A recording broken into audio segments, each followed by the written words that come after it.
Good morning from Ericeira, Portugal. The Challenger Series back on the shores of Europe this autumn.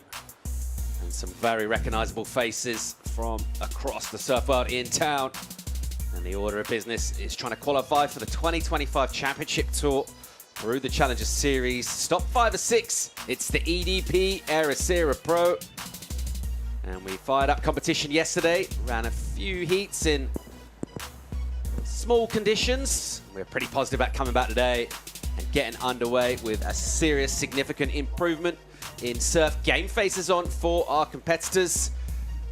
And already you can see beautiful scenes here from Ribeira Dillas. That's the wave that will provide the platform for surfers to try and post numbers and go deep into the event. And joining myself, Paul Evans, to talk you through this morning's hostilities. Two men more in demand than Oasis tickets and only slightly more expensive. Vinzi and Mundy, good morning. Morning, mate. How are you? Yeah, good, good. Surfers were pretty keen to get it called off yesterday, and they are twice as keen to get it called on this morning. Yeah, Monday, it looks like it's pumping, mate. It is pumping, Paul, and I know you love a westerly direction and swell. It's what you live for, and today we've got it. And yeah, it's a straight swell. There's more of it. It's offshore. It's absolutely cooking out here. It's about as good as this wave gets, I think, almost.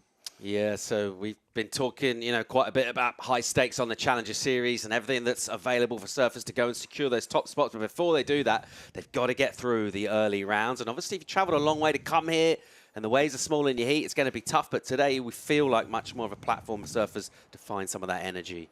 Yep, it's not even particularly big. It's just beautiful direction and really hitting the reef nicely. So plenty of opportunity for our surfers today. We saw surfers yesterday getting through with one score, one backup. Today, there's not going to be any of that. We can see the conditions on screen right now.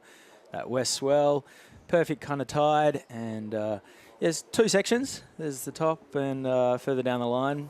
So there's going to be plenty of options to roam around the lineup and seize your opportunities. We were able to run some heats yesterday. The swell was significantly smaller, but there were opportunities out there for the likes of Teresa Bonvolo out of Portugal, who's representing this nation. Did it pretty well. She managed to find some scores, put them together, and get through her heats. Also names like Sarah Wakita. So, sometimes you look at some of the rounds and you see like maybe some of the bigger name surfers, Ben, but coming in early, bit of pressure on you. Got to get through these rounds. Yeah, absolutely. Those Japanese surfers who are really on fire. Yes, there's only 4 heats, but I think we got 5 of those Japanese surfers got through. And you're right, every heat matters. That's 2 go in and 2 go out. And just to get that, that first heat out of the way, get some momentum, and hopefully sort of claw your way through the rest of the week is so important. And today's going to be pivotal as always. Yeah, it feels like the consistency of this wave as well is something that, is generally providing surfers with opportunities to post scores, try and find the favour of the judges. Let's go and find out exactly what the call is going to be because Travis Logie is with Joanna Garnell. Good morning, guys. Our background is absolutely beautiful. What do we have today, Travis? Morning, Joanna. Oh, the waves are pumping. So super stoked to get going again with women's round 1, finish off those last 4 heats, and then straight into men's round 1. We have a hard tide around 2 p.m., so we see how we go with that. And then women's round 2 is on standby after that. What are you expecting for today? It seems like, at least for the first couple of hours, we'll have pumping waves. With Europe, as you know, the tides are pretty drastic, so it's anyone's guess how it's going to look on hard tide, but we're pretty confident. Despite that, we'll get a lot of heats done today. Sounds amazing. The show's on. Back to you guys. Thanks, Joanna. The hat's come gone. off. The hat's off. Glasses off.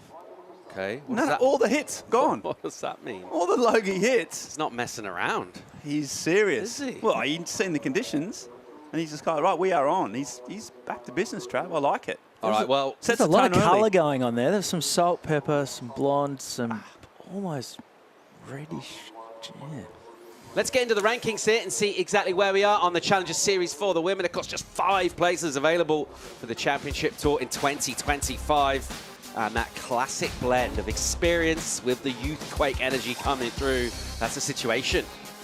Well, there's 4 women there who've won CTs in the top 10. 2 of them have been on the CT, and 2 of them, Zahine Fierro and Erin Brooks, desperate to get there. Yeah, look at that too, that Erin Brooks. She's star of the future, won the CT, obviously in Fiji as a wild card. So a lot of pressure actually on her now, Paul. She's sort of coming in now as a favourite. Before she's been a bit of a wonder kid. Now there's a bit more sort of, on the line. Which see how she's going to handle that. It'd be interesting. Talent-wise, she's once in a generation. It's probably not. It's very obvious that she's going to be one of the best surfers of her generation, and now she's got that sort of pressure and the rating point. She's got to try and deal with that now. So it'll be interesting to see how she goes. Let's set up our first heat of the day. We're on half an hour for 4 women. Try and find scores. Try and stay alive in the EDP Ericeira Pro. We're having a look at Zoe Benedetto, the American who ripped this wave last year so well, went deep into the event. Also, Sol Aguirre of Peru, another surfer that's performed down the years at this wave. And then the sisters from the Basque Country, Annette Gonzalez-Echebarri and her sister Yanire. And those 2 are very, very impressive over here in Europe. Here goes Yanire on the backhand. And staying in the pocket on this wave. So this one's not running down the line, just a more measured pace to it, and a great opportunity just to feel things out, get some turns done, and find a wave which always felt like it's going to offer completions. So Yanire straight into it there. Of course, her younger sister Annette has been really impressive on the juniors the last couple of years. And the siblings in a heat, what's that going to do? Well, it's unlucky. There's so many surfers in the heat, and the fact that they've drawn each other as Yanire goes first. Yeah, so they wouldn't have preferred to be up against each other, I'd imagine. In an ideal situation, you might get 1-2. But, yeah, I think they're both going to surf their ability. Yanire had just sort of finding a groove, didn't get a whole lot of points on. But, yeah, I think they would have seen that draw and been a little bit gutted. But they're out there just surfing for themselves, I'd imagine, from now on in. Here's a paddle from Zoe Benedetto. Can't quite get there. You mentioned the positioning here, Benzi, where exactly our surfers are going to sit. And it does seem to be just that real choice whether you go right up the top, deep on the reef, apex of the peak, or sit wider. Maybe don't get caught behind the section out the back, but then you're not getting quite as many sections to hit. Let's see how this plays out. I guess first heat in the morning, we saw the practice out there. It was pretty rabid. There wasn't loads of opportunity to ride waves. If you're in first heat, you're probably doing more watching than surfing. I reckon she would have been out there for a free surf, especially those, even in these early heats. They like to get wet, don't they, and get involved sometimes. But yeah, I mean, they all like to do that free surf, and it's so important. But it's a whole new ball game with 25 or 35 rabid QS warriors up against just having that whole lineup to yourself. But all these 4 surfers have spent some time in this lineup, right, Paul? Obviously, the extra barriers from the Basque Country come down here a lot and surf in the junior events. And we saw Zoe and Sol last year do really well, sort of surf multiple heats. So they should have the cues, and look at these sets coming through. If they don't get one of these, I'll be very, very surprised. It's a beautiful morning in Ericeira. Miguel Fortes promised us yesterday the surf was going to be good. He was confident. It was locked in, really. And here goes Benedetto with some speed, loads up off the top, and then hooks one with plenty of spray in that morning sunshine. A little sticky on a softer section. Now it'll get steep again. Bang into the lip with tail release as well. Technical surfing. And the young American, his Annette Echebarri. So the younger of the 2 sisters. And a short section for her. A couple of quick hits. What we saw of that didn't really get a chance to unleash. But how's the energy out in the water? Oh, it's absolutely pumping. And Paul, I've got a bit of an apology to make.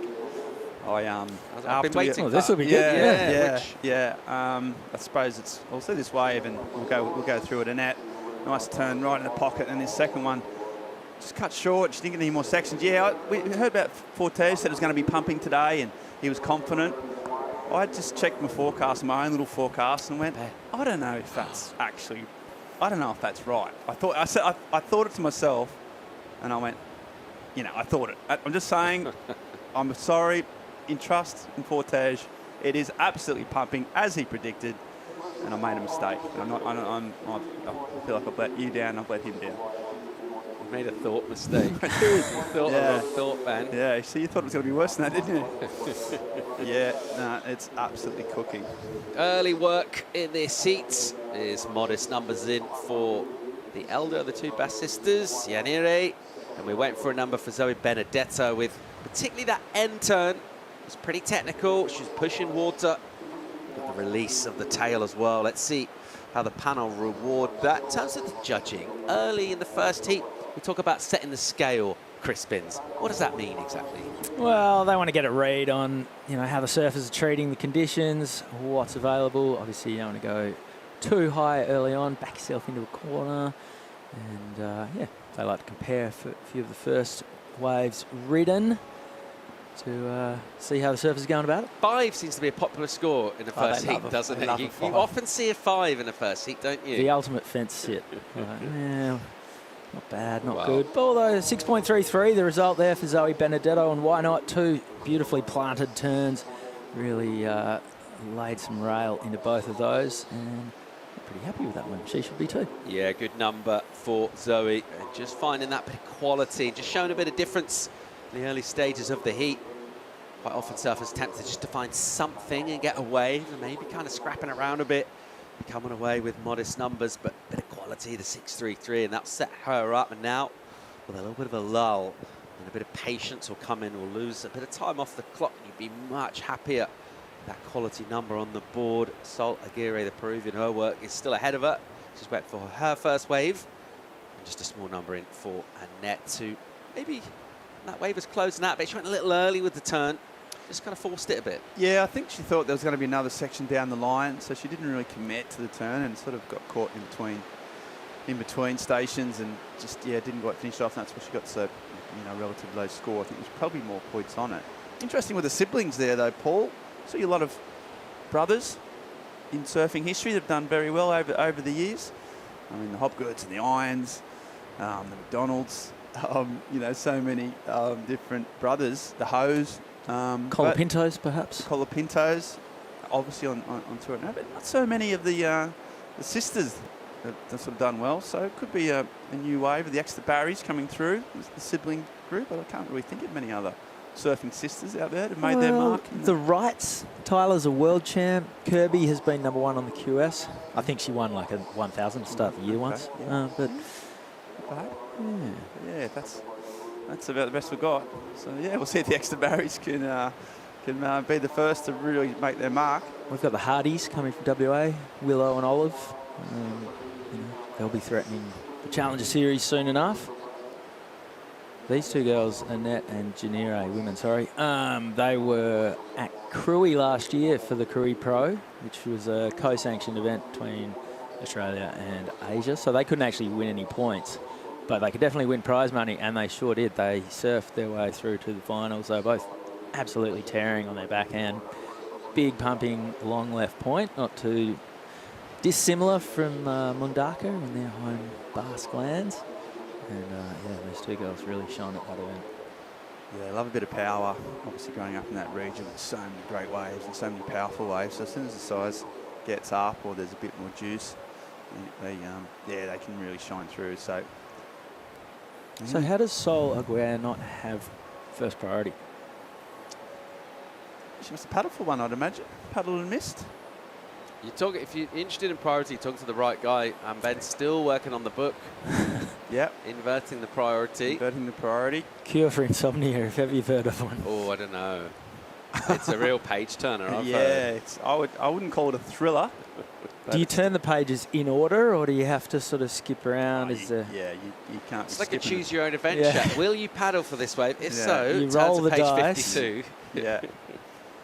You roll Ratso's dice. You are in and- third priority. Yeah. No, it's straight. It's linear. Yeah. It's a pretty. I'm not in for the bells and whistles, all that sort of. It's not a gimmick, Paul. It's a straight up book about priority. Yeah, if you I treat it with the respect if it you go deserves. deep dive into priority, you don't really want to be messing with time as well. I mean, no, that's you can lose your way very quickly.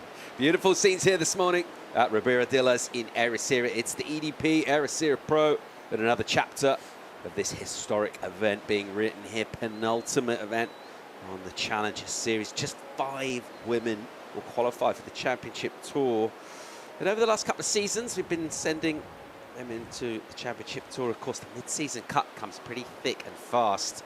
And really, it's a question of basically getting results from the get-go. There's not really much of a cushion. There's no time to kind of feel your way into the Championship Tour, is there? It's about finding results. Just in terms of some of those names that we've seen, and we talked about that experience, but obviously Sally leading the rankings as we see Camilla Camp, an Olympian, represent Germany, getting ready for her next heat.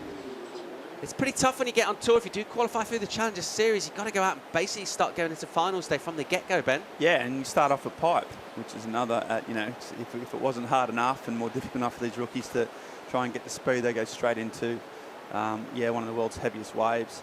So, yeah, and the learning curve is steep and you've just got no time. So we see some of these girls from last year that, performed amazingly well, got the Challenger Series and got onto that CT and then just, struggled to make that step up. So, yeah, it's a massive, massive leap and only the best survive.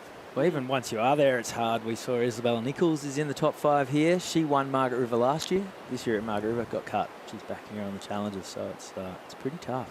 Yeah, of course, big news in Australia. Snapper making the step back to Championship Tour. Says the Chang has lost. It's the CT's gain. Sure is. 3 events in Australia is going to be huge. That's a massive leg. I think it's an early Easter this year, and then, yeah, be interesting to see where Snapper fits in. In the past, it's been Snapper kicking off the year. Now it's coming on. It's going to be what, 3rd or 4th event on the tour, and then whether it's Bells and Margaret's or no one knows the order of the 3 Aussie events. And also Newcastle was on the Challenger man, Series. that must make you happy. Yeah, I've never been happier. That's probably bigger news than the Snapper. All right, here we go. Yanire up on the backhand, driving down the line. Good size on this. Great turn. The backhand hit and then opens up the extended bottom turn and gets a little lower with the legs on that one. It really squeezes the juice and then has to be a little patient. Would have loved another section. It just wouldn't cooperate for her. Nice combo there. Where's this going to go numbers-wise? It's difficult because she got those 2 turns in and you think she was building quite a good score, and then she just had that end section that ran off too fast. So, as we said, we saw Zoe get a solid score for 2 big turns, and these were big turns right in the pocket, a lot of spray. And thought, okay, here we go. If she can just finish off here, she's onto a really, really good score, but she just got caught behind and couldn't finish it. So that's going to dock some points, but still going to be good numbers, right? Interesting to saw the paddle of Sol Aguirre there as well. We talked about she must have paddled for a wave and lost that first prio. That would have been her wave, and she wanted it as well. She actually paddled for that one and went to 3rd priority. So she was forced to watch spray coming out the back of the wave, generated by Yanire. And let's see where this number goes. Zolaguer will have to continue to be patient. Time will tick away towards that halfway mark. Let's see where the numbers are from the panel. The high score, the 6.33 for Zoe Benedetto. Lines marching onto the reef here. Here goes Sol. So it's a smaller wave. No one else wanted it. And she'll go, all right, let's go. And she's up. A couple of hits out the back. Drives that rail around. Almost gets caught. That's why to recover that. Just gets low. Keeps her energy in the pocket. Tries to snap out the tail to finish. Just put a little extra on that. Possibly feeling he needed a little more flair. Great intention, but the execution's slightly off and she's down. And that's the blue jersey for anyone who's tuning in. The blue and the white are pretty identical looking this early in the morning. Here's the replay of her wave. So she waited 13 minutes to get this one. She had priority twice somehow in that marathon sit. And the first, second turn pretty good. Got a little bit stuck on the third. Wave fattens out a little bit down the line, but didn't quite get the finish either. So was that worth a 13-minute wait? Let's look at that one with the judges. It's nice and aggressive and well placed. It does feel, Ben, just looking at the sort of waves that we've seen this morning, you want runners more than kind of pocket waves. Yeah, you want to see that wall sort of stand up down the line. And the extra barriers have both had waves where they've run off. But if you can just get that perfect mix of 2 turns at the back and then that inside section running off, you're right, that one of Sol's, it hugged the reef. You could see it sort of running down the reef early on and she chipped in. She put her turns together well, didn't she? There was a nice flow and there was no sort of jitteries in between the turns, but just a mistake at the end. No one's really got their stranglehold in this heat so far, so should just be happy to be right in the mix after that wave, and we'll see where those scores come in. Yeah, good number to come in for Yanire. It'll be maybe, oh, let's just wait till it drops. A bit close to Zoe Benedetto, the American, with that 6.33. Just waiting for our last judge to lock in here, but it will be those two by far and away the best of it. There we go, 5.93 for her, so the elder, the two sisters out of Zumaya in the País Vasco. 15 minutes on the clock here, and it is Yanire in the lead now. The 5.93 with a 3.33 puts her in first place position over the American Zoe Benedetto. We're underway at the EDP Ericeira Pro this morning. More live action. It's pumping right after this.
Good morning from Portugal. Challenger Series back in town. EDP Ericeira Pro fires up for a second day in the waiting period with plenty of swell in the water. Energy filling in on the reef here in our first heat already. Dropped good numbers.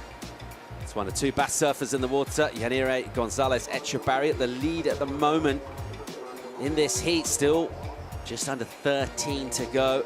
Zoe Benedetto, the American, the 6.33, the highest individual score. She's been very patient since then. She's just waiting for quality, not getting tempted into paddling around and scattering any of her energy up and down the reef here. She really is just dialed in the sort of wave she's looking for. Chasing down those two, it's still pretty low numbers required for the younger of the Echebarri sisters. Just looking for a 2-3-4. Sol Aguirre, the Peruvian, she's also at the moment looking for a 2. Expect that to change when the next set comes through. It does feel like we've seen pulses, but there are some extended gaps coming through. Yeah, I think the period's just increased a little bit with that swell. It's come, I think, as you well know, Paul, there's been a shift in the direction of the swell. It's actually coming from the hurricane that was sort of battered those waves you might have saw on some of the features in Alabama, and Florida's been pumping, and that hurricane's now setting in this more westerly direction swell. And a part of that is that, yeah, there's longer lulls. It's travelled a long way, a higher period, and then you'll get sort of quite long lulls and blasts of 3 or 4 wave sets. And you've really got to make the most of each set, not get caught up too up the line. Looks like these girls here might just be a little bit deep. You can see someone without priority might be able to capitalise. All right, in position here. It looks like Annette, and she'll go. Good looking opening section. She looks down the line and gets down to it, swings off the bottom, hooking back in the pocket.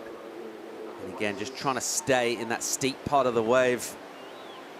And just eye up exactly what's coming down the line. There's a bit more venom in that turn. The first stuff was a little bit pedestrian, just in terms of the pace. So one nice turn with a bit of anger. The rest of it, do the motion slightly. All right, here goes Benedetto. So she's waited a while for a wave. And she'll go on this, a redirect snap to open up. Then some speed on the wall. And clicks one high in a slightly soapy pocket. But this will be a count and score for it. Will put her in the lead. And there's a good way to finish. It can be a really tricky wave to surf, particularly with a bit of white water. Watching on there, Philippe Malvaut, super coach. Good vibes from him as ever, and everyone pretty pleased with the way she surfed this wave.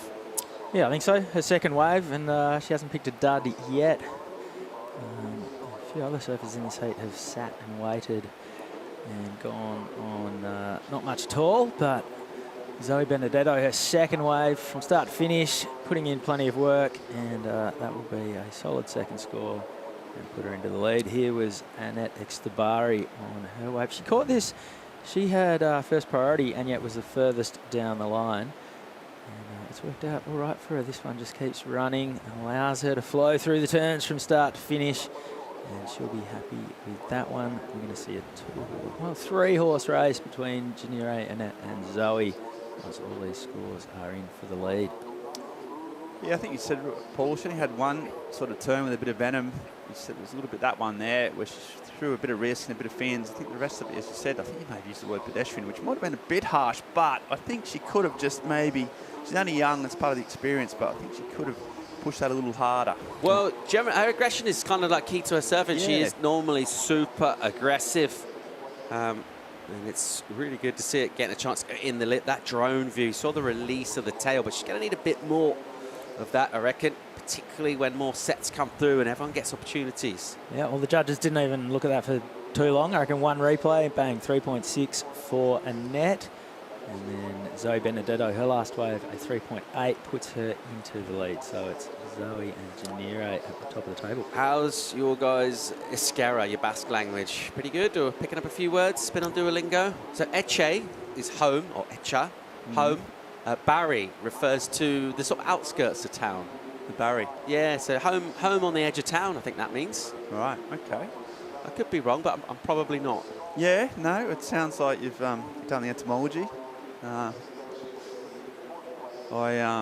It's one of the most famously one of those difficult languages to learn, isn't it, Paul? By all accounts. I haven't had much trouble. I picked it up. Yeah, right. Pretty easy. Yeah, bit of Duolingo. Irrigasco. Yeah. What are the roots of it? No one knows. Okay. Or what they do, they're not telling you. All right, final instructions here. Game faces on. Yeah, that's Speaking of that sisters, is a game face, isn't it, from the coach? Sonora Olin is up in the next heat. Canadian Olympian. Eva Wong also ready to get down to action. Be interesting to see how she goes out there, and that equipment translates as well to this wave, which has powerful sections, it has softer ones too. She is a dynamic surfer. obviously coming out of the Hawaiian Islands, can deal with the power. They're dealing with significantly colder water here. A good competitor as well, surf well. You wouldn't know it from a just loose kind of relaxed sort of approach to the water, Wow, wasn't it? None of the sort of high-powered warm-ups, just a nice calm approach to the very zen. Worked for John.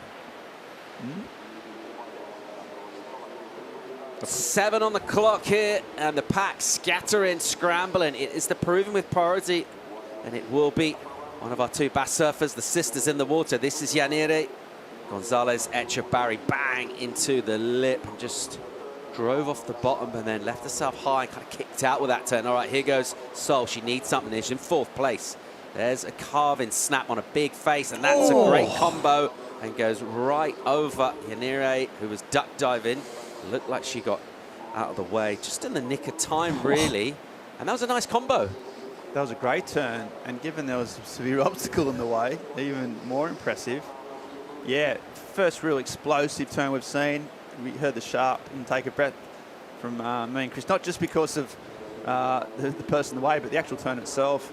Just a bit more sort of venom here, as you say. That's a really nice turn, and she just missed next to Barry. Everyone looks safe, but this angle here might give us a bit. But yeah, that's a really big turn. It's a high-risk manoeuvre, isn't it? Because that could have gone very pear-shaped. I think we've seen, they've been pretty consistent with this. The judges love a combo of turns as well. Particularly here at Ribeira, there can be a bit of downtime between the manoeuvres, and it can just kind of take away from the rhythm of what you're watching visually.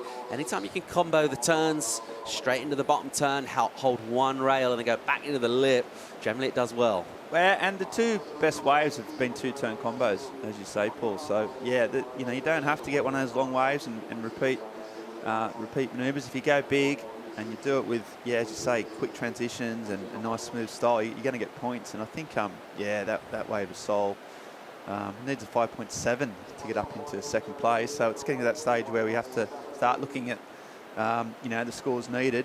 And I think that horribly should be enough to get up in 2nd place potentially. Yeah, that certainly feels like going to be of the order she requires to mix things up here. Throw a picnic blanket over the pack right there. Everyone's scrambling for this wave. It is Zoe Benedetto sitting widest with priority.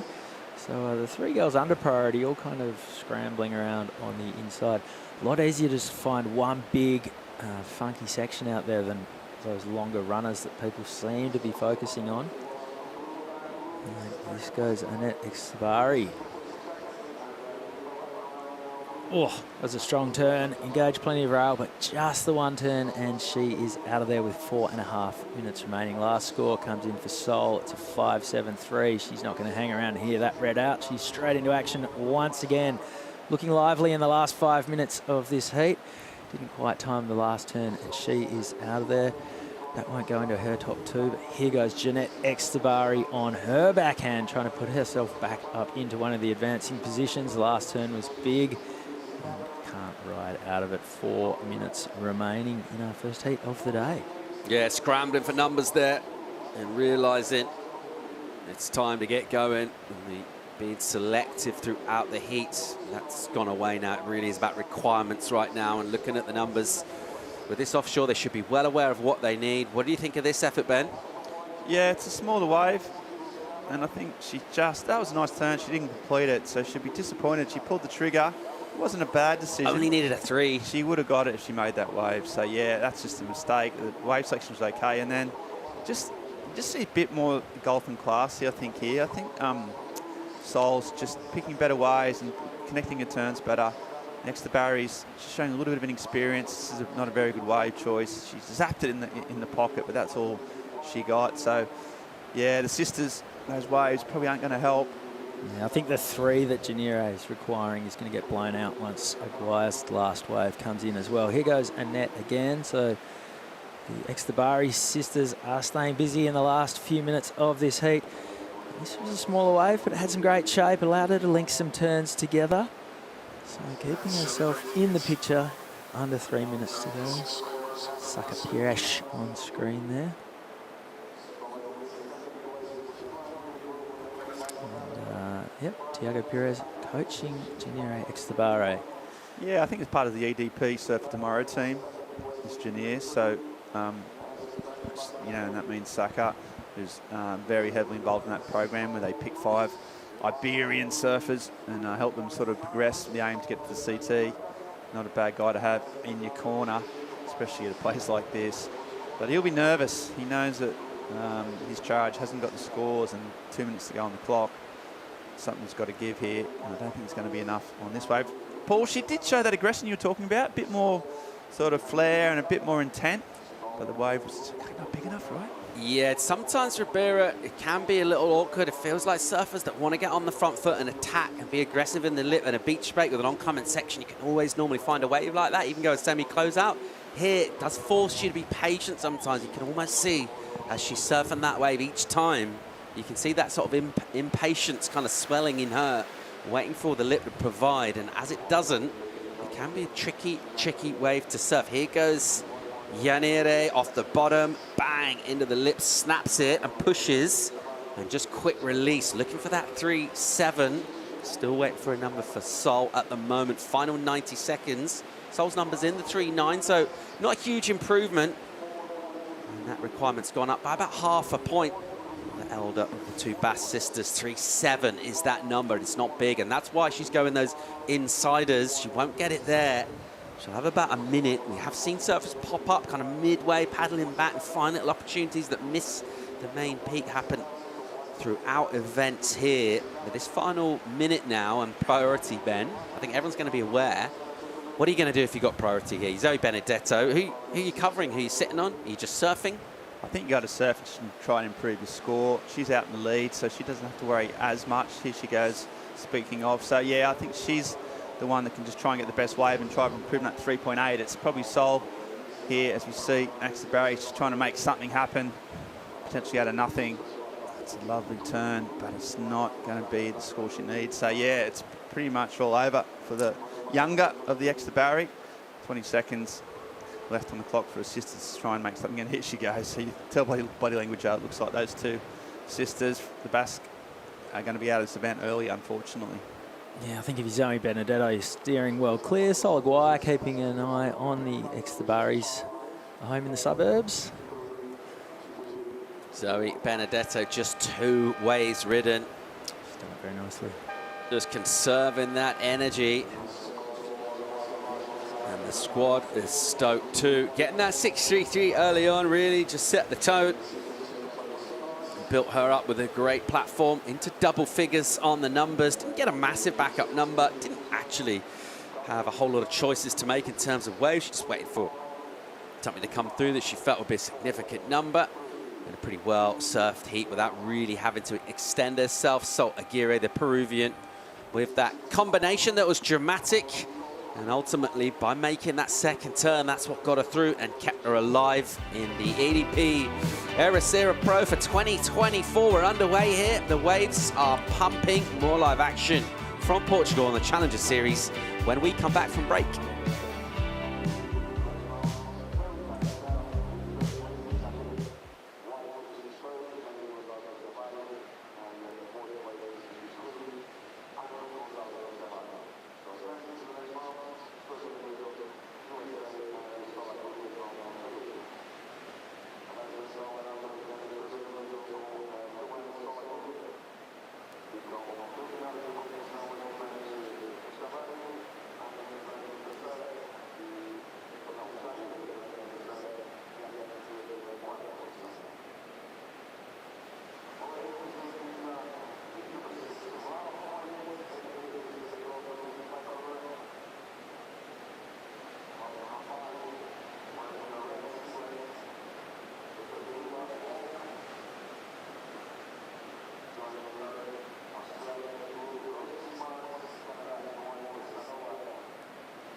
EDP Ericeira Pro presented by Estrella Galicia is brought to you by EDP, official energy partner of the WSL in Portugal.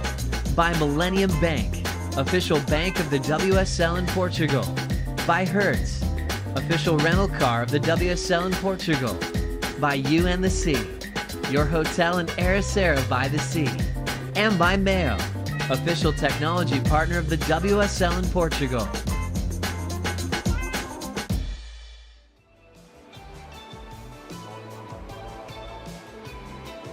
Welcome back to Ericeira. We are here for the EDP Ericeira Pro.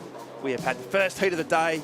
We have incredible conditions, incredible surfers, and some incredible waves coming our way throughout the course of the day. We are into the round of 48, heat 6 of the women, and we are straight in to our incredible sort of another stacked heat. My name's Ben Mundy. We've kicked Paul Evans out to go get some bit of that lovely fresh air. We brought Chris Binns still in with me, and Chris, well, we've had one heat. What's your sort of, how would you sum up the conditions so far, given that you've had half an hour to, to clock it all this morning?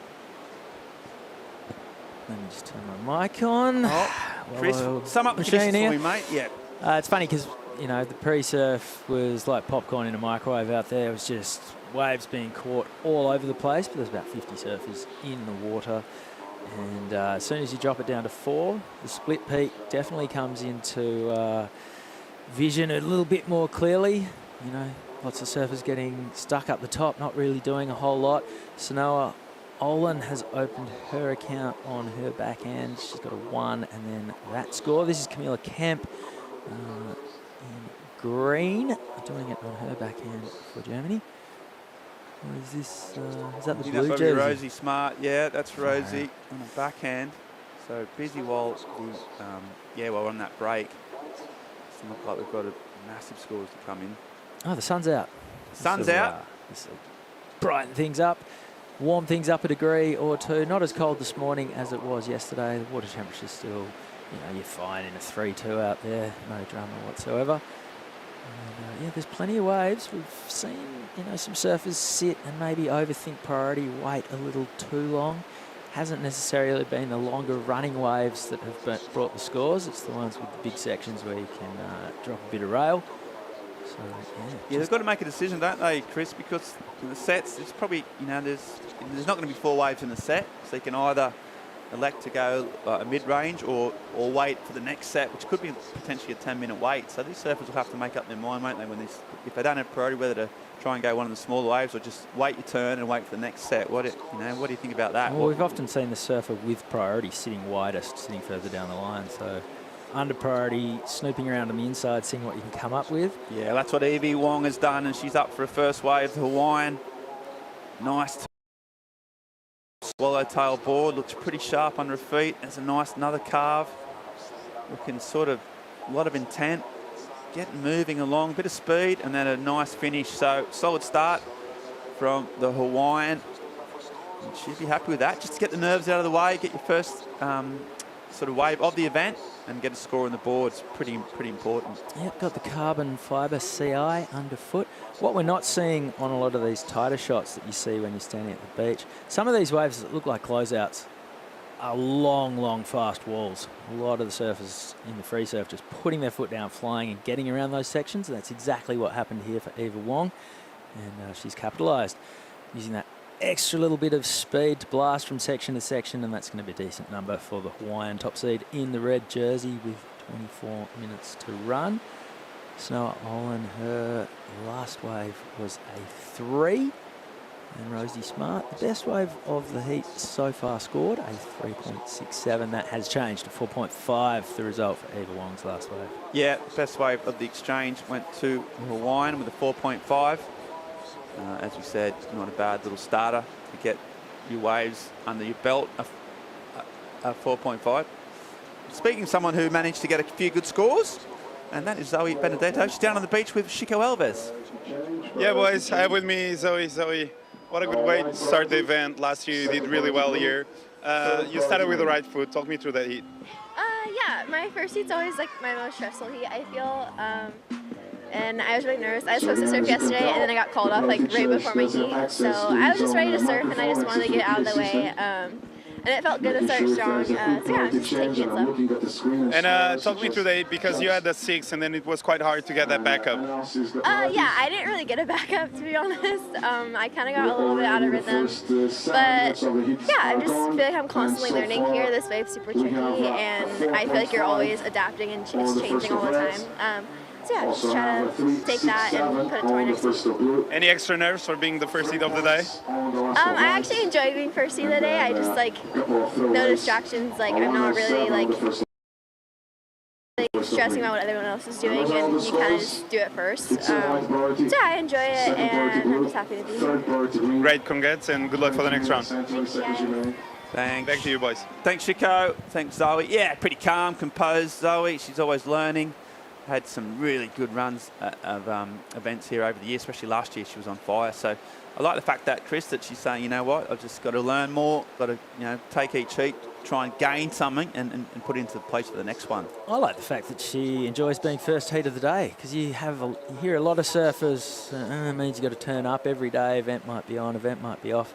It's almost like an opening batsman in cricket. They just, you know what the task is, and you don't have a choice. You get out there and make the most of it. Yeah, take the new ball on. Bring it on. And yeah, she's obviously a morning person. And now she's got the rest of the day. Potentially we're going to go through the women's round, this round, another 2 heats after this, and then the men's first round, and then potentially on standby for the women's at the end of the day. But we'll see how the tide reacts and how we get along. But it looks like she'll probably have the rest of the day off to go surf and have fun in Ericeira. And he goes Wong and just kicks out. Fourth priority, just having a little feeler on the inside. Why not? There's plenty of waves pouring in, and there's nothing to say that the ones further down the line aren't going to give you that opportunity, especially once they get through to the shore break and stand up a little bit more, give you those punchier sections. We've got some action now, lines pouring in once more. And it is Sanoa Olin in priority. Looks like all 4 ladies caught a little bit deep there. Yeah, looks like Wong on the inside. So she had the fourth priority, but she's got a nice little insider. This can happen this way when these bigger sets come through. Good luck draw. That's a great turn. Oh, there's another. Can she hang on? And she can. So that is a great 2-turn combo. Just ahead of the rocks as well. Out the back. You see Demfalon. She is on a backhand. A Canadian surfer. And then she just swings the tail around as well and kicks out for those dry docks. So a lot of action.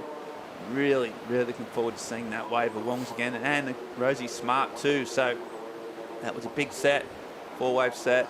And we'll see what Rosie did out the back. But they've all finished their waves. They're all on the inside, and even Camilla Kemp, who surfs under the German flag but lives in Portugal and has spent so much time on this wave.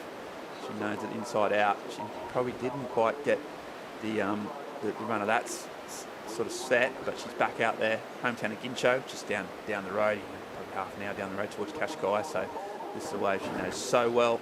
But it was a massive exchange, all 4 servers getting waves, and we'll see through the replay. Get Benji to unpick it for us, but I think out the back here, what goes on here, this is Camilla, so this is the wave we just saw, Chris. But yeah, so a lot of downtime off the bat.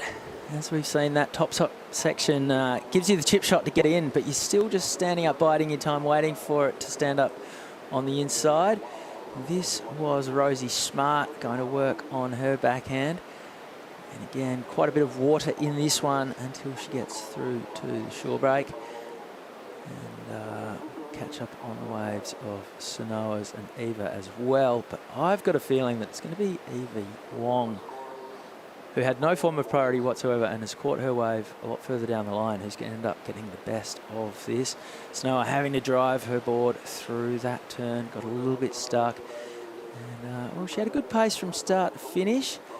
Got plenty of drift out of the tail, so that is the 19-year-old Canadian, second on the North American rankings. That was a nice turn, got a little bit stuck right there. That will be a decent number. And then this one of Eva Wong for mine was easily the pick of the bunch. That was a great turn. Fluently down the line, that was great. Plenty of drift out of the tail. Repeats the treatment a second time. So only the 3 turns there compared to some of the longer waves ridden from up the top of the point. But just fluently from one to the next. Plenty of flair with those 2 big tail slides. And there it is, a 7.83 best wave of the event so Yeah, far. Definitely best of the wave morning. event. Exactly, bang on there. Binzi, she absolutely smashed that wave. She was smooth, she was aggressive. And the judges rewarding that bit of fin drift, a bit of risk. And Wong with a 12.33, backing up that 4.5. So she is way out in front with a really, really solid heat score already. Still with 18 minutes on the clock. And that was just once again that priority situation. She was fourth. That bigger set came through, and sometimes this wave you can get lucky hanging a bit wide. I don't know if it's luck. There's that much opportunity out there. You know, we all do it in our free surf, so you watch it forever going, there's so many waves going unridden down the bottom, and then you paddle out, drop anchor up the top, get frustrated. And it's a microcosm of that in a heat. We've seen Snow Olin just drop a 5.5. So, yeah, that was the second best wave of that exchange. She won't be happy that she got stuck on that big backhand hanger. She'd hit that a bit cleaner. That could have been a slightly bigger score, but easily the two best waves of that exchange. We're still waiting on Rosie Smart's number to drop in. Camilla Kemp, that was a 1.67, but it's Eva Wong. 13 minutes off the clock, 12 points on the board, a mile out in front. Snow Olin sitting second. And there is Rosie Smart's last wave of 3.9, so she's in third. But it's, yeah, Eva Wong first, Daylight second at the moment. Yeah, really, really good surfing from Hawaiian. Sort of making the most of these super clean conditions in the morning. Really, really firing up, showing a bit of aggression. There's Mafalda Lopes, so another one of Portuguese hopes. So, was done some time with the EDP surf tomorrow. Tahitian Conradi by France, so more to come. This is Camilla though, Kemp on a forehand, using priority. Nice looking steeper wave. Just finding a groove, waiting for a bit more spray there. Calves in the pocket and drives down the line, waiting for a big finish if she can. Goes for it and makes it and just kicks out the rocks. So a nice start. Meanwhile, behind her is the heat leader now. There's that trademark turn she's shown us already. It's a bit more frothy, which makes life a little bit harder, but she's dealt with it well again. Mistake-free surfing, right in the pocket. A bit of froth and a bit of foam, which often does make your scoring potential not as high, but just trying to improve on a 4.5. So impressive from Wong. She looks like she's found a groove. Yeah, here's the replay, flying down the line. That board's looking particularly spicy underfoot. And bit of drift out of the tail. Yeah, this one's just run and run and run. And that's going to go close to upgrading the 4.5. Here's Camilla Kemp. So she lives just down the road at Gincho. I went for a little beach hang yesterday down there. Beautiful part of the world. And Camilla putting her rails to good work from start to finish on this one. Bit of hand jive on the end section, didn't mind that. Mondi gives it the seal of approval. Yeah, I like that bit of aggression at the end there. She needed to as well, because out the back didn't provide all the answers. Meanwhile, we see Danful Olin on a drive around the backhand, looking for some open face. There's another turn, a lot of spray on that one. Good technique. See the power in the turns, and also hangs it up there. So all surfers starting to get their groove on. We'll see this as we progress through today. We'll just start to see the calibre of surfing improve, and you're going to have to do a bit more in every round. You have to put a bit more on edge. You can't play it safe, can you, Binzi, at this stage? No, definitely not. And I think what we're seeing, there's really not a lot to be gained from sitting and waiting. Just stay active. There's that many waves on offer right now. Here goes Sanoa on her third. Beautiful turn, could have pushed it a little bit harder, you think, but she did want to make sure that she stayed with it and got around in time to place this turn. And again, a little bit flat, the wave not really helping her. And that was a nice carve on her backhand. And then she times her run and gets very vertical on the end section, whips the tail around, and so the big finish. That's the exclamation point on her third wave. That will go into her top two. 13.5 minutes to run. Eva Wong's last wave comes in and it does slightly upgrade her tally, a 5. So that pushes her even further out in front. But Sanoa Olin has a score to come that's going to tighten things up at the top of the ladder. Priorities with Camilla Kemp. Yeah, Camilla's got back out there. We've got that wave. There's a few scores to drop in. Camilla's last wave was 4.2. Pretty much that last sort of turn. putting a bit of icing on the cake, more lines approaching. Starting to get a bit more uniformity as this tide fills in. Meanwhile, Rosie has a quick look at that, but doesn't. Kind of mid-tide here. It's usually bang on. A bit too low. It still handles it, but it can be a little bit sectiony. Mid-tide, it just starts to even out the kinks. Kind of approaching that soonish, so the conditions are only going to improve. Plenty of swell on tap, the right direction, crucially. You see these lines starting to fill in. And once again, Camp, the local knowledge means she's right in priority to pick and choose. She tends to know which wave is the best. Often the second wave of the set, the locals tend to like. But Wong, she's second priority. She's not afraid to give it another go. Nice, clean face. Got some room to move, a little cut down there. And another. You can see, right, she's not able to get any type of steep face. Rosie Smart out the back. Again, a little bit lateral. There's a bit more of a bottom end turn. Nice sort of down carve.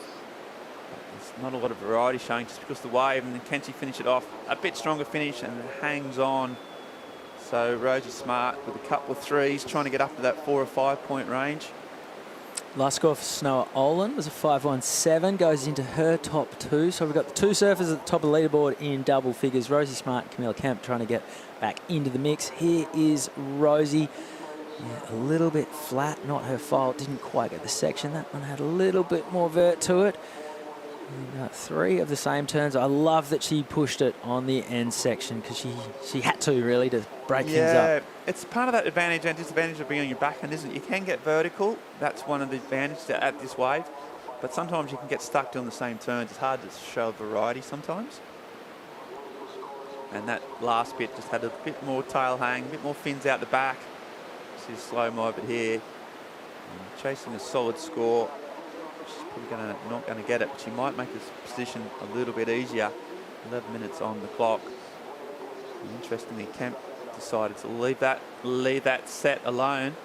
So she's playing the patient game. This tend to the way she approaches surfing. Actually, she's pretty patient, pretty calm type of surfer. But she's going to wait out for that next set and see these scores coming in. There's the beautiful view of where we're at.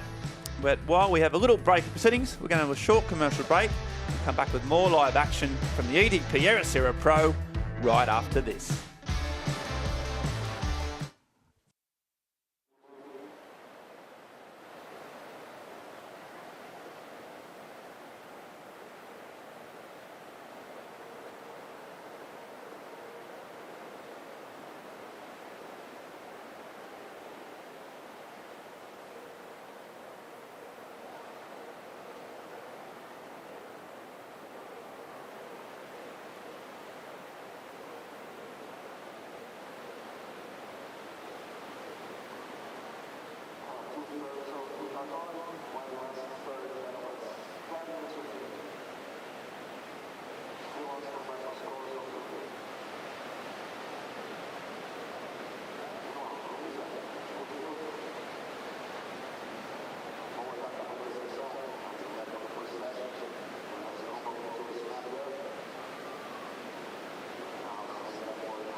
Welcome back to Ericeira. We are 8 minutes to go in this heat.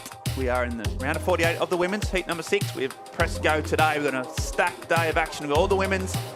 First round to be done, then straight on into the men's. Before we get ahead of ourselves, we've got 8 minutes, and it is a pretty sort of tight tussle here at the moment. And while we're at the break, this is what happened, Binns. Talk us through it. Yeah, so Rosie Smart on her backhand got very vertical on that turn.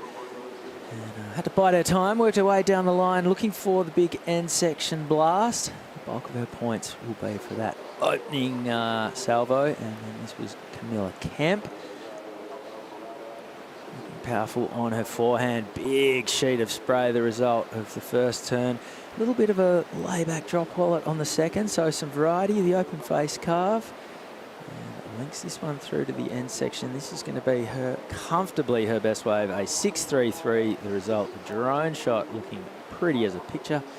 The cliffs with a whole bunch of waves off into the background. And Rosie Smart, we're still waiting on her score. We see Camilla get the finish, gives herself a little bit of was that a claim? Was that a rev up? Was she talking to herself there? I think all of the above. I think she was trying to show the judges she managed, was sort of pumping herself up. Bit of flair there, bit of variety.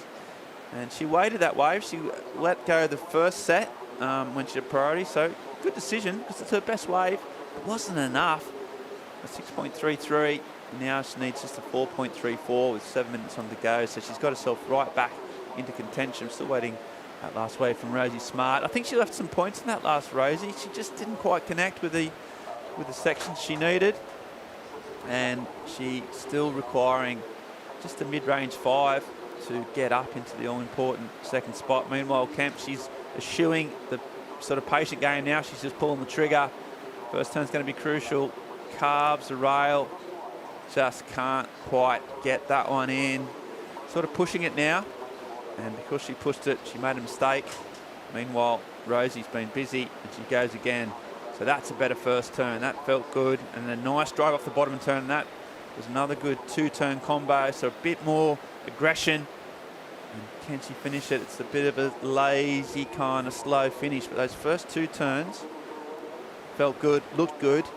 And chasing a 5.21 for a 2-turn combo. Her previous wave came in at a 4.2. Things were looking pretty good when she hit that big first turn. Would have liked a couple more of those. Second one was pretty sharp, and then unfortunately the wave sort of rattled off without her, whereas sometimes it can stand up. But that one, big backhand vertical blast straight into a second one. Here she would have been hoping for a big finish. And it didn't really amount to much. So score still to come in for that one from Rosie Smart. 5 minutes 20 to go. We see the sunlight starting to hit the lineup. The local crew have any thoughts or feelings on that? I know back home, also on the west coast in Australia, one of my locals, you want to surf it before the sun hits it because everyone thinks it sort of turns to mud after that. Yeah, no, it's all right. You still get the wind. Starts to sort of just to veer in the mornings. It funnels out of the valley and goes more offshore as that sun gets over the hill and warms up, and the cold air over the land starts to heat up, and you start to get a bit more semi-onshore flow. But I'll tell you what, it's not going to make too much of a difference. The direction's good of the wind. It's not too strong. So I think most Portuguese love this time. It's kind of gold now, really. Sun's poking up, a bit of more warmth. And there's plenty of swell filling in as we see Camp chasing a 4.34, not a big number. She knows she has to put it on the line. Second turn's going to be crucial. Some swooping car, but just can't get the finish. Meanwhile, heat leader Wong, she's had the best waves and has surfed the best on them, hence the lead. And she's looking really sparky, getting nice connections and just always a little bit more sort of final flourish as well. She'll be pretty confident of getting this one home. It's those all-important second spot that will probably be where the interest is going to be. As you see, Sanoa again, big section. Oof. And she clicks it off the top, so some scores to come in. Okay, well this one's heating up. All 4 surfers into the double figures. 3 minutes 45 to go. Here's Rosie Smart again, staying busy. And she's done it nicely. Hits the eject button, gets out of there. So a 4.67 for Rosie's previous wave. We're waiting on scores for all 4 surfers. So we have a very live ball game. Eva Wong, the only lady who can afford to feel a little bit happy or comfortable at the moment, but she would still like to do a little bit more. And that was nicely done by Rosie Smart. Paul Evans walking into the booth with a mid-length. He's not that old, is he? Has he given up? He's already quit? Mate, you don't love him, don't judge him. That's what I try to say. See, Evie Wong, she's been on really good run of form, been consistent, been shralping, and he's got a consistent and well worth lead. But this is Sanoa. So this final end section was where all the money was, Binzi. Is it enough though? It's a big section and a big hit. And we're waiting on the scores to come in. Wasn't super vertical. There's Camilla Kemp. First carve hasn't amounted to much. Working way down the line, just sort of forcing those turns a little bit. And that's a 2.5. Oh, and there's some serious, a bit of, is that in the next heat? We'll just see what's going on there, because it looks like that's the next heat, which there's not much you can do about that in terms of interference, because she's not even in this heat. So it's going to be interesting to watch. Camilla chasing at 4.34. It's not a big score. Gets the first turn in and then clicks down the line. Sees a bit of open face. And here she goes. Nice carve. And then those surfers paddling out just got in the way. That's actually... That's a beach marshal's nightmare. That's not cool. No. And it's going to be some type of jurisdiction, because there's no need for them to be anywhere near the surfers on the wave, really. They've got enough space to paddle out in the channel. You can paddle up inside the point, can't you? Yeah, yeah, you can, but I think you just go wide is the typical way that the rip takes you around. So I don't know what... Not at this level, that's not allowed. Yeah, I'm not actually sure of the actual jurisdiction on that in terms of the next surfers paddling out in the next heat, how that, whether that is an infringement or not. But it's going to be interesting to see. That's where the judges get the big bucks, the priority judges. That's where there's about 1,400 of them. They're all up there right now. It's just in the Brains Trust trying to go through. But Camilla's got a right to be a bit annoyed at the very least of having some of her scoring potential cut short when she only needed a 4.7 to get through. Meanwhile, live action at Sanoa. She's done a few of those, but it's not going to be another, probably add to a 5.5. Solid waves, but not enough opportunity. 45 seconds to go. Still scores coming in for Camilla on that last wave before she collided with the other surfers. That's a real knot between second, third and fourth. Sanoa Olin is in the box seat with a pair of 5s. Camilla with the 6 has the highest single score out of those 3 surfers. Rosie Smart has priority. She wants to cash it in. She's looking for almost a 6 to put herself up into 10 seconds to second do it as place. well. It's frothy foam. Not sure if this last wave's going to come in time. It might be a case of the scores. No, Camp, she does pull the trigger just in time, but that's not going to be enough. So as it stands, still some scores to come in. I think some of those judges will be looking at that last wave or prior wave before that. There's a lot of waves hitting in that last 5 minutes. We're going to do a recap, try and get some type of summary on where we're at with it all. I know that Evie Wong has absolutely smashed it with the highest individual heat total of the day. So here's the heat recap. Chris, and a lot of waves got ridden, a lot of action. Yeah, why not? And it was this lady in red, Eva Wong, who looked lively from the start. She opened up with a 4.5 and never looked back from there. Plenty of drift out of the tail, plenty of flare. This was Sanoa Olin on her backhand, throwing buckets at every opportunity. A pair of 5s presently sees her advancing in second, and we're still waiting on that one score to come in. This was a heat winner, Eva Wong in the red jersey. She just looked really fluent, really comfortable, wasn't overthinking, was just letting her board go to work, flying down the line, plenty of varieties, great turns. And she's done it very, very nicely to advance through to the next round. Still waiting on that score to come in for Camilla Kemp. It's looking like it's not going to be enough, but maybe the pause in dropping the scoring has something to do with looking at the surfers in the next heat who were completely in her flight path. Yeah, it's going to be, I mean, as it stands, she did needed a 4.97. The wave To be honest, I don't think she was getting the score even if she'd ridden out of that turn, but there's no doubt about it. She's going to go and talk to the judges. And so Yeah, she's got I had a lot planned. Yeah, exactly. After I landed in the white water, I was going to do a massive shove it. Yeah, massive double air reverse.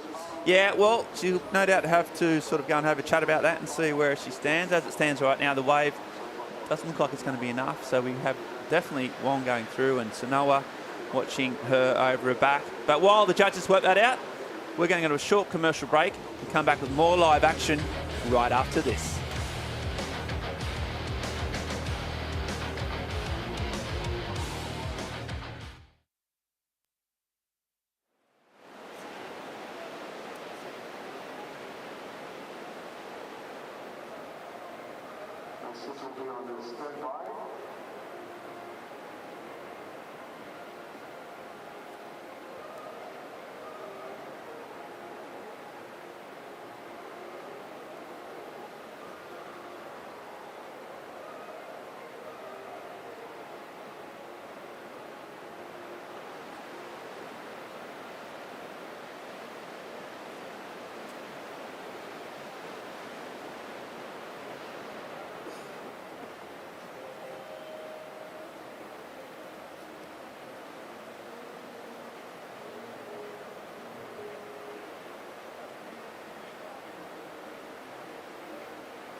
Welcome back to the sunny skies of Portugal. We are in Ericeira for the penultimate heat of the first round. We still are waiting on those official results. There was a bit of controversy.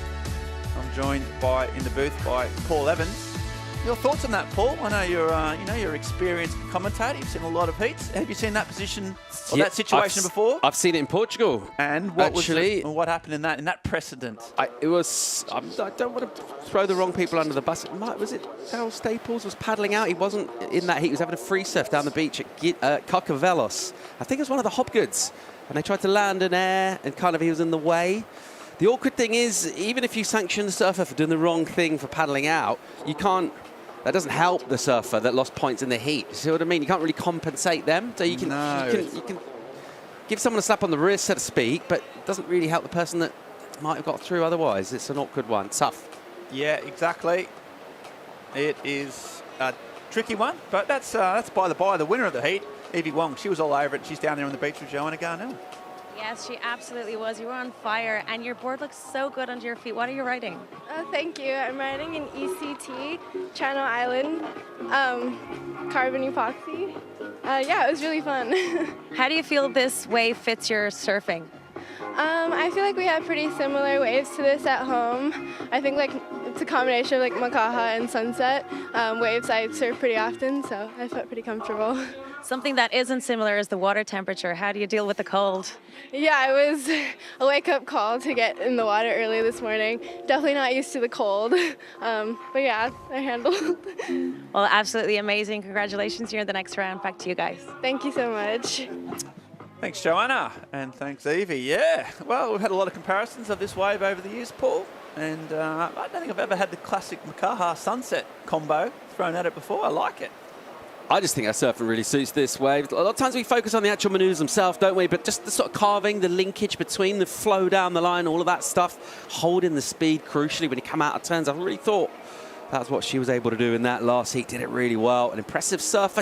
Quite often been impressive in early rounds. I remember in Bolito, she blazed in the early rounds on the Challenger Series. I'd like to see her kind of keep it going throughout the week and, get towards finals day because she's an incredible young surfer. Yeah, really, relatively inexperienced. So every competition that she goes in, you think she's going to get better, get a bit more hard-nosed, learn the competitive side of things. But in terms of actual surfing talent, yeah, it's pretty apparent she's a special surfer. And after that performance, we'll see what happens. So now we're just waiting, and there's still scores from the last Well, heat. it's that wave, isn't it? It's the that wave of Camilla wave. Kemp, and there's a decision being made here whether that's going to be some kind of reserve. I could be a guess would be the reserve. only. It's very hard to allocate points for something that didn't actually happen. So And the person that is in fourth or second had nothing to do with the incident, so you can't dock them points, obviously, and it might be a case of a resurf is one option, or Camilla just has to cop it on the chin, and the surfers involved in might get some type of fine, or as you said, a shakedown. So we'll see. We'll get some clearance on that soon, and we'll just they are definitely.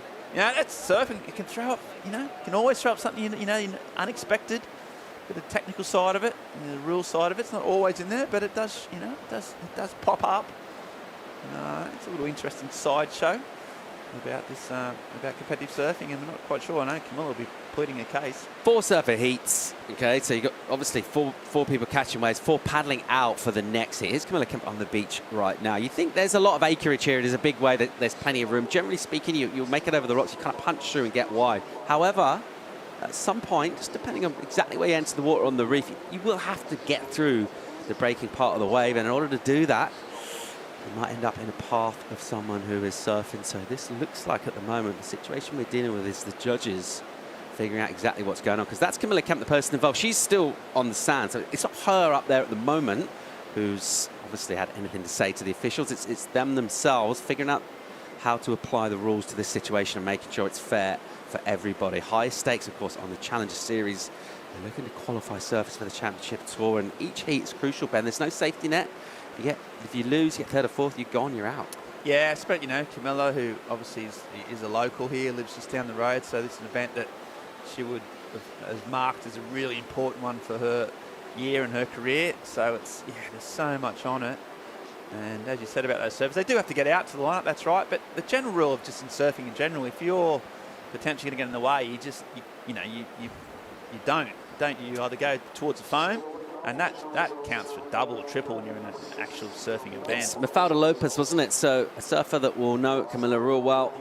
Brilliant young Portuguese surfer. And of course, there's no intent. They made a mistake. There's no way would she ever want to be involved in such a thing. But the fact that they've taken this long to sort of come up with a plan for it. So we'll have to see. We're going to have to have a look at the forecast while the judges sort of take their time and unravel this sort of bit of a sticky knot. We've got the Surfline forecast, Paul, and look, I know there's one thing I know about you. And I know a lot about you. I think over the years our friendship has developed the point of it. I know that you love a westerly swell. It's one of the things that you sort of hang your hat on. And this is the Surfline forecast. I think you're going to be pretty happy about the course of this. Those red blobs look good. Really, really good. Almost a bit of south coming in there. Look at this thing bubbling up from the tropics off the coast of Africa there in those trade wind regions. So the swell direction really good for this place. This is what we're looking at in terms of today. 2 to 3 foot on the face. Got the odd bigger one than that, I'll say. That offshore wind, possibly not that brisk at the moment. It's reasonably light out there right now, but it's still, compared with yesterday, we did have a brisk offshore. Look at these scenes, man. Oh, it's absolutely gorgeous scenes. This is a World Surfing Reserve, Ben. It is, yep. So that Ericeira, the whole region, is protected under the World Surfing Reserves legislation. Which just highlights the importance of surfing to this community and this town. It's the sort of beating heartbeat of Ericeira. Incredible amount of waves in an incredible short space. And waves for everyone, isn't it? Learners, big wave surfers, world's best competitive surfers. There's something for everybody. And that's why it's so coveted, and why that World Surfing Reserve has come into place. And it's beautiful scenes like that. This is a pretty standard September day, last day of the month in September, so it'll just slowly increase in temperature. You get up in the morning, don't you? You got your coat on, you got your sort of, you maybe even whack a beanie on. By the end of the day, by 4 or 5 o'clock, you got your board shorts and your tank top, sun cream, your sun cream on, most definitely. So it's just a lovely, slow, gradual increase in warmth. Also met today by a lovely new west-northwest swell. It's just pouring into the lineup there, you can see. And that's what you want to see at any point break. Just lines reeling down the reef. You can see at the top there, Paul, another little wave up there that gets quite fun. And then down towards the middle is the Riviera itself, which the surfers are sitting on waiting patiently. The surfers in this next set have had to wait. Good solid, probably almost 10 minutes now as this sort of gets unravelled. Surf fans from all over the globe have come down to watch this event. And surfers from all over the world have gathered. It's the only show in surfing at the moment. This is where surfing's at right now. The WSL finals was held way back on the 6th of September. We got our world champs out of the way. Now it's all about the Challenger Series, isn't it, Paul? This is it. This is where surfing's at right now. Building towards next season, we'll establish surfers to go to the championship tour. Of course, still another event on the Challengers to come after this over in Brazil. But after Portugal, generally speaking, those rankings will crystallise. There will be obviously last-minute qualifications over there, but a chance to get it done here for some of our athletes on both sides of the draw, men and women, get the qualification done here. And you have to feel if you get it done early, just allows you to enjoy yourself a bit more in Brazil, kind of surf without the pressure. Also just gives you a little more time in terms of prep, your certainty for exactly what you're doing next year. Interesting, some of the changes we touched on them earlier on the schedule for the championship tour next year, heading back to Snapper, of course, Abu Dhabi as well. The wave pool, that's going to be on tour on the championship tour. So a couple of changes, exciting times. Yep. It's plenty to come our way. But right now, the judge is still just looking at the rule book. Are they looking for the rule book? Yeah, they're trying to find it. Where is it? Who had it? Is it in the glove box? Didn't you have it? It's in my backpack. They're literally looking at the winners from well, we've got a bit of a break. Let's go through the Challenger Series, Paul, and look at some of the winners from throughout the year. We've got a video coming through here with some of the highlights of what's been an incredible year of surfing on the Challenger Series events. And we've had waves in Australia, in South Africa, and this is absolutely pumping Snapper Rocks, Paul. It's good, doesn't it? Yeah, what an incredible event this was for lots of reasons. This performance, Maren Brooks, a lot of people felt that was coming, but when you see it happen, that one tube she got, unbelievable. Talk about experience though, Ella Nichols, such a good surfer, such a smart campaigner, pretty measured in her all-round approach to putting events together from everything outside the water as well as the heats themselves. Good value for the win there in Sydney. And over in South Africa, another rising star. It was unbelievable. Ella Kenworthy, absolutely brilliant over there. And those warm water waves at Bolito. And experience again, Sally Fitz. Yeah, the veteran at Huntington, look how much it means to her. She's so stoked, she's still got the fire. Look how much she's so pumped on surfing still. And we've had, 4 events, 4 different winners. It's interesting, like you think you're sort of late stage Sal, right? You think you're in the challenges or you're maybe not making the cut. You expect maybe the vibe, you know, maybe thinking your career's on the wane from being a world title contender. I can't remember seeing Sal look so stoked around events. She's super relaxed. She's just enjoying all the opportunities that come her way, and obviously she's winning a lot as well, and that generally makes these competitors pretty happy. But Sal is stoked. She really is, and you know, she's talked often about it. She's loving competing, as always. She's loving sort of sharing her knowledge with these next generations of surfers. That's a big part of who she is, and she loves beating them, most importantly. And so that is Sal. She's here, obviously, in this event, come up in the next round and see what she's got. She can qualify here with a final placing, so she'll be back in the CT where she belongs. Looks like we have moved on to the next heat. We've had closure. We've had closure. I'm not quite sure of what that closure was, but it looks like Camilla Campbell's in 3rd place. She didn't get the score, and Rosie Smart in 4th. So officially, Sanoa getting through there, and Camilla, despite that last wave and the sort of potential interference, she has to deal with that, and I'm sure she'll be having a word. We will get the official what the guidance was on that and what happens. But all we can tell you right now is that Camilla Camp is out, and she can consider herself quite unlucky. Meanwhile, the first sets of the day, another stacked heat. Speaking of veterans, Nikki Van Dyke here in the red, the Australian. She's had many, many years on the CT, trying to get back there.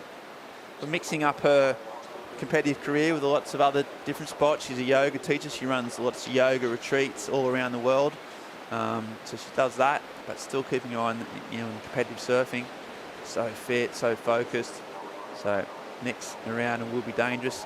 Layla McGonigal from Costa Rica, also really impressive. And that's Mafalda Lopes, one of the Portuguese stars.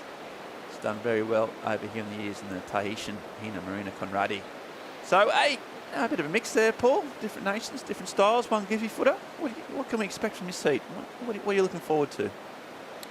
I'm really looking forward to seeing how Nikki goes at this. Just speaking of surfers that seem very relaxed with sort of where they are with everything. You know, you're on the Challenger Series as maybe someone on the come up, and there is a bit of pressure and expectation, and you're really looking to try and sort of get somewhere and achieve goals, and everything's sort of in play. I feel like someone on the sort of other end of their career, or just certainly much deeper into it in terms of Nikki, they're really sort of realising that obviously got the experience of coming to a place like this, you know what it's all about and all that sort of stuff, but able to just sort of enjoy it at the same time as well.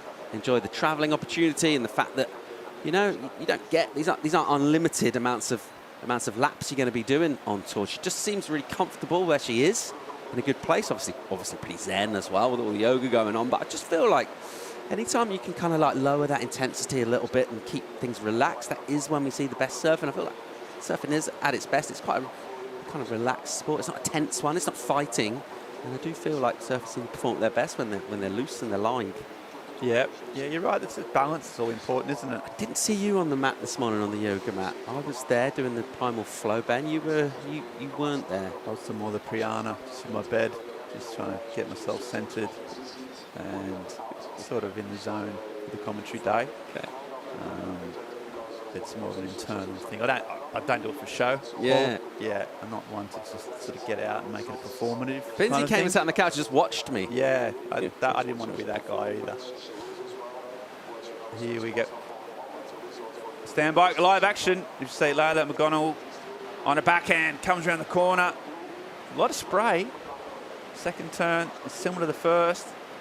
Wide leg stance and then just pulls out. But meanwhile, sort of roaming the beaches down there is our friend Joanna Garnell.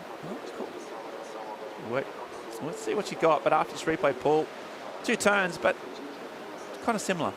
Yeah, just adjust the feet for the first one and just didn't quite crack the lip. Had to just go a touch soft, put the turn underneath it. The crucial part, the completions were good, but she maybe would have hoping for a little more impact. Speaking of impact, we've got Joanna Garnell. She's live, out and about. What have you got for us, Joanna? Yeah, you won't believe where I am. I'm at the top of the mountain. I can see the whole view. It's 9 in the morning here in Portugal. The sun is out in the beautiful Ribeira de Ilhas, and we can see the whole coastline, the west coast coastline here, and the waves are absolutely pumping. You have to come down here. Okay, Joanna, did you get a lift up there in the car, or did you walk up the stairs? I walked up the stairs. Okay, good effort, good effort. And what a view, and thanks for the insight. Lovely. If you're going to go check out Ribeira, get up the top and have a look. Thanks for the insight. There's a bunch of steps for you to do some early morning exercise. Yeah, I do. I like to do that. There's Joanna at the top of the beach there, overlooking incredible views of the whole Portuguese coastline, and not a bad spot to check the surf. And looking there at Layla, looking at that one, the first score still to come in. Obviously, Hina Maria Conradi down in Biarritz. Also surfed this wave a lot throughout a junior career, trying to make a mark. Should be eyeing off these powerful waves. And another one here for the Costa Rican. Can't get through that one. A slow start, given the amount of sets pouring through. And that top view, Paul, sort of gives you a good scope of the reef. As we see, Lopes to Mafalda. It's really powerful. Give you first turns, a bit of a setup. Gets a bit late on the second one, but clicks it over the top and does a little dismount. 2-turn combo, a bit deep on the reef. Top view of the reef there, Paul, kind of shows the expanse of it. Sometimes these views quite close in, as this wave. There's a lot of room to move out there, and positioning is so important. Yeah, it's a big lineup, isn't it? It's a really big one. You can get a little lost. Of course, these surfers pretty experienced, but crucial to be in the right section. Basically, where the steeper waves are is Hina Conradi, surfer out of Reunion Island, now based in France, and able to find a face for a finish into the lip. Just kind of uses that spin, didn't need to do too much there. Can be a bit of a tendency to overcook that. Here's Nikki van Dijk off the bottom, loads up and a nice carving snap. Look how much spray, a real point of difference. Again, you see she's generating almost twice as much spray without much effort. So just gliding through. And that board, the rails look pretty thin and incisive. And the late hit, so just a little extra quality. It looks like, as you just watch these replays, and Nikki just kind of slicing that wave up. By contrast on the backhand, McGonigal doing a bit more work. She's working for her turns a bit more, which generally doesn't look, it's not visually, not quite smooth. Let's see how the judges will process all that scores for everybody to come through. That's a really good point about position here on the reef, particularly today, just the way this swell is. There are a couple of places we can take off. It seems like everyone stayed really close together. That's not always the case here at Ribeira. We've seen a lot of scores come through on wider waves, particularly when it's bigger, maybe more towards lower tides. I think obviously when the tide comes in, it does get a little more bunched together here, Ben. Yeah, you're right. It does get condensed. And we see the surfer Leilani looking at this one. Backhand winds up. Bit of a two-stager. There she winds up again. So nice, getting nice steep faces in the third one. Just a little bit sort of uneasy on her feet as she came out. That was the best wave in terms of getting 3 turns in. She's lacking a little bit of variety. But Paul, she's picking the good waves though, right? Yeah, rhythm is super crucial. Obviously, anywhere, particularly at a long wave where any decision that you do make is going to cost you time in the heat. So you use up that time and we get a reward in terms of points. And good rhythm from her already in this. And the 2 surfers going through. If you're on the best waves, you're already really halfway there. Arrives kind of late, and that can go a couple of ways. And it went the right way for her. She just kind of chops one down out of the lip and straightens out for the finish. Able to extend off the top as well. Give it the full body treatment, and that'll feel nice. Yeah, live action. Conradi comes round, first turn. Tries to put a bit of that back foot power in. Nice patient waits the second one. It's kind of a mini float. And drives down the line for a roundhouse cut back. So nice even pace wave. She's going to hope for a bit of a finishing turn here to just dot the I's and cross the T's, and she's done that. Well surfed. Sort of covered some territory with those turns. Meanwhile, Nikki Van Dyke had a really good opening first wave. Paul made the point, just a little bit more spray, even without a whole lot of body movement or sort of really efficient turns. And just kind of makes a nice, sort of a little bit safe, but just backing up good competitive almost surfing. a carbon copy of the first wave. I mean, the finishing turn was basically identical. She's pretty lacked a bit of dynamism out the back though. This is where she's got to really go for it here, the local Portuguese surfer, and that's a big backhand turn, loads of spray, and a nice hanger to finish off. Looks around again and another one. So real solid surfing, more spray, a bit more aggression. That one big turn was the money one in there. So I think those 2 surfers now starting to feel it. You can kick at her feet, you can see she's fired up. And I think it's all about this second or third turn, Paul. Yeah, I mean, you talked about power. She's got really good air game as well. Such a dynamic surfer, well-rounded. It was her that was in the way of Camilla Camp on the way out. And then with that pause, you're thinking, well, how's this going to affect her? Is it going to rattle her a little bit? Is it going to get in her head? Doesn't seem to. She looks like she is in fine form indeed. Holds that bottom turn for an eternity. That's the leg strength. Allows you to do that. And then because she held it so long, the wave got steep and cracked it hard. This was, yeah, really similar sort of surfing to her first wave. A combination of carve and turns out the back. Nothing's forced. The timing's really good. It's all pretty measured. And then to finish, a little click down off a whitewater section, just showing something a little different. This was Ina Conradi just carving this one up. And again, had to be sort of patient in terms of sections. That one, she didn't quite get hold of the lip. She kind of went a little bit diagonal, just slightly safe, you'd probably say, on the first maneuver. And then by the time she got in here, didn't have loads done. There was the finish. She knows those rocks are approaching pretty quick. You saw the look just to make sure she had room. Leilani, meanwhile, on the backhand, able to use a completely different body position.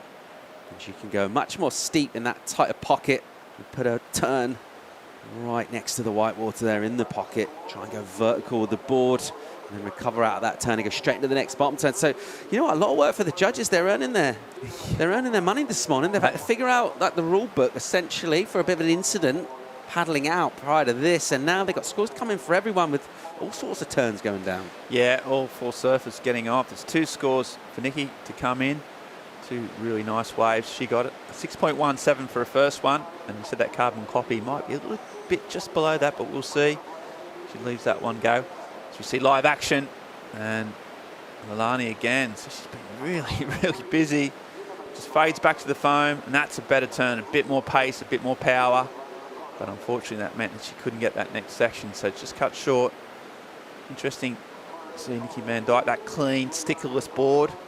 Paul, you don't often see that every day, just complete blue spray, which is a little bit unusual, and then just no stickers adorning it, which is a nice classical look.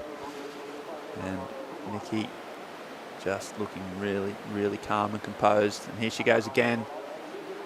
Just waits for it here. First turn is a nice little snap, but she's late to the second one. Of course, she's late. She goes down. So as opposed to the first 2 long, well joined up waves, that wave just a little bit too fast. Won't be a counter. She had to make it happen, and she didn't. Yeah, she's in rhythm in this heat and just decided to keep surfing, essentially. I mean, we talk a lot about tactics and how busy surfers are in catching waves. I think a lot of that's really just dictated by the pace of the sets, just what comes through. I don't think surfers go out there intending to kind of like sit more and, you know, maybe be a bit more choosy. I really think you find something on the line and a wave comes through here. It's very hard to know exactly what it's going to do down the line. It's not necessarily, obviously there are ways of reading it, and our locals will keep some of those secrets very much to themselves. But there's a certain element of take off and see what happens. So waves come through. Surfers will just try and find opportunities as they present themselves. Nikki will make her way in the lineup, pick up 4th priority, but she's on her way to the lead, we think, when a second number comes through. But we got scores come through for everybody. It has been a busy one. We saw a couple of lulls early this morning. This spell filled in overnight. You mentioned the direction and the longer period, which means we will get a bit of downtime between the sets. But I like to see this one pulsing, Ben. Yeah, we've been no shortage, so much opportunity. Only halfway through the heat, and all surfers have had plenty of waves and plenty of opportunity. Interesting, they've all chose similar ways. I mean, Leilani, for example, this might be a 4th wave. So all been similar, trying to just get above that 4.5 point range. Not sure that wave will do that. So just sort of caught up. Similar waves, similar manoeuvres, and she's got to show more variety for me. We talk about surfers like maybe midway point in the heat, kind of assessing where they are. I think that's a pretty sort of standard tactic, and maybe adjust. And I think she might need to adjust, find a bit more quality now. As we see, Conradi, just a nice little first carve back to the pocket. She's really patient, kicks the fins out on that little foam climb, can't get around. Yeah, the midpoint, reassess. I suppose that's a bit about your life too, Paul. It's kind of the midway, would you say, throughout your course of your life? No, I think that came some time ago. That's well past. You're reassessing that, you know, haven't gone through the reassessment at this stage. You're at the halfway point. Happy where you're at? Happy where you're going? Yeah, I don't really think about it too much, to be honest, Ben. I just kind of like get up and make a cup of coffee and just get on with my day. Yeah, that's the way, mate. Don't overthink it. Yeah, just vibe it. Exactly. Yeah, Leilani, like she's been busy. She's kind of scrapping around a bit now. And I just think clean it up a little bit. Wait for something a bit bigger. Wait for a bit more energy. You've got that backhand weapon. It is a point of difference. Make it a point of difference and make it count. Get a bit of quality. Go harder in the lip. Do a hammer and give the judges an opportunity to go, this is different. This is more dynamic. And give them something to score. She's been catching a lot of waves. But, yeah, maybe wait for a bit of quality. Kick of a Selko, getting ready there. Game face on. Yeah, she's always means business. Yeah, I know what you mean about Leilani, just playing to her strengths, really. Picking those ways that, you know, those big backhand hammers are where she's based her career on, and she needs to get more of those. But while we sort of reassess our own lives and where we're at, we're going to go to a short commercial break and come back with more live action from the EDP Ericeira Pro right after this.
We are motoring through the first round of the women's and moving on to the men's.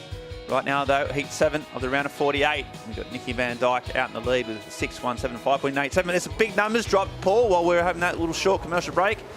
And Mafalda playing to her strengths, as you say. And here goes that surfer there. She got a massive number, I think, for this big hanger there. So 7:17 and 3:33 and the score to come. And Nikki Van Dijk also stayed busy, Paul. Yeah, this was during the break, wasn't it? So another wave from Nikki, her 4th. And pushing really hard here, just opening up on the snap. So she's gone with the carving maneuvers prior to that. That one, just adjusting, showing something different. Hina Conradi, who's pushing a bit harder here. It looks a little forced to me.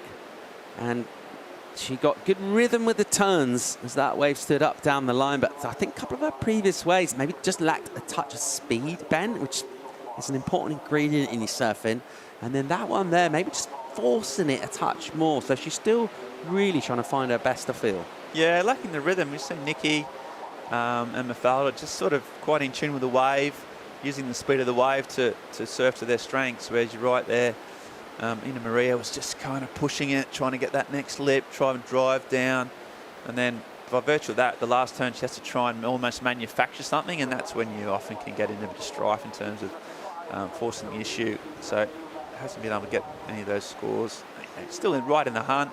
Does need a 7, which is quite a solid score in the scheme of things, but yeah, she's got to do more than that. I mean, Mafalda on screen there, that 717 that she got. We talked about the power that she's got and the way she's able to go steep and vert and hammer the lip, which is visually impressive, and the panel like it, and they like to see water being displaced, and the power of this wave is something that you can tap into, but you can't force the issue. You have to kind of be a bit patient, let the wave kind of dictate the pace, and then match it when opportunities come. And having the experience, being the local premier in Portugal, it helps her do exactly that. Yeah, and a chip in from Leilani. She's waiting a time here. This is that turn we talk about. That's a nice little turn in the pocket and a little more vertical. Again, forcing it, just trying to push the fins out to try and get a few more points. She's sort of stuck in the 4-point zone. She can't really get out of it. I don't think that wave's going to do it either. Now at this stage, you start to try and change. What do? Do you change your approach? You can't change your surfing. You change your waves. What do you do? There's an obvious comparison as well with Mafalda being the goofy and the extra power that Mafalda's got. And so anytime she stands up, Leilani, you can't help but compare what other goofy foot surfers are able to do in these kind of conditions. It's just a good wave. I like the way she got aggressive with the snap and comboed it up backhand. Two-tone combos on the backhand continue to pay big numbers in surfing at all levels. I think you'd see that on any tour, at any level. If you can combo up backhand turns, judges really like that. Let's see where it goes. Conradi with a flyaway pull out. That won't count. Leaves Nikki Van Dijk. 2 servers out the back. And here goes Nikki, the Victorian. Has been looking really sharp, almost mistake-free. It's got a little bit of froth on the wave, which doesn't help. She's driving down, finishes off. Again, probably not going to be one that improves the score.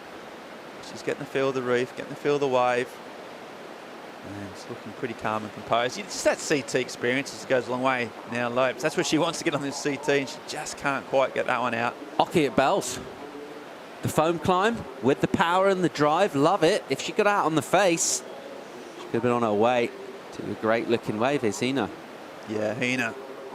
So tries to carve down again this foamy spectrum from the waves before. Nice little tag off the top and then just goes down. So again, you know, those 2-turn combos can help. They've got to be smooth, they've got to be more powerful than that. Yeah, it's story this, Ben, it's a relatively rare situations. First and second are sort of streets ahead. They've got a big cushion their way out in front. We quite often see one surfer kind of dominant, and then the other 3 all in contention for second. That's like a kind of classic pattern these 4 surfer heats go. But in this one, really, you know, look at the requirement scores. They're big numbers for the likes of Hina here and also Leilani. Nice power in the first turn, but she kind of stopped her board completely, so she had to find speed again. She was able to do that and get up, but always maybe just looking slightly out of control.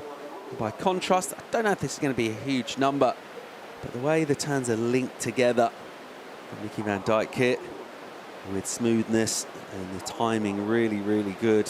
Quick in and out for Leilani there. Yeah, and that situation where those surfers in 3rd and 4th so far behind, they're needing in excess of 7. They've got probably 6, 7 waves each, all for 4s. Is it time now to maybe change it up? Just wait for a 7-point wave. Try and put more emphasis on the wave you're going to catch. And be a bit more patient. What do you think, Paul? What's the best way, or just keep playing your game? I think anytime you're surfing a really long wave like this one, if you're committing to multiple laps, you're taking so much time off the clock. I think it's time to really try and find something quality. Yeah, I agree. Mix it up, change it. There's no shortage of sets. They'll be timing this. They know that there's been so many waves come through. Priorities are changing quite a lot. If you can get out the back and just maybe wait for that one absolute bomb of a wave, that might be the path to a 7-point ride, as opposed to keep throwing the dice and getting your 4s and 5s. It feels quite easy for the judges. They're going to see similar sort of surfing. They're going to reward it with similar kind of scores. So just do something a little bit different. Be patient. Let something go. Find that quality. Making a quality kick of a Sulco. Very much dialed in with what she wants to do, what she needs to do. Tough heat, though. Yeah, a very world junior champion, really focused competitor, really powerful surfing, knows this wave inside out. And there's the young Zabrowski, so the young Tahitian who has won 3 events in a row, 13 years old. She's unbelievable. She's got Thomas Fernandes in the corner there. No one knows this way better than him, so we talked about local insights. Could that prove crucial for her? But she is on an absolute tear this year. She really is. 3 event wins on the row on the senior adult. There goes Maloney again, just can't get it around. I mean, we haven't probably seen a 13-year-old quite like the success she's had. As you see, a bit of flair there. I mean, we talk about some of these young stars that came through quite quickly. Erin Brooks, for example, even Carissa Moore. They were never winning proper qualifying series events at 13. They were 14 or 15. Tola Wright won CT when she was 14 and 9 months. So it is kind of historic. We don't want to put too much pressure on the young 13-year-old, but I tell you what, I think Tahiti and France have got a really, really big talent coming our way. It's going to be interesting how she goes against this as she steps it up, Paul. Yeah, I mean, 13 years old, you watch her surf, there's nothing about her surfing that makes you think, that is her age, because she just looks so mature and sort of in every department, really. She's got loads of power, but just seems to surf really smart as well.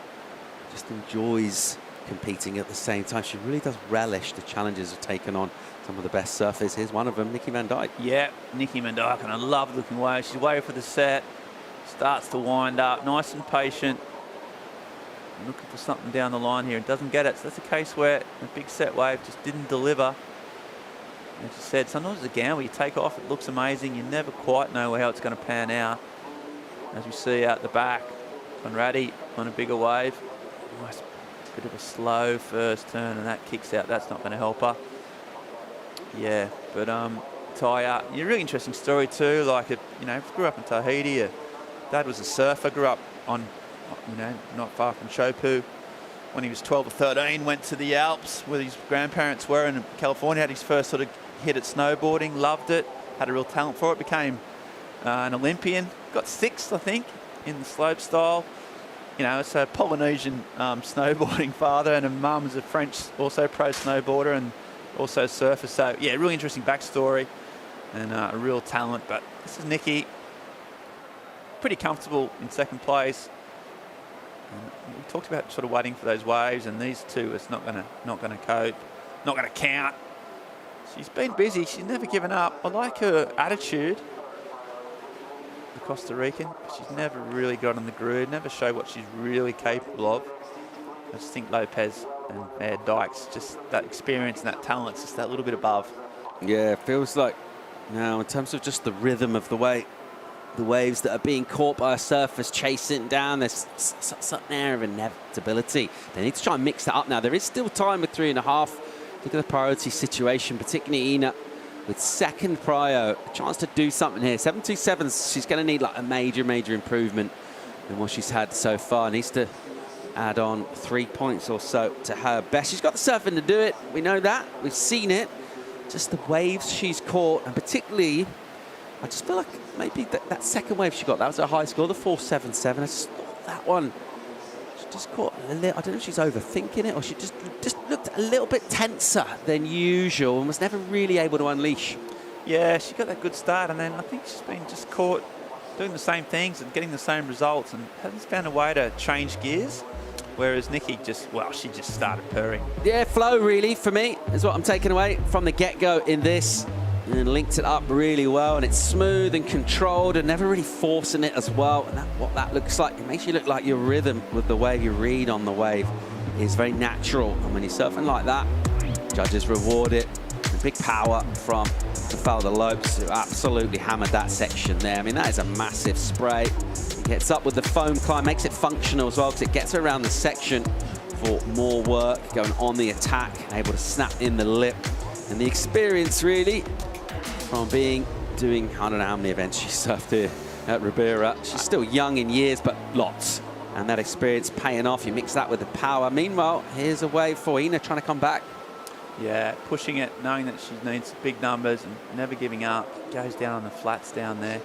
I think the difference you see those two surfers and out lead, just the spray they were generating, Paul. It's just, that's always such a pretty surefire sign of the power you've got, your timing and your technique. And you can just see both those women have huge amounts of sprays compared to the two surfers that are struggling. There's an interesting technical aspect of that as well. Surfing a beach break, you're just sort of hitting the lip. Your own kind of momentum will generate the spray. But at a point when it's running, being able to throw spray, it's a different sort of technique and skill set. Here's Hina. We know she's got power. That was nicely turned, first turn. Bit of a set-up snap there. And then here, this is really where she needs to get work done to go up and get into those sevens and where she needs to be, and unable to do that. This was a high line drive to start off this wave and just kind of squares up the lip, does it pretty well, but there's a bit of downtime here. And maybe if she could have got up a little earlier and unable to hang on just because she arrived so late into that turn. But that's the kind of risk she needs to take. I mean, I don't mind seeing Leilani have a go. And Mafalda Lopes really seems to be enjoying herself, and if there was anything in her mind kind of niggling away about that kind of weird incident really on the paddle out with Camilla Kemp, no signs of it. She looks great. Yeah, really put that behind her. Conrad, that last wave was her best wave. Now she goes again, starting to warm up a bit. You can tell the power and the style. That last wave, if she completed that last big turn on the penultimate wave, it might have been at least gave her a position to improve, but doesn't look like it. Meanwhile, Nikki, this is going to be her last wave. Just a real solid, composed heat, nice float up, drives around. Victorian, used to these right-hand point breaks, used to the 3-2 wetsuits. We feel really comfortable in the juice, and she's done.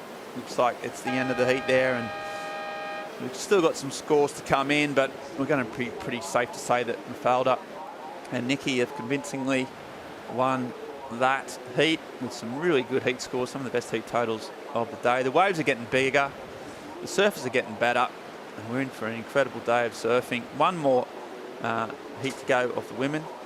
Another stacked heat, as we said, world junior champion, the local hope, Francisca Paselko, Tanya Hickel, another Olympian, and Taya Zabrowski. So really, really interesting heat coming up as we finish off the round of the women's. And we'll go straight on to the men's. See how far we can get through that first round. Round of 80 in the men's. So good strong surfing from Mafalda. I really like the style, looked on point, lots of power, lots of aggression, lots of spray, job done. So she'll be happy with that, get the nerves out of the way. McGonigal, she tried, she kept sort of chipping away, but in the end it was never really going to be enough. As caught in those 4 sort of point range, she got, I don't know how many waves, 8 waves in the 4-point range. So it's something for her to chew on, think about if she wants to get to the next level, what she has to do. And Conradi, unfortunately for the Reunion Island surfer based out of Biarritz, she also has to go back to the drawing board and see how she can improve, go back to the qualifying series perhaps and have a crack at that. So, good surfing, good waves, good times. And we're going to probably go to a short commercial break. I'm going to go out of the booth, get some fresh air. I'm going to bring Paul Evans in for the call with the starting Chico Alves. Right now though, as we see the last of that heat, we're going to a short commercial break and come back with more live action from the EDP Ericeira Pro right after this.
And the Portuguese surf scene is absolutely stoked. Mafalda Lopez ripped her heat, big numbers from her. And a surfer who's well known around these parts for all of the good stuff that she brings in heats, the power, the aggression, the explosivity, and a tough heat there. Really showed her class and shone through. And the crowd absolutely loving that. It is top 5 or 6 on the Challenger Series, and it's crunch time really in terms of getting big points on the board and getting qualifications done. Thinking of goofy foots, powerful goofy foots, and just great people to hang out with. Let's say bon dia to Chico Alves. Bon dia, Paul. How are you, mate? Great to be back. Took a while to come on the booth, but stoked to be here. We've got Taya Zabrowski coming up next. She's on the tear this year, winning 3 events in a row. So yeah. I'm quite excited to see what she's up to here in Quebradillas. Also got Kika Vaselko coming up in that heat as well. And just speaking of that Portuguese contender and how strong they can be at home, what's she going to do out here? What's she going to be looked to do, and how's she going to go? Well, she's the local Euro, and she knows the spot really well. So I think she's going to be the one to beat, and I think it's going to be a great matchup in between them. So can't wait for this one. Level is really high, and the waves look really fun. There's a bit of a pulse in the swell, and I've seen some really fun waves, and what a great day. All right, let's set this one up in red. We will have Francisco Vaselko, 19th on the Challenger Series, coming into this, so an opportunity to move up here. Taina Hinkle, who surfed in the Paris Olympics in Tahiti earlier in this summer. Jessie van Niekerk of South Africa, and Titi Zabrowski, the 13-year-old, originally from Tahiti, based in southwest France, and a wave underway already. Kika Vaselko. Yeah, nice carve here, a really long line. Kika, she has the right tempo for Ribera. I feel like she always waits a lot in between the maneuvers and reads the wave really well. And that first turn was really well done. There's some size now in the water. This morning we saw the swell was quite not here yet, but the direction of the swell is just that good for Quebradillas. So Kiki here with a bit of a wave, and this is white Jessie with a bit of a under the lip snap, gets around it, wave gets a bit sleepy, so she's just waiting for the wave to kind of open up, and bang, nice turn there off the top. Bit of a fall, so not the quite ideal start for Jessie, but she's looking good as well. Yeah, we saw Thomas Fernandes giving some instructions to Tia Zabrowski before she paddled out, but a local knowledge, of course. No one knows this way better than him. What is Thomas saying to her? What sort of advice is he giving her? Well, I don't exactly know, but I know Tomás has won pretty much like every national event we have here in Quebradillas, so he quite knows exactly where the good ones are going to break. So I think there's no one better than Tomás to actually give tips to anyone out here. So yeah, Tomás being on a tear this year, actually. He won 2 events already in the nationals in a row. So on fire. He's on fire, beating everyone. The new generation, not giving any inch to no one. So yeah, he's a great guy to have around to give you advice. What's it like being the likes of Tia Zabrowski? You're young, there's a lot of hype on you, a lot of expectation at the beginning. You kind of got that novelty factor and you maybe not expected to do well, and then you actually that pressure starts to come on you and you become someone with the focus on you. How do you deal with that as a youngster? I don't know, we've seen over the time, over the last 30 years, guys like Felipe Toledo coming into the scene, Gabriel, like, and they have that all the light on them, and they deal well with it. So I kind of like feel there's some surfers that deal well with the spotlight, you know. Caitlin Simmons would be a great example this year, right? Exactly. Still young herself Same. as well, and kind of like winning events, but still kind of not like one of the contenders like a couple of years ago. And then all of a sudden this year, and you get in the yellow jersey early, and now the pressure is on you. And well, she showed how to perfectly deal with that pressure and perform really good. We get a paddle here. Looks like Tia having a little look. Deeper than her was Kika and Taina as well. Neither of those tempted into this. We see a lot of waves come through in that last set, that last heat. Chico sets all the time. Do you think surfers have been selective? Like, what exactly are you looking for in terms of a wave? Do you want that wave with a long wall? It can be quite a hard lineup to figure out. Well, I feel like every time you have a heat with a lot of waves here in Quebradillas, there's like a sleepy one afterwards. So you kind of need to expect the waves aren't always pulsing. And yeah, I think coaches might have a close look on how every heat pans out. But I feel like every time you have such a good heat, the heat after it kind of gets slow, as you see, not going on this one, Taya. But yeah, Ribeira tends to do that a lot when you see like such a really good heat. Ribeira just says, well, I need a rest. So now it will be a less few opportunities. So I think in this one we haven't yet seen a proper set come in. We saw that first flurry of action of Francisca and Jessie, but wasn't really the set of the heat so far, because you saw the wave was steep at the start but couldn't really connect with the end section. But I feel like we're going to see the waves connecting a lot more with the time coming in, and the swell pulsing. We're going to see some longer waves as well. Speaking of local knowledge, Mafalda Lopes ripped her last heat. Let's go and hear from her. She's with Joanna Garnell. She absolutely did. Your first heat here at Ericeira this year, how did that feel? It felt great starting the heat. The heat went really well, and I have all my friends and my family, my coach supporting. It feels amazing to win a heat at home. Is there any type of practice that or any type of strategy that you put into here for Ericeira that's different from the other competition spots? This wave is really different from the other spots. It's not an easy wave. I think you have to spend a lot of hours training here so you can really understand it. We were surfing the inside section that I actually prefer. I feel like it's a better wave with more wall to hit. So I was just trying to be like kind of behind the foam so I could go vertical, because it's not that easy here. So yeah, I think it worked out. And were you expecting these conditions for your heat from what you were watching in the morning? Actually, it got better. In the morning was kind of small, but it looked fun still. But yeah, I was really happy when I was seeing all these sets coming, and it was pretty consistent, so yeah. Well, you absolutely made the most of it. Congratulations. We'll see you in the next round. Thank you. Thanks, Joanna. Great stuff. Yeah, coming from behind the foam to go vertical. That's the good dream, isn't it, on right-handers? Yeah, every time you get a steep wave here on the backside, it gets really fun. It's hard when you just get that slow wave. You cannot really put any variety of maneuvers in the wave. So anytime a goofy footer has a bit of a leap to hit, it gets a lot better for them, and they can post some big scores. We saw Ryan Callanan being one of the standouts over the past few years here, because he tends to always find those waves that have the leap line to really attack, and he has the tempo of the wave. As we saw here, just set up carve here. I really enjoyed this last turn. It was really powerful from Tainá, pushing the fins out. She makes it, our Olympian surfer. She was able to be in Chopo during the event, and nice turn there. Not a long one, but we have seen over the past few years that although Ribeira Ilhas, it's a long wave, judges want some big turns. Yeah, I mean, that feels like maximising opportunity there, doesn't it? It's a shorter wave, it's kind of a short closeout. And just with the power, the back foot pressure sliding out the tail, gets a 4 for that. It was a pretty innocuous looking kind of wave. So really surfing up and getting the score. And that's what comes with experience. As you mentioned, be able to surf in the Olympics and represent your country. That would have been a big pressure representing Brazil, right? A lot of eyes on you. And she did really well to perform. Meanwhile, speaking of surfers, a lot of people watching them and expecting stuff.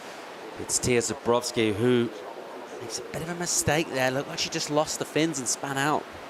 Yeah, she lost the fins there. Board was looking amazing, really fast and whippy. But yeah, she lost it. She had a bit of a lump in the face of that one. And yeah, she lost the fins there. But Taya looking really with a renewed style, just like Caitlin, you know, like some different lines, some different technique. She really pushes the tail really hard when she has the opportunity. So she's really, she's got something different. And I think that's why she's winning so many comps.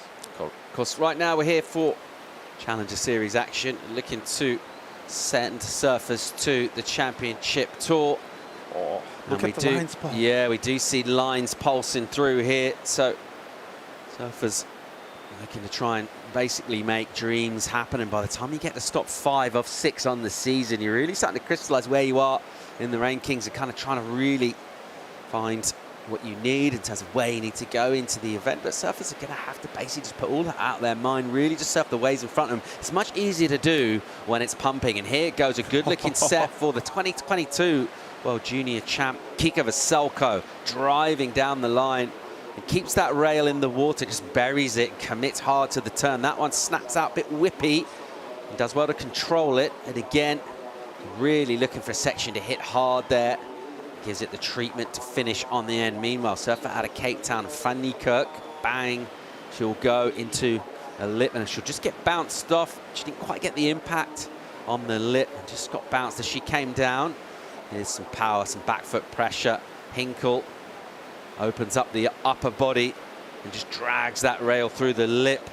And we'll pick up Zabrowski here with a bit of foam on the face. So a little out of sorts, has a look around, realizes if she gets out, she will get priority, and that could prove crucial. Corduroy lines here, Chico. Yeah, amazing stuff. We can see more lines coming in. So Ocean quite woke up finally, and we saw such a good wave from Francisca Veselko. I think it's going to be the best wave of the exchange. Those few first turns were beautiful. As you see the replay of Taina, nice carve there, really tight in the pocket. I really enjoy this. Kind of under the lip snap, got a bit stuck on that one. The ear just trying to get something going, and we didn't see this in turn, but that was a bit better from Taina. So a well put together wave on this one. And Jessie here with a bit of a fall again at the end. Nice under the lip snap there. Gets around it. A bit of a snap to hit the lip here, and she couldn't time it well again. And I think this was the best wave of the exchange. Kike, nice, long, cut back ear to stay close to the pocket. I like this snap, was a bit better. And she was able to fit 2 more maneuvers in. And this last one, bang, blows the fins out. And that board looks really good for the conditions we have on end.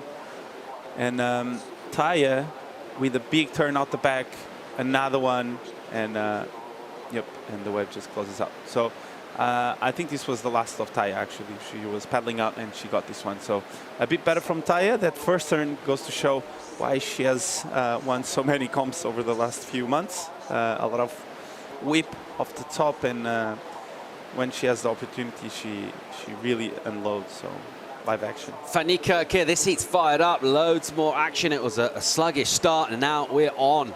And here goes Jessie. She'll snap that one. So getting caught behind on her last wave. This one much more in the pocket and able to really see sections with point scoring opportunities throughout the ride. Speaking of which, Veselko will arrive at max speed. And won't be able to hang on in terms of control there. She'll just kick that last turn away. Good number in for her previous last. The 6.5 for that long wave for her. This is her last effort, Chico.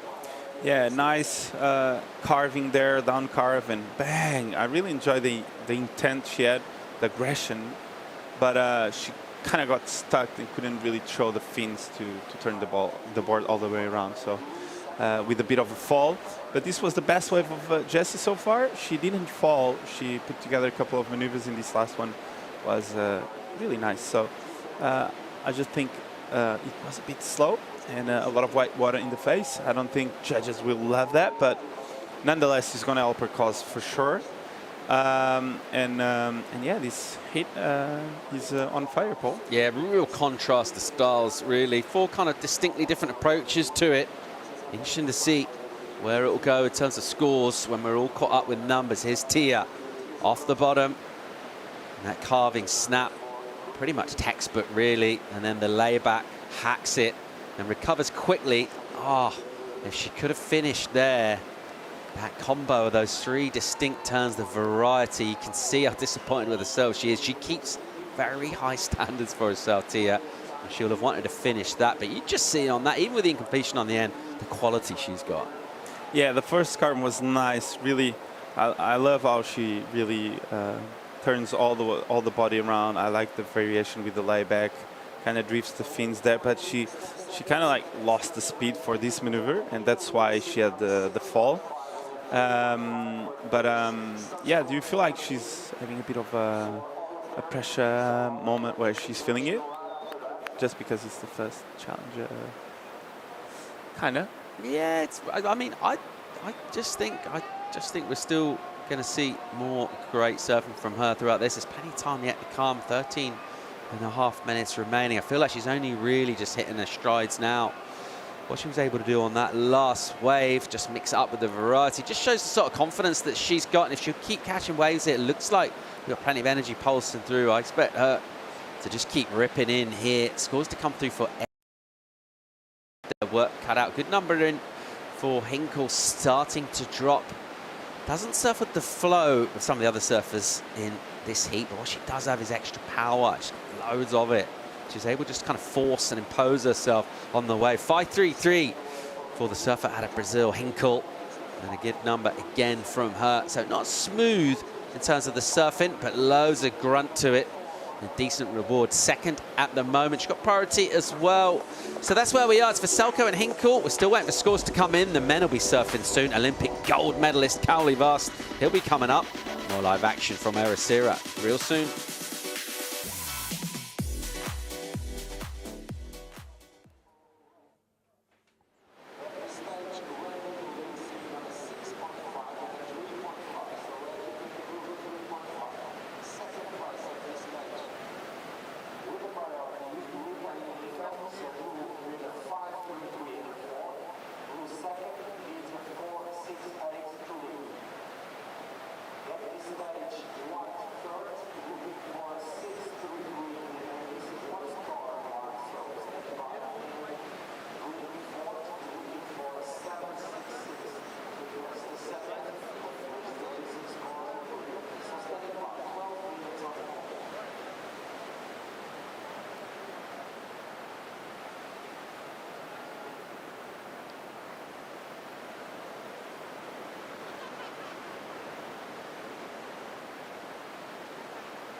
Welcome back to Portugal. It's the EDP Ericeira Pro 2024, and we're wrapping up the round of 48 for the women right now. We're watching 2022 World Junior Champ Kika Veselko in the lead in this one, currently from the Brazilian, who served in the Olympics earlier this year, Taina Hinkle. At the moment, holding down second, basically with power, basically by throwing spray, by imposing herself on the way, chasing down that pair.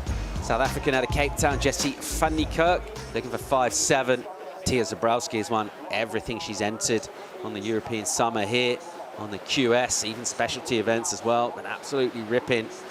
And the young surfer, just 13 years old at the moment, in 4th place.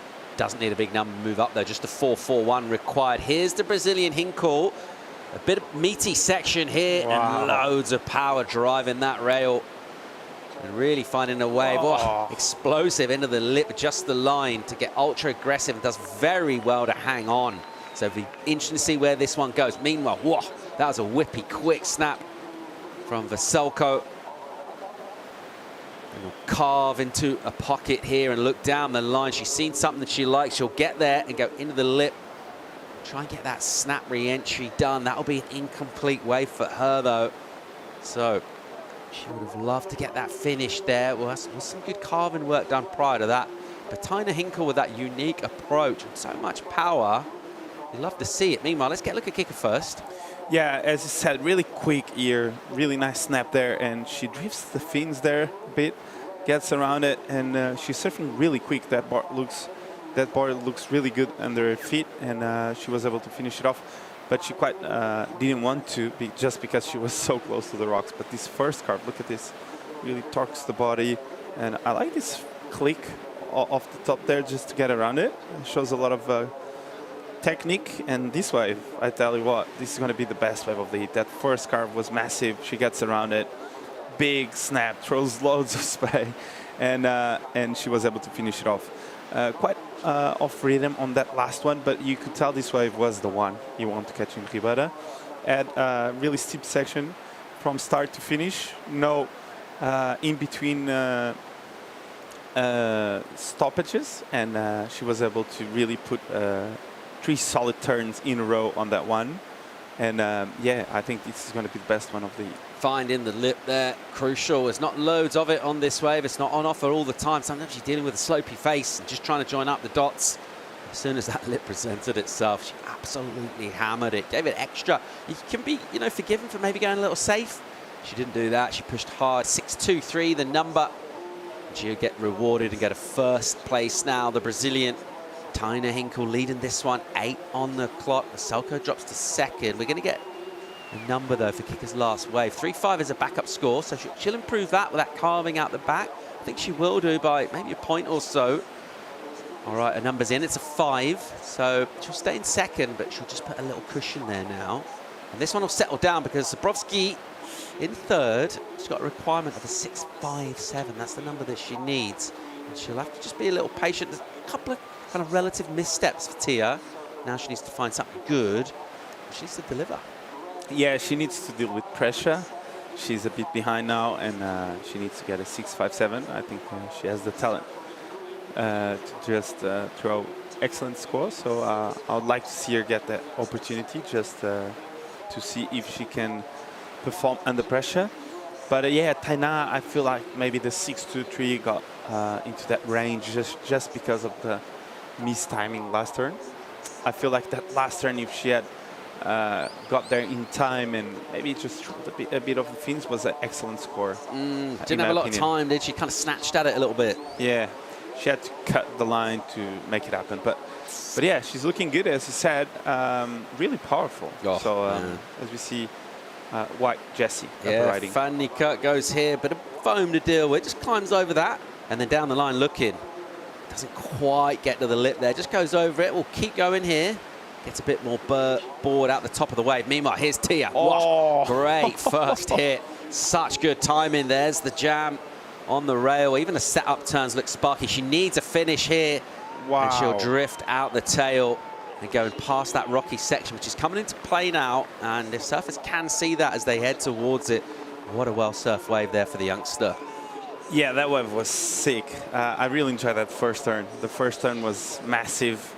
And just the technique she has, like she really puts the weight on her front foot, lets the fin slide. And I think she just has that extra that everyone wants to watch. And that section, I think, was the way she put this turn up there was massive. Look at that. Just the flick of the fins and then the carve.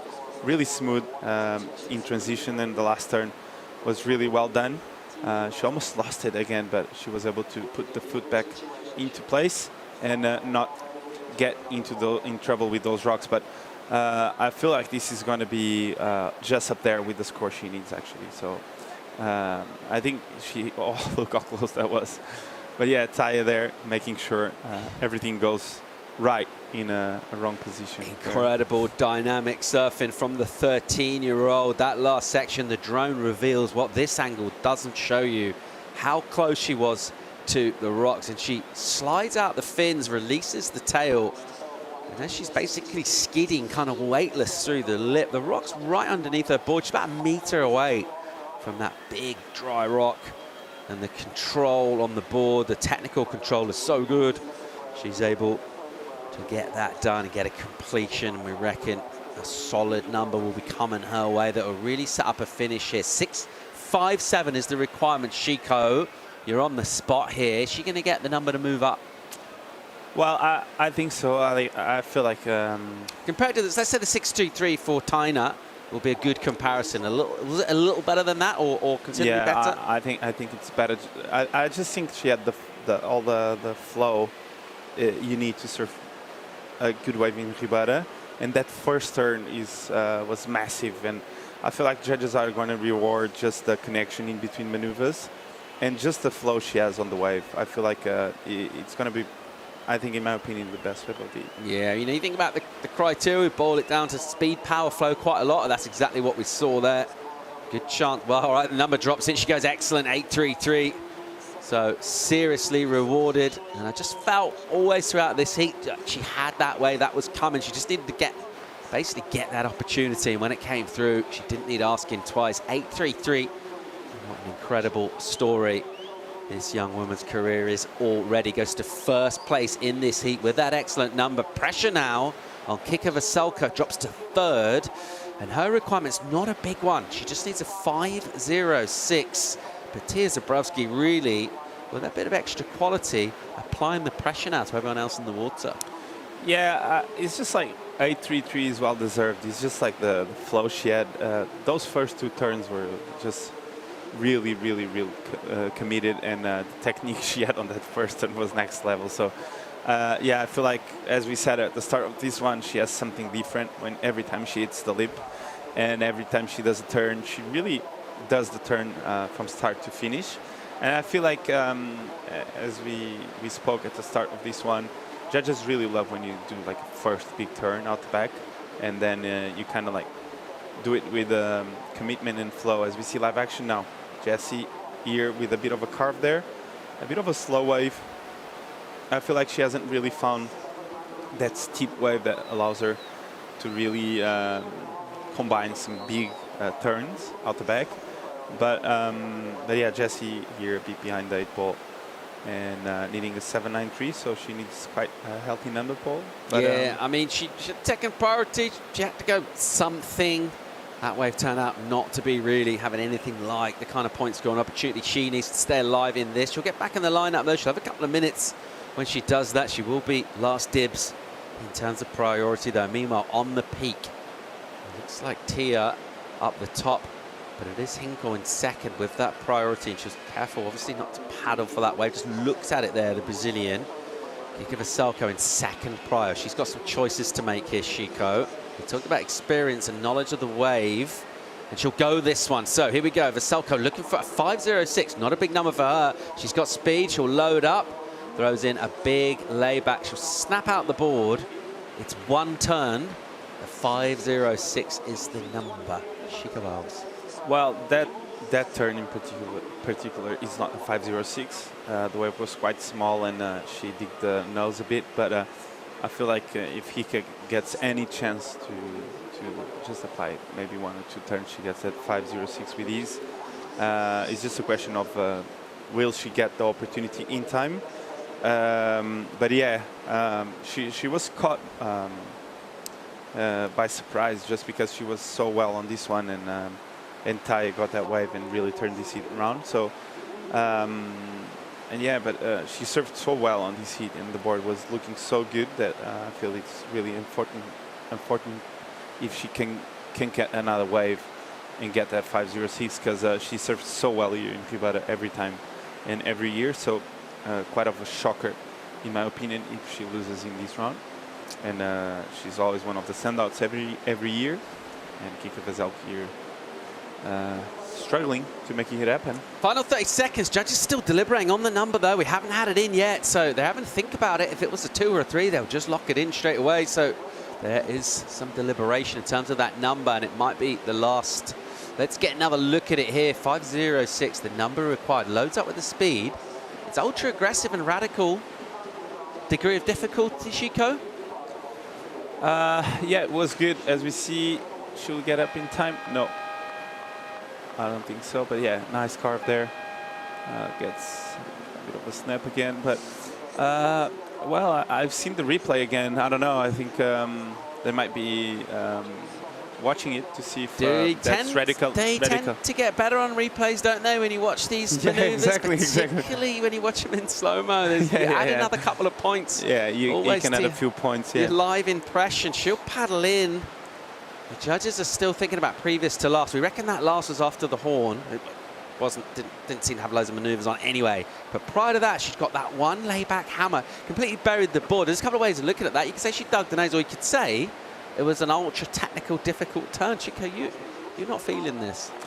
Well, I think it can be close, but I don't know if it's the score, just because it was like a smaller wave. Yeah. Comes in under, mate. Yeah, you were right. 4.57. He nailed it. Half a point short. It was close. That's why we had the deliberation, but not quite there. And she will Rue, the fact that she has not been able to advance from a tough heat here. It'll be disappointment for Portugal in terms of Kika Veselka bowing out, but another brilliant performance from Tia, particularly on that one wave with the excellent number 8-3-3 for her. Well served to Taina Hinkle as well with the power, who basically just imposed herself on this wave here to get the advancements. That'll wrap up the women. We're going to see Kauli Vast, Carlos Munoz, Tali Wiley, Aitan Osborne coming up. We're going to bring in Mundy for the call. More live action from Ericeira right after this.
Welcome back to live action.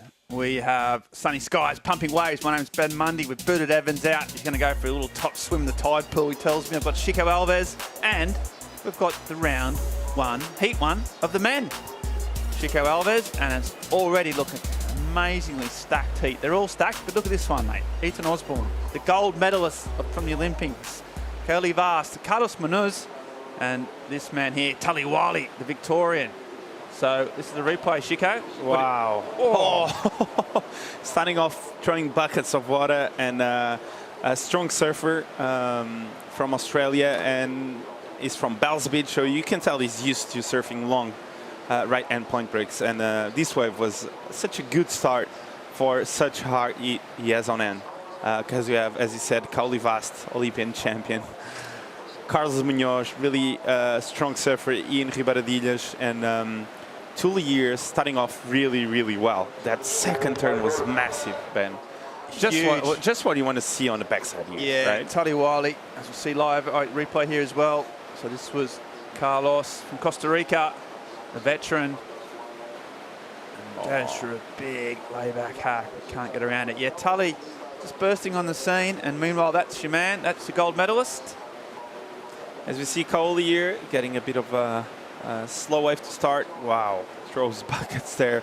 I really enjoy how whippy and fast Kauli is up the top, and just the wave wasn't really there for him. But you can tell by turns like this what he can do, and the damage he can actually apply to Ribada if he gets a good one. Yeah, such an incredible all-round surfer. Obviously known for packing some amazing tubes at Chopu, but he's also super lively in beach breaks. His backhand's one of his strengths, and gets a solid score of 5. Sorting on that way for Tali. I'm sure the Victorians back home, his dad Nickel, will be watching. And every time I see Tali, so I see him every 6 months or so, he seems to have put on some more power, grown another inch or two. One of the bigger surfers on tour, and still growing, and really starting to hit his straps. Had a good run at Bells this year on the CT, got a wild card, and he's just really solid, really finding his skills, improving a lot. And he got a 6.5 for that first wave, so really solid start for Tali. Early days, but that's exactly how you want to start the heat, isn't it? Get your feet in, get a groove, get a good score. Yeah, and you kind of like see where the judges settle the scores. Now you've got like kind of a reference in terms of score-wise. You saw Tully there, in my opinion, doing such a good wave. And it's a 6-5, so you kind of understand what you need to do to go excellent from now on. So well, it's always hard to be in this first heat for surfers to understand what judges are looking for. But someone coming in heat 2, for example, it's great to understand, okay, that was a 6-5, and what did he exactly do on that wave? You know? So it's a great reference to take notes for the guys coming up on E2, and as we see more lines coming in, then Yeah, set the framework. One in particular, big belt. The other ones are a bit of a foamy section, maybe just held his score down a little bit. But yeah, the surfers know what they're at.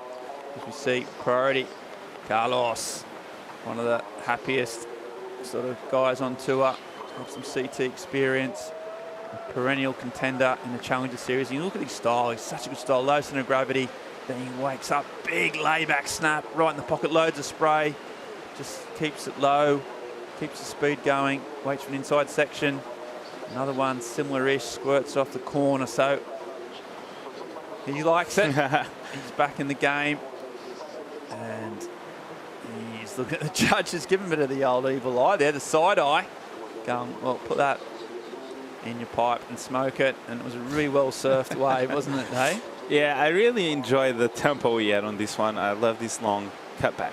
I like that it takes the time to really surf Ribada properly, and this turn was the money turn. Bang! And throws the fins out, gets really low and stylish, and I think we could say he was really smooth on this one, Ben. Yeah, there was a bit of bump, wasn't there, and a bit of uneven pace, but in every section he just kept the speed going, kept the smoothness going, and then when he saw one big section, as you said, he really did hit it hard. So great surfing. Speaking of great surfing, we've got Joanna Garnell down on the beach with the winner of their last heat, Tia. Yeah, that's right, and absolutely impeccable surfing with an 8.33 to finish that round of the ladies. How did you feel after hearing that score? Firstly, I'm super happy to being able to participate to the Challenger Series, my first time, and it's a really good experience. My heat was really stressful. I started pretty bad. I was falling on my waves, and I did a bad choice. And yeah, when I heard my scores, I was really happy, and to lead my first year on Challenger Series, even more happy. And yeah, I feel pretty good for the next. That's the thing. You've been doing so great on the qualifying series, and this is your first time here in the Challenger Series. Can you feel the difference? Actually, I'm first in the rankings in Europe on the QS, and the waves is really bad on QS. It's always small, and in here I participated to the Challenger Series, and the wave is way bigger, way perfect. And I'm super happy to be able to surf only in 4 people in the water with that kind of wave. So yeah, it's so cool. And you're really committed there on the inside, dodging those rocks. Was that difficult for you? Well, actually, when I did my Miranchi, I didn't see the rocks. And when I make it, I was like, oh shit, there's some rocks, I'm gonna hit my bird. And yeah, I didn't hit it, so I'm happy. But yeah. And you're doing all this at just 13. Is this a lot of training, or does it just come natural to you? It's come natural to me, and did a lot of training too, a lot of mental training and all of that stuff. And yeah, I don't know really what to say. Well, we can't wait to see what you're going to do next. We'll see you in the next round. Congratulations. Thank you. Thanks, Joanna, and thanks, Tia. I mean, what a classic interview. Only 13. Such, maturity, and the surfing's incredible. But yeah, when you see them speak, and you just feel how young they are, and what a future, but what a classic. Hey, just the honesty of the kids, Exactly, yeah. Just feel the raw truth about everything. Some people older think, but they won't say it. So yeah, exactly, unfiltered. Meanwhile, at the back, Kaoli, bit of a dead section, but you got busy on the end here, Chico. Yeah, I really enjoy this snap, and the last turn was massive. Bang! Throws the fins out, and really aggressive there. So he knew he had to go big to put a score on the board, and look how deep he was on the lineup here. He came from all the way back, and he was able to finish it off strong here. Board looking amazing, throws the fins out the back and fights his way to make this one. So Kaoli there with a bit of a healthy number coming in for him. I don't think it's going to go huge if we compare to Tully's wave, but I think it's going to help his cause and put something on the board. But yeah, Kaoli is so dangerous all year. I feel like he hasn't yet get the result he would probably deserve all year, just because his backside is so lethal and the wave suits his surfing so well.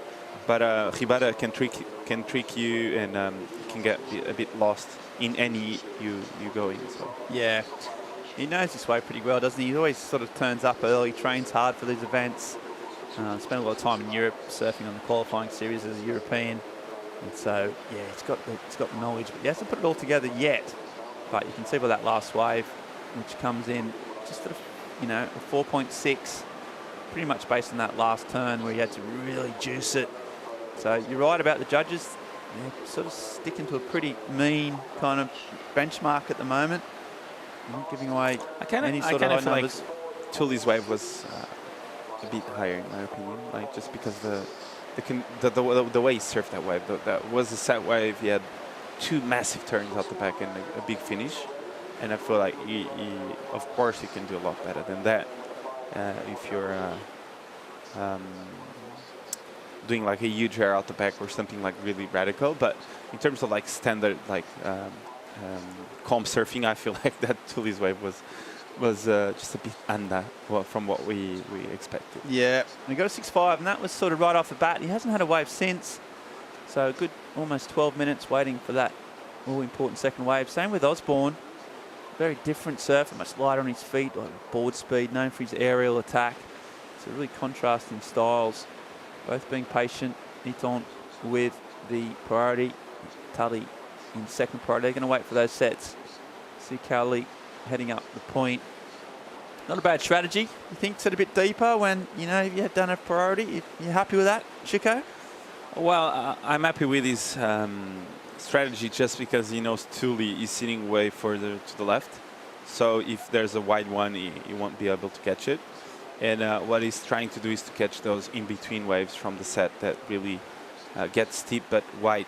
As you see, it's a long way from Cowley to Tully or Eaton, and from where Cowley is sitting until Eaton catches the wave, probably Cowley can fit like probably 2 or 3 turns on his backside.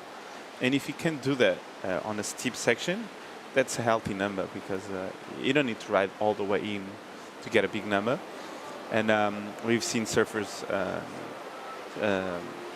like taking off really deep and doing some massive turns out the back and getting those high numbers. So yeah, I feel like it's a good point on where he's sitting. But if there's no one wide where he's truly sitting, he could probably stay there with the 4th priority. And maybe potential, he doesn't mind. His aerial attack is a bit underrated, isn't it, Carol? He's got incredible backside air on him as well. So you might get one Hail Mary section potentially. That's in his locker, definitely. So he really improved on his air game over the last 2 years. Like you can see on his socials, of course, but him throwing some huge airs and some full rotations, and yeah, he has it all actually. Like he can just surf like 20-foot chopo, which is something no one really wants, and he can throw some full rotation. So I think we could say Cowley is like probably one of the most complete surfers in the world. And that's why he's an Olympian champion. Yeah, exactly. What a year he's had. Just to get that event, the Olympics at your home break, and then to qualify to get there wasn't easy. He did it, and then to go all the way against all those incredible surfers and to win an Olympic gold medal, just where you live. I mean, it's absolutely incredible, unheard of, a great story. Probably quite hard though. Come back to that after his sets approach. We are seeing some lines starting to come in. We've got Osborne in priority. He can choose. Kelly quite deep. While you're looking at these, so just sort of suss out which is the best wave. Is there a sort of wave in the set that tends to be better out here, Chico? Is it the first or second wave of the sets tends to be? Is there any rules about such things, or just take it as it comes? Well, I feel like every time there's a big set, like the second one and the third one, the second and the third tend to be the best ones as we see here. Okay, Osborne, he's waited for this. He floats over the first section. Check turn, it's not so steep. Yeah, but starts to steepen up here. Here's a big, nice section. And he goes for that air reverse. Somehow hangs on. Somehow cat-like kind of grace. We talked about his air game. He just got a little bit. They love it. The Californians, the crew there. Kate Matson, and really, really solid support crew. Snake Patterson, the Aussie coach, is dealing with all those young up-and-comers. So I'm going to go through this. You're the technical air expert, Chico, but yeah, how difficult was this? Yeah, first of all, it was without any major score on the board, and he just went for it. So it was quite amazing for that. And yeah, he had everything to lose it. But yeah, his front arm there really helped him getting back into the right position on the board. And he used the speed of the body and the board turning to use the hand to really help him out to not lose it. But yeah, other than that, was really technical. And he showed something different, which we haven't seen today. But on the first heat, we are seeing signs of progression, which is something that we really love.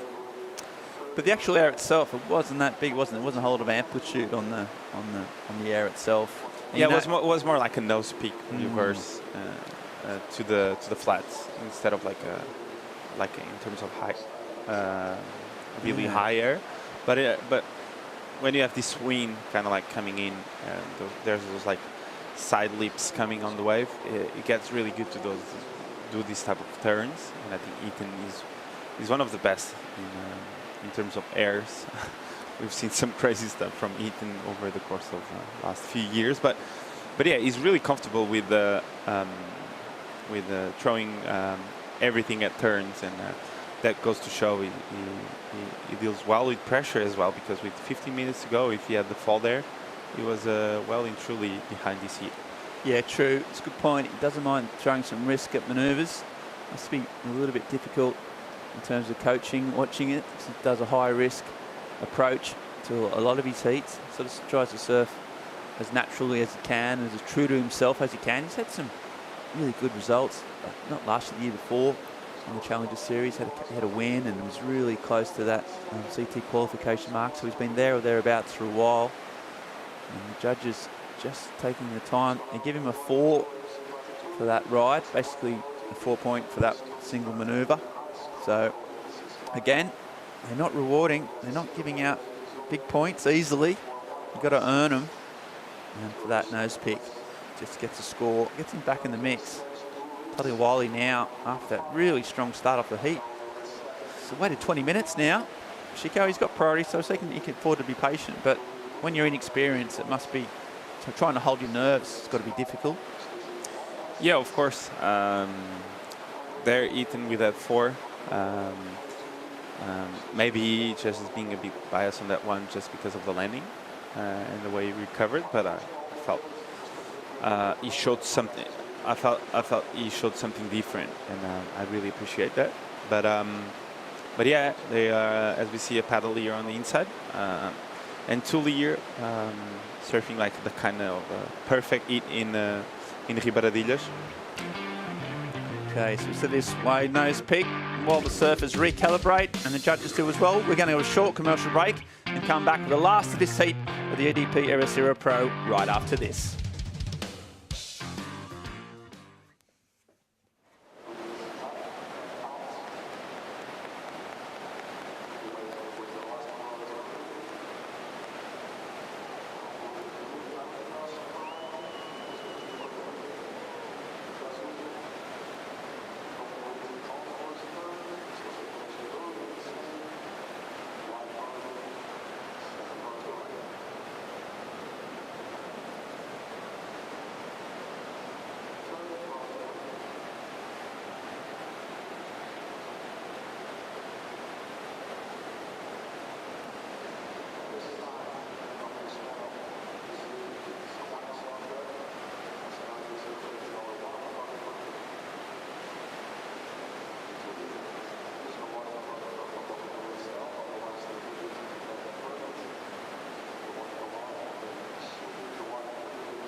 The EDP Ericeira Pro presented by Estrella Galicia is brought to you by EDP, official energy partner of the WSL in Portugal.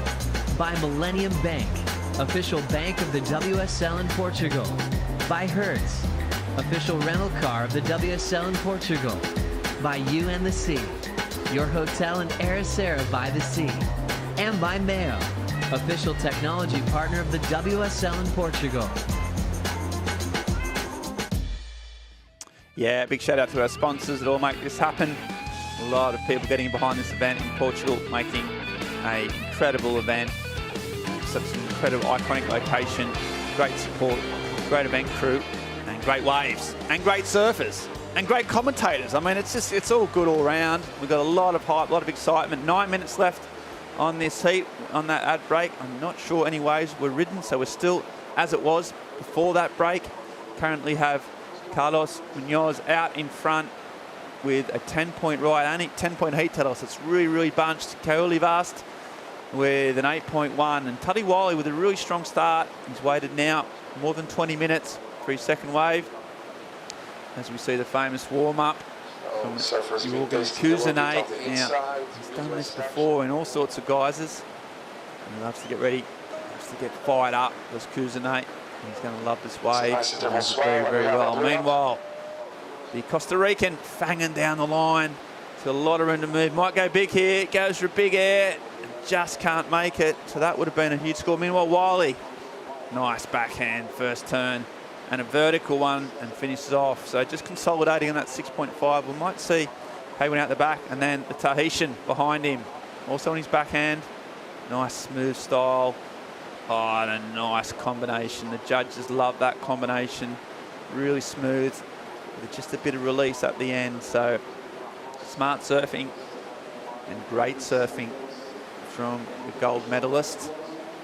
And he goes back out, so he's going to improve his score. So going to have a shakedown after that. Chico might get Chico to break it down. 3 surfers. Carlos went for the big air, didn't make it. And then it's the battle of the backhands. Meanwhile, live action here is Osborne. First turn is a nice phone climb. Nice release as well. Looks good on his board. Layback, snap in the pocket. He's got so much variety. You never know what he's going to do. Really spontaneous surfer now. He's fanging down the line. He's going to go for the air here. You'd imagine if he gets any section. And there he goes. And he sticks that one. And that is not easy in front of the rocks. We lost a bit of vision. Just came around the corner, saw him spinning in the air above a dry rock and lands it. So had a lot on that wave as well. Had a foam climb, a layback snap, and then an air. So it's ticking loads of boxes.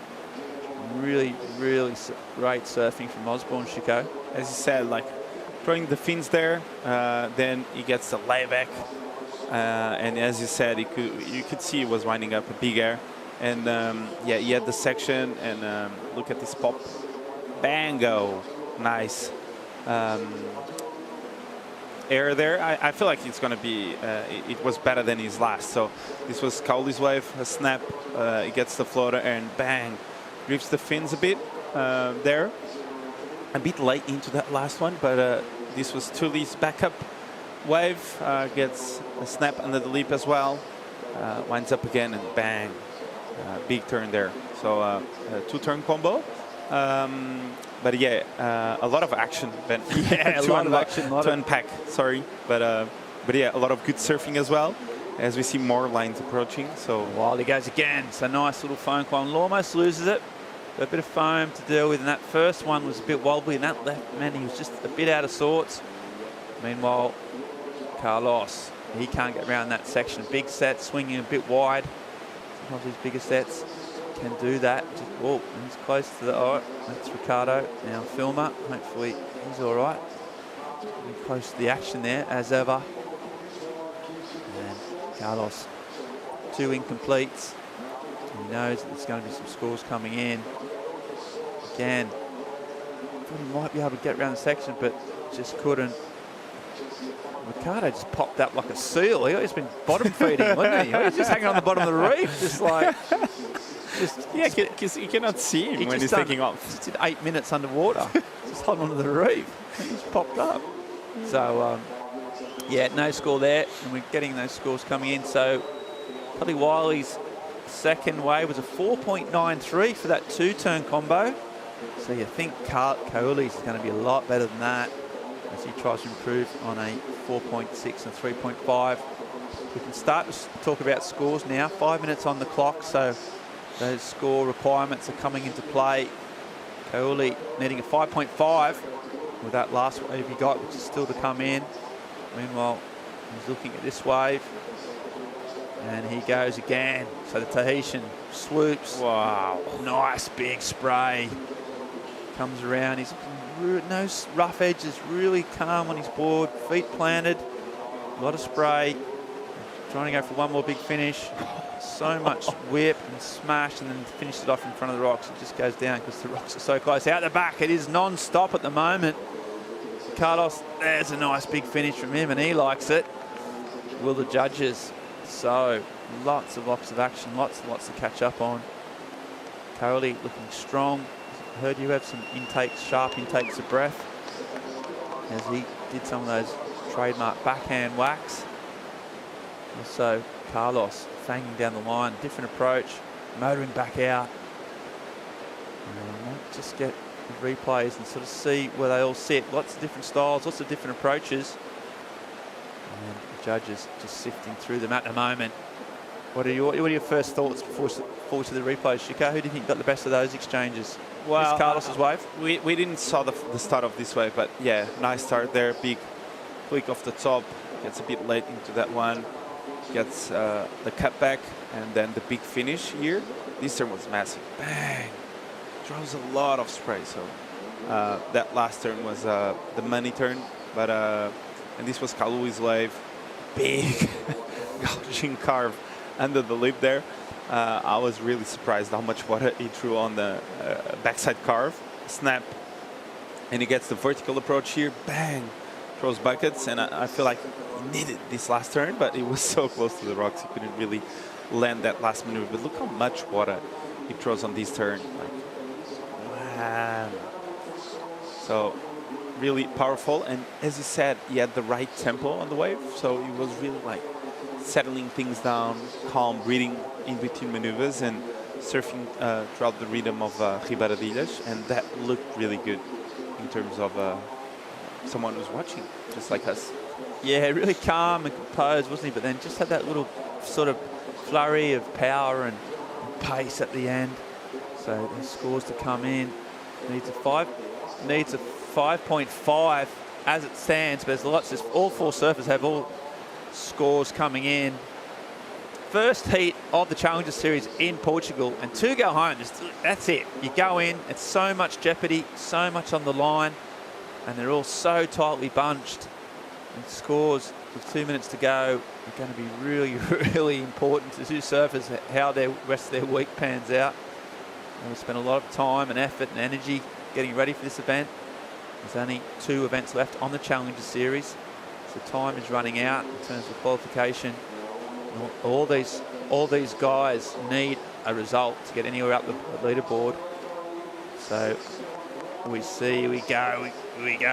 So Carlos, he just kicks out. Yeah, Taliwali's been impressive. He's got the heat lead as it stands, but there's still 2 more scores to come in. So we saw from Kaoli a 6.10 for his last wave, so that was enough to move him up into second. And that leaves Carlos needing a 5.61 for that wave we saw at the end where he finished off really, really strong. The judges taking their time with that one, Shiko. It's going to be super close, you'd think. And that could elevate Carlos up into second and move Vast, the Olympic gold medal, a massive boil over, potentially out of the event. Is it a 5.61, do you think, Carlos? Given that there was some foam climbs, he did have a lot of open face, but then a really, really strong finish. Well, I think it's going to be just there as we see more lines approaching, and everyone is really close. So, yeah, Ethan only needs a 4.81 now, but as we see, Tulier on a good-looking wave, and more lines. 30 seconds. This will be his last wave of this particular heat. He's been patient. He's been strong. A little bit caught up on those two, so not a whole lot there. This is a better section.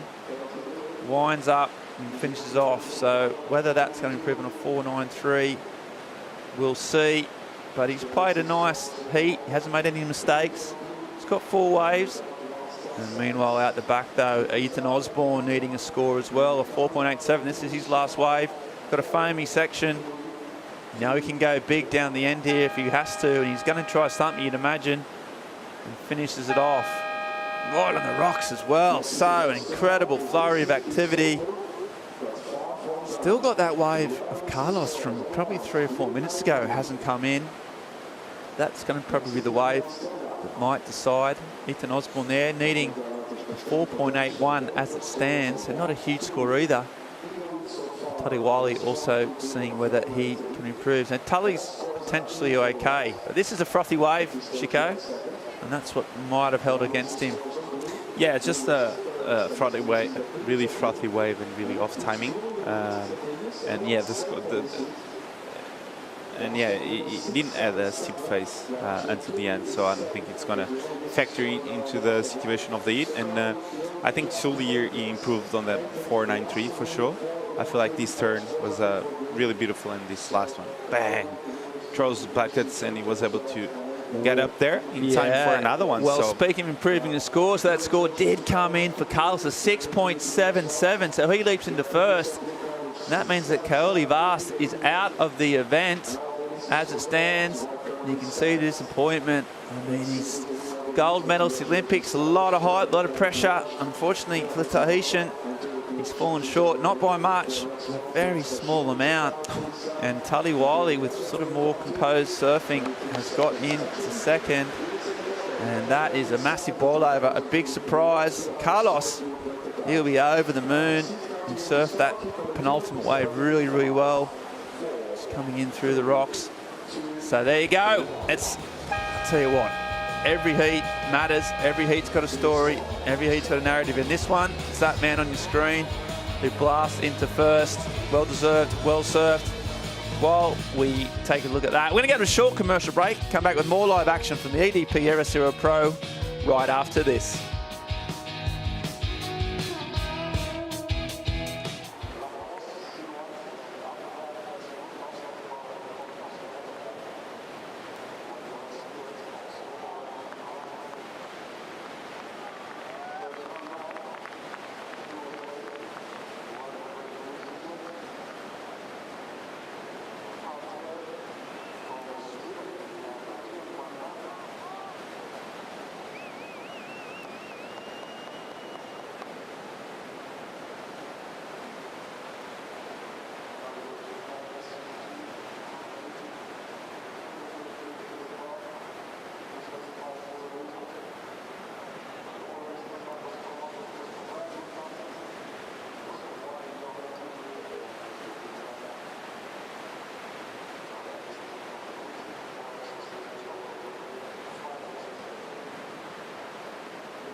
Welcome back to live action from Ericeira, the World Surfing Reserve, the European Surf Capital, and the host of the Challenger Series.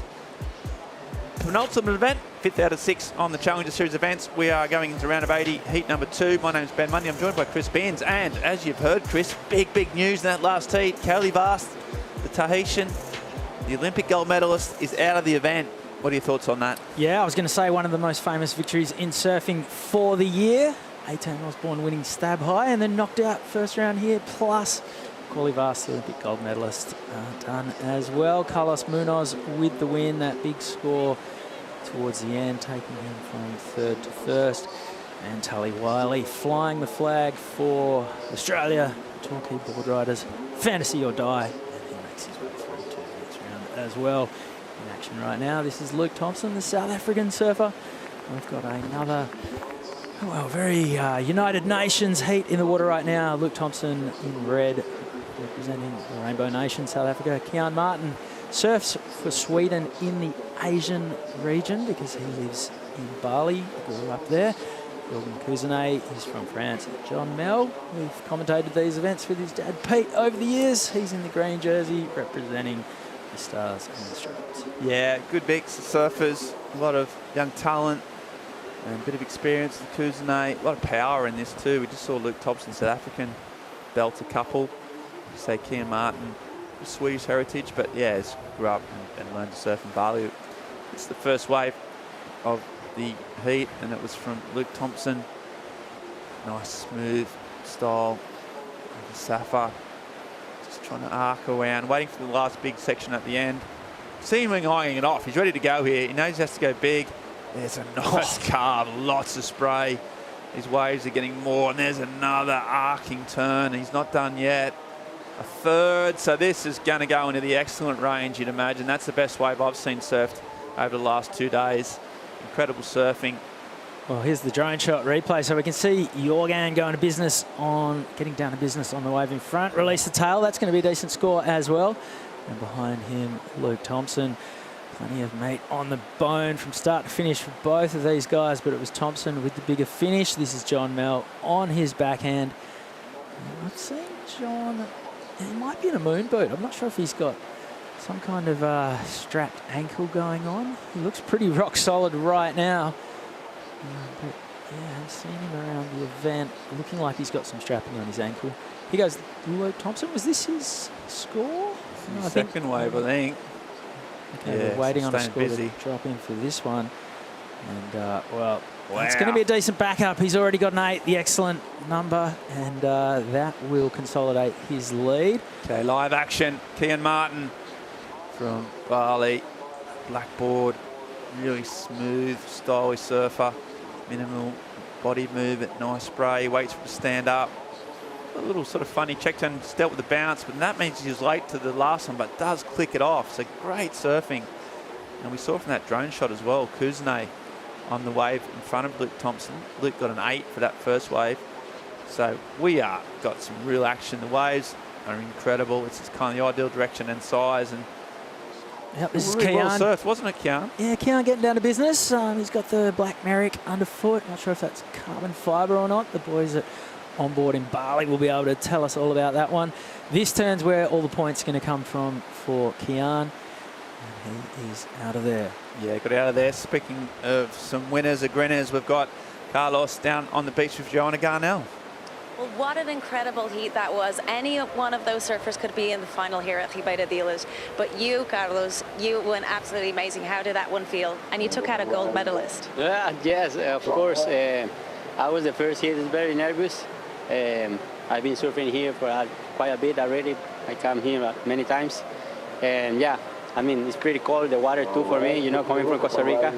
But yeah, I just feel the wax on my feet and got good waves. So I'm stoked at the very end. I got that big score and advanced because, you know, I bet the Cowley come with a lot of confidence and gold medalists, and yeah, I'm just happy to advance. And glad to see that you stuck with those waves and not going over there near the surfing schools. But so you stuck to these ones. You were catching some pretty good ones. Yes, of course. The conditions are way different than the last year when I lost, and yeah, I've been learning a lot from this place, and yeah, I'm happy to put it together. You know, I have a lot of good support back in home, my family, my kids, and yeah, I'm inspired to try my best. And you've got a beautiful message right here. What's this about? Oh, this is my friend that passed away, and well, I call this board the Arnold board because he was our friend, and yeah, he's with me in every wave. So yeah, I'm stoked that he held me on that one. Well, I can't wait to see you both in the next round. Good luck. Pura vida, thank you. Okay, yeah, wow. So inspiration there from a departed friend, and it's working because he was on fire. Meanwhile, speaking on fire, Cousinet, Reunion Island surfer, so much speed and power right in the pocket. He's looking busy.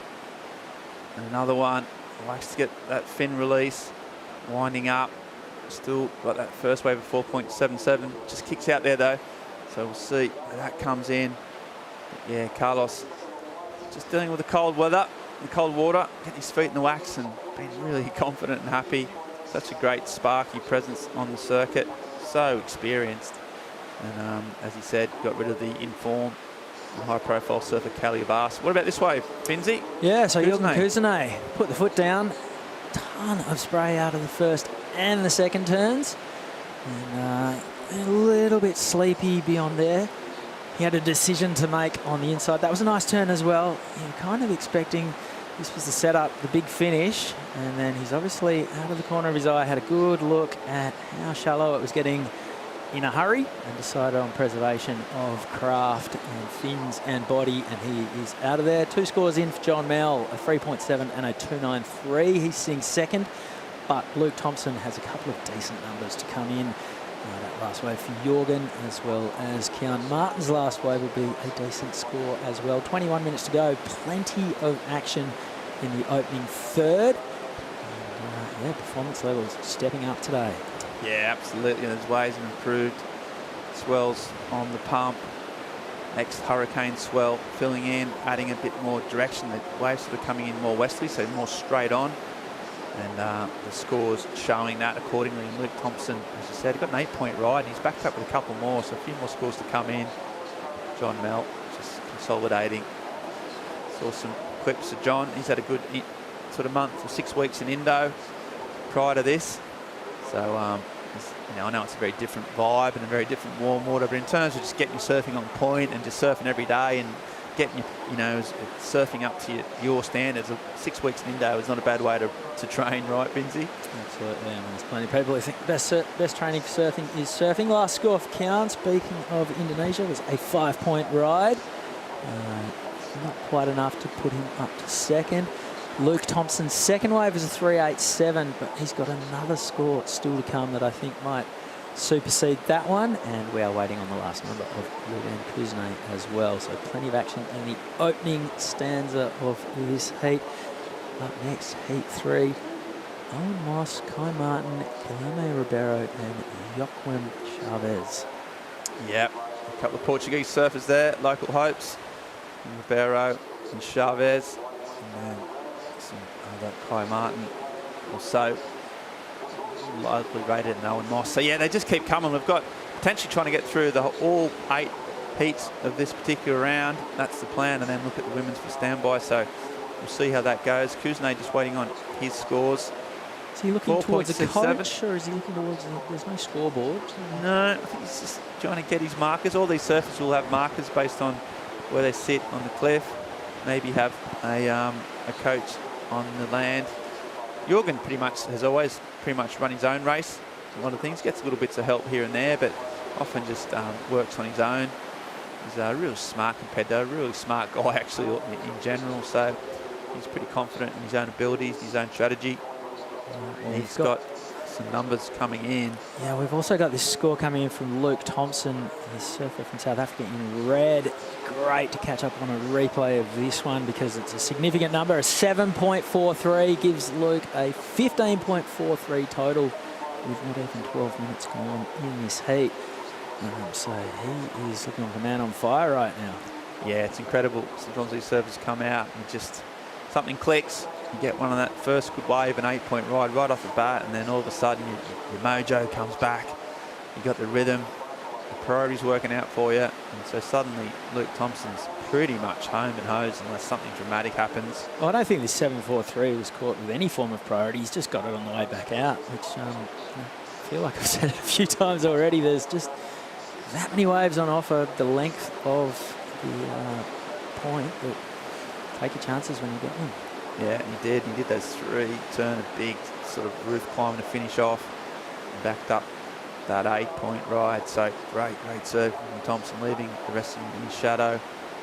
Kuznets probably the best of the lot now with a 6.23 and a 4.77. So he's got some numbers on. And both John Mel and Kian Martin just needing to get a combination of scores really to make the difference. Inside with priority, he's gone deep as Martin. Hoping this lines, hugs a reef, nice little foam climb. Now he's just roping up down the line, get some speed. The foam climb is not going to be of much use to him. hoping this does steepen up on the inside. Really relaxed surfer. Just pops the fins out, holds on, and he's not done yet. So a bit of variety. And then it goes again and lands that one. So there's a lot going on that was that wave. nicely done behind him. John Mells swinging the blade into action. And, you can see the contrast in waves, from the first wave of the set to the second, different points along the break. And now this one stands up for John Mel. Plenty of spice out of the top on that one. Releases the tail, whips that around, and he is out of there as well. And now Luke Thompson into action. Yeah, so Tomo just cracking it off. Really nice exchange here between John Mel and that real sort of vertical traditional style with a bit of blast at the end, and then Luke with a more sort of refined point break sort of honed surfing. But great surfing from John Mel. John, such a talented surfer, such a great lineage, incredible in big waves. Spends a lot of time at Mavericks. His dad, Pete Mel, obviously, he's now his toe partner, and it's just sort of been on the cusp of working out what he wants to do with his career, whether he can, keep at it and commit 100%. And I'll tell you what, from that surfing we saw, I think he's made the right decision to keep at it and keep at it strong. But Thompson, in that groove, as you say, Binty, just picking up any wave he likes and just surfing really, really sharp. Yes, did we miss this one? No, that was where he aborted and had to get out of there in a hurry. So we're seeing the end section come into play. This was Kian. This was the sort of opening wave of this set. And he took it off a long way inside his feathers. Is this another wave that he's just caught?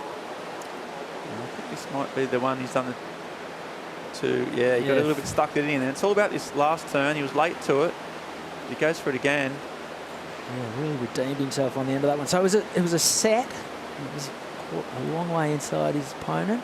A little bit sleepy to start off with. Finished nice and spicily. And then John Mel on the wave behind on his backhand.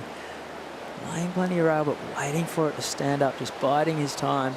And then you can see the ribs in the face as it starts to bite the bottom and stand up. And then this was nicely done. Big blast. And a second one for good measure. Big fan of spray, and he's out of there. So. Yeah, that was great. So it was that second to last turn was kind of solid. Okay, that's good. That's big. He's gone for it. And then to get the extra bonus section at the very end and even go bigger with more fin release. Yeah, really good combination of surfing, plus a lot of big backhand belts out the back.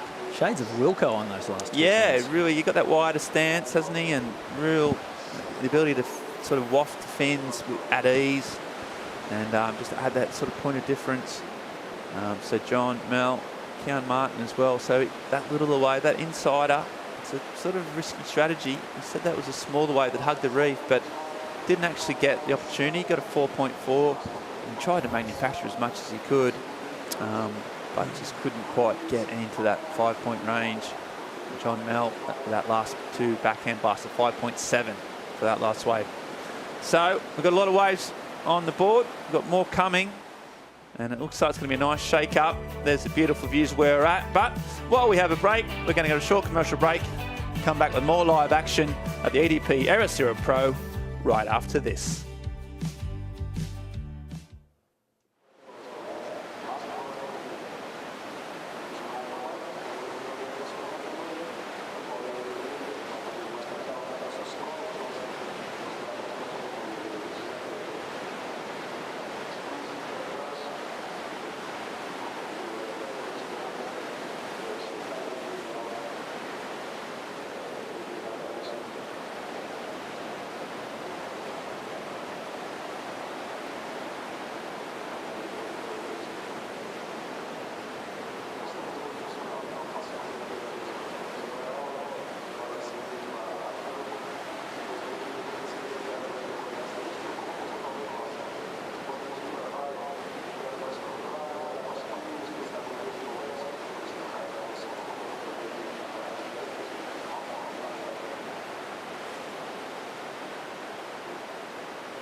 Welcome back to live action here from the EDP Ericeira Pro. We've got just on 12 minutes remaining of the round of 80, heat 2. And so far, Christopher Binns, it's all about that man, Luke Thompson. He's throwing away 7-point rides at the moment, which no one other surfer has been able to do so far in the event. He sure is. He's just been, I just don't think he's been thinking too much, to be honest. He's just been roaming the lineup and, playing the cards he's dealt. Any opportunities come his way, he's taken off. He's surfing really relaxed. And he's just flowing through the turns. It's looking beautiful for the man in the red jersey. Next to him on screen right now, that's Jorgen Kuznay from La Reunion with priority. He's got a 6 and a 4.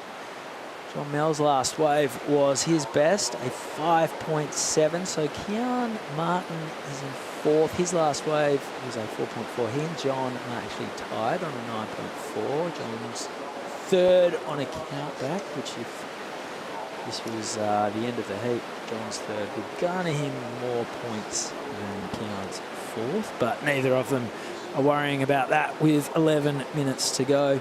Luke Thompson currently a mile in front and not much in it for second between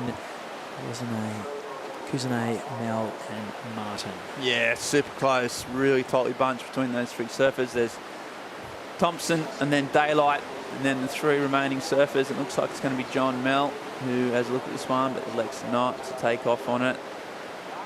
Meanwhile, that man on the inside just sitting deeper and wider, looks around. You can afford to be a little bit choosy. It kicks out, that wave not doing it. And the natural footer from Reunion Island takes off. Kuznay, nice first turn. Has a little bit of a slip. Goes massive on the second one. Almost as if that first little wobble meant that he had to go late and had to go crazy on the second one. So he liked it. He's been really, really close to qualification many times. Such a talented surfer. This is all about this second turn, right, Chris? It sure is. So the first turn, this looked like the best wave that had presented. He's punched it, he's raced the tail.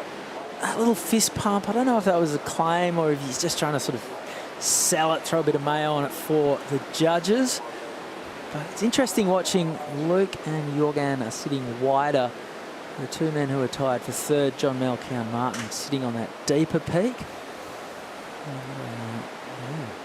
Yeah, really contrast too. Luke Thompson's strung together 3, 4, 5 turns, whereas that one from Kuznay was shorter and sharper and probably a bit more powerful. It all comes down to just how radical I think that last turn was of Kuznay. He liked it. He got the fin drift. It looked pretty technical. Yeah, it had some dramatic moments, didn't it? Was just the one turn. It wasn't a particularly vicious section. But there it is, score drops in, a 6.1 for Jorgen, so a little bit of breathing space now between 1st and 2nd and 3rd and 4th.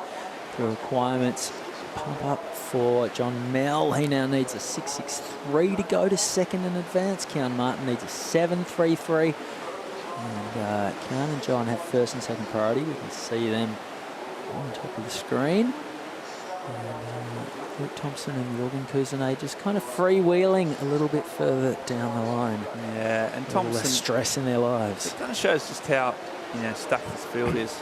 Luke, South African, seen how great he surfs. He's coming in right now. He's like 62nd on the Challenger Series rating, so hasn't had a great year or any big results. But the depth of this field means that any surfer at any time can come up and post some huge numbers and be really dangerous. And Thompson doing that just now, setting a mark up, the highest heat total so far of the event of all the heats we've surfed. Leaves him out in front. Kuznay with that battling kind of last wave, almost manufactured a score out of a substandard wave to get a 6.10, and that means John Mel now needing, as you said, a 6.63. Martin needing a high 7 or 7.33. So it's just putting a bit more difficulty on the 2 surfers, Mel and Martin. Or Kuznay, who like that, just a bit more breathing space. 7 minutes on the clock. You'd expect to probably see maybe 1 or 2 more sets at the very least, and loads more opportunities. It's been pretty constant throughout the day. The high tide is coming in. We might see that frequency change a little bit. Tends to get a little bit more condensed on the one part of the reef, which means that they don't get the waves breaking out the back or a little bit deeper. And probably a bit less frequent, but still high quality. And those surfers now just bunched, waiting for the sets. And down to 6.5 minutes to go. So it's been a style of this man, Luke Thompson, just came out of the blocks on fire. Waiting his time here, sort of zigging and zagging here, but this is where it stands up really steep. His ball just flying, and that's a massive spray turn. That's the first one. The second one is another arcing sort of cut back, and then he just puts his heels up, and then bang, another one. So 3 and a finish. And that's an 8-point ride, and that was the first wave of the heat. Set the standard. And Kuzanate, saw him, loves that whippy first turn. Always manoeuvring his board to get speed. There's a sort of carve down. Good timing. And then again, just always trying to put a bit of flair in there. Likes to release the fins. Likes to make sure the judges know he's going to try something different. And it was really impressive. But this man Thompson, he had his mojo as soon as he got that first 8-point ride. The rail work is so precise. Getting the best waves of the heat, and he's absolutely nailing them. So yeah, Luke Thompson, incredible performance. He's pretty much got a lock on this heat. It all comes down to this last battle. 5 minutes on the clock, sets approaching, and it's going to go down the wire, Binzi. This is where it all comes about. Sets approaching, surfer in 3rd and 4th both having priority. Do you think that this next wave might be the sort of the one that does it in the next exchange?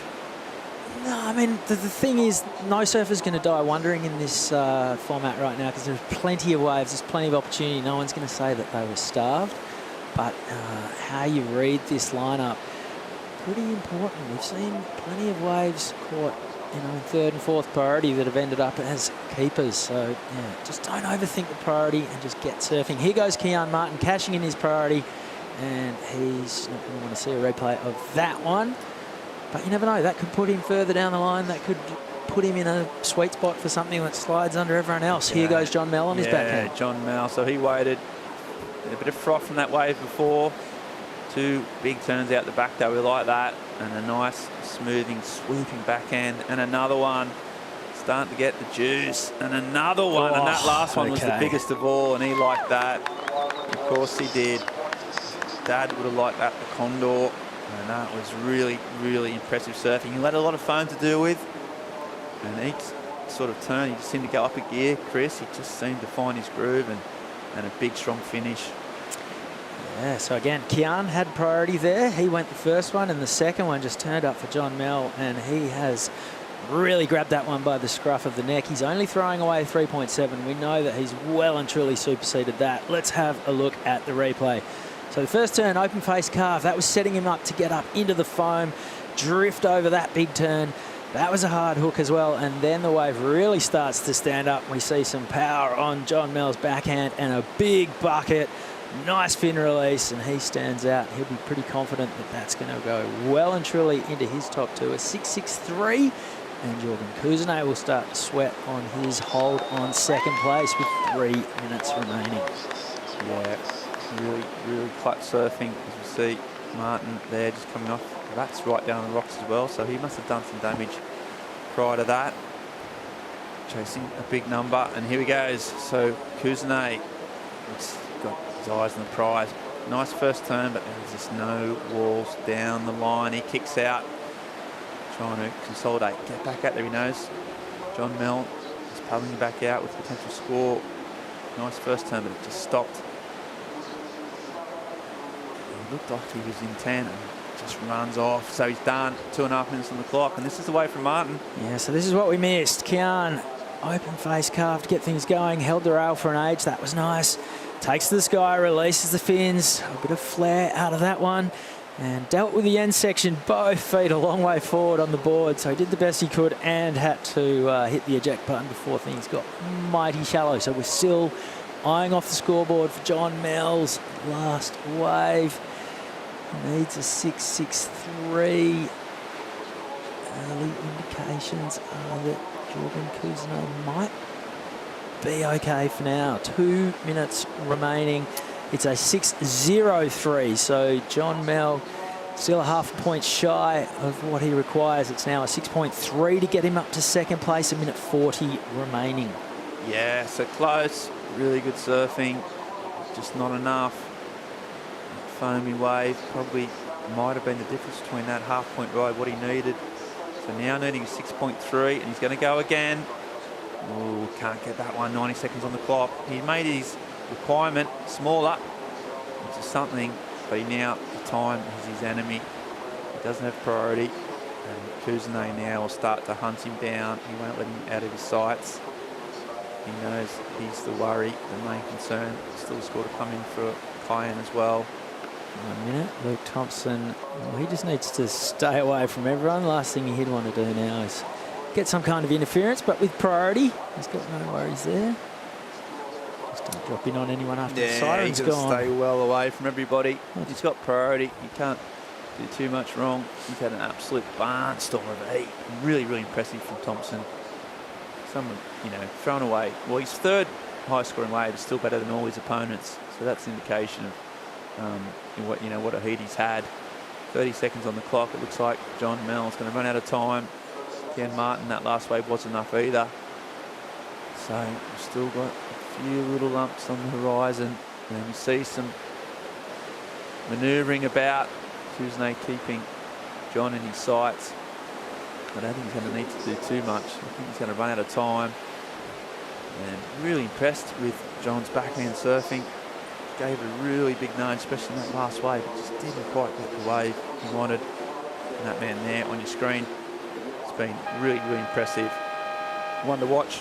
Performance of the event so far. So Luke Thompson will bring this one through to the beach. Feeling pretty happy with himself right about now. Why not an 8 and a 7.43? See him advance to the next round alongside Jorgen Kuzne. Bit of a high five from Kian Martin. And unfortunately for Kian and John Mel, that is the last we'll see of them at this year's EDP Ericeira Pro. Yeah, that's the brutal nature of life on the Challenger Series. You get every heat, it's 2 in, 2 out, and it means that these guys here, despite all the travel, all the training, have to start again. But Thompson was impressive. But we're going to go for a short commercial break and come back with more live action from the EDP Ericeira Pro right after this.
The World Surf League's Challenger Series welcomes you back to Portugal.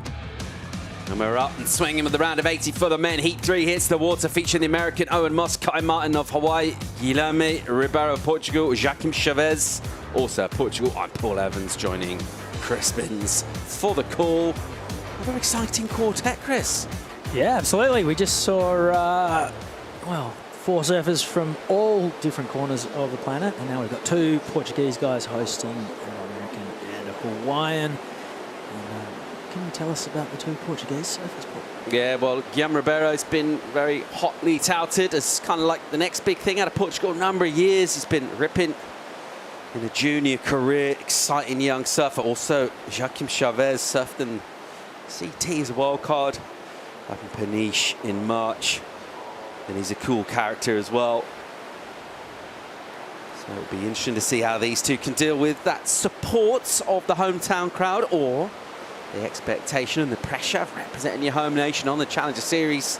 Let's see how that goes. Half an hour to score two ways. Meanwhile, there's the young American Owen Moss, who will make room for himself with just figure eight slicing.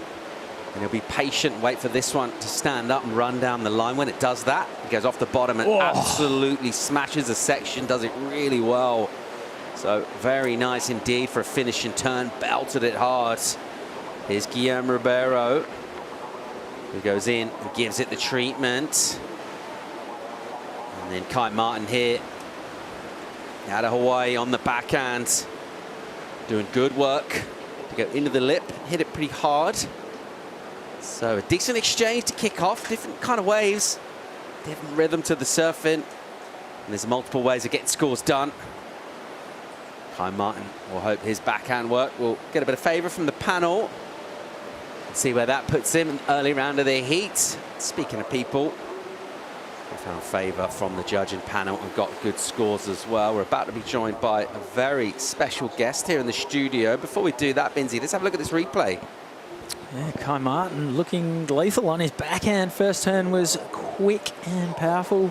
Punches the second section. Wave continues to stand up and run for him. And Kai Martin, 3 turns, he is out of there. This is Guilherme Ribeiro on the wave behind. Climbs up and over the whitewater to get things going. Now he wants to put the foot down. Didn't quite connect with that turn. And now the big end section, that's where he will garner the bulk of his points. And then this was Owen Moss, looking a little bit like we just saw Luke Thompson in the previous heat. Similar physique, obviously the red jersey coming into play as well. And all of the points for for Owen will be from that turn. He really punched that one. We saw Jürgen Kuzenay get a 6.1 in the last heat on the strength of one turn. I think this turn was bigger and better. Having another look at this section, it's set up so sweetly, absolutely hammers it. He's hit the drone with the spray. So brilliant surfing from the American. It'll be with the panel for now. While they deliberate on that, let's welcome in our special guest. We got Carlos Munoz. John is in the booth. How you doing, mate? Hey, mate. How are you? I'm so stoked. Second time in the boat. Yeah, good to see you, man. How was your heat? Pretty amazing, you know, just to make it through. I'm so stoked. You know, it was a little cold, you know, waiting on the day. You know, the conditions are very different than Costa Rica. And yeah, I'm just happy to make it, you know. Didn't fall in the last turn.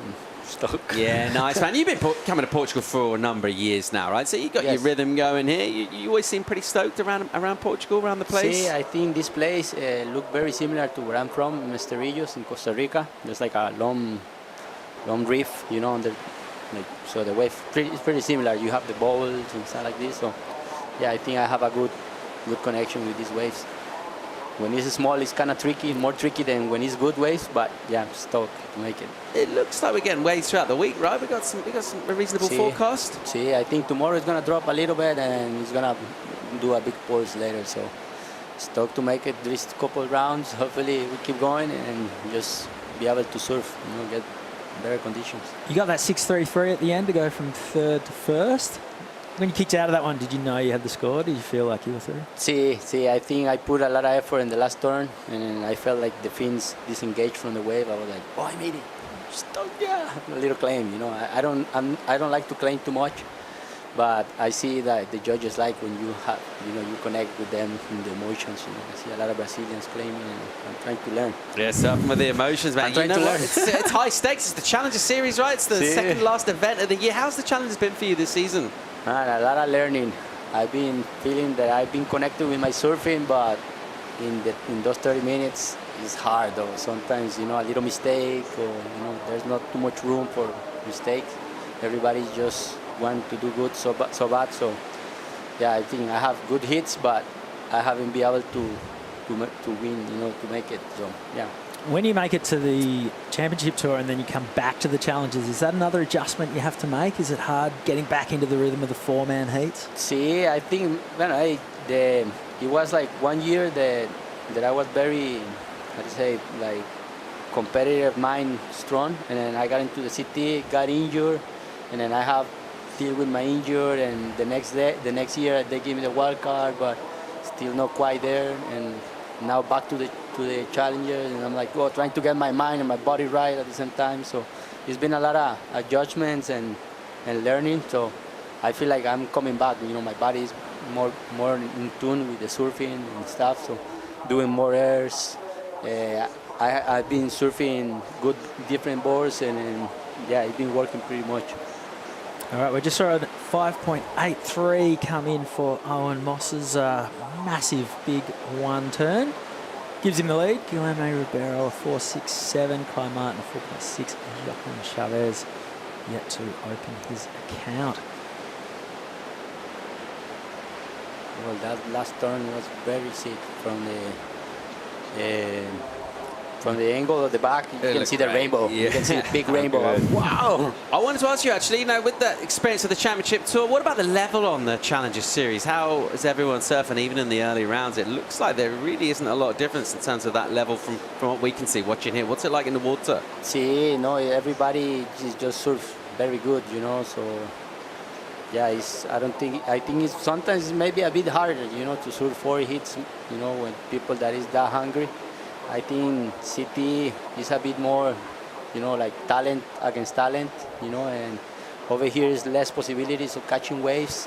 So, you know, everybody's hungry. So a brilliant performance in that last heat from the South African Lukey Thompson. Let's go and hear from him. He's standing by for an interview. Yes, that's right. Highest heat total of the event so far. What does it take to do that? I've pretty much been on a brew bar and a pastry diet only since we've been here, so maybe that helps. But no, we've got a good South African crew here. We've all been hanging together, backing each other. There's only 2 of us going to Brazil out of the whole group, so we all kind of on holiday mode and hoping to make some heats and open up a bit. I've had quite a shocker year so far. So my main goal for this event was just to open up and let myself surf and just try to go as far as I can. And I'm stoked to get that first heat out of the way. Round 1's always so nerve-wracking. You're not even, guys are seeded into round 2, so you're not even in the main round yet. But it's so gnarly. All these heats are so gnarly. So I'm just super grateful to get it going there and get some opportunities. And you said that this was one of your favorite heats for the conditions this event, right? Yeah, I think this is the best Ribeiro I've ever seen in my life. Last couple of years I came here, I don't think I got over a 3 like the whole time I was here, bar contest. Like, no, but I'm stoked. The waves are firing out there. We got a couple more South African boys, and yeah, I'm just stoked to get it going. I had Seth Hulley, the Oakley team manager from South Africa, helping me, and we've been coaching lately, so it's pretty cool to get some good pointers from him. He's been competing here for so many years, so yeah, just stoked to get it going. And you're having a chat with your buddies that are competing in the next heats. What was that about? Yeah, we got Daniel MZ up in the next heat. Basically my brother. I think I've traveled all over the world with him for the past 3 years. So yeah, just kind of chatting to him, giving him some pointers, trying to give him some advice. The tide's getting higher, so it's getting a bit more tricky. There's still lots of opportunity out there. But yeah, just hopefully you get him in the zone so he can do the surfing that everyone knows he can do. But yeah. If anyone's a fan of Luke Thompson and wants to see him in the final, bring him some pastries. Yeah, pastel de natas. Congratulations. Thank you. Thanks so much, Joanna. The winning formula for Luke there. He's stoked to keep that going and watching Chavez kick out of a wave. Yeah, shout out to Seth Hulley, doing great work with Oakley. Always good energy around and about the place. Meanwhile, speaking of good energy, speed and flow, Moss belts that again. So looking to just post another score. Really got the 5.83 in early. But yeah, Luke Thompson, he really announced himself as a wild card at J-Bay 2022. Absolutely ripped in pumping conditions. And that event came back onto the CT. And as he mentioned, he's been struggling a little bit for results so far this year, but he'll be stoked to keep that going, that strong South African contingent. 18 on the clock here. We're still getting lines coming through, but obviously colour's like key ingredient. It sounds obvious. Surfers are stoked when there's waves. It can be marginal, can be tricky for your heat, but it's great to see. Bit of size, bit of energy, bit of power out there. See, of course. Yesterday was very small, you know, for the girls at the beginning. And, you know, when you see the energy in this morning, it almost looks like Jeffreys Bay, though. We're like, wow, popping, let's surf. And, I can see why Logan destroyed those waves. All right, let's have a look at the replay of Owen's last wave. The body language looks good. You figure his coach, you're pretty happy because he is putting everything into every turn. First one was good. Second one wasn't bad either. This will be his backup. And even just when he kicked out, put in the big paddling strokes to really show that he is getting after it. And that kind of stuff doesn't go unnoticed. So 2 turns. The finish wasn't probably as big as he would have liked. This is the replay of Joaquim Chavez on his backhand, lacing together some turns. So we have 2 locals here. Yeah. Yeah. Wow. Well, he's picked a good one. It's just continued to run, stand up through the inside. Didn't get the finish on the closeout, but all the same, that'll be a second score. We just heard Luke Thompson talking about travelling with his mates. Carlos, who's your crew? Who have you been doing it with at this event? And you've been doing this dance for a long, long time. Who are some of the people you've travelled with over the years? Over the years, I used to travel with Gonis Arreta back in the day, and the people from Europe. And you and Goni wouldn't have had a good time at all travelling the world together. See, we were in the same team, you Very know, low in key, Borcom. lots of yoga and early nights, I'm sure. See, it was super fun. You know, I learned a lot from those guys, and I switched after. There was a couple of Costa Ricans coming, Noemar, Thomas King, and we were traveling together. And then, yes, I've been kind of going by myself. You know, I have a lot of friends. I'm very good with everybody. But when it's terms of like traveling and stuff, I don't like the energy of competing with my friends. Yeah, you always end up surfing against the person you're traveling with as well. You mentioned Noemar. We saw Leilani McGonigal surf earlier. What's Noemar up to these days? I think Noemar is working and surfing, surf camps with his girlfriend, and yeah, he's still ripping. You know, like Pavones, his long lefts, he's still knowing by his backside. Yeah. And he surfed the World Juniors here, I think 2014, 10 years ago maybe. And, time travel, so many years. You mentioned your Volcom days. You spent a lot of time on the North Shore, staying in the Pipe House. Yes, exactly. That was very amazing times, you know, for me. I learned a lot from since Bruce to Dusty, Mitch Colleborn, you know, like all those guys. They were my mentors. I was like the little Graham. So, yeah, Ty Van Dyke, Kai Garcia. So, yeah, I got a good school though on that side, you know. So, I'm a good barrel, and a lot of turns and everything that I've been learning is from those guys. So. And you talk about getting mentored by those guys. These days, you're a bit of an elder statesman. Is there a program for young up-and-coming surfers in Costa Rica? Are you involved in nurturing some of the junior talent? See, well, right now I'm in that duty. You know, I have 3 Your kids. Talent, Exactly, I have 3 kids. So, you know, I've been learning a lot. My daughter has 6 years, the middle one 4.5, and the other one 1.5. So, natural footers, goofies? My daughter is goofy. And the other 2 I still don't know yet, but maybe goofies too. You know, like the whole family surfs, so I think one of those guys is gonna have the genes, you know. The little ones, he's always surfing in his mind, you know. I can see him, hey, take me to surfing. He's like, oh, this chin surfing everywhere. So yeah, I think I'm mentalizing my mind into surfing and how to be a better dad and a better husband and all this. So yeah, for sure in Costa Rica, there is a lot of elder people that they're pushing, you know, that we have a lot of kids coming up. Wow, this was a nice turn. We have a lot of kids from Costa Rica that are in 8-9 years and they're getting better and doing airs. So yeah, it's gonna come a good. We've just seen Brisa Hennessy flying the Costa Rican flag at the Olympics. A lot of, you know, publicity around that at home in Costa Rica? See, of course, a lot of people was, you know, like, even because the Olympics has a lot of, you know, value for everybody. I think sometimes, you know, as a professional, you always choose to be in the city and WSL because it's more like, you know, you're proud. But in the Olympics, I think open the mind for people though, and people that they don't even know about surfing, they were like, oh, Brisa, you know. So I think in that sense, it's very amazing what Brisa is doing for surfing and for Costa Rica, you know, because a lot of people want to surf. Everybody wants to get involved in surf. So, yeah. Great insights from Carlos Munoz in the booth here. Let's remind ourselves where we are in heat number 3 of the round of 80 for the men. 12.5 on the clock. Owen Moss, the American, streets ahead, really. Quality from him. He's looked good.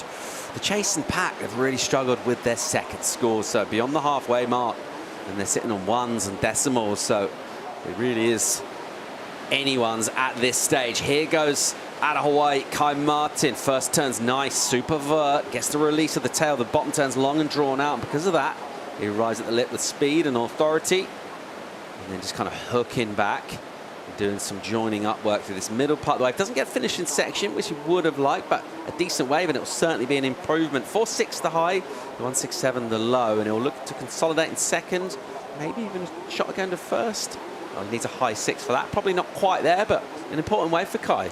Yeah, not the best wave of the heat, but definitely enough to build a little bit of a gap between first and second and third and fourth. So the two local lads, a little bit of work to do. 11.5 minutes remaining in this one. Yeah, Carlos, just like thinking about boards in this, you know, just we'll get caught up in this replay first for Kai Martin, but everyone's like working on their equipment and getting everything dialed in. By this stage, particularly of the year, you're thinking you've got some good boards on you, but what are you looking for this wave? You mentioned there's a bit of a range in size out here. Yeah. Regular short, but what makes a good board for Ribeira? The last couple of days I've been trying different equipment. The one I chose to surf today was poly, but the epoxies go very fast though. You know, they go very quick. But sometimes when the tide is a little high, you have that you know, like jumping on the board, wobbling. So you gotta be careful when you choose the epoxy, because you gotta be right, you know. And then that end section, you come in to kind of get it out of the board. So maybe like super clean and small with the epoxy, but PU for most of the time. I think for normal, I think is better the PU. All right, this is Guilherme Ribeiro opening the shoulders. The local lad, first turn was big and strong. Drives through a second turn. He's kind of setting himself up to get busy in the whitewater down the line, and he is out of there. Don't take this the wrong way. It might have been the lighting, but your board looked like it wasn't the whitest surfboard in your quiver. Is that an old favourite? It's an old favourite, yeah. Okay. Got to be careful when you say that. She broke like 3 times, and I'm still using it. Okay. Know? So those boards that make you feel like you're in a carpet. You know, like, You've broken it 3 times. Creased, like repaired. Creased 3 times, and I've been fixing it and reusing it, and you know, I'm like, I don't want to use it too much because it's gonna break. You know, so what is it? It's a mini driver from Mayhem, but it has quite a bit meat, but it has like a concave in the tail that make it loose easy. You know, so you feel like you almost feel like you are in an old board, but at the same time you have the feeling of, you know, like a new board. So we're watching a great heat in the water now. We're getting insights from Carlos Munoz, who made his heat early this morning. We got a quick commercial break. When we come back, more live action from the Challenger Series. The American Owen Moss on a bit of a tear here. Join us right after this.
Welcome back to the EDP Ericeira Pro Heat 3 of the round of 80 for the men in the water. We're looking at Owen Moss and Kai Martin. That pair of surfers at the moment with the advantage in this. A couple of decent fives for the American Moss. Built him a platform, he got that work done early. And then since then, really looking at surfers, just try and consolidate the rest of them. They've been trying to improve their backups. They've nudged the score up, particularly Kai Martin, 5-1-7 for him. The backhand hits. He's heading in the right direction with his numbers. Meanwhile, our Portuguese pair really looking to try and use that local knowledge, that advantage they've got from having surfed this ways throughout their younger careers on the juniors or national tour events. Let's see how they go here. They got 7 minutes to go. Chavez needing a 6.27. That's him on your screen. Ribeiro, his number, slightly more modest, 5.11. He's looking for. And obviously, Carlos, you'd much rather be the surfer in the position with the score already done. But if you do need a score out here, you know, think at a mid-range of 5 and a 6, something like that, what exactly are you looking for in terms of a wave to come through? You know, it's very hard when you have third and fourth priority because it's a point break, and then if you want to jump ahead of them, you have to go in the point and they can sneak you. So it's almost like, you know, right now that the tide is a bit high, it's a bit hard to do that, you know, that's why everybody's together. But I think what I was looking in my heat, you know, I tried to go for an air, and I was looking for that section because I know they were going to drop on me. So I was like, oh, I get the speed, big section in the back, but it didn't happen quite good. But I think that's what you have to kind of look for it, you know, like you don't try to go all the way in the inside and try to put like bigger maneuvers, you know. Chavez swooping there. No one wanted this wave. He was in fourth prio. They let him have it from deep. Now they'll watch, and they'll see some spray from that because he absolutely cracked it. So 6.27, the requirement. Kickash liked it. Federico Moraes watching his fellow countryman in action. And that was nicely done by Joaquim Chavez. He had fourth priority. He didn't go down the line. He just sat a little bit inside. That one slid under the pack. And that's pretty much going to be his best wave, I'd imagine. A couple of big turns on his backhand and puts him back in the mix with 5.5 minutes to run. Here is the replay. So it was the ugly duckling that none of the other three were interested in. First turn was a big lancing sort of wrap around. The second one, not a whole lot, but then vertical punch there will be where all the points come from. And Joaquim is out of there. 5 minutes remaining. More waves on the horizon. Yeah, I feel like some of those waves that nobody wants sometimes turns into good waves. All right, so Kai Martin had second priority over Guillermo Ribeiro, so he had to give way. Here goes the Hawaiian. Backhand from him with loads of speed from an opening section. He'll just kind of chop down and set this one up for a bowl to finish. And pushes pretty hard in there. All got a bit wobbly and weird, and he'll go incomplete on the inside. So let's think about his number of a 4.6 as a backup score. I'm sure he'll threaten that there. Here goes Guillermo Ribeiro looking for a 5.11 himself. Whoa, and he pushes sort of everything into that turn. And it'll be incomplete. He'll emerge with 4 to go. He'll have time to get back. He will be down the priority order when he does that, though. So numbers to come in. But it's the one of Joaquim Chavez, which will significantly change things. He's got a good chance of replacing his high score, at least. And that'll bring down his requirement. What happened here to Guillaume? Well, I think that was a wildly ambitious Hail Mary. The bottom turn kind of went a bit wobbly, and he just went, well, I'm not getting anything out of this. I might as well throw something up there and see if it sticks. This is Kai Martin. Pretty strong turns. You see, when he came into this end section, it's getting shallow in there. There's a lot of you know, holes and bobble that comes from the bottom being pretty turbulent. And yeah, it didn't give Kai Martin the soft landing he would have liked. This is Joaquim Chavez. And this is his best wave. A 4.83 puts him up into second. He basically needs the same again, a 4.95 to move up into second, which is where Kai Martin sits. And yeah, all of those points pretty much for that big last backhand blast. And he is out of there. 3 minutes remaining. Owen Moss still won't be comfortable, but he will be breathing the easiest, an 11.56 total and priority, so his pick of the waves inside the last 3 minutes. Kai Martin he would love to get rid of his 4.6 and upgrade. He's not going to do that with his last wave.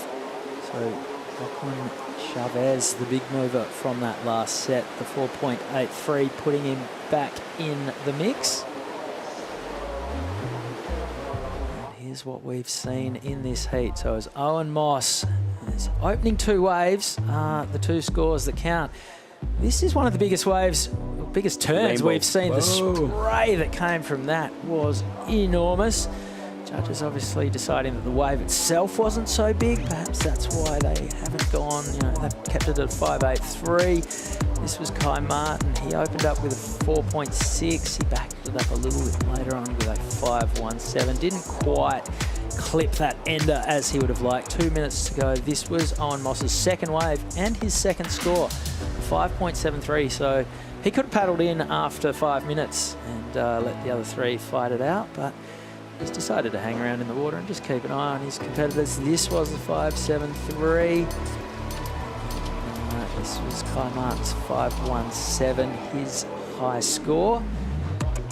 And we've seen the waves that are counting at this point. 90 seconds to go. Kai Martin is looking rock solid over his craft, flying down the line on his backhand. He's out of there. Dive action, a paddle on the inside. Here goes Chavez. He got the 4.83. That set him up with a much more modest requirement now. Looking for another high 4. Good looking section. And that's a great turn. Really nice release from the tail in the shorey. Meanwhile, wow, more buckets of spray, a flick off the top for Martin. And that wave will just kind of run out of steam before it gets to that inside section. That was a banger of a finish. Hang on. It's Ribeiro having a paddle, can't quite get there. Final minute now. And there's all sorts going on here. It's frantic. But that'll be a crucial number to come in for Chavez. It looked pretty similar to the one before, so it would be like right there, Got 4.83 for that one. This one he needs just a little bit more. He needs 4.95. We're not done yet though. 30 seconds to go. It is Owen Moss with priority. You'd imagine he'll eat up an opportunity for his competitors here. And it might be the last wave we see for this heat. Oh, he's a little bit deep, turns his nose up at it, gives Guilherme Ribeiro a chance. He needs a 6.23. That is no. Owen's using his priority. That's an interesting one. Here goes Guilherme Ribeiro. Why wouldn't he? He's sitting in 4th. He needs a 6.23. Wow, gives it the big claim. Now do we see all sorts some kind of here. priority ruling? There's lots of hands being thrown up on the beach. Guillaume got the wave, and just the way the wave broke and how wide it was breaking, Moss had priority, so he tried to just take it, but actually, by the way he got hung up where he was, he was kind of a long way away. Yeah. Let's see how this all goes. Very interesting. Avalanche. I guess at that stage there, he can make an argument to say, I could have done a bottom turn and got on the face there. So let's see. For the moment, we'll just stick with what this wave was and what the score might be for Meanwhile, we've just seen Joaquin Chavez drop a 6.07 to jump up to second. So Guilherme Ribeiro is now needing a 6.23. Kai Martin has a score to come, a 5.74. So that was Joaquin's 6.07 has put him up in the second. Was Owen Moss trying to help Kai Martin there? Is that what we think? Like he's comfortably in the lead, siren's about to go.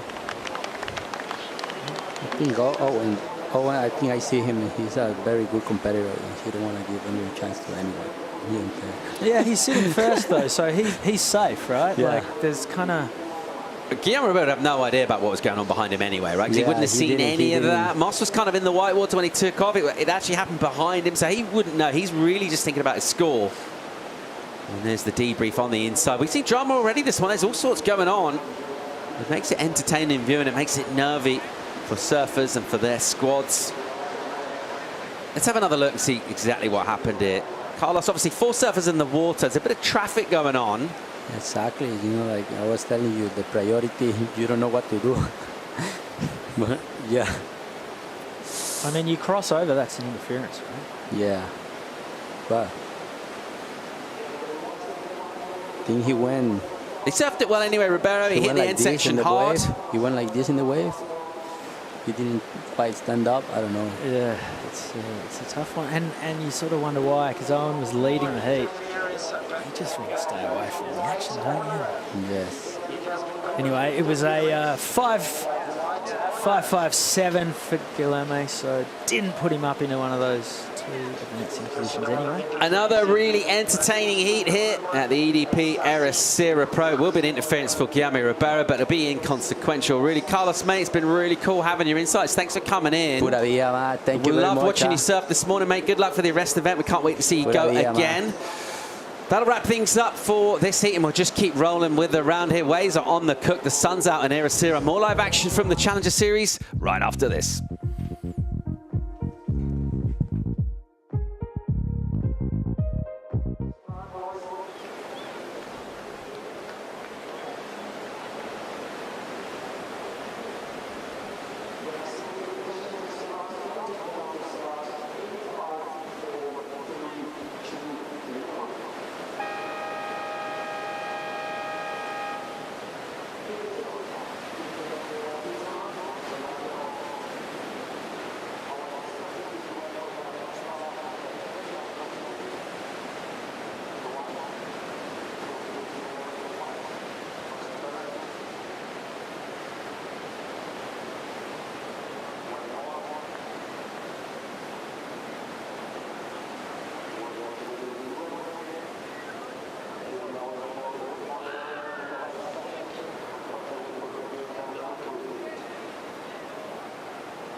The EDP Ericeira Pro presented by Estrella Galicia is brought to you by EDP, official energy partner of the WSL in Portugal.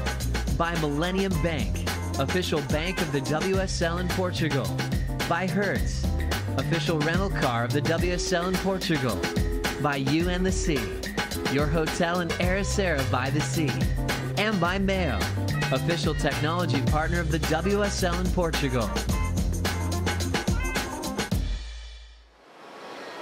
Beautiful scenes on the beach here at Ericeira. Action's hotting up. The energy being delivered by the swell. The performances coming from the best Challenger Series surfers from around the world. We're having a look at another foursome here. Jordan Lawler from Australia. Of course, massive result for him early on the season this year. Rinta Utu of Japan, a brilliant surfer from that region.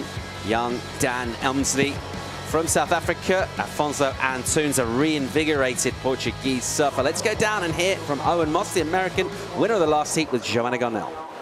Thanks, guys. That's right. And it's your first time here at Ericeira and already making some big news. What were you trying to achieve there at the end? Yeah, I don't know. Like at the end, I kind of made a couple of mistakes with priority. Should have been sitting a little more on the corner, but I don't know. It's all good. It went my way, so I feel pretty good. And do you think you have a good read on this wave yet? Because there are a lot of people that say it's very tricky. Yeah, this wave's super tricky, but I feel like I have a pretty good feel for it now and just kind of figuring it out. You seem really calm and relaxed. Is that your motto? Yeah, definitely after the heat, just chill and cruise, but I'm pretty amped up during the heat, so. What are your expectations for the rest of the end? I'm just gonna keep taking it one heat at a time. I mean, not a lot of pressure on me right now other than just try to show some of my surfing, and that's pretty much it. Shout out to all my friends and family at home, just watching, getting up early to watch, and yeah, psyching. Well, can't wait to see you in the next round. Congratulations. All right, thank you. Owen Moss there, cool as you like. And belting sections for big reward, taking it all in his stride. All part of that learning curve. He's an entry from Emsley, the South African. And he's up and going here, Chico. Yeah, a bit late into that takeoff, but now wave cleans up and he starts to open up for sure. Nice carve there. Long line, nice drift of the fins there. Almost lost it, but regathered himself and connected another turn. Just understands what he can do on the inside, and bang. Big turn there, really close to the rocks, and pokes the nose in here. This was during the break. Afonso Antunes as well on a good-looking wave. Really speedy down the line. Afonso here preparing for a big carve off the top. Winds up again, bangs. Nice surfing there by Afonso. And the finishing turn, bango. So really good wave by Afonso. He looks fired up, really energized, and what a great way to start this heat off. Afonso with a 6.33 on this one, so judges really appreciate this last Yeah, turn. definitely feels like this season, Afonso's back, right? He's had a couple of seasons where his results have been pretty mixed, but from what I've seen of him, he's found some new energy, and it seems like he's really fired up again in terms of making heats, winning them. He looks great. Yeah, I think Afonso matured a lot over the course of the last 2 years, and yeah, he's on a roll this year. Winning his first QS event in Pantin on an amazing final against Jorgen, and doing in a fashion way with a big air at the end there, posting a big number. So yeah, he's not only winning heats, he's posting big numbers, and it goes to show the rhythm he has. He's in the event, and this is a wave he surfs really well. So I feel like Afonso put in on another gear this year, and he's on fire. Yeah, definitely winning the QS. Give him so much momentum to come into this. We'll have a paddle from deep on that one. He's in 4th priority though. And Emsley's number, the 3-5 for a long wave ridden by him. Couldn't quite get the finish done. But in contrast to Antunes, who did multiple powerful, speedy maneuvers. 6.33 is such a good way to open a heat with 4 in the water. And you think about how many good opportunities are going to come through with 4 of you sharing. To get a 6 in is a big, big advantage. Jordan Lawler sitting wide. Already got that win on this tour this season. Would love to just back up that result there, because winning a Challenger Series event, it's not all the way to getting qualification done, but it puts you really in that conversation. But you do need to make more heats, Chico, and that will feel a long time ago now. Quite a lot's happened since then, since that win at home in Australia. How's he going to go here in Portugal? We'll find out soon. Meanwhile, let's just stick with the local Antunes, who's surfing with so much flow, and he looks sort of liberated. It was just a quick wave for him. You can see even on that, he's not going to throw loads of points on the board, but he looks like he's surfing kind of naturally and not thinking too much about the heat and where he is and competing. He's just going for a surf, which looks good. Yeah, he's really talented, and that board is looking really good under his feet. Looks like he's really adjust to the conditions, and you can kind of sense when a surfer is using a board that... We hear that a lot, board's looking good under. What do you mean exactly? What are you looking for from here when you say the board's looking good? Well, mainly I see on the flattest sections that he holds the speed really well. Yeah, as we see live action. Yeah, speaking of speed, a quick hit from Dan Emsley, and again just carving that one up back into the pocket, and the wave can get sticky. Does pretty well to deal with that, and just keeping the flow going. Surfer out of East London in South Africa, of course, the land of long right points, South Africa, so he'll be well versed in those thigh-burning long rights. And this wave, sectiony, different sort of sections, a tricky one to surf. What do we think of this, Chico? Yeah, he had the first heat off the top, then he had a long... I enjoyed this long carve, down carve. Was a good setup turn, but here he didn't really have the section there, but the setup before that turn was the ideal one to actually open up after. But the wave wasn't quite there. The tide is getting higher, so we can see where Afonso is sitting. It's a place where normally on the high tide you get a bit more opportunity, because you go further deep on the lineup, and yep, the wave kind of steepens up more towards the end of the wave near the beach. So he wants to catch those ones that run all the way in, but not after the rock. So after the rock they fade away, and before the rock they give you the end section. So it's something that Afonso knows, and on higher tides, you just want to surf those the ones that start smaller and keep growing down the line. All right, here goes Rinta Utu off the bottom and smacks it. Got a little wobbled on the bottom turn, but did really well to recover that and clean it up. And then look at this section, really nice. Snaps through the lip.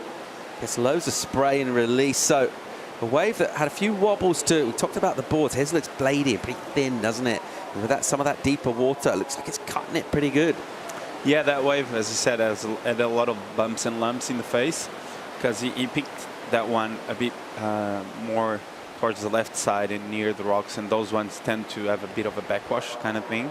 But he surfed it really well, and he connected the dots on that one, and he was able to open up on that third maneuver. So I think he's going to do a healthy number on this one. As we see the replay, he winds up off the bottom, gets really low, gets the first turn done, and then gets a bit of a wrap to get close to the pocket, and this one was the money one. Bang!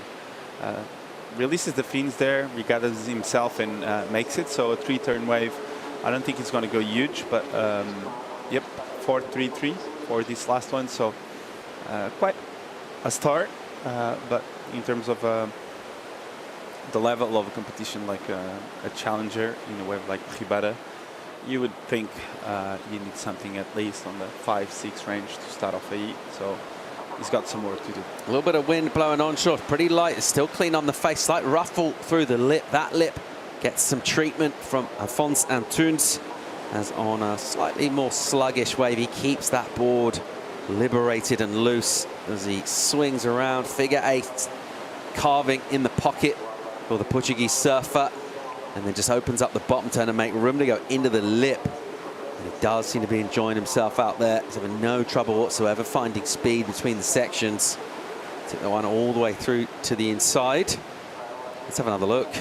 Yeah, as I was saying, he picked this one really deep on the point, and what tends to happen is the wave looks like it's going to fade away and suddenly gives you another opportunity. And yet on this one, as we see, he was fighting for it because he knows he took off really deep, and this wave is going to give him like an extra section near the shore. This one, bang. So a well wave selected for Afonso having like 3rd or 4th priority. I think he will put a backup score, a healthy backup score. Yeah, he's in the lead prior to that. He'll stay there, he'll improve for sure. The backup 167, he gets a 4. So into the double figures and really just making the most of opportunities. Smart heat surfing. We've got stacked lines outside. We just saw that flag before showing us that wind. Looks like it's blowing west, almost like slightly south of west, as opposed to irregular sea breeze, which comes very much from kind of right of shot there out of the northwest. But right now it's still pretty clean. Get towards that high tide. That'll obviously change the amount of water on the reef and change the shape of the waves a bit. But we have got some swell, some size in the water.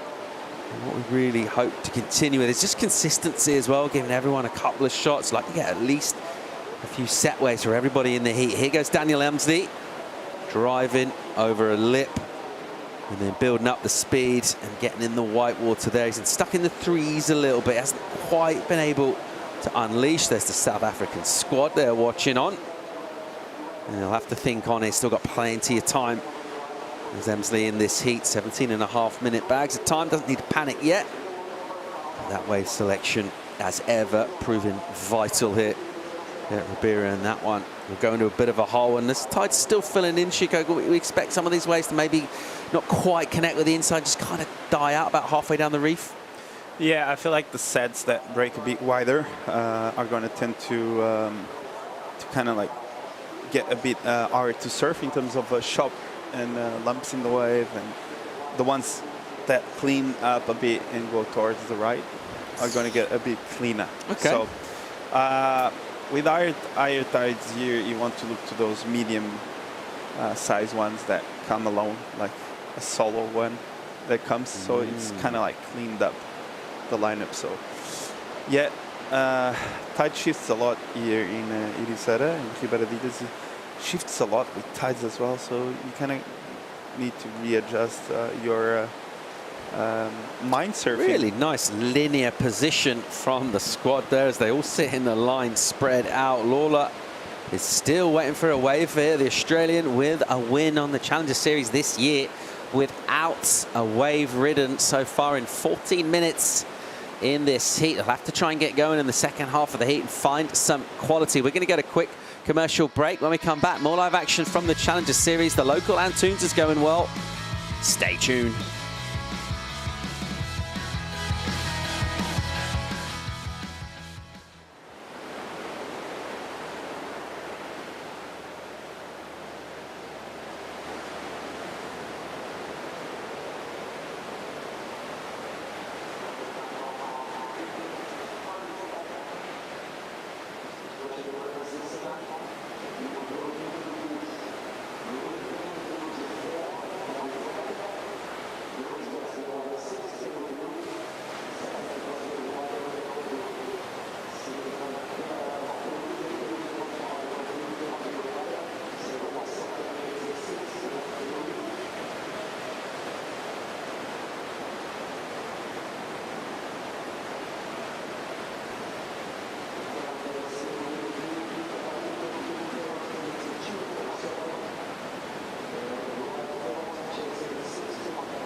It feels great. I've been having some pretty good results this year on the QS, and I'm pretty much qualified for the Challengers already. I'm really stoked on that and really pumped to keep working hard for the Challengers next year and to achieve my goals. Really stoked as well to win the trials here in Ribeira. And I hope I can do a great contest and show my surfing, and I'm going to keep the momentum going, and we will see what's going to happen on this Challenger. To be honest, the last 2 years I didn't want it to be a pro surfer. I just wanted to free surf with my friends and don't give a damn about comps, and working turned out to be boring, and I think this year it just changed and I really wanted this. I want to make my life out of surfing, and I want to be a pro surfer. I want to be a world champ, and I'm going to work for that, and we will see when I'm going to end.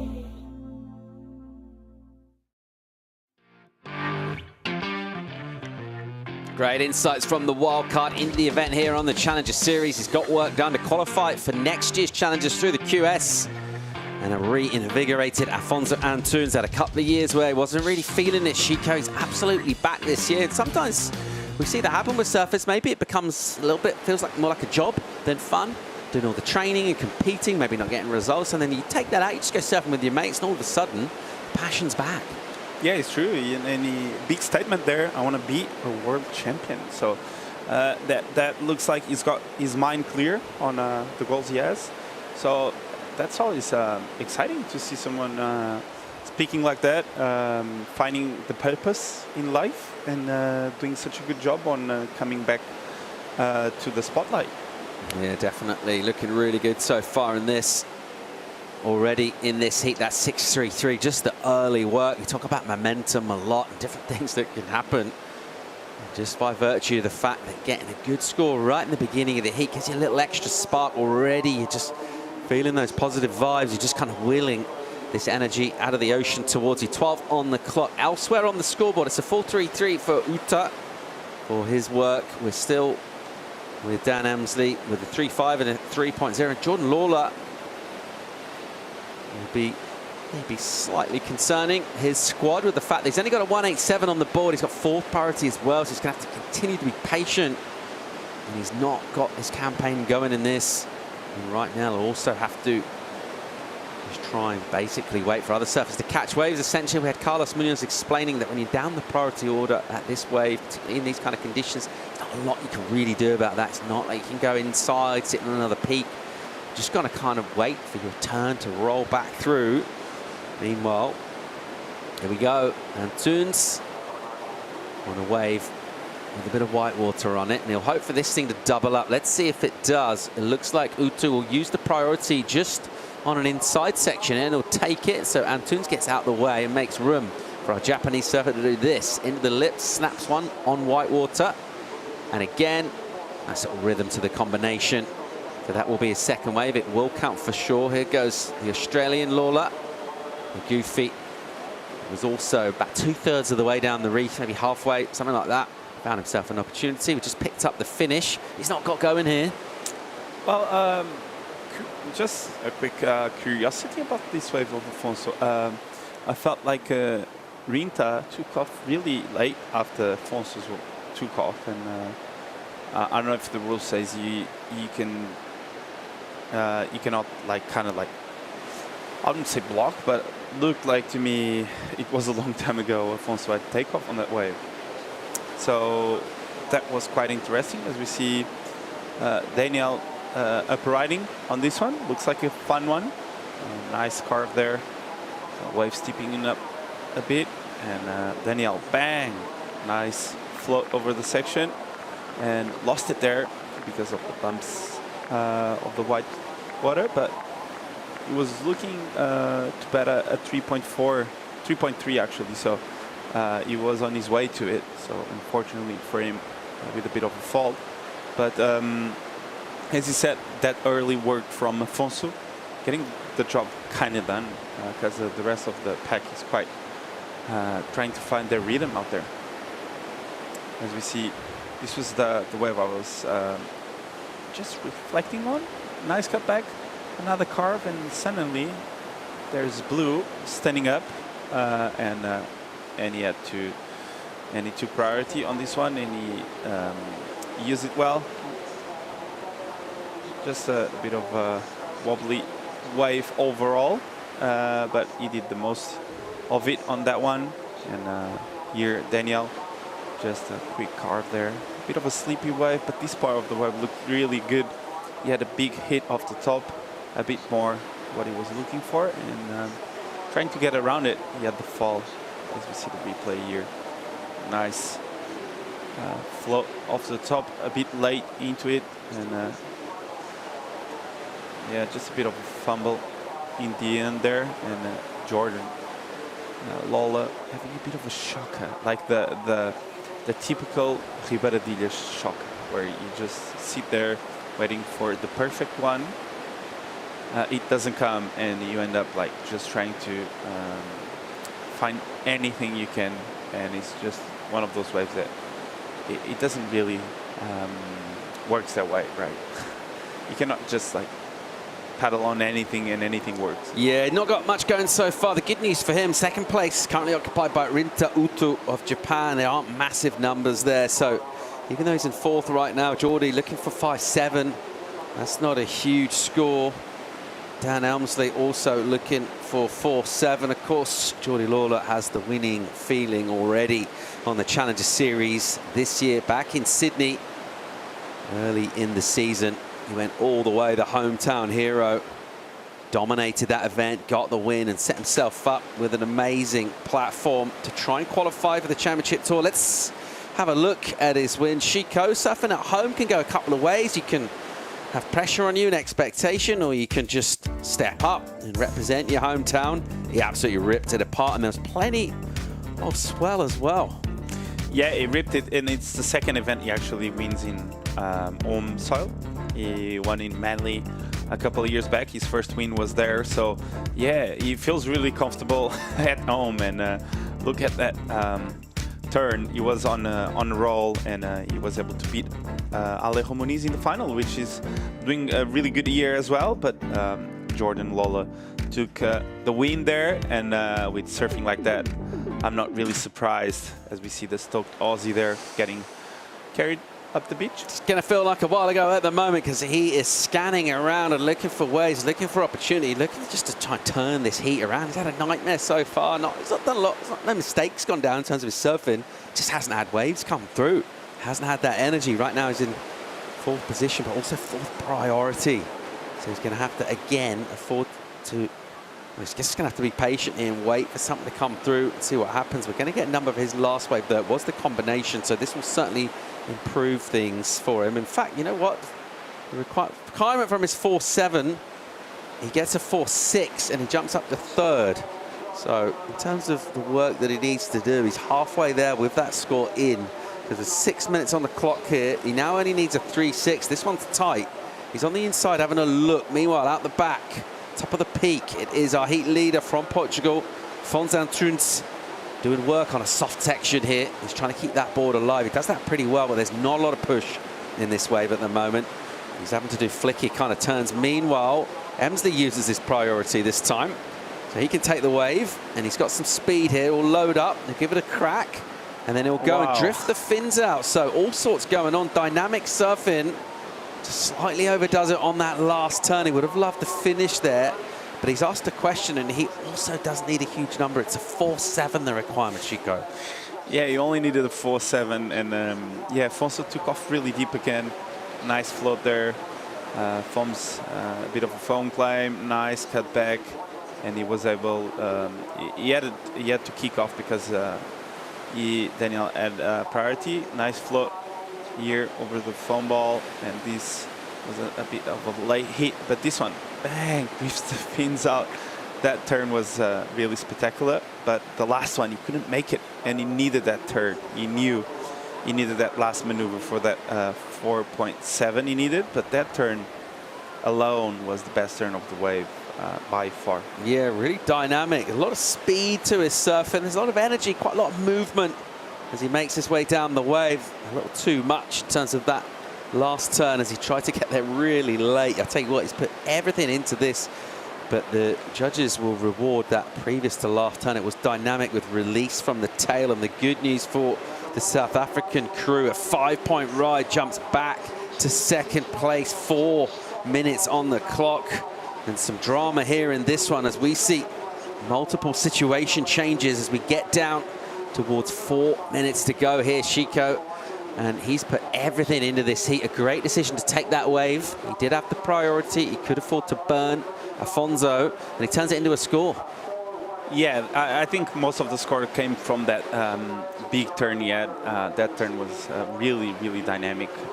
He pushed the fins out, and the section was steep. So we've seen judges are rewarding those moments of the wave, and yeah, he had it all on that turn, and yeah, great wave selection on that occasion, and he needed that wave really bad. So Rinta now needing the 4.18, and Jordan Lola needing the 3.91. So the heat is close though. The Japanese surfer Uta with priority. Meanwhile, Emsley won't hang around, and he's going again here. Opens up the body, carving on a rail, and into the lip, and a similar sort of turn where he gets all of that pop and release, and just kind of board slides above the lip.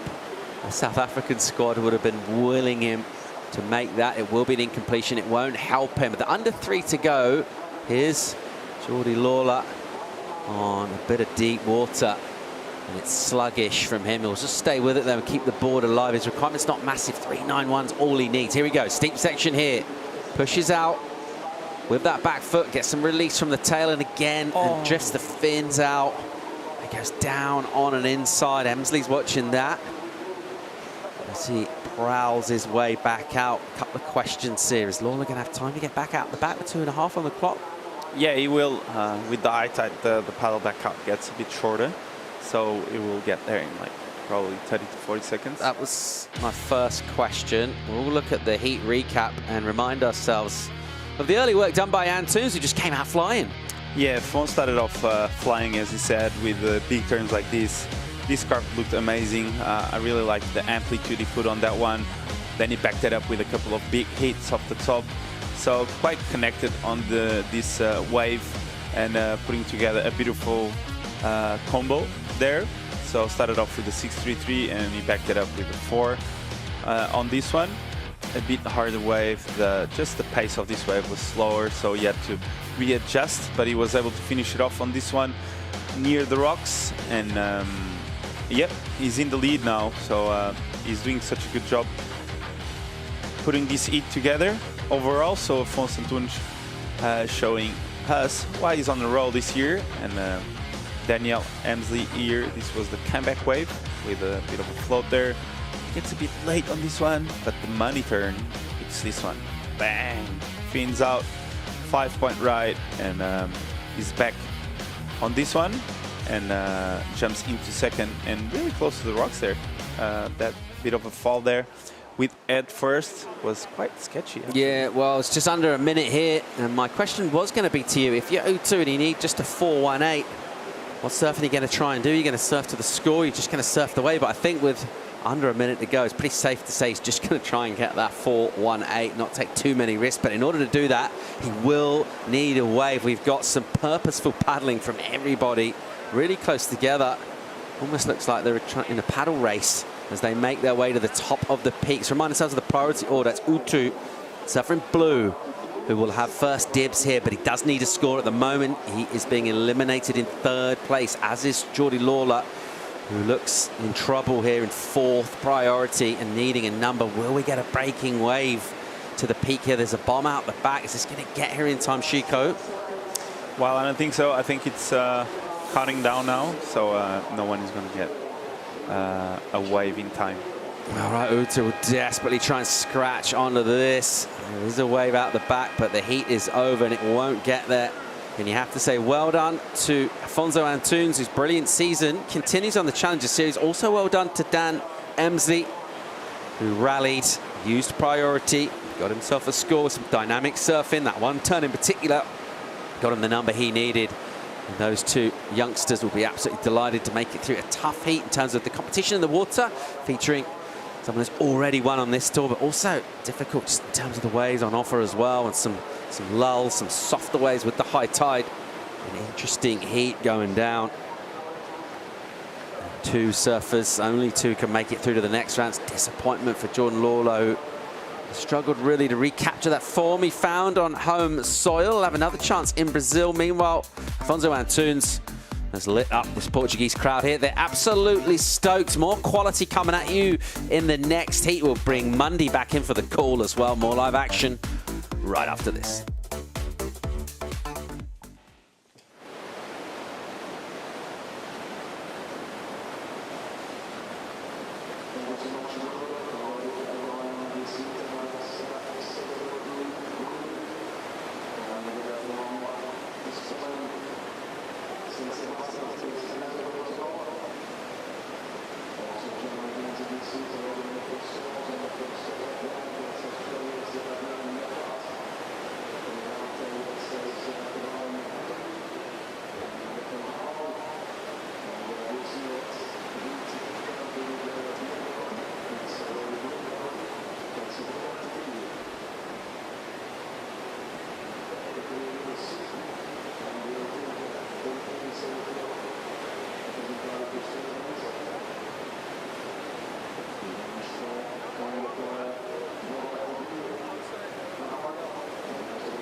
Welcome back to the EDP Ericeira Pro.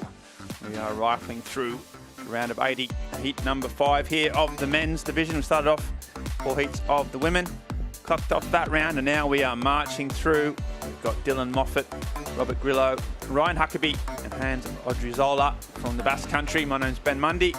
Chico Alves couldn't leave the booth. He wanted to stay on, couldn't get him out, and why not? Look at those lines running down the reef. The sun's out. There's plenty of swell. It's from the right direction. Life's pretty good, Chico Alves. Yeah, it's looking really good, and looks like the swell. Wow. During the break, we just saw a huge layback snap from Ryan Huckabee, and that turned really impressive. And that's the way you want to start aid in Ribeira. and someone that is no stranger to Ribeira, Dylan Monfort. He really enjoys himself out here and usually does really well. So can't wait to see what he did here on the inside section, and he was able to do a big hit off the top there. And a lot of waves came in during this break, which is great. And Hans Odriozola, our wild card, our EDP wild card, started off his campaign as well with a wave like this, with the nice carve off the top, another snap under the lip, and a finish. So great start. I think Ryan Okabe got the best of the exchange, just because of that single amazing maneuver he had out the back right there. Yeah, it'd be interesting to see whether that just one turn and whether all the points generate that. It was pretty savage. It's pretty risky and pretty on point. So we'll see what he gets. Dylan Monfort, as you said, he's had some really good results here. I think maybe 2 years ago when the surf was really, really massive. He had got to the quarterfinals, maybe even the semis, like really impressive when it got giant. So yeah, he's in tune with this wave. Really smooth surfer. I like this sort of smooth style. He grew up in Sydney beach breaks, but yeah, he's going to be dangerous. Speaking of dangerous, we've got the winner of the heat down there on the beach with Joanna Garnell. That's right, you're on a roll this year. How does it feel to make that heat? It feels pretty good. It was tricky out there, the conditions, the tide is a bit too high, but it was fun to make the heat, and I'm back doing what I love, and I'm glad I've been having the opportunity to still compete at the highest level, and yeah, I'm really stoked to be here. What kind of training have you been putting into your practice? Spending a lot of hours in the water. That's been the main thing. And then obviously we have to work out and try to eat a little bit better. But I think it's been a lot of surfing, and I love surfing, so it's not I don't see it as a job, and I'm stoked. I'm doing this and I'm here. And have you been watching your competition? Are you feeling inspired? I've not been watching a lot of myself. I don't really like to watch a lot of me. I don't know. Maybe I'm a bit critical with myself sometimes, and I like to see more Ethan Ewing, John Florence, those kind of guys. That's what I watch every day, and that's what I dream to be one day. It's to surf like them and be remembered like them. Well, hopefully you'll get there. You're one step closer. Congratulations. Thank you. Yeah, thanks, Joanna. Yeah, great interview there from Afonso. Yeah, really fascinating stuff. You see Dylan Monfort getting through this lump and bump. Got the last section here. Oh, and goes big again. And can he hang on? And he can. That's a big turn on the rocks. And he's done so well to get that risk in, didn't he, Chico? You liked it. And it was such a big manoeuvre given the bump and the section he had to deal with. So Dylan off to a really strong start for the Aussies. Yeah, as you said, like a couple of years ago, we had some huge turns, and we got used to that because he's not afraid to go into a steep section and really put a big turn on the lip. You know, like this turn alone was massive. As we see, the wave steamens up a bit. He gets off the bottom, and he just gonna blow the fins out, everything he could to make that turn look critical. And I remember he did something similar like this a few years back with that huge layback on that big day, and he got like a 9-something with a single maneuver. So yeah, Dylan, he really knows how to take it to the next level. So that turn was massive. Yeah, incredible, because that wave, he had to work for it, he had to get through that dead section. A lot of people may have potentially given up, but out of nothing almost, he's manufactured what might be a pretty good number. So really impressive. Yeah, and despite sometimes we talk about the surfer styles, like where you grow up kind of depends or shapes the way you surf, and hold that thought. His hands looking at that one, the bass surfer, meanwhile Huckabee. Yeah, and sometimes people on the point breaks who've grown up surfing point breaks often have a smooth style. Dylan grew up in sort of Manly Sydney beach breaks, so he doesn't have that, but he's still got such a smooth sort of style. It looks like he's grown up on the point breaks of Queensland or something more than a Sydney-based beach break. His surfing looks like he's from Bells Beach or something. You know, like he knows how to draw like a long line. So I wouldn't say he's from like a beach break town. So yeah, as you said, he looks really good on long point breaks, and you can tell his surfing is really. I feel like he's really complete. Like he can do it all. He can do. I remember when he was the wild card in the event back in Australia. He surfed really well as well, throwing a huge air on his backside. So he's a really complete surfer. He can surf big waves and beach breaks, and yeah, he's got it all. So it's a great surfer to watch. And Ryan Akabi with that first one, 6.5. Yeah, that single turn with a massive, well, not massive, but a big number for the conditions of 6.5. So he's straight in with a savage turn, some more lines approaching. And Huckabee just shows, you know, you never know what wave's going to throw at you. If you get one section, you can make the most of it. It's kind of a few different ways to get your points out here at the moment. And Huckabee off to a great early start with that one massive turn of 6.5. As we see more sets approach, and Grillo got priority. Bigger wave, nice set from out the back. Stickerless board, so waits for the corner here. Smooth style, manufacturing speed. Bit more steeper section, here he goes. And that's a nice turn off the top. It just goes down. Unfortunately for Robert, he just couldn't quite hang on. Done a lot of the hard work out the back there, Chico, but just couldn't quite nail it. Meanwhile, Moffat live action.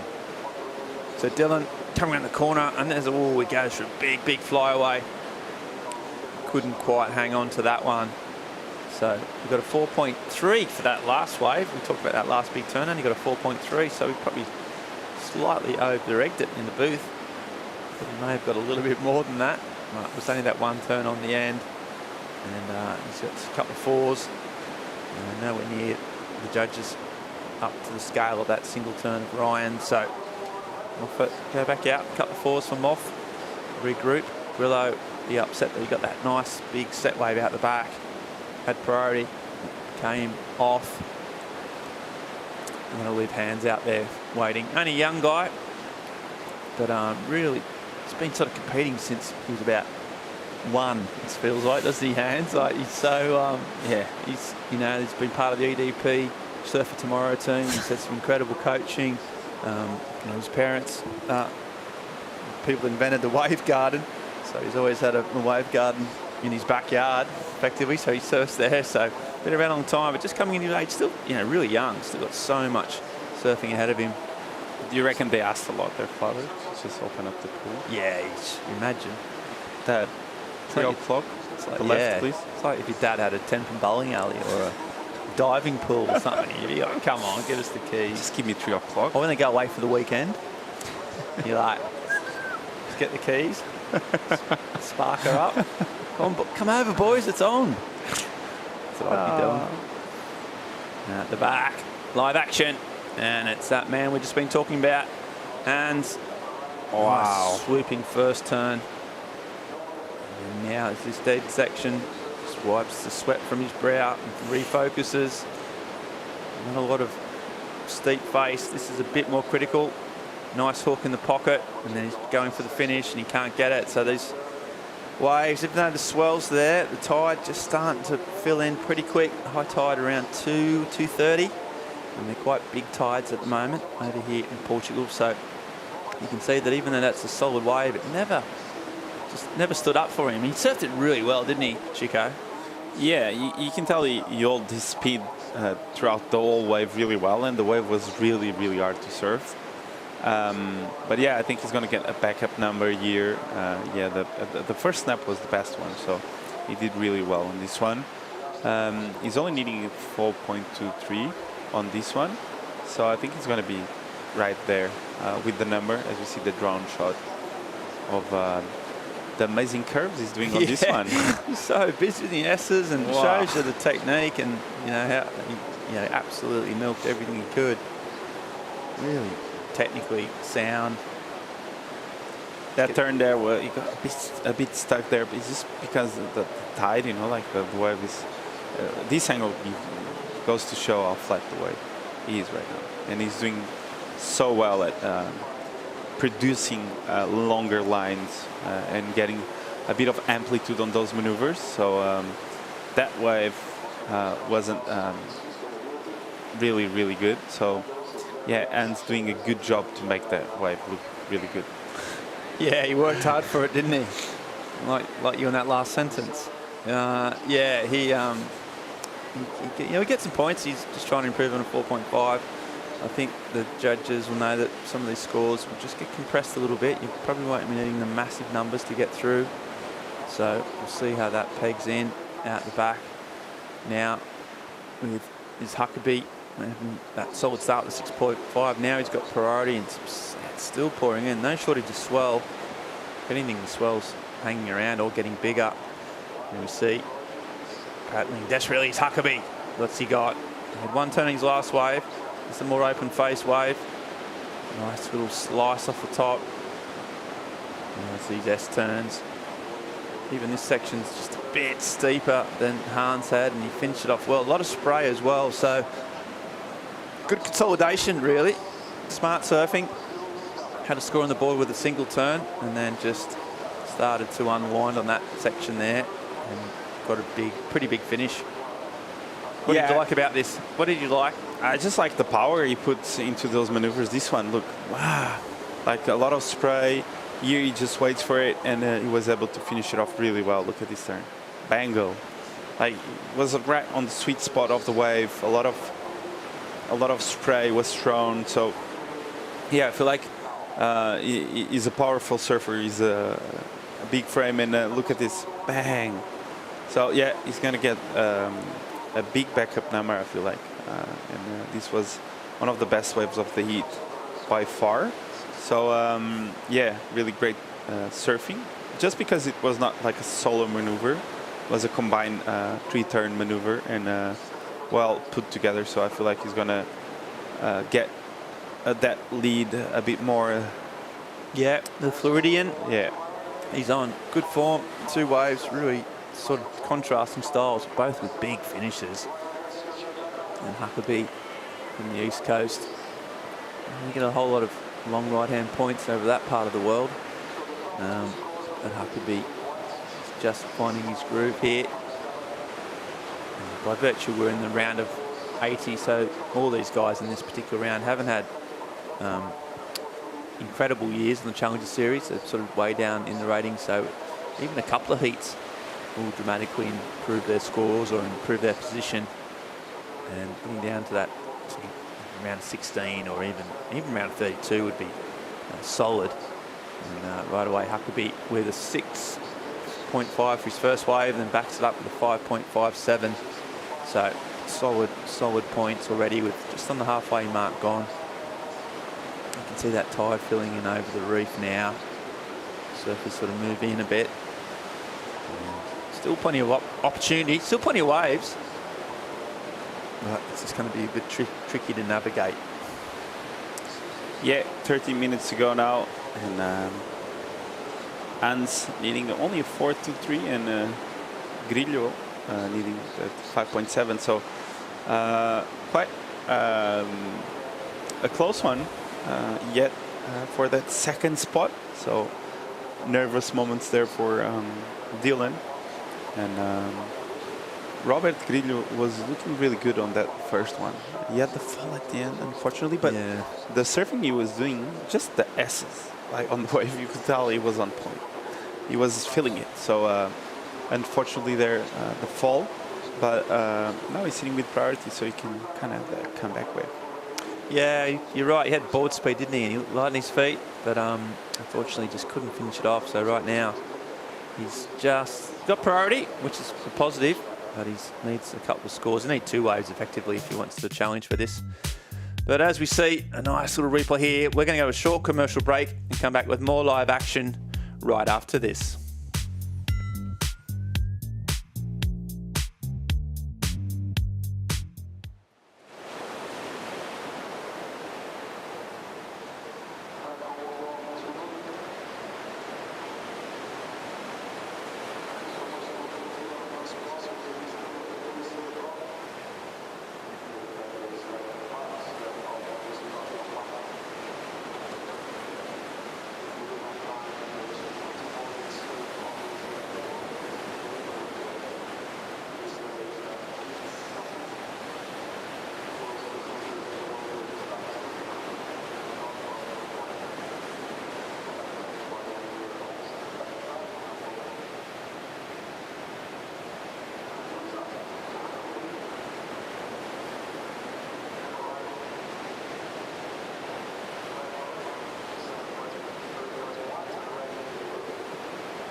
And we are back in the blues and the hues of the Atlantic Ocean here in Ericeira, Portugal.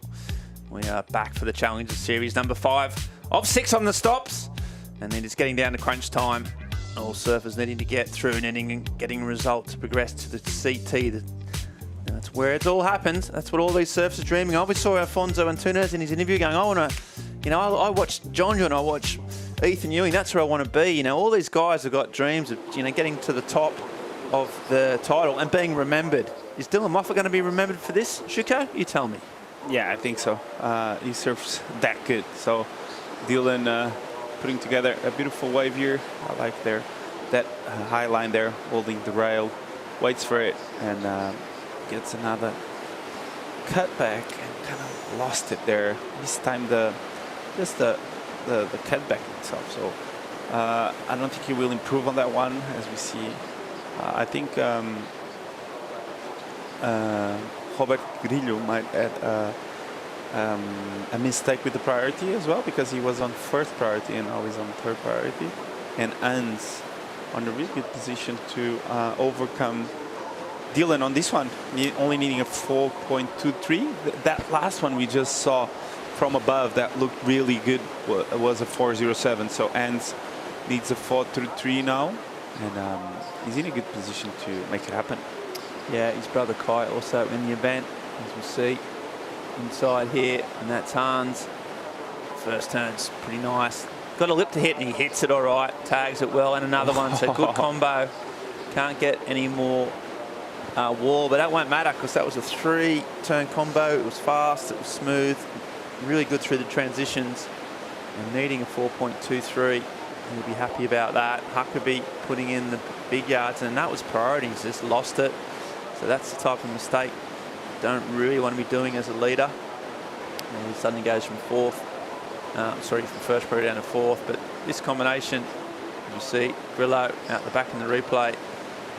Yeah, he used priority on this one, I think, and this was quite a mistake. But needing a 4.23 ends here with a big, quick snap there, hits the lip, as you said, and he was able to finish it off really strong. So I feel like he's going to get the number. Although this wave was smaller, he had a lot more steepness into this one. So Ans there putting together a solid combination of maneuvers, and I feel like he's going to get the 4.23. Yeah, really technical, wasn't it? Really exciting and put a bit of flair. He was late to that last section, but still managed to get it up and never looked like losing control. And yeah, really impressive, quick, powerful surfing from the Basque. And he'll be happy with that, waiting for the scores. That'll put Moffat in position. Just made a mistake in that last wave with that fall for Dylan. He's had a couple of ninths, 2 events throughout this year. Hasn't been able to get through that round, unfortunately. But here he might be in a position where he's chasing a score, as is Grillo. Grillo hasn't found his feet, fell off one wave and then made a few priority mistakes. But the thing about this swell that just keeps marching in, travel all the way from over near the States, ex-hurricane. It just keeps feeding in, so there's still loads more opportunities. A couple of sets, or set every couple of minutes really. So you might get 1, maybe 2 bites at the cherry, potentially. But the next one you think is going to be pretty important. The scores coming in, so it was a 5.57 for the surfer in green, Hans Odrizola, and that means Dylan Moffat now in red needs a 5.64, and Grillo a 7.04. As we see the heat leader right now, Huckabee up and riding. Just goes round. Oh, and goes for another one of those. Can he hang on? He's really, really close, and somehow he does. Not quite sure how or why or where or who. But that was a massive blast. I think he stayed on his feet, so he did that on his first time. But this one, talk us through it, please, Chico. Yeah, nice carve there. And look at this. He just like does an air. Like a layback here. He just throws the board all the way towards the front of the wave, and he was able to regather. So this was impressive. Look at this. Oh, wow. Incredible, like the speed of the board and the just a whip of the tail, like going towards the beach. Look at this. I think it goes all the way towards the beach. and he was able to, with his back foot, just push the board back to under his body, and see his back foot just like trying to grip it, wasn't he? It was like a hand, like a praying mantis. It was like a hand trying to get back here, and he did. His front foot was so far up the nose, and he kept it there. So really, really entertaining stuff from Huckabee. I heart Huckabee. He's got this turn in lock. He really has. From that first crazy manoeuvre he did at the very start to now, he's just been really, really consistent throughout the seat. Hasn't had many sort of good results, way down in the rankings, 70th, but you'd think with these type of manoeuvres and that type of power, he's going to start to progress up through the rankings pretty shortly. And we'll see where that one comes in. But great surfing, and still probably now still becomes that race for the all-important second spot. It's probably where the tension's going to be. We've got Moffat chasing a 5.64, Grillo chasing a 7.04. That's the bad news. The good news is they've both got first and second priority, so they get first pick if the set does come in. And they're not big scores. What do you think they need to do? Moffat just maybe eradicate the mistakes. Grillo just get to the end of the wave. Yeah, Grillo needs to do a 7.04, so that's quite a big number as he's taking off. Yeah, so he's looking for this number now. Little foam climb. Nice little cut back. He's been waiting at the back for these bigger waves. This little dead section in the middle. See him put his weight on the back of his board just to try and get some momentum. This dead section here is eyeing off something down the line, and he just looks out and he knows that's not going to do it. So just been a little unlucky. He's a bit patient. He's waited for the bigger sets, but just sometimes this wave, even though in the right spot, in the right set, sometimes it just doesn't work out for you. There's nothing you can do about it. Yeah, sometimes it's just way too long, and then you end up getting caught into that position where you feel like you're getting the set, but it's not the right one of the set. So you kind of just lost the rhythm, and the one that is just trying to catch something under priority ends up getting the best one. So yeah, he's having a bit of a shocker on this one, unfortunately, because you can tell he's fired up to do some damage on the lip, but he hasn't found the opportunity. So there's not much he can do. It's not one of those places where you just can kind of like get away from the pack and make it happen, like you just got to embrace the shocker, like you're having. Like, not much you can do. Paddle back out and try again. Still got time. There's big waves approaching out the back. Now it'll be up to Moffat to see if he can improve on a 5.64. Looks like he's going to pull the trigger on this one. So Dylan Moffat, Sydney sider. Oh, it's a nice carving first turn. You can feel he's got his rail engaged there. Waits patiently. Oh, and goes for a big one. Almost loses his momentum, but hangs on. Now he waits for a section on the inside and flicks it off there and lands and rides out. So 3 big turns. The second one, you could tell he was really putting the effort in, the energy, to try and make it a little bit special. So it's going to be interesting, that one. His first turn, though, was pretty sweet. Yeah, the first carve was really tight in the pocket, really quick. This one, a bit of a bit of a snap. You got caught by the backwash coming in, and this last turn you did a good job on making it. And the section was steep. Wow, it's really hard to say. He needs a 5.64. He needs a bit better wave than Hans's last wave, was a 3-turn combo, but his wave was a lot bigger. It was bigger wave, yeah. and different. You get that big carve at the start, which is sort of not many people have been getting in, those full wave carves out the back, and then that little second section was a little bit wobbly and a little bit ungainly, but then he finished off strong. So he's going to make the judges definitely think about it, that's for sure. Could have done much more on it, to be honest.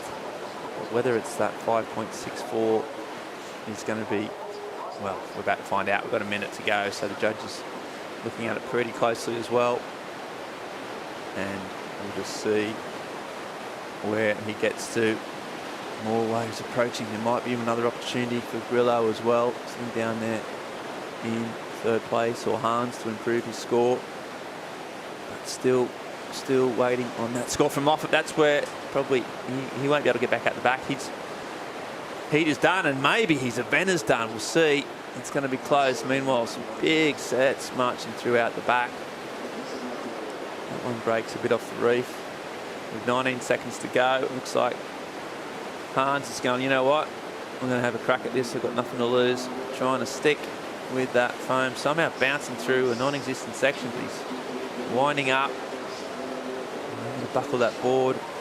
Keeps going down. Now he's waiting. Now he's got some speed. And then goes for the flyaway. Can't pull that off, so that's not going to go into his score.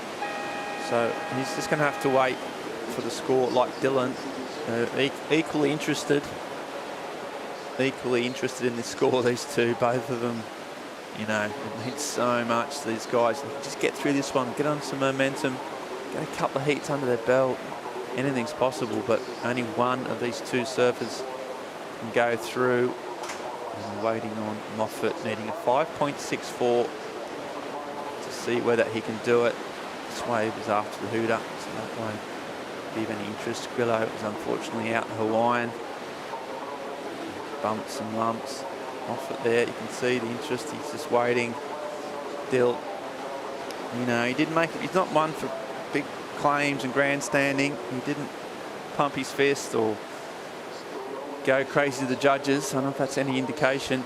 Hans, he can't do any more. He's done his surfing. So yeah, we're waiting on this score. We'll see how it goes down with Rizola. He has no idea what Dylan does. He's got a pretty good idea of where his score will be. He'll know that it's there or thereabouts, but he's not confident it's got into that 6-point range. There's the judges up there. They're having a good, long, hard think about it. Sometimes you worry that these last minutes, it doesn't really matter. Just judge it as ever. And a score comes in, and it's a 5.47. So it's just a whisker off the score he needs. It's 0.2 of a point. Needed a 5.63, got 5.47. That is how close these margins are. It's devastating for Moffat, but you can see on the other side of the sword is the relief and the glee on young Hans. His dial, he's absolutely stoked. All his mates are there, all the Spanish, or the Basque surfers, pretty pumped. So he's through. His mum and dad will be there, also some supports. So there you go. It's a cruel world, but right now we're going to a short commercial break. Come back with more live action from the EDP Ericeira Pro.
Welcome back. There's the Portuguese flag flying in the breeze. We are in Portugal, if you didn't know it already, and we've got a big Portuguese surf star coming up in the next heat.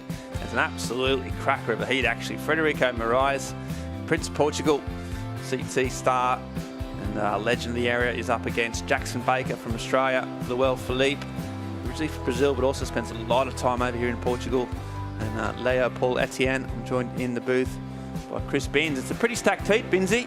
Freddie and Jackson, Luel. So hold that thought though. Speaking of big heat, Chico Alves is down on the beach with Ryan Huckabee. At the beach with Ryan. Ryan, you said it's great to have some push in the ocean. You're a big guy, you need some push on the waves. How does it feel to get those opportunities? Yeah, absolutely. It's great to have some waves. The last two events, the first round's run when it's been really small, and I mean, obviously there was still opportunity, but it's just nice as a bigger guy to have some push in the ocean and be able to kind of match that with some power. And how do you pull those turns off, actually? Because you did 2 on the same heat, and that looks really hard to make. Oh yeah, thanks. That's kind of, I've been doing that turn since I was really young, and I wouldn't say I have it on lock, but I can consistently pull it, and I kind of identified that there were good sections for it out there. And within the first 30 seconds of the heat, I got that first wave, and I identified it was just one section. I was like, oh, I got to push really hard, and luckily that section kind of pushed back. Board was looking amazing. You want to talk through it? Yeah, of course. It's a 6-1 gas pedal swallowtail from Timmy Patterson. It's funny, I buckled this board the other day, and it's magic. And I took it up to Ericeira Customs, and he fixed it in like 20 minutes while I was there. And I was stoked. Sometimes when you buckle a board, it kind of affects the way it rides. So I took it out yesterday, and it still felt just as magic. So took it out for my heat today. Want to send a quick message back home?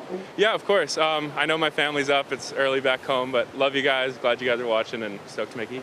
Congrats. Good luck for the next round. Thank you. Back to you, boys. Thanks, Shiga. Ryan Huckabee's my new favourite surfer. He surfed incredibly well, did some amazing turns, got those ones on lock, and then just really broke that down really well. It seems like a really careful, considered guy, and just articulated what the heat was. Really, really impressive stuff, I thought. Binsey, what do you reckon?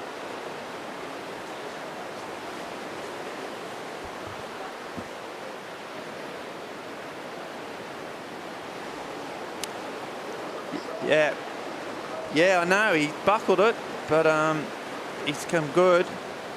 He's done really, really, really well. Out the back though, this is Freddie Moraes. He can buckle a board or two. Big power. Oh, and there's a massive turn from Freddie.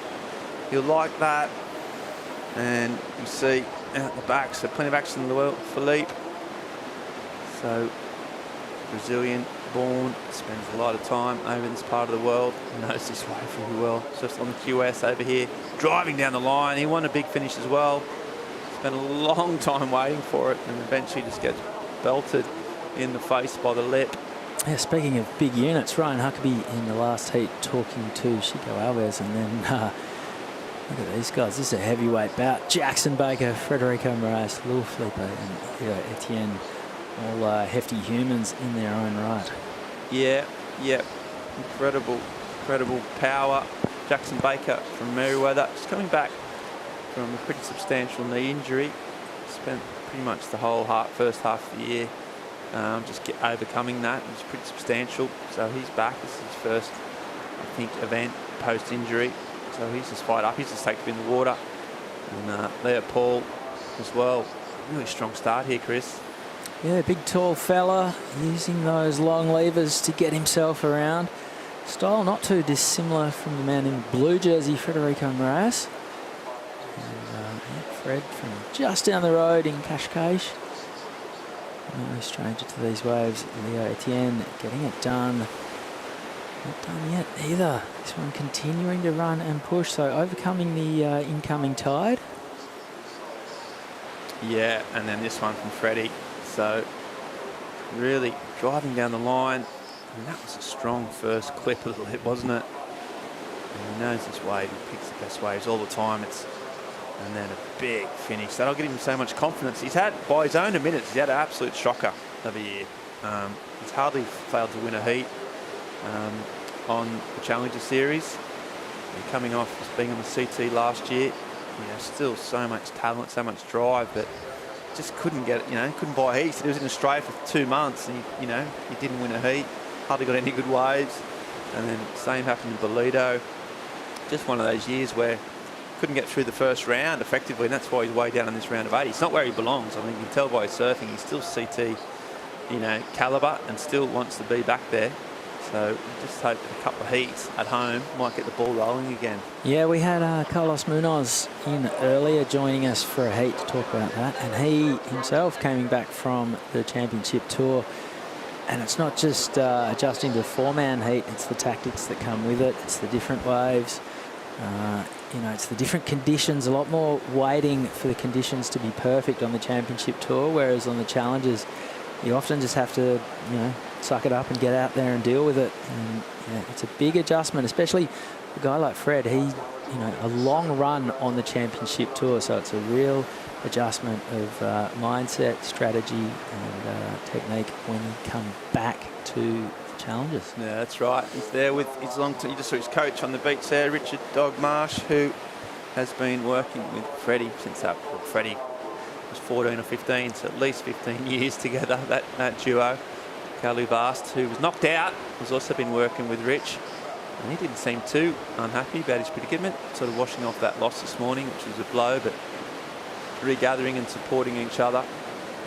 But yeah, the adjustment back from the CT, you know, Freddie's yo-yoed between a bit, but he's, you know, it's hard. He's the type of surfer that does kind of require the better waves. You know, some surfers, he's a lead foot. You know, his aerial game, although he's been working on it and improving it over the years, it's still not his real strength. So yeah, he's can be a victim of the conditions, and once he gets some power and gets some rhythm, he can be deadly. He's looking this way again. Yeah, the thing that works in Fred's advantage as well, you know, the judges watch so many waves over the course of the day, and you know, there's only so many 5'10", 70-kilo blokes doing calves that you can watch without the turns all starting to look the same. And then big tall Freddie paddles out on a longer board, goes vert, throws a ton of spray, and you know, that point of difference jumps off the page for the judges. Yeah, you got a 5.67 for that first one, so a solid start early doors as well, which always settles the nerves.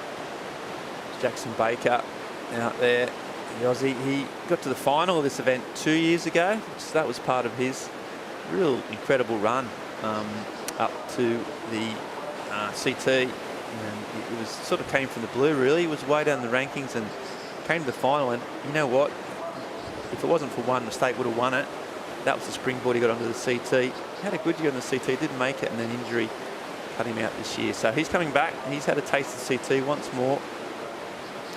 We were joking around, weren't we, Binzi, when we were doing a sound check before the event. We were trying to get the, you know, just the general run-throughs, and we just had this booming bakehouse baritone just cutting through the cans from distance. And he was out in the car park throwing the footy around, talking a bit of off dam with his mates. That's right. Could only be one person. It was Jacko Baker, chirping away. He's always up for a chat. Real positive, friendly, approachable, down to earth kind of guy. He's always got something to say, and you know, he's really confident at this wave. Knows it well. As we said, got the final 4 in 2021. That was, so you know, it's a place he enjoys. He loves the country. They've got a good vibe up. It's all staying up at the Rip Curl House up on the hill there together. Yep, big squad of lads and ladies. So it's all there for him. He's just got to try and get a wave now. He's been patiently waiting. He's got priority. Yeah. Looks like he's going to go this one. So Jacko is up and riding. He waits for this nice first turn, trying to get to the steep face. No signs of that injury at all. Like squirt off the top. Another one. Lots of spray. That's a part of his surfing. Picks it off the top there again, and now he's going to look for a big finish if he can get one down there on the rocks. Oh, there's a big carve. That'll stretch those ligaments. And pulls out. So good surfing from Jackson. Kind of rinsed everything that was potentially on that wave. I had a good story about Jackson Baker. I actually grew up in the same part of the world, and one of my mates was down there taking his kid for a surf. You see that at the back. Just wait, hold that thought. Freddie's looking at this one. So Kikash down the line. Here he goes. Got a lot of speed. Much cleaner wave than some of the others. The ability to pick those right ones, and a big floater. And can he get a section? He's eyeing off. He's not done yet. No, he dives off. So another 2 big turn combo. Anyway, yeah, my mate was taking his son for surf, and his son, he loves Jackson Baker. It's his favourite surfer. And my mate just rang up Jackson and said, "You fancy you come down and take my son for a surf, just as a surprise for his birthday?" Sure enough, he turns up, surprises him, and yeah, he took him for a surf. He reckons, you know, this young kid is the best day of his life. So yeah, he does stuff like that, and Freddie does stuff like this. Binzi, pretty big, Kind of floater-ish, but still a big turn on a big section. Yeah, plenty of spray as well. Interesting thing there, Leo Etienne had priority and turned his nose up at it. So, what did you like about this one, Chris? Oh, I just like the way that he threw everything into every single turn, just really pushing it. There was nothing lazy whatsoever. Every section got a little bit hung up there, and then a little bit different. Rather than going vertical on the end section, just really pushed it, wrenched that turn, got a little bit of drift out of the tail. And yeah, that's pretty solid. Really opening the shoulders. The pink surfboard, of course, he surfs always in honour of his late mother. And the pink surfboard is a nod to breast cancer awareness. Yeah, he's raised a lot of money for breast cancer, as Jacko lost his mum pretty young. So that's always with him. And I'll tell you what, should be pretty proud of that boy right now. Nice surfing. First wave after an extended period of time out from injury, and he's back. We'll see what score he gets, but I think he'll be pretty happy with the way he approached that, and he's surfing as well. As you said, some heavy hitters in this heat. It really is. No shortage of lead foot rail merchants in the water. And yeah, expanding on that pink thing, so it's I guess it's an Australian tradition. Julian Wilson, we've seen him with the pink surfboards, the pink board shorts even. The artwork done by his mother, Nola, to raise money for breast cancer research, as she overcame it when Julian was young. And that all stems from cricket, the Glenn McGrath test. Yeah, the McGrath test. The Sydney test every year raises money for his late wife, a cricketing legend in Australia. Leo Etienne in action on this one. This is his second wave. We just saw him turn his nose up at one that Frederico's going to lock in his second score on. So 15 minutes to go. Jacko, his last wave drops in at a 5.5. So lots of action. That looks like Dave Rastovich on the beach. Down there, yeah. That's Jace, the coach. He supports a lot of the French Caribbean surfers. And he was watching. He'll be happy with that. Leo trying to improve on a 4.67. Some solid numbers coming through. Jackson got a 5.5 for his last wave, that first wave. So sort of all there or thereabouts. These four surfers, no one able to get any real sort of marching space. But right now, while there's a bit of gap in proceedings, we're going to have a short commercial break. Come back with more live action and this man, Frederico Moraes, right after this.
Welcome back to the sunny skies of Ericeira, Portugal. We are here for the fifth stop on the Challenger Series. They're all surfers trying to get on the CT. I've got a man, Frederico Moraes, the hometown hero, one of the former CT surfers, one of the sort of stars of the show, potential favourite despite a year that he'd rather forget. But right now he's in first place and he hasn't won a heat all year. I mean, literally hasn't. He's been to every event, lost every first round heat, He's had some poor conditions, but right now he's out in the lead. And you can't sort of understate, Binzi, how much it would mean just to get that one heat win. But meanwhile, Jackson Baker trying to stop him from doing that. A nice, clean face from Jackson. A little wrap. Throws a lot of spray. There it is. That's the power. That's the Merriweather training. Right-hand points is his bread and butter, and he finishes it off. So again, they like that. The Aussies like it. The crowd like it. Jackson likes it. I like it. Do you like it, Binzi? I loved it. That was, yeah, full commitment from start to finish. Plenty of hand jive, a little bit of flair from the bakehouse. This was Federico. We're waiting on a score for this wave. This is the first time we've seen it as well. Biding his time, setting it all up for the finish down the line. Still nothing of too much significance. Then he opens the shoulders. Great rail work, vertical again. And great exchange there between the two. And in this heat with Championship Tour experience, Federico Moraes and Jackson Baker. Dog march like that. Also, while on the break, all happening again. Well, Felipe just backing down the line. Has not that steep face the others have. But zigging and zagging and zipping. Just can't quite get the finish he wants, so that's not going to be a counter for Luell. Yeah, really, really strong surfing from the two surfers with CT experience. And yeah, really impressive from Jackson and from Freddie. Dog liked it. Of course, Freddie, I mean, he's used to pressure. Some of his best performances come in Hawaii when he's been completely under the pump. I think his first 2 years, he qualified for CT by making back-to-back finals at Sunset and Haleiwa. So often when it comes to the crunch, Freddie doesn't mind stepping up at the crunch moment. So see if he can maintain that form. Here we go. And that's Freddie there, trying to consolidate on a pair of fives. Staying busy, not getting caught out in the priority battles. You can feel he's got some nice rhythm on that JS board. He's been getting good waves and been surfing them well, not making any mistakes. And there's a big, well, I mean, you can call that a mistake, but I'll tell you what, that was a very, very tricky section to handle. A lot of bumps, a lot of reverberations. You went for it. And if you'd ridden out, it would have been a really, really good score. But unfortunately, for Freddie, he couldn't quite make it. Trying to improve on a 5, 6, 7. And it was all about this end sort of turn. He looked smooth, just waiting for this wave to stand up. See how the surfers watching him go through. That's a nice turn.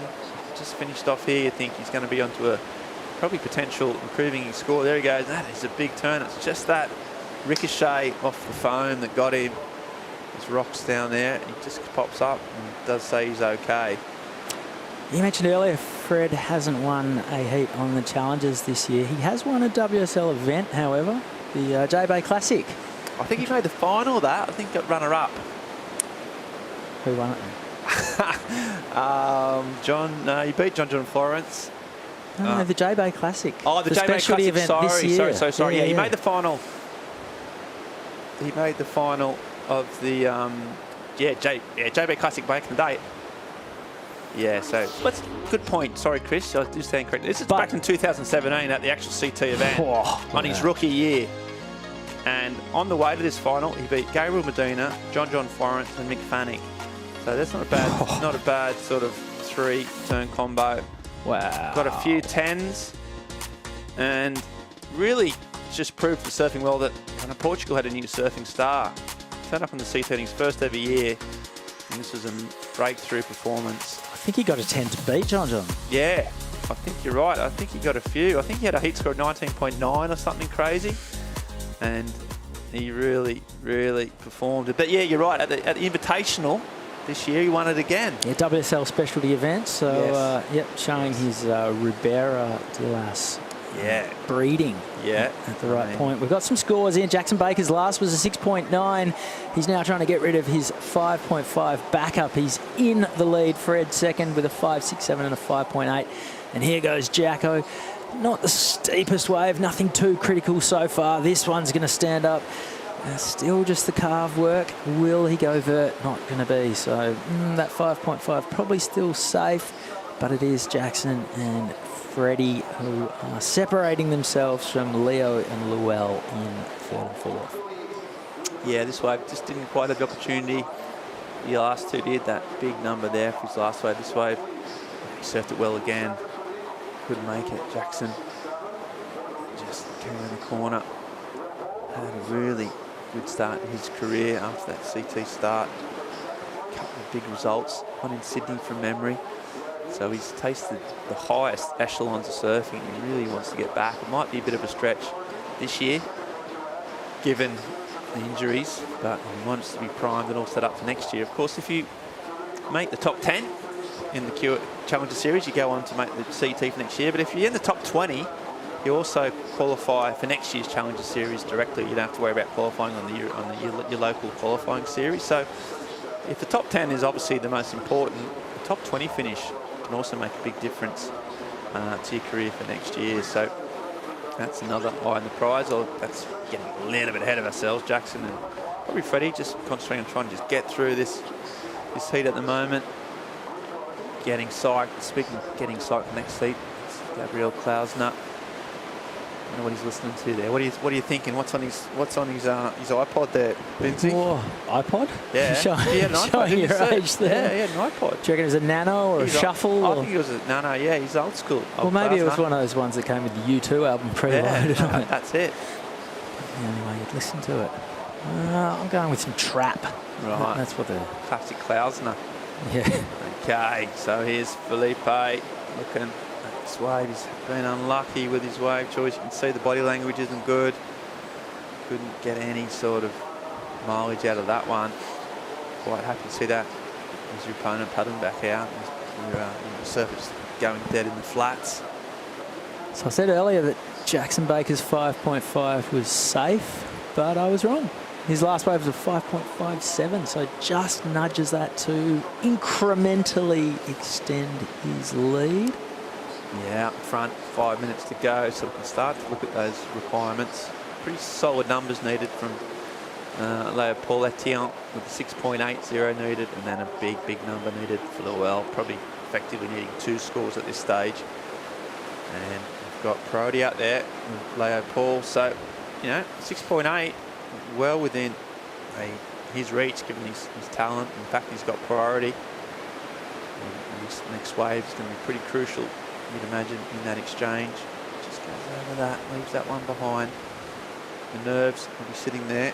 He's making his break to the inside. He's seen something that he likes the looks of. Yeah, Luell scrapping around on the inside, trying to make something happen, knowing he's right behind the 8 ball. Baker and Moraes been impressive so far, Chris. Just sort of shown their sort of caliber and their experience, right? Sometimes that can make a massive difference. Yeah, they've just looked really strong through their turns. There's been no hesitation. There's been no wobble or false movements. It's just been powerful, direct, and the judges have appreciated it. Thrown decent numbers their way. Yeah, and that's why they're out in the lead, but still not out of trouble just yet. Freddie is the one that's, closest to a potential heartbreak if Leo was to get a really good wave at the end. 3.5 minutes on the clock. Yeah, he's tired. He's even taken away some of these sets now, so probably less opportunities, which Freddie won't mind right now. But just given the year he's had, he'd still be nervous despite his experience. You see Luell trying to make something on the inside without priority, just keeps trying to chip away, and his race is pretty much run. Couldn't make it out of that one, so we've got him. Felipe almost out of the picture. It's all put down to this sort of probably next wave with 3 minutes on the clock. Just in the recap here, let's sort of have a look at how we got here in this spot. We'll get Chris Binns to break it down, but it was just a strong start. Yep, here goes Jackson Baker back at Ribera, or the Dillis, as he was calling it the other day. Take the Aussie out of the boy. Yeah, exactly. Here he goes, smashing away down the line. He has a 6.9 and a 5.57 to sit in the lead. And strong, powerful surfing has been the order of this heat. this man too, Frederico Moraes, local superstar here in Portugal. He's looking the goods. He hasn't had a great year at all by his own admissions on the Challenger Series, but a win at the J-Bay Classic. He loves his right points. He's here at home turf. Had a very familiar right-hand point break, and he is doing it nicely. So the 2 Championship Tour competitors are looking the goods in this one with 2 minutes to go. And this is Jackson Baker's second score. I love the way he held that carve. And got the big finish as well. Beach loved it too. Yeah, the Beach loved it. Big smiles, big cheers. I love that you can see the moustache even in profile from 100 metres away. It's like 18 caterpillars having a fight, isn't it, on the top of that lip of his? It's always there, signature move. He's the circus strongman. You'd love to see him in the stripy obelisk pants. That's his look. That's his look for sure. Jacko, a real sparky fella. Great post interviews. Always enjoy them. He's looking at potentially getting a chat with either Chico or Joanna. The way he's going, he gets a late foam takeoff there with a minute to go. I think he's going to come out of that. You wouldn't have seen it being over here in Europe, but Jacko Baker is in a series of beer commercials back home in Australia alongside Matt Wilkinson for beer that's based around tradesmen. And he definitely looks the part. Not sure whether Wilco's ever held too many tools or been too many job sites in his life. Yeah, well, here's a man on the tools. Leo needing a 7. This is such a frothy, soupy wave. And you can tell by his own sort of body language that that wave is not going to be enough, and he gets a pat on the back for his coach. He's, you know, it's not a good sign when your coach walks away from the camera in disgust. They live and breathe, don't they? They're so invested in their athletes. They spend so much time with them, just trying to give them all the tools they can to help them succeed. And when they don't, they feel it a lot. And then you see Freddie and Jackson, they're having a chat. They're winners are grinners. We should get Jackson in here for a chat. Yeah, really. Yeah, absolutely. The boys just going through their heats, sort of sitting in the chattery nature of the waves they caught. But they both surf really well, and as you can tell, I don't want to go on about it too much, but just getting that first heat. Look how happy Freddie is. That means so much. Normally, an early round win here would be like whatever, ducks back, I'm on the job, move on. But this is actually fairly important, I think, for Freddie. It shows you his mates and the fans. The sheep stations that are on the line for these guys. 2 Championship Tour caliber surfers making it through the round of 80 and really giving themselves some big ups for doing so. Why not?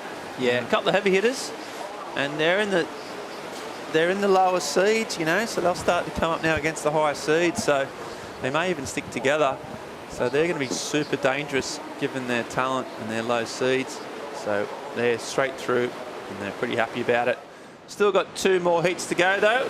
We're going to go to a short commercial break, bring back Paul Evans in the booth, and we'll be right back at the EDP Ericeira Pro after this.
Welcome back to the Challenger Series in Portugal. The live action continues for the round of 80 for the men right now. 4 surfers in the water, duking it out for a spot in the next round. Having a look at Taro Watanabe of the USA, Cal Costa of Brazil, Joe Azuchi from Japan, and Gabriel Klausner, Brazil, and Paul Evans, joined by Chris Binns and May. Even though the tides come in and it's made the water a little deeper on the reef, there's still opportunities for surfers that can take them.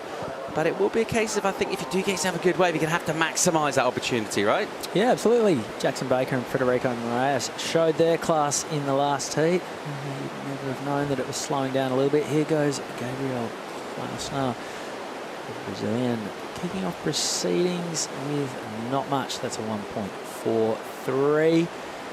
Joe Azuki, highly touted Japanese surfer. Moving into the lead, a 5.67 the result for this deft display of rail work. He's found himself a runner that's just continued to stand up, and he has comboed that up, punched it from start to finish. So kick out of there with a 5.67 in the white column. Watanabe in red, pride of Malibu, one of the most stylish surfers in the world. He's beautiful to watch on the wave. With the 2-point ride to his name, and Cal Costa from Brazil, a fraction of a point as well. Yeah, good place to showcase that style. A lot of open face it, so those moments between the moments really stand out here. Kind of differentiate the surfers as well. Who's got the flow? Who's making it look easy? And who's kind of struggling to connect, join up the dots. Thinking about that high tide in the deeper water. He saw the wobbles on the wave from Klausner as he tried to finish his turn.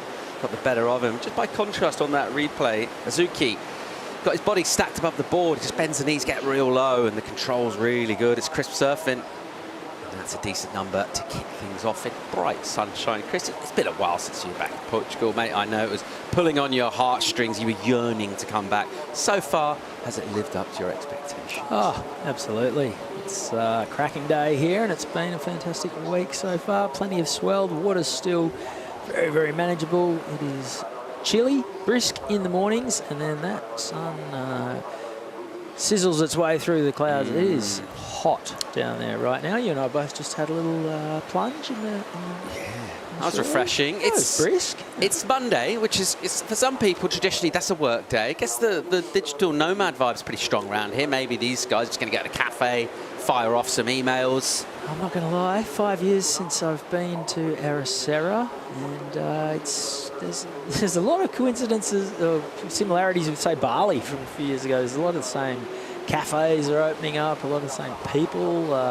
Yeah, a lot of the digital nomads, lots of vans. That's not so much Indonesia, but it's huge everywhere else in the world. Back home in Australia, the van life movement is massive in every car park. And yeah, it's the same here. You ever thought about getting a van, Binns? What's your stance? A dream catcher? I did Mexican blanket? Did it in my younger days. Okay. Drove from Sweden to this part of the world in a Volkswagen Transporter made by the name of Edberg. As we see Joe Azuki up and over. That was flashy. Wow. He is out there. Yeah, swinging like Stefan Edberg there, wasn't he? On the forehand. And the van life in Japan, not necessarily travelling surfers, it's local surfers who love a good van.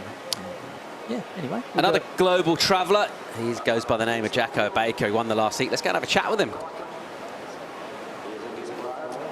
Yeah, boys, I have with me Jackson. Jackson, tough conditions, you just said it, like the tide is a bit high. How tough is to manage a heat with the tide like this? Yeah, it's quite tricky. Yeah, it is tricky. I mean, I'm working with Dog. I work with Dog here every year, so it's pretty tricky with me and Fred in the same heat. So, I mean, giving us both tips, but I knew that Fred, once he got that quick start, I kind of just need to anchor up, and yeah, I guess job done for both of us. We both said go 1 and 2, so I mean, we're both happy and Dog's happy, so rolling on. But for me, I haven't probably won a heat in close to 12 months. Broke my foot early this year, and you kind of expect a fairy tale story to come back to, but nah, it's been a tough year, but I know. And it's only one heat, it's a heat win, but it's a one heat in the right direction, so I always feel good here at Ribeira. I know it has been a tough year for you, but it seems like you have a special connection with this wave. You always seem to find the one, you know? And how is it to be back here? Oh, it's so good to be back here. I mean, it's so easy for me to come back here. I know what boards to order. I order Channel Islands G-Rabbit. I bring this board every year. I bring about 3 of them, and this is the magic one. So, yeah, I mean, to be able to come back, I know, 4 or 5 years running now, ride the same model, tweak it a little bit with, I'm a bit bigger than what I probably was when I first came over, but yeah, feel like I got a special connection, and yeah, to work with Dog and I know just have that familiarity with that, and yeah, it's super good. Some extra nerves to come up against Fred, a good mate of yours in the local Euro? Yeah, I mean, you always hear the beach a bit louder when Fred gets away, but then it also stirs you up when I got like I think a high 6, so that felt good when the beach got behind me as well. So yeah, like I said, job done for both of us. Yeah, I mean, 1 and 2, that was the plan. Want to send a big message back home? Shout out to my dad, my sister, my whole family, my partner and her family. I mean, without you guys, I probably wouldn't be standing here today. Been a tough start of the year, but I appreciate all the support, and yeah, good things are coming. We'll keep rolling on. You're looking good. Good luck for the next round. Thank you very much. Appreciate it. Back to you, boys. Thanks, Chico. Go, Jacko Baker. Great interview, that one. You think Binns, the surfers who sort of style and technique matches this wave. You couldn't think of anyone really surfs it as well as Jacko Baker. Just looks so natural out here. A lot of people look a bit lost, talk about how tricky it is. He suits it really well. Yeah, he sure does. He, you know, you've called him a circus strongman in the past. He looks like kind of a good old-fashioned butcher as well, not so much a baker, like a stripy apron, swinging a cleaver around, and that's kind of what he does in the lineup here as well. We saw, well, this is Gabriel Klausner while Chico was talking to Jacko. That's going to be his second score. That's Cal Costa. Brazilian opening the shoulders. Not much of a wave, this one so far. Will it hit the bottom and stand up and run? Still some open face work. He'll need to get the big finish, and he does. That was a beautiful turn. So it took him a while to get there, but he finished off pretty nicely. Joe Azuki. This is a 4.67 for Joe, so has consolidated his lead. 10.34 total. Gabriel Klausner, another wave as well. So he. God, there was a flurry of activity while we were talking to Chico Alves on the beach. He releases the tail as well, gives it a little finger clap. He's happy with that. Toru Watanabe has just taken off on this wave. He sat with priority for almost 10 minutes. What's he turned it into? Not much so far. Just S turning his way through to the inside. Doesn't even look like this wave's broken so far. Now he gets this section. Throws plenty of pizzazz and razzmatazz into the ender, and he is out of there for Malvo. Clapping his hands. I was speaking to Philippe before. He's coaching the Hurley team in Taro. And Taro Watanabe from Malibu in California. There's a lot of similarities with this wave. There's fluky sections, long running right, has its different moods on its different tides. So Philippe's confident that Taro should feel right at home here at Ribera de las. I've got a question for you. What's the difference between Ribera and Rio? They both mean river? Yeah, Ria. Yeah, Portuguese. Ribera's a little one, like a creek, smaller. Okay.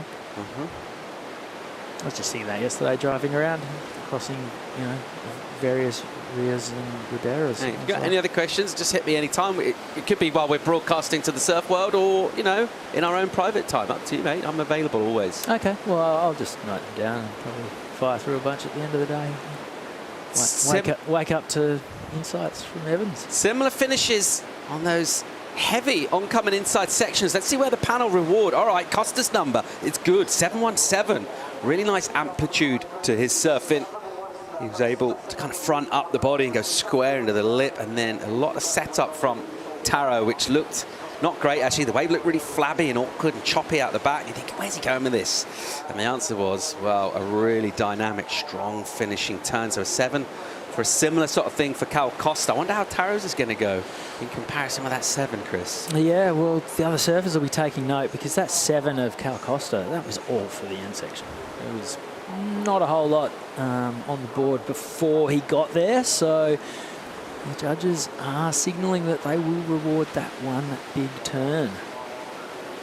Yeah, interesting to see how there are different ways of doing it here at Ribera. Necessarily all about linking up those multiple maneuvers from out the back, although obviously if you do that, you're probably on your way to a good score, but you can find some stuff on the inside. The judges, of course, will adjust the scale as conditions shift throughout the day. They'll be well used to that. It's been really quite a big shift in terms of what we looked at this morning. We had those lines wrapping in, kind of refracting. bending down the reef. Right now it's more like kind of a pocket that kind of shifts and pushes sideways. Goes through some of the deeper water on the reef. The good news is, of course, still got pulses of energy from this more or less direct hit. A straight swell from the west wrapping in. What we like to see. It's continuing to offer opportunity here. If it does stay more solid, we can run right through the high tide, even the very top of it. On smaller days, sometimes you have to stop. Right now, so far so good already with the 7 coming in here. And it will be Klausner. He's up. And I'll just chop this one back. Just stay right next to that white water and then just see if there's a little double up bowl provided. You see that rip running up the face? That isn't where he wants to be. Got away from the white water, and then that one went deep for him. So it won't add loads of points right there. Gabriel Klausner looking to get part of that strong Brazilian squad energy that have been so good down the years here. Of course, David Silva is Patrick won this event last year. Here goes Taro. And arrives late in the lip, but can just shift that board up, knife it nice and vert for a finish. There's the style that you were talking about. Very polished, everything in the right place. Just looks good from any angle, never looks hurried. Speaking of never hurried, the judges are taking an age to drop their score for Taro's previous wave. A lot of replays, maybe comparing things to Cal Costa. And this is a smaller, white, watery, white, washy inside runner. Taro Watanabe, super low on his board, slicing and dicing. Didn't get too critical on that second section. Got vertical, whipped it around on the ender. So yeah, we're seeing his second wave drop in, a 4.8 for his previous, and then this one will upgrade his 2. He needs a 3.1 to move up to second. So early days in the battle for second, third, and fourth. Joe Azuki with a 5, 6, 7, and a 4, 6, 7 in the lead, but would love to upgrade his situation as well. And this was just a 2.77, I think. Yep, and that's where I went wrong for Joe. Yeah, it's quite pushy this wave. Even some of the fat ones have got power behind them, but a push behind the white one. All of a sudden you hit chop. It's like hitting a speed bump, really. And just got the wobbles there and went down. Yeah, that last wave of Gabriel Klausner's, the backwash looked bigger than the wave he was on. Yeah, it's all about dealing with that. The leg strength comes a big help as well. Thinking of surfers like Jackson Baker does have that power and able just to kind of drive through if the wave maybe sort of submits a bit halfway through a turn. Where are we with numbers? We're all caught up, are we? Yeah, Taro's last wave came in at a 4.7. So just a fraction off his high score, a 4.8 and a 4.7. He's sitting second. Gabriel Klausner is looking for a 5.2 in third. Cal Costa, you'd almost say he's in the box seat because he has comfortably the best single wave score of the heat so far, a 7.17. He needs a 2 for second. And it's 3 and a bit for the lead. Azuki here fades one in, just goes left almost just to make room in order to get onto this face from behind. Drives back off a rail and then maybe just spent a little bit too much time at the bottom of the wave. Couldn't do much in terms of attacking the lip, so a little flick out for Joe. Meanwhile, Costa looking to come from way, way behind. If you can do it, usually it works pretty well here. Let's see how he goes. Jamming back to the pocket and then using that body. And again, really nice athletic finish. That amplitude again from him, driving with the legs. Whoa, big stinging hit there, and then a disappear for Klausner. So again, Costa proving that he's pretty good at hitting that end section. Yep, that'll put him into the lead. Maybe the double finger guns on the way down. Double guns, huh? Yeah. Don't see loads of that these days, do you? Not so much. The Wiggles, maybe they kind of do that a little bit, don't they? 13 minutes and 10 seconds to go. Heat 7, the round of 80 for the men. We finished the first round. All the women here at the EDP Ericeira Pro 2024. There's another look at one of our Brazilians in the water, Costa. Yeah, really having to work hard to get around out onto the open face. Then when he got there, he's rewarded with a fairly slopey, wobbly section. But then he got there and a couple of mini pistols on the way down to the water. massage on the beach. They were pretty happy with that one as well. So score still to come, but it's not going to take much to put him into second, and it's not going to take much more than that to put him into the lead. So Joe Azuki, Taro Watanabe and Gabriel Klausner will be chasing scores with 12 minutes to come. Just over 12 to go. Number to come in for Cal Costa shortly. It's going to put him into the lead from 4th to 1st when it eventually drops in. At the moment, it is our Brazilian Cal Costa. When the score comes through, there it is. He's in the lead. Azuki's in 2nd place. More live action from Portugal right after this.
The EDP Ericeira Pro presented by Estrella Galicia is brought to you by EDP, official energy partner of the WSL in Portugal. By Millennium Bank, official bank of the WSL in Portugal. By Hertz, official rental car of the WSL in Portugal. By You and the Sea, your hotel in Ericeira by the sea. And by Mayo, official technology partner of the WSL in Portugal. Monday afternoon in Portugal on the Challenger Series. Sun's out, swell has filled in overnight, and the action's been coming at you thick and fast throughout the day. Here's a paddle from the American Watanabe off the bottom, swooping back, and now setting up something here in 3rd position at the moment. Wants to get going. Good commitment from the rail, buries the board, and there's that style again. Opens up the body, a dynamic turn, loading up. And again, way out on the face. Not as easy to do as it looks here on this way, particularly when there are some wobbles going through. A quick hit into the lip and another little click to finish as well. A very well put together wave with 9 minutes on the clock. You're sitting in 3rd. It's a good time to show up. I want to watch the replay of this one. It was a beautifully put together wave, fluent from start to finish. Did it have the high notes that the judges are looking for? Let's check in on the replay. Beautiful, stylish, low slung bottom turn. Opening carve, white watery wall to deal with. A little bit of a grab rail style moment through that one. 3 of the same turns so far. Taro wanting the wave to stand up. Yet another open face carve. Fluent and flowing down the line. That had a little bit more drama. And the finish, he's out of there. A 5.55, the requirement. The judges will look at the replay of Joe Azuki's 5.67 maybe to compare them. I'm not leaving this one to them to make a ruling. It had the tannins, but did it have the floral notes? Is that what you're saying? Did it have the red fruit bouquet? It had the legs.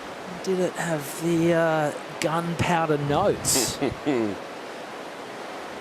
Finishes very close to the rocks in there.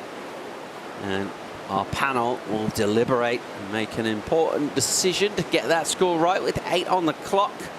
Lurking in 3rd. And looking up at the likes of Azuki and Costa above him. Costa with some really good finishing work. Set himself up for strong finishes. And getting rewarded big time. Taking risks, going into the lip. Doing it, making it dramatic. That exclamation point coming at the end of the ride. There's not loads of points out the back, but surface that can push it will get rewarded, but no real lip available to get through to the inside. So carving and cut back, you can do it well with speed, make it look nice. But that sort of lateral surface, never going to send the judges giddy. Going into the lips when they get a bit more excited. Let's see how this number plays out. There's no waves ridden at the moment, so judges can afford to get the replays and take their time with it. Just lines marching in though here. You can see, what have we got? Maybe 5 waves in this particular set. The first one slips under. Looks like someone in position for the second. Priority with the Japanese surfer Izuki. He'll let that go. That one's a little dribbly on the outside bowl. Number in for Taro, 607. Up the second, Izuki now back in third, 5.21 his requirement. He's got priority as well. We will see away from a heat leader here, Cal Costa, the Brazilian. Not a great looking wave, and not great surfing either. He'll go down, 6.45 on the clock.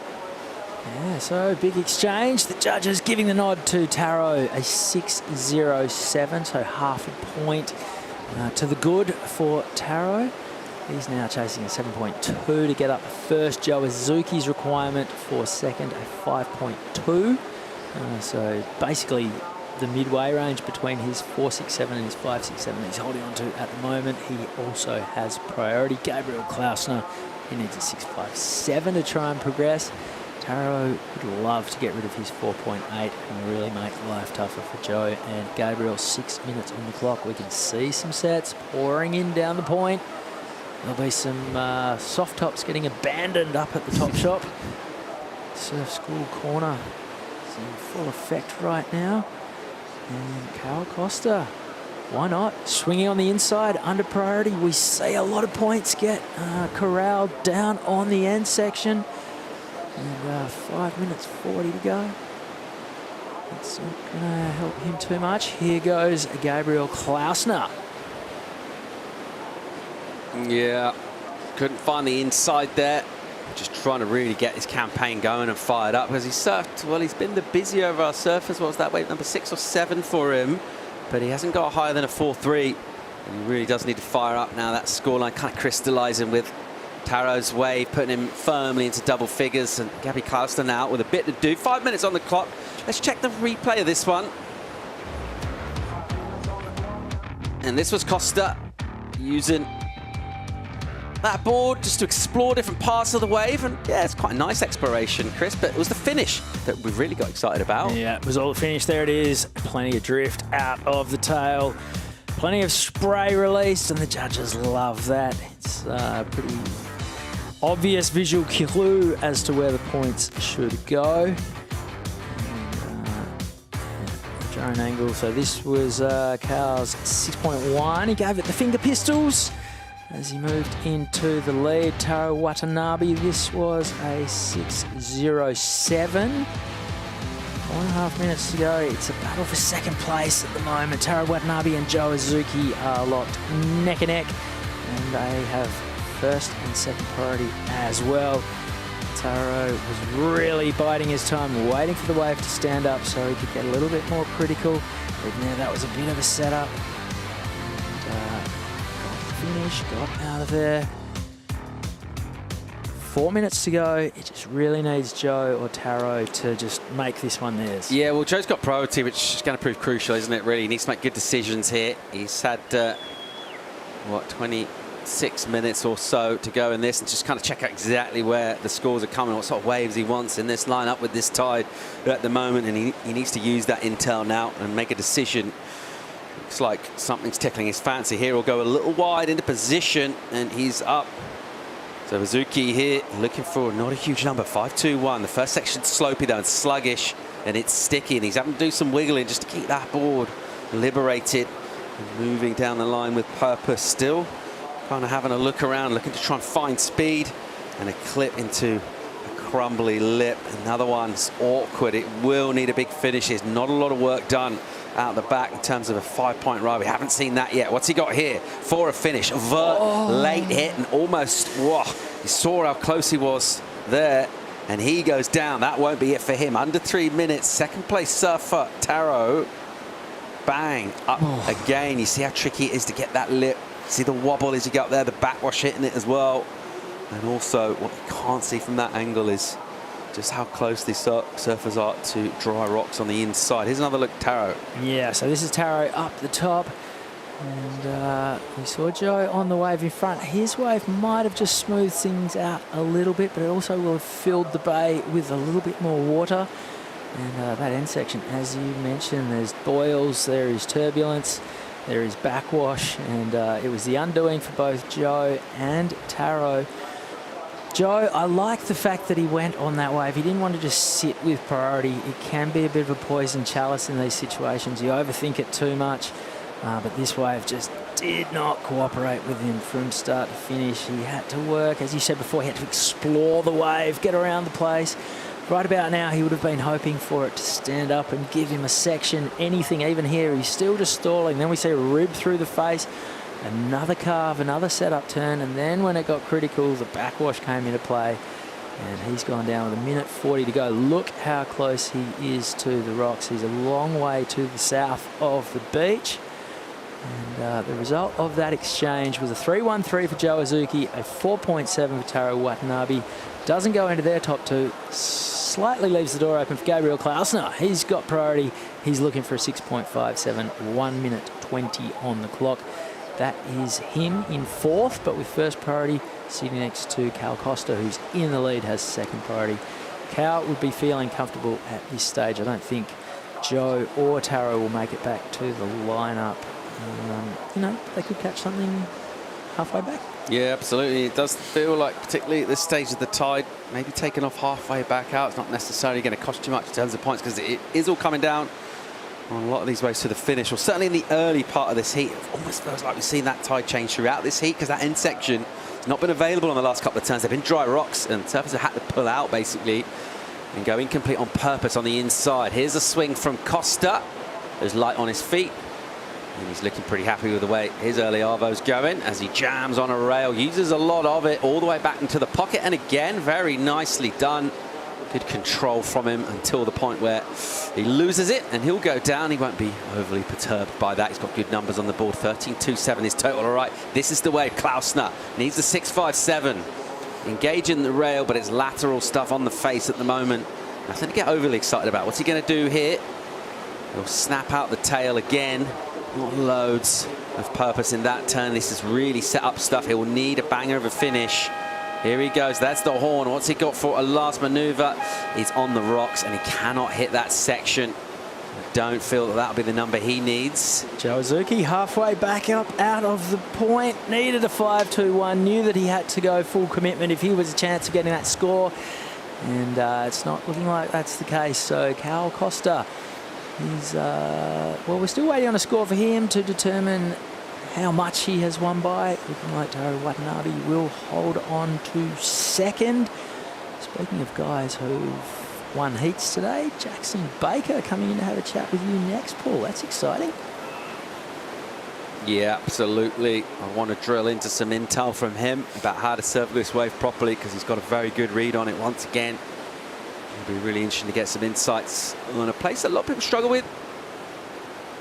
It's been really cool to see his performance out here, and this has been another enjoyable heat right now. We're just waiting for a number. I think it's all I'll try that again. Inconsequential, Chris. Because Cal Costa was in the lead anyway. When his number comes through, this guy, he might extend. I don't think he will. I'm not sure he bettered the 6-1, his low score. So it's one of our Brazilians, Cal Costa, with the win. It's the American Watanabe who comes in second. We're going to bring in Monday and a very special guest, Jacko Baker, into the studio. More live action from the Challenger Series in Portugal right after the break.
And a very warm welcome back to Ericeira, Portugal. Challenger Series back in town. Beautiful scenes here. Let's have a look at that last heat.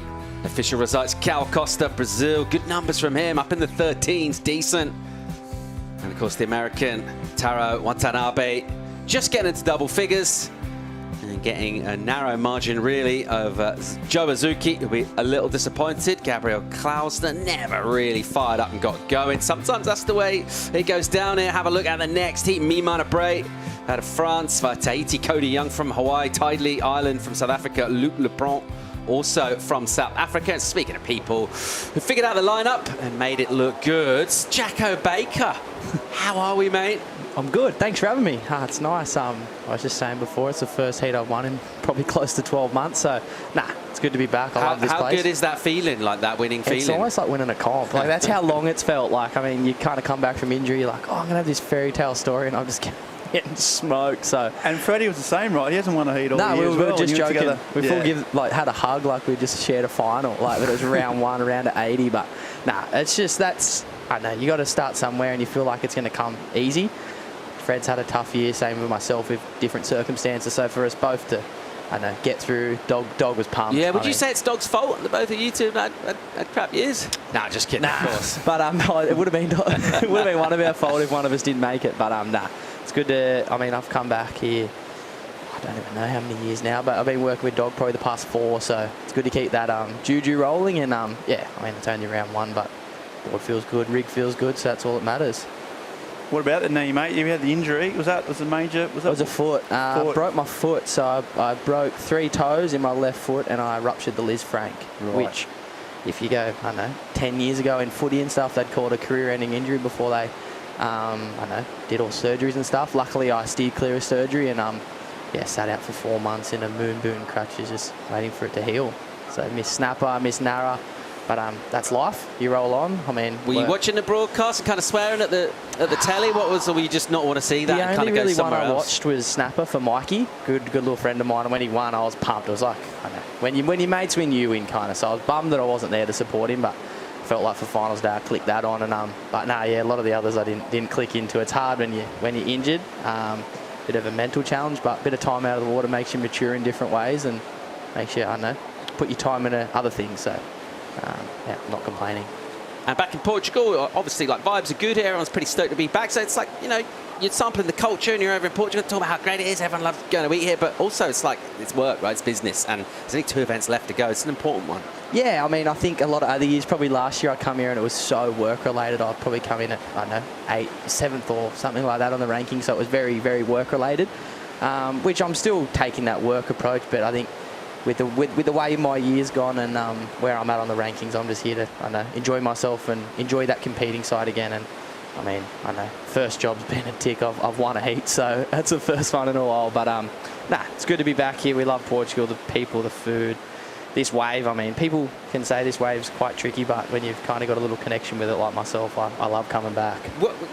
What does that come from? It's just you kind of did well here early, or what is it about your surfing you think matches this spot? I've done well here, and I think it just kind of resembles, everyone says it's like Bells a bit, and then people kind of get off that if you're from Victoria.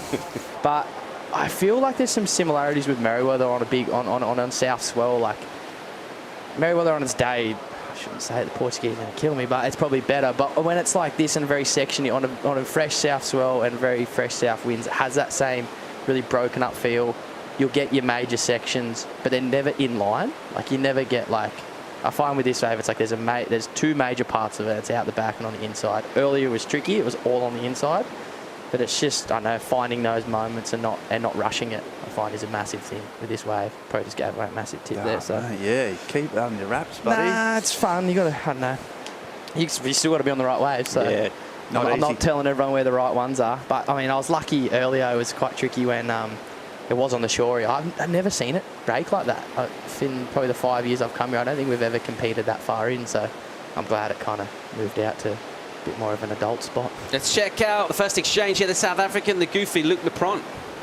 It's like a big board there, doesn't it? Just from the first take on that wave. His sister surfed yesterday as well. And Luke, just those frothy sections. Makes life difficult, doesn't it, Jacko? That sometimes you get those second waves in the set and that froth takes over. He did well on the finish there, though. You say the big board. He's a big lad. I've seen him out in the in the water a few times, and on the beach just before I seen him, I was like, oh, he's a big lad, tall lad. So I said he had a finish, and he just finished there. That was a good start. Here's another one. Who we got in the blue? So Cody Young. Cody Young. He's a big lad too. He can throw some. He can throw some. Look at this thing through the inside. Oh, big Larry. There is some big lads on tour, isn't it? I don't know if that's what's going on with the gym work, but I saw Tully Wiley. Is it just that, or is it just a wee bit? Well, I know. Even you look at the tour, you got like Geordie, even Gabe's quite large. Like everyone's. John's solid. John's solid. He's Matson. Everyone's big. Like I mean, I think and look, mate, talking from the best, you got two of the best goofy footers, Ryan Callan and Connor O'Leary. They're big lads. Yeah, they're units. Yeah. I think it's just that spray. I mean, you're just building parts of your body that are big. Like you don't. I can't talk. I've got a bit of a beer gut, so I don't want to be building that. But I mean, that strength in the legs. Mickey's a solid lad too, look, as we see there. And I think it does help on days like today. Like he's carving through. That's a really good wave, but it's so bumpy, and he does. I was going to say so well. He did so well up until that point. But no, I think with these waves, and I think you've got this Challenger Series now, and it's you're the top of that. You're getting to the tour, so you've almost got to act like you're on tour, and you got to. I know, be in that, mind frame and treat your body like you're on tour, because when you get there, you can't just go, oh, I'm going to put on 5 kilos. You've got to surf like you're going to be on the tour, because the waves are always bigger.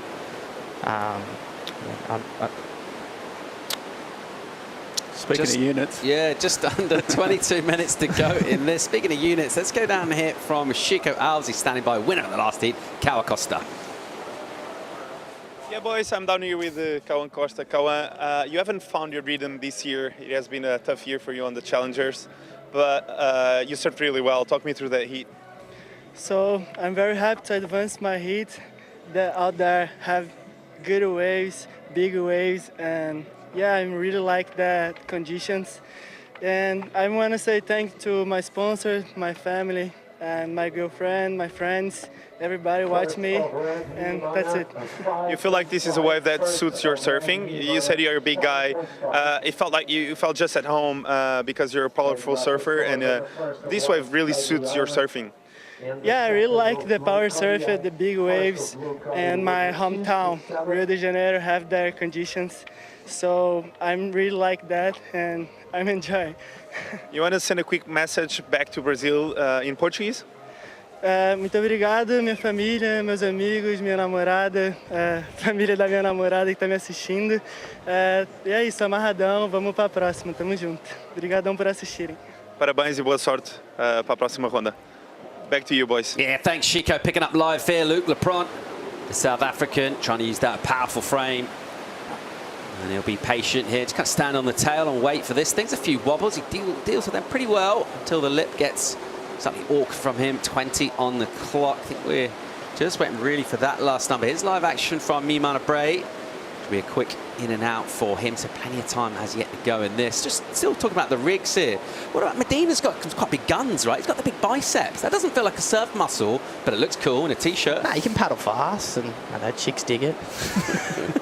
I think, like we're saying with big rigs, I think it's just being powerful, being strong. Even Idlo's small, like in stature, but he's quite into his gym workouts. His aura's quite big, isn't it? Yeah, his aura big too. But I think it's just surfing now. It's like you go back, I don't know, 10, 15 years ago, Mick was probably the only one that knew what a medicine ball was, and then everyone else is out there on the beers and whatnot. But I think everyone's realised natural talent only gets you so far, and you got to put in that extra work. And I think when you do that too, like, I know, you feel, I know, like all the work's been done. You can't just rock up and be a surfer. And your coach, Dog, he's pretty good in the gym. He's pretty fit. Does he push that side of it with you, or where does that come from your point of view? I got a guy at home, Adam Tripads, that I work with, myself, Ryan Callan and Philip Anderson. A few of us work with. I've been with Adam for probably 6, 8 years. And this is like really surf specific. Yeah, just stuff. surf, or just surf specific gym stuff. He has a weightlifting background, but then understands surfing as well. So very surf specific, and just, I mean, I've got him to thank for a lot of, I don't know, my success. I mean, I've always been a pretty chubby little fella, so to be able to get this rig a little bit in shape and toned, hats off to him. But nah, really respect that side of what we have to do. Like we said, it's not just natural talent anymore. Here goes Islands. And he gets a little left behind here, but just about stays with it, stays light on his feet, keeping things alive. He might get an inside section. Let's see if it cooperates. There's a little wiggle, adjust the feet, and then bang. Nice little snap. Can't quite finish out the turn that way. It was always sort of running out. He's kind of rocking the pink board a bit there. Yeah, like, yeah, respect JB. to him. That's respect. I'll back that. Yeah. I actually He's seen some action. Yeah, I actually have seen his boards around. I back the pink. I like when people are getting on the program. I don't know if they're doing it for the same reason as myself, but no, it's cool. I actually seen Gabe Medina put up a clip the other day. He was on a pink board, and I did see that. That's pretty yeah. cool. I was going, might have to try hit him up for one so we can donate it for charity and raise a bit of cash. For sure. 17.5 to go on this at the moment. Priority and the lead with Cody Young. It's got that 5.9. That's the best of the action so far. These lines will continue to fill in here. I reckon it's getting better. This is a big set. Like, I don't think there's been sets like this for a fair while. This is proper Ribeira.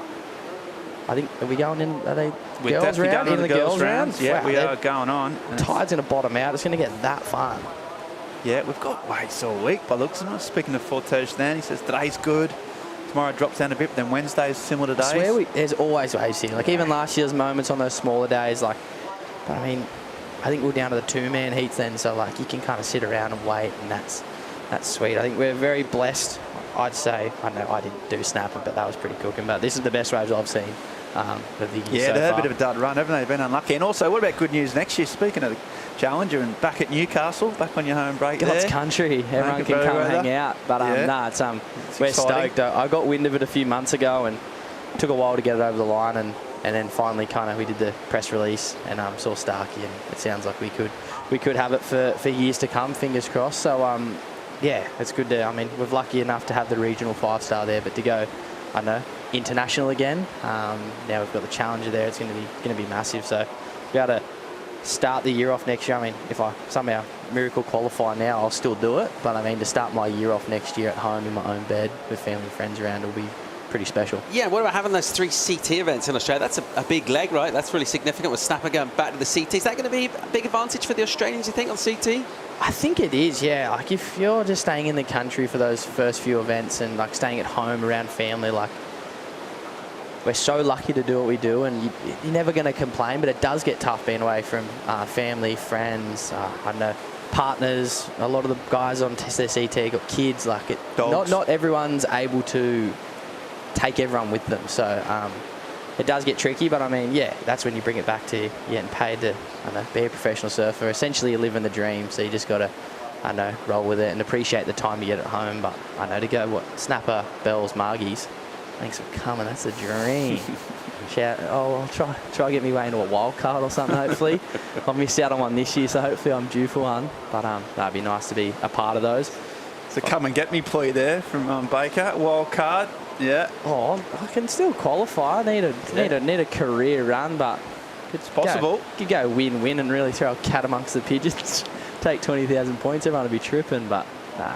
And that might be my fairy tale story I've been talking about. I dreamt about it the whole time I was injured, but got my first heat win. So Well, your I'll mate take that. out in the water with Freddie Morais, did that in Hawaii a few years ago. Got back-to-back in Hawaii and went from nowhere to CT. So yeah, the big set just pulled through and took out all the players. But yeah, anything's possible, right? That's your mindset you got to have, I'd imagine. Oh, 100%. You just got to, I know, take that's possible, but also take it heat by heat and just, I don't know, for me it's just being back and embracing competing.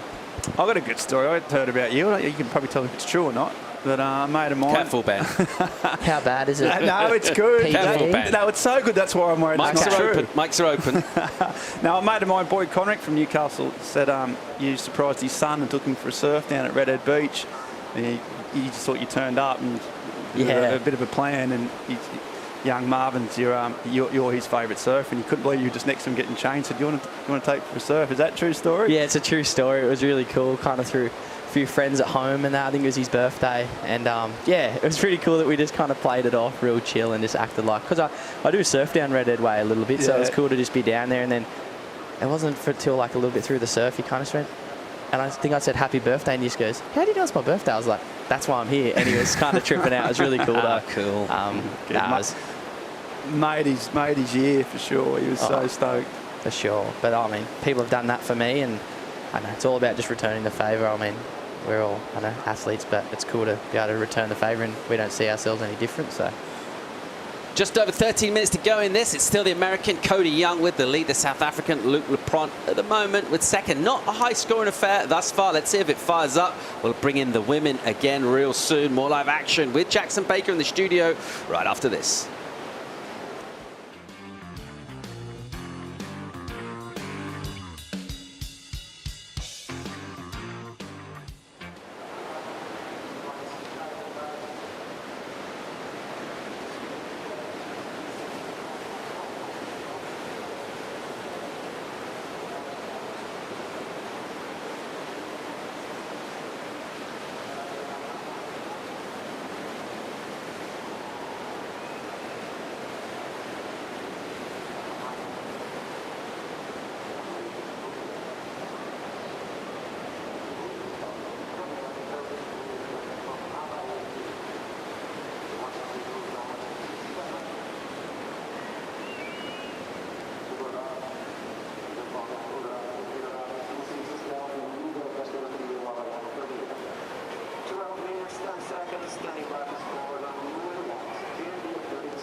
Welcome back to the Challenger Series in Portugal. Closing out the men's round at 80. Heat Young at the moment in the water. We'll be bringing the women in real soon as well. The round of 32 will paddle out. You're looking at Laura Rapp right there, getting the preparations done.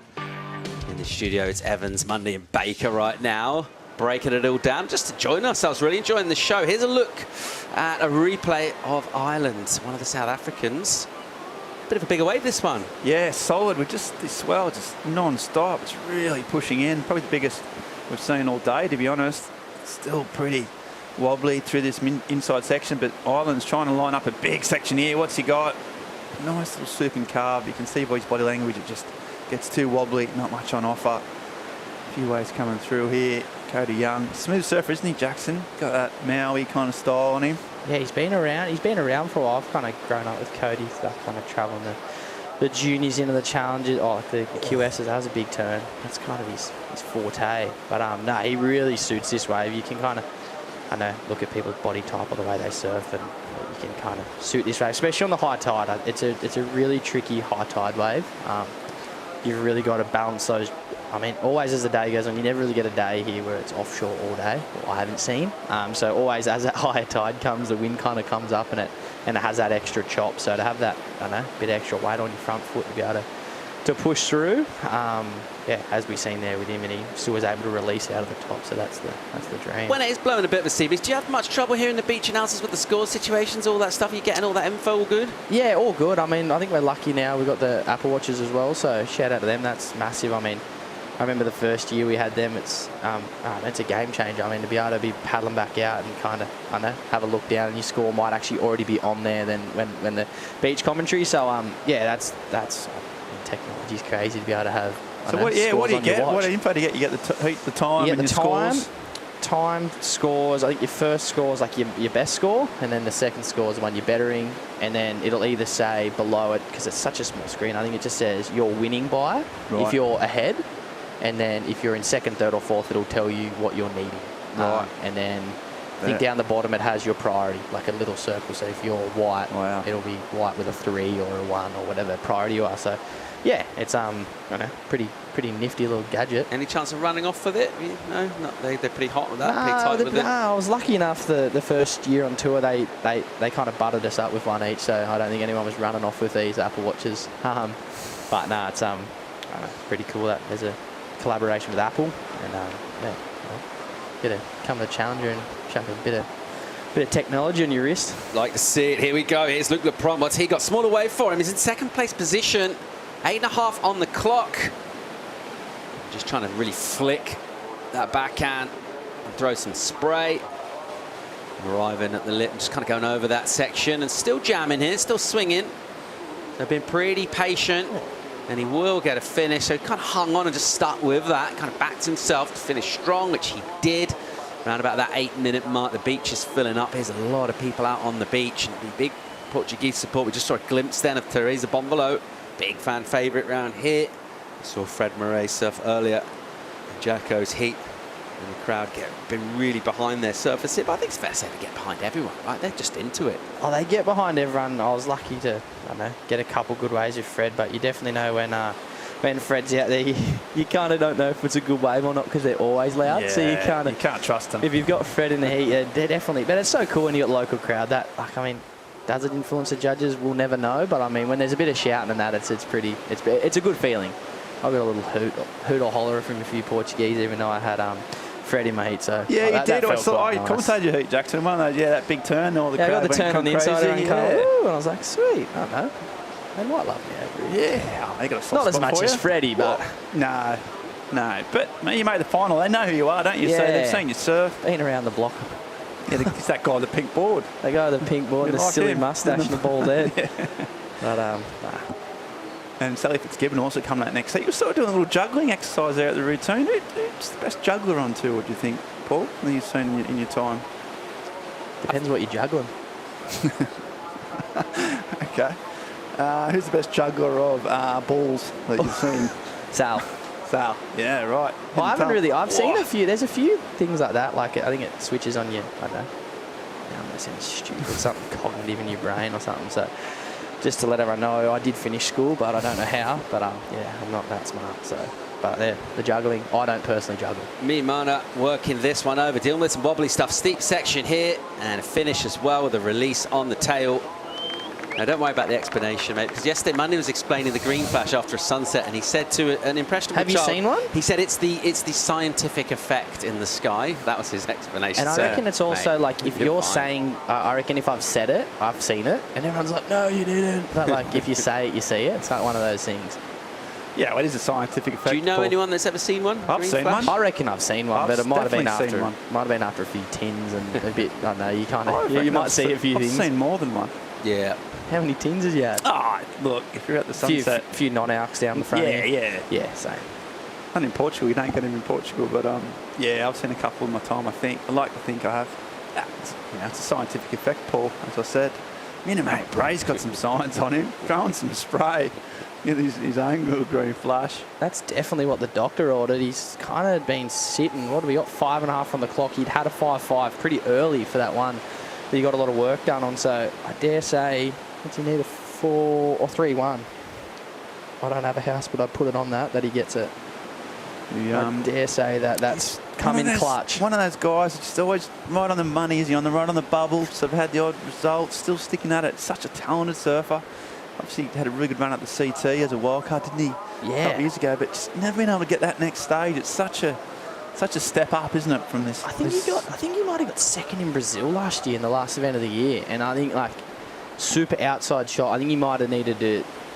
I don't even know if he won it. He would have qualified. So if he'd had a better year before that, yeah, it would have been to come into an event and get second, like on the challenges, kind of getting close to qualifying because it was the last event. It was all pretty locked down, and yeah, I mean, talking about qualification, I'm actually kind of excited to watch it unfold because I can kind of be a spoiler, but I'm not the one with the pressure on me.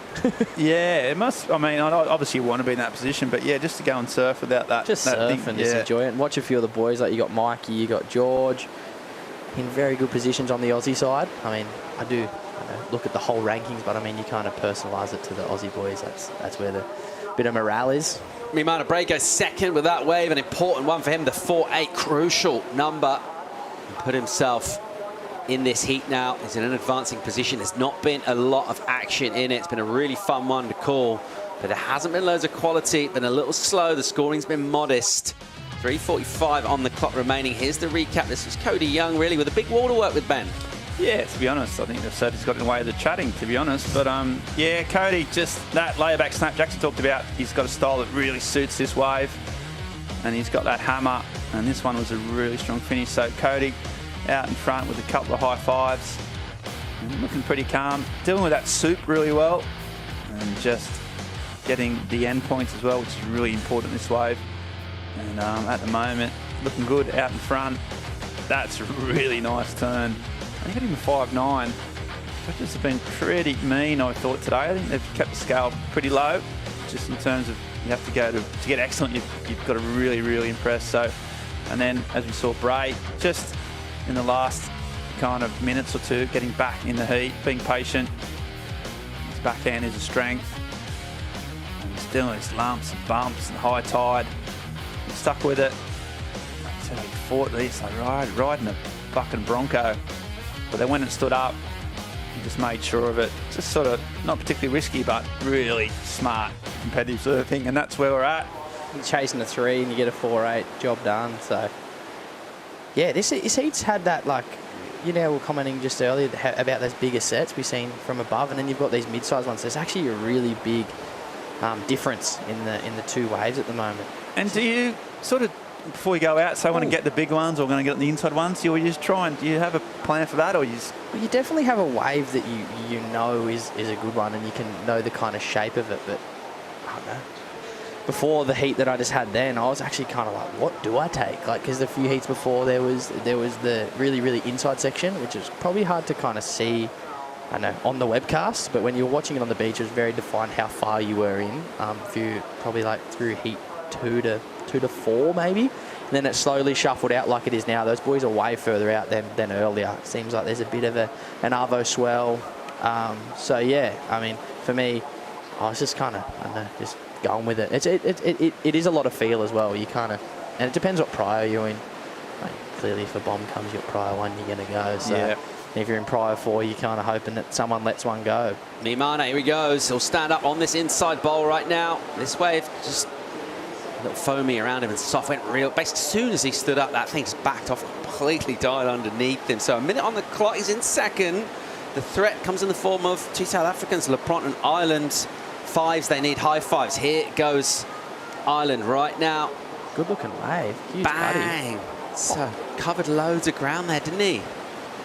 Might have overdone it though, because he's kind of missed the next part of the wave. Big finish there though. Don't really think it's going to be a 5.9. Pretty casual surfer for a heat, really. Didn't particularly look like he was trying overly hard. I think that's just his style, hey. But then you see, like, I know the in-between stuff. He's very cruisy, but then when he does connect with it, he does kind of give it that grunt, which is kind of cool. It's like a, I know, real chilled approach into like kind of, I don't know, hitting it when you need to. Don't see too many roundhouse cutbacks out here, though. I'll give you that, do you? That was a rare He's breed. got a snap on the way through as well, yeah, didn't it's kind of mental. Let's have a look here. This is a replay of Luc Lepront. What does he need? 5.8. Did we see that? No, he got the little finish, but this is what we were just saying just before. It's just that difference in size of waves. You've seen Mickey and Cody on those bigger ones with those bigger major manoeuvres. Not a lot of them, but I think when you're getting kind of 5s and 6s, that's all you really need. So to get a high 5 or a high 6 on a smaller one is you're probably going to need to go to the air. Let's make it official. It's Cody Young out of Maui with the 11.6. Mimane Bray, French Polynesia, 10.3. Those two will go through to show us some South Africa, unable to really find much quality in terms of waves. That wave selection being crucial as ever. It was a fun heat to call, nevertheless. An absolute pleasure having Jackson Bacon. First of all, mate, it's good to see you back in winning ways, winning form. But it's great to chat with you in the booth, bro. Thank you for having me. It's good to be back. It's good to be back around the contest and back in a place we all love. So, yeah, hopefully a few more. Hopefully I can come in more over the next few days and win a few more heats and, yeah, have a few beers at the end of it and celebrate it all. That'd be a plan. That sounds like a good plan to me, mate. There's always a seat here. Really appreciate your time. We had a good time. That'll wrap things up in terms of the men in that round. That's all finished. We are going to send out the women's round of 32, though. Great looking first heat featuring Sally Fitz, Keala Tomoda, Bannett, Teresa Bonvalo, Laura Rout. More live action from the Challenger Series in Portugal. The EDP Ericeira Pro. We'll go on a quick break and we'll be right back with more live action from the beach.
Welcome back to live action here. The good news is we are progressing through to the next round of the women's here at the EDP Ericeira Pro. We have got swell, we've got waves, we've got surfers, we've got sun, we've got Ben Mundy and Chico Alves in the booth, and we're going to push on and make some hay because the conditions are great. The high tide has been dealt with. It's around about now-ish, but the swell's big enough, and as this tide drops out, we can expect to see a bit of an improvement. And while we're on the break, straight up into it was Laura Rapp, the Brazilian. Had a good heat win yesterday. Oh, had a big top turn straight off the bat. And then just holds the horses here, waits for another section, tries to get the finish if she can. Waiting, it's a patient game, and finishes off really strong. So that's really good surfing from Laura. That first turn is pretty sick. Plenty of juice in it, Chico, and then finished. Yeah, the first one was massive, and she was able to finish it off right on the inside. So the big turn was out the back, and as you said, it was a massive one. Laura, and this was during the break as well. This is Kala. Kala starting off with a bit of a carve, snap, just a bit of a cruisy wave, I would say. Let's see how the end was, but it looks a bit of a flatter wave overall, but a lot of waves ridden during the break actually. So let's see what Teresa was up to. A bit of a snap there. Gets up there again. A bit late on that one. Nice. Zippy snap there. And I think she'll open up a few more times. And she will. So great start for all of them. Laura Rupp with the 683. She was actually getting some tips from Kawa Costa, who was one of the standouts of the round of the 80 of the men. So Kawa giving her good tips on where to sit and which waves to catch, because that snap is massive. Really was. Real sign of intent. Really confidence too, because you've got a good wave, and to go and do like a high risk maneuver on the very first turn. It shows a lot of confidence and in her ability. Yeah, she's got a big number. 6.83 is pretty huge in the scheme of things today. So we'll see how the veteran Sally Fitzgibbons can respond. Here she goes paddling for this wave, or not paddling, as the case may be. Elects not to take off on that one, showing her real experience here. She needs to, I think, go through what she needs to do to qualify. But right now, speaking of doing a pretty good job of qualifying, I've got the winner of the last heat down on the beach with Joanna Garnell. Yeah, Mondi, that's right. Congratulations on the heat win. I mean, it's been a long time since you were back here at Ericeira, and what a way to come back, right? Yeah, I'm definitely happy to be back here. Portugal's one of my favorite countries. It's so beautiful. There's so many good waves around, really good food, and yeah, I could have came last year, but I was hurt, so I was pretty bummed. Maybe that was a couple of years ago, but yeah, I'm excited to be back. And you were talking about how important it is to be having fun during your heat and forget about that very competitive side. Can you explain a bit? Yeah, definitely. I mean, you don't want to come all the way over here and not have a good time. So yeah, I just try to enjoy it as much as I can, and definitely enjoy it more when you win the heat. So yeah, having fun. Is that your strategy throughout the rest of the event? Yeah, definitely. Have fun. That's the #1 priority. Well, we're going to have a lot of fun watching you. Congratulations. You're in the next round. Thank you. Thanks, Joanna. Yeah, good strategy. Have fun. Have fun. Win heats, have fun. Yeah, we need the same strategy, Ben. I feel like you're the one having the most fun throughout all day. We win every heat. Yeah, we win. We win every heat. We've been winning since 6 o'clock in the morning. Just being here, watching the world's best surfers is winning. Yeah. And we're having fun. And Cody's having more fun. But you know what? I'll take it. So yeah, nice relaxed attitude.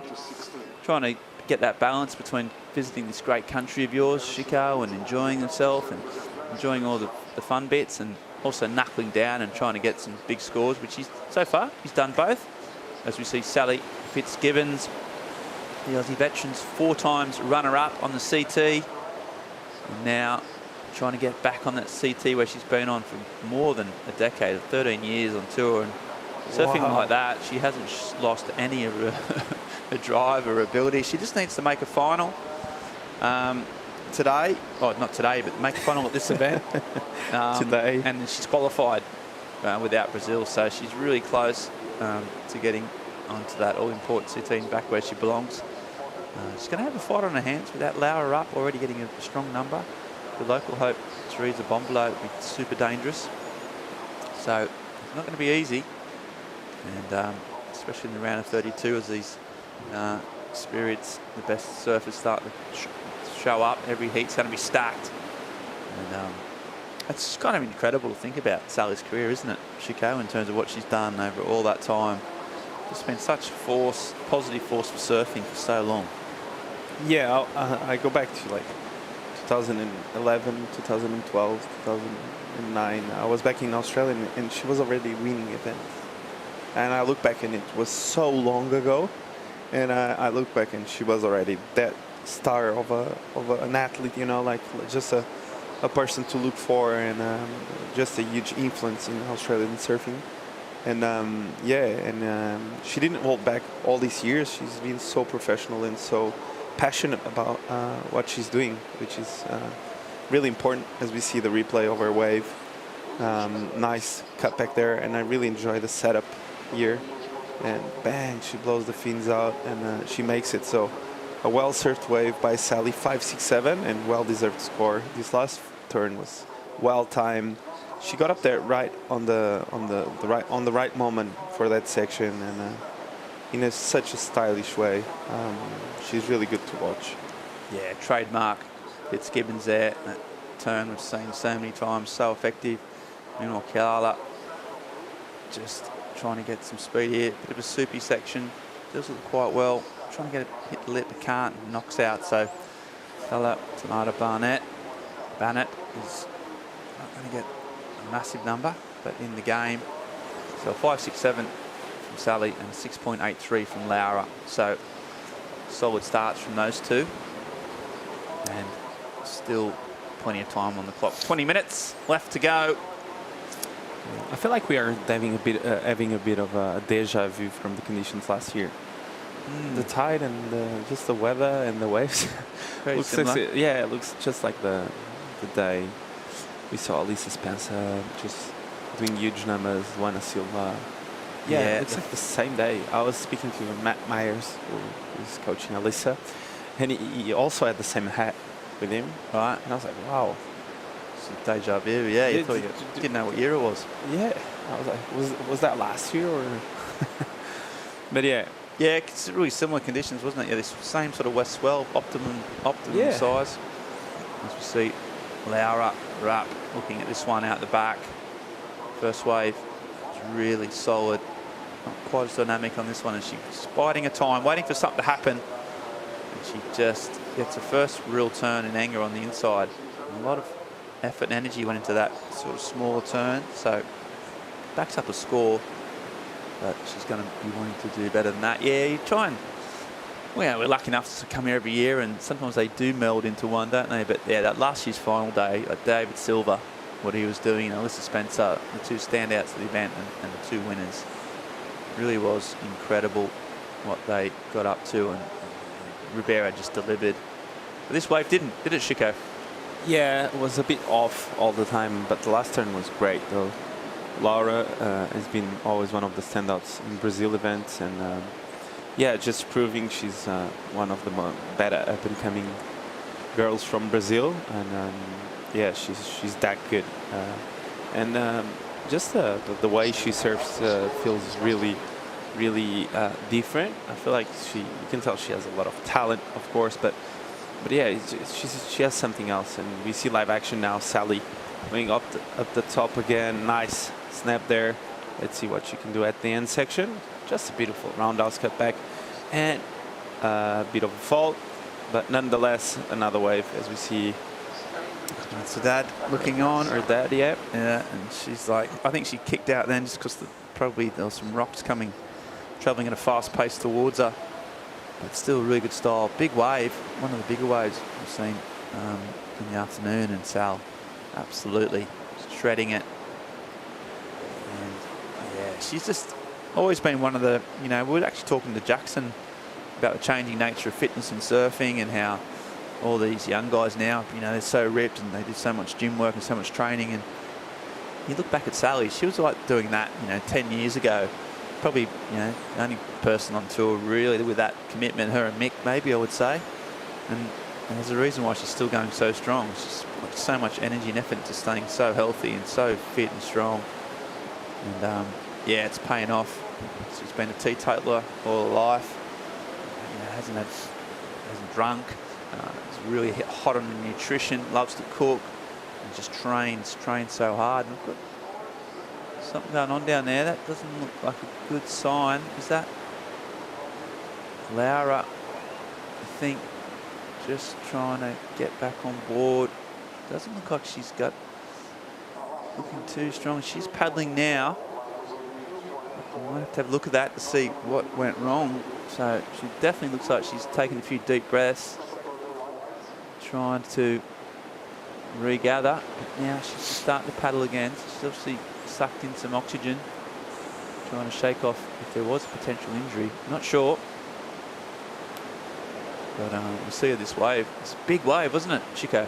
Yeah, a lot of bumps on the face of that wave, but yeah, she was just trying to feed a couple of turns in here. She gets smashed by the backwash, and I think she landed on her own board. Just felt like it, just the way she fell. And I think she maybe got caught by a fin or something. But yeah, I feel like it was on the elbow or something. Just because of the fall and the backwash, the way she landed, it looked like she landed on her own board, as we see live action now. Teresa Bonvalot just trying to get something on the board, as we see. Just a late hit there to finish it off that wave. Teresa trying to find something major on this heat with 50 minutes to go. She had a really slow start, actually, Teresa, in yesterday's heat. Just couldn't quite get off the start she needed, and then did regroup and came back really strong in the last half of the heat. So almost like she'll do that again. It's not ideal, but she'll keep scrapping away. Just hasn't quite got the. I mean, that's a nice first turn she gave, but she hasn't. These waves just haven't been quite big enough, have they? Yeah, the wave looks a bit flat, as you said. The first one was really good, and the last was just a bit off timing. But the first one looked really good. I just feel like the wave selection hasn't really been there, so she just needs to focus on better wave selection. Okay, there's Sally Fitzgibbon on your screen, and I think Joanna Garner was down there with Sally's old man. What do you got, Joanna? Yeah, that's right. Coach Dad Fitzgibbon's right here.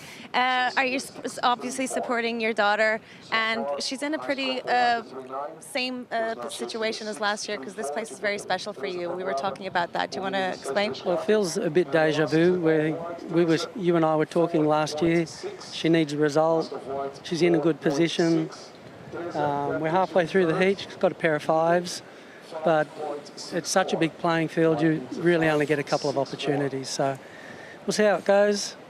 My work's done. It's up to her. How's her performance so far? Pretty good. I like the first wave better than the second, but you never agree with the judges. Well, if Dad was judging, obviously the points would go higher. How is her mindset at the moment? She's surfing freely, enjoying the Challenger Series. First 4 stops have been great, so I'm sure she'll do her best here, and then we'll move on to Brazil. Oh, she absolutely will. Good luck. Get back to it. Okay, bye. Thanks, Joanna. Yeah, he's a lovely man.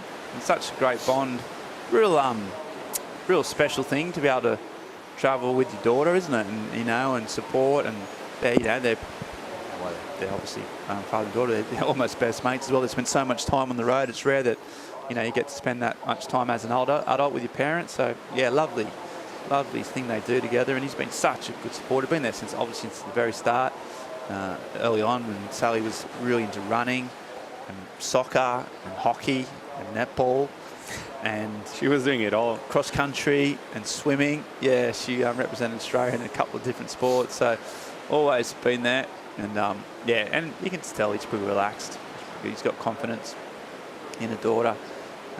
She's had a great year in terms of the CS. She got bumped off the CT, and as ever with Sal, just didn't harp on it, just set about re-qualifying, putting her head down, doing the work. And she's, you know, inching closer and closer. It was here last year. She did qualify for the CT. And she's got a very good chance of doing that again here in Ericeira this year. Yeah, just back and forth emotions, right? Just to deal with that year after year. Takes a lot out of you, and the way she does it with ease, just like she has no trouble at all. Of course, she has those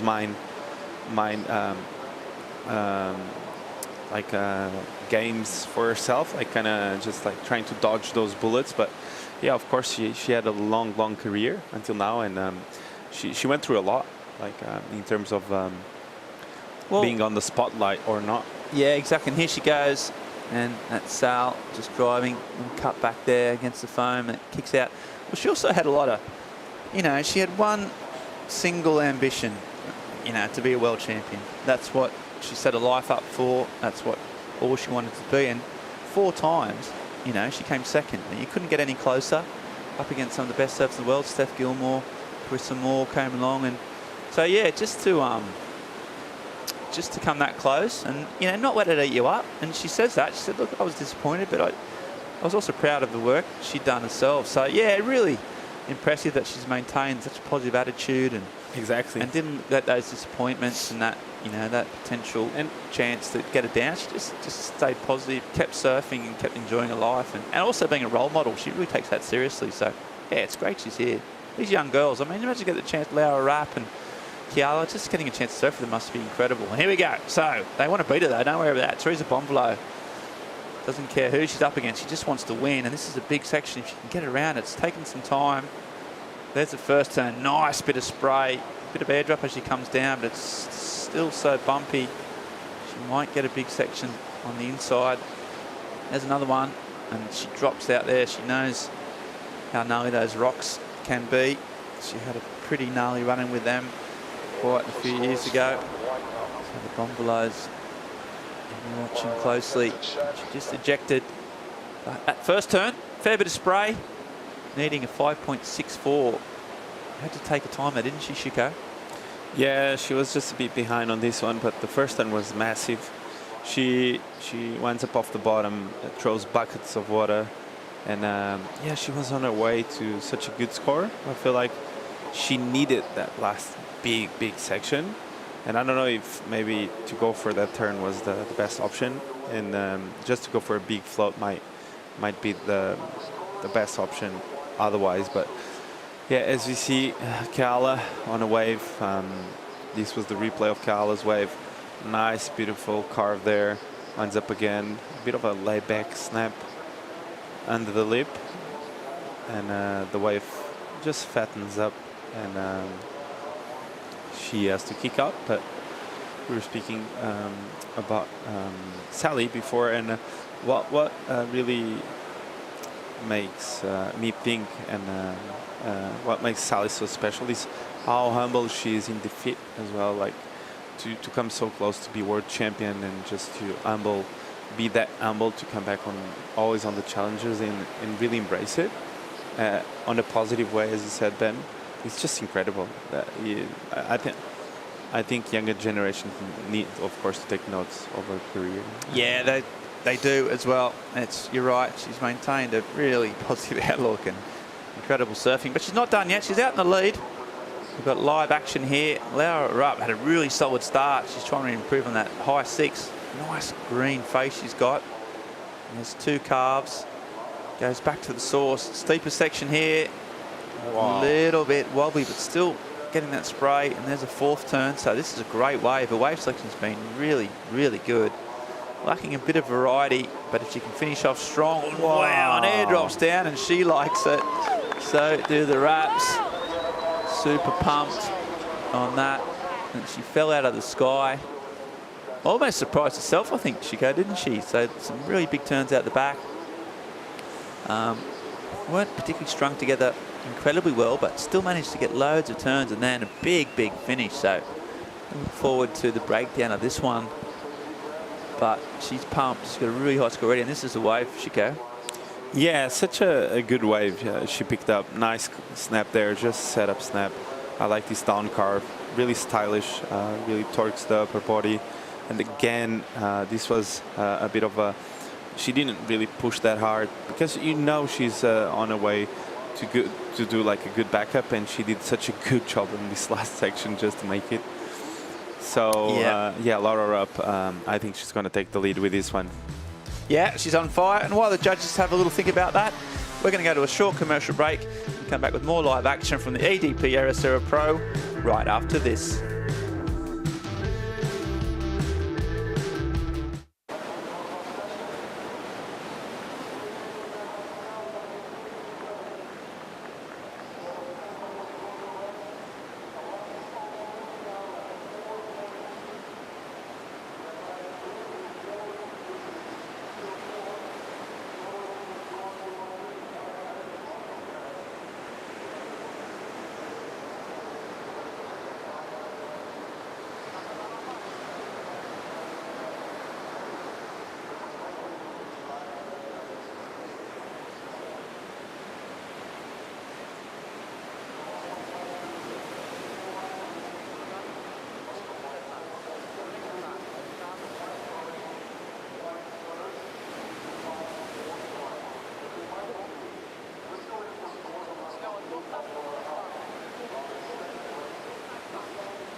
Welcome back to Ericeira, the EDP Ericeira Pro.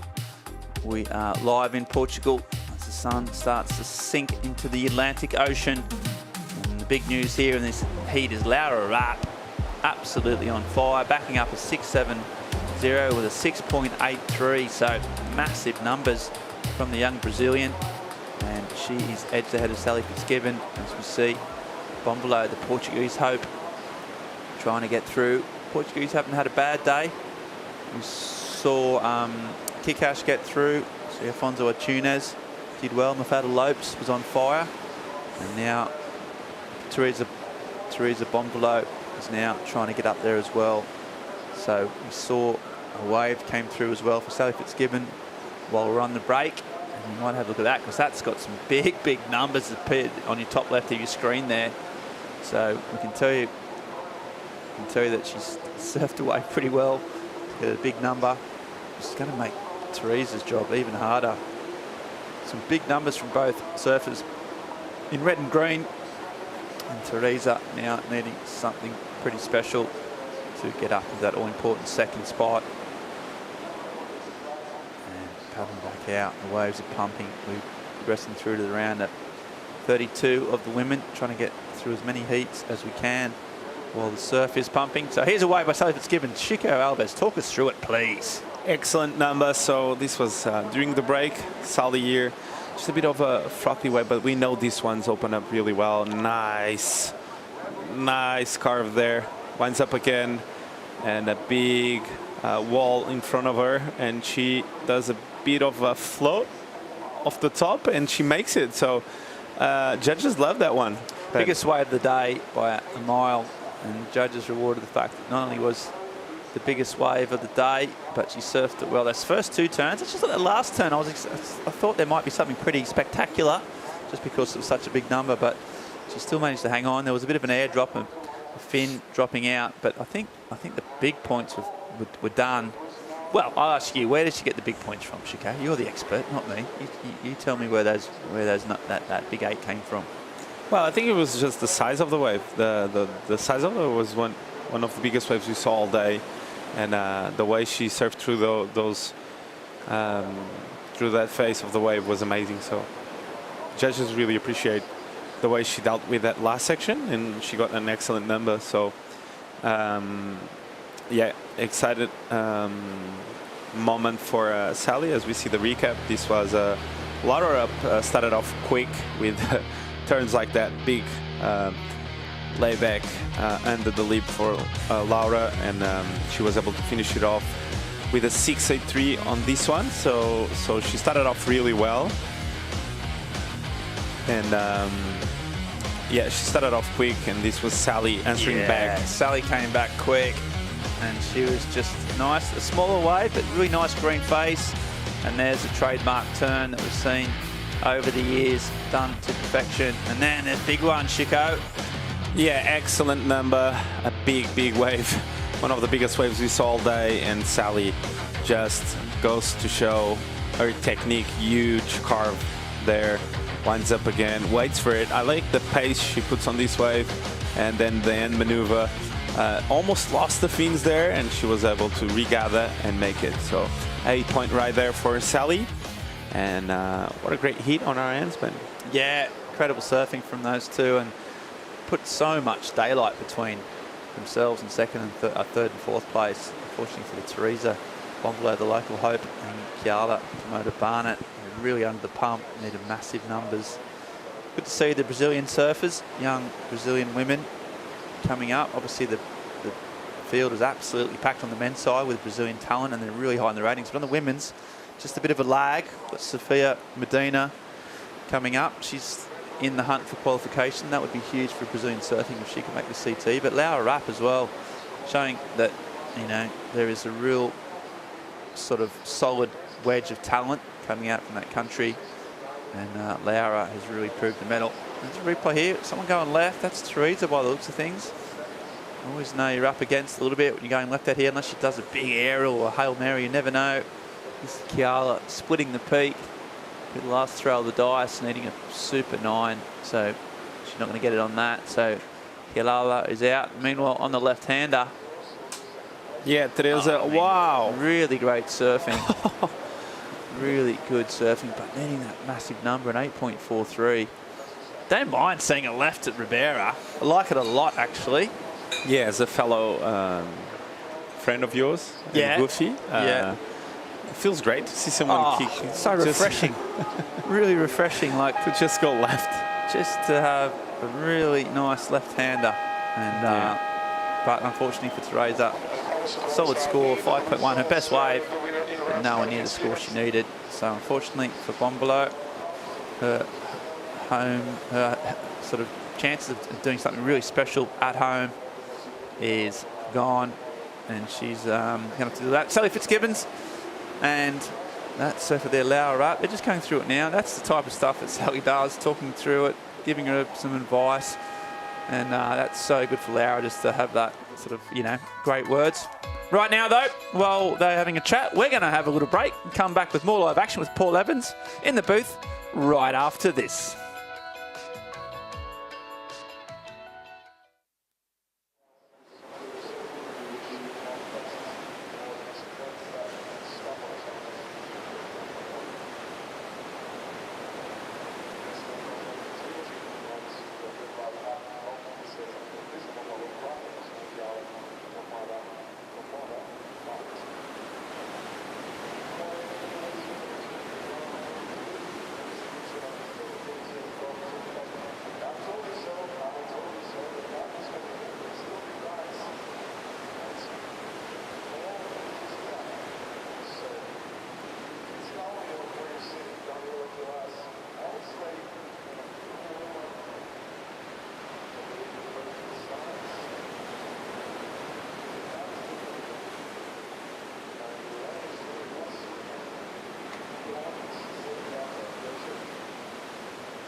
Welcome back to the Challenger Series in Portugal, women's round of 32. We're on checking out Bronte McCauley of Australia, Alyssa Spencer of the USA, Sarah Wakita from Japan, Minami Nonaka from Japan. He's Chico Els from Portugal. I'm Paul Evans. And the surf is pumping, mate. Big performance from Sal in that last one. Has fired up this round, and there's big opportunities out there. Yeah, she just posted a huge number. Waves are firing. We are on. I don't know what happened with Laura, but she got smashed by the backwash on the heat before, and she's struggling a bit with her injury.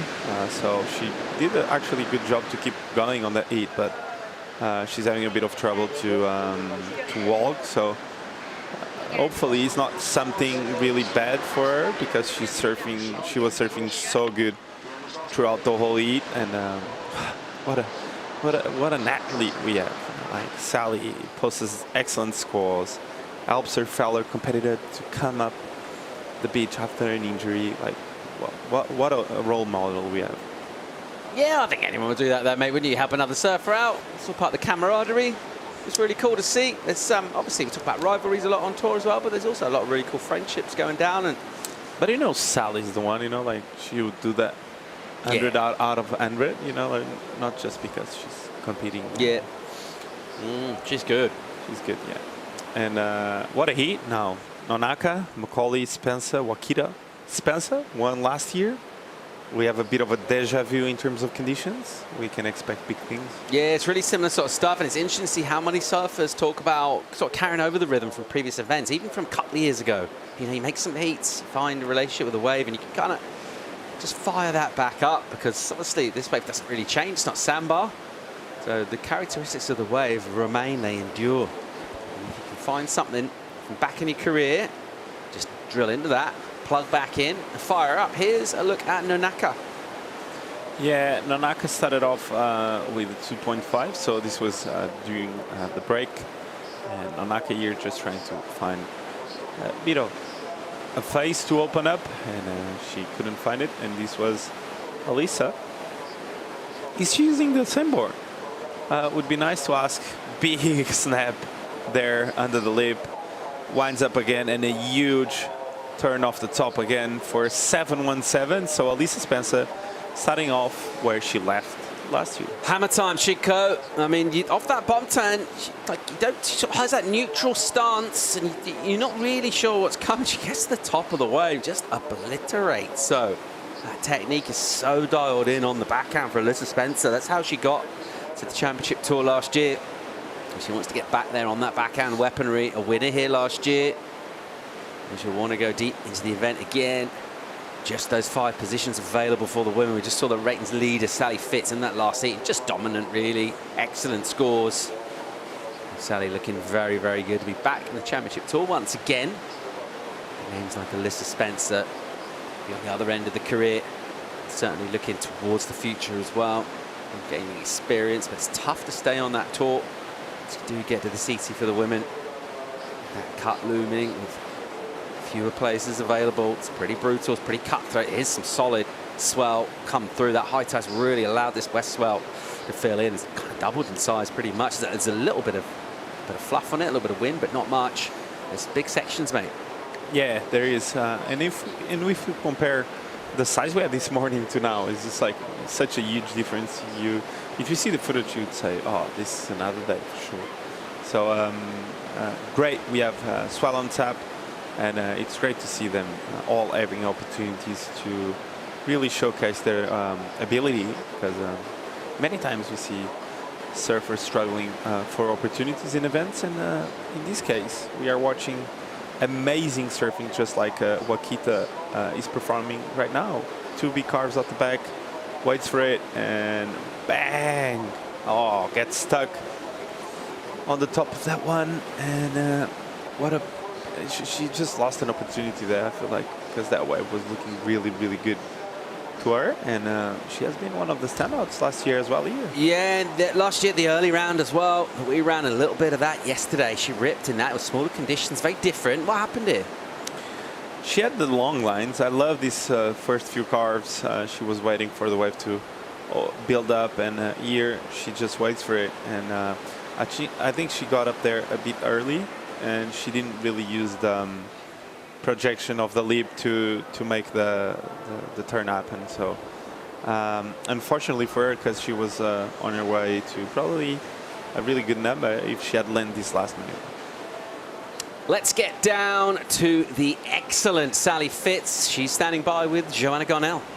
That's right, Sally, saving lives and winning heats. We had a chat with your dad, and he was saying how much of a deja vu moment this was. Because last year you were in a very similar situation. Do you feel that way?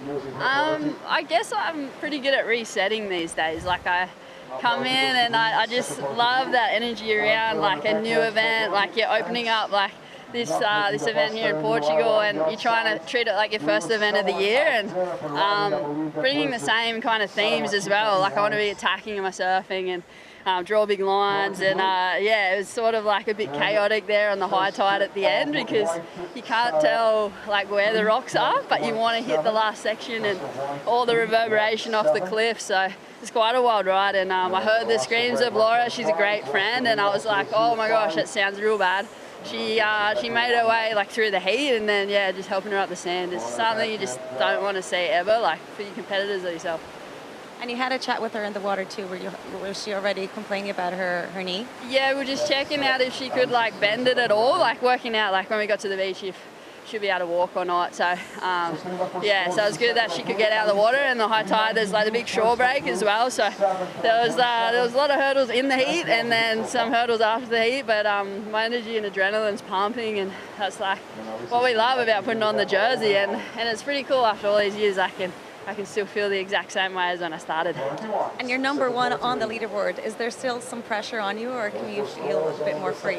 Oh, it's a proud feeling, you know, to elevate your surfing and yourself to that position. There's a lot of surfing still to be done, and but yeah, I think working my way through the year, you know, results will always fluctuate, but my energy and intent stayed the same, and I'm kind of willing to do this without reward at this stage. I just love surfing, so the reward is kind of like, yeah, the cherry on top is really nice. And you're still having fun on these bumpy rides?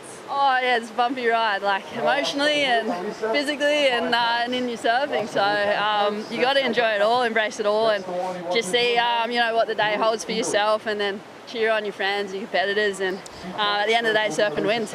Well, you're always doing it with a huge smile on your face. Congratulations. We'll see you in the next round. Thank you. Big hi back home. It's really late, so thanks for waking up. Love you, Mum. Sal loves surfing. We love watching her do it. Putting on a show as ever. The world #1 on the Challenge Series. Great chance of being back where she belongs on the CT for 2025. Right now, let's get caught up in our second heat of this round of 32. Over 20 minutes, just over to go. Spencer, the goofy right there, the American, the winner of the event, defending champ, goes to a 7-point ride to open up with that backhand weaponry, the big hits.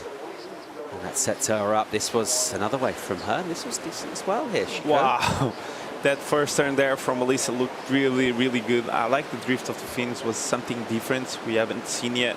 And then here she just waits for the wave to build up again and see if she couldn't find another section, and she just bails. But she's looking good. She has a 717 and a 5, so that's quite a healthy combined total for today. And this is Wakita live. Yeah, uses her priority here and carving around. And after an error, into the lip for a final turn. Let's see if she'll clean that up on this one. Here she goes. Nice carving snap, really good. Good control. Not easy to do on this wave. And to just kind of deal with all the stuff that's happening with this deep of water. And there's a technical turn into the lip. Will that be deemed complete? I don't think so. Wow. We just saw a big kick out by Monaca. But yeah, it's incomplete, that last one. But the carve before was beautiful to watch.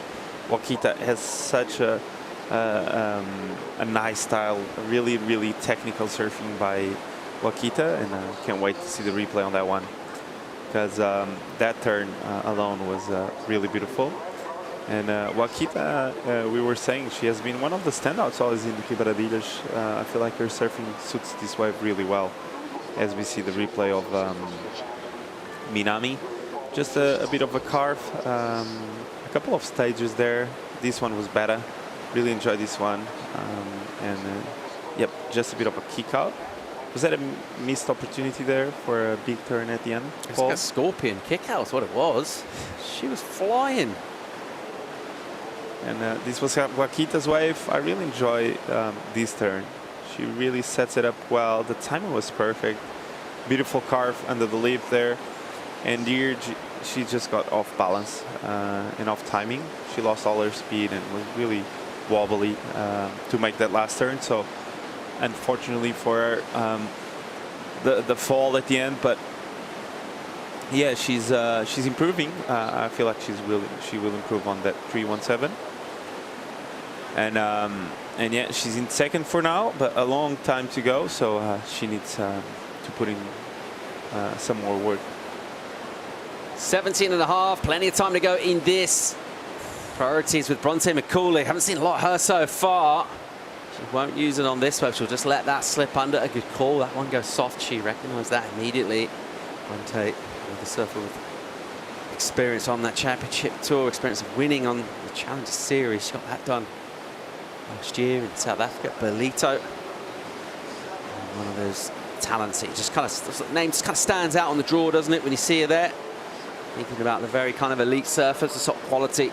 So just trying to outshine everyone. In order to do that, you're going to have to catch waves, though. And she's been not really tempted into much so far, just small numbers. She's got a 1 and not much else available. It has really sort of been one-way traffic, really, with Spencer. Getting that 717 and then managing to find that 5, the flat 5. There's that one hook on the backhand. Good enough for 5. Here goes Nanaka inside. She'll spin and go. So fades that takeoff down and then gets low. And then kind of 3 stages, really, that cutback's not really what you're after. Let's see. Things will improve. They won't. Best you can do there, really, is just kick out. 16 minutes and 20 seconds on the clock. It's been our defending champion here at the EDP Ericeira Pro, Alyssa Spencer, who's dominated this one so far. Plenty more action yet to come. Join us for more from Ribeira Dillis after the break.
Welcome back to Ericeira. Lines filling in from the Atlantic here for the Challenger Series top 5 or 6.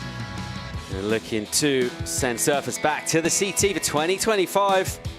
A lot to happen in a big week of surfing at this iconic event. Before we then head over to Sacareia, Brazil. Finish up the Challenger Series over there. But right now we're dealing with some big sets, catching everyone inside, but the cleanup coming through. Although this happened during the break, and it was Bronte getting into it.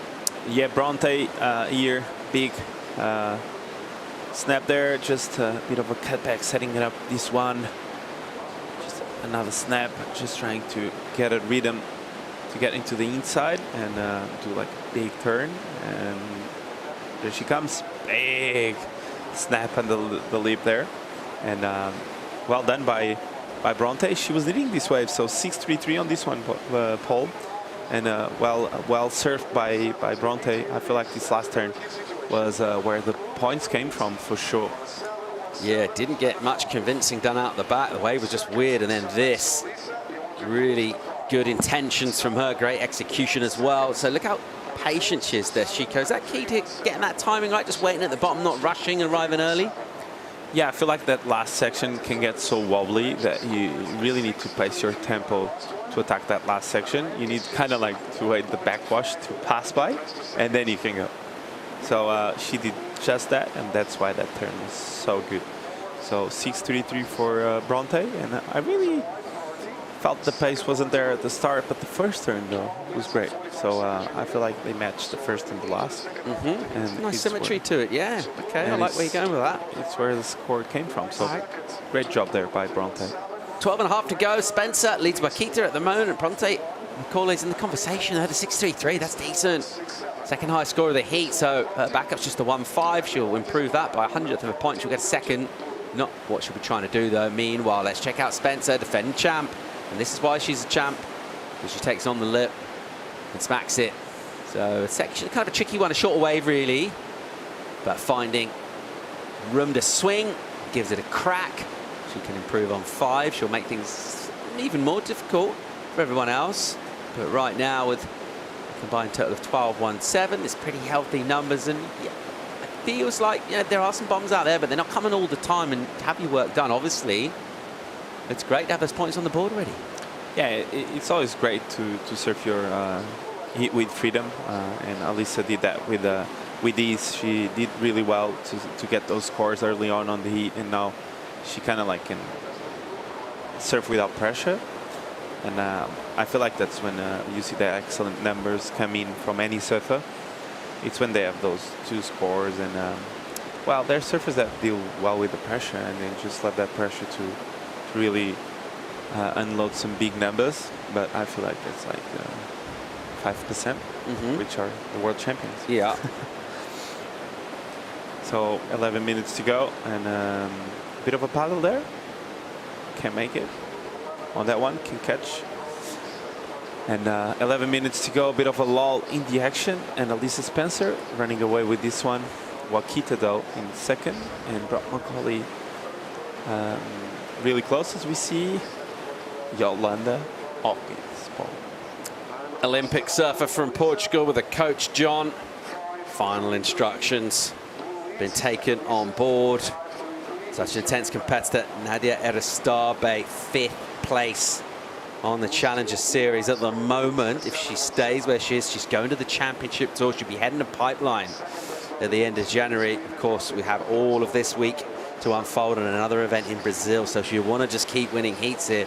Nadia Ericeira, coming from the Basque Country, she knows this wave very well. She surfed a lot here in her younger years. Here's Wakita taking on a section, had to make an adjustment kind of halfway through that time, does it really well. And as the drone will follow her, she'll swoop down the hill and just keep carving the powder here.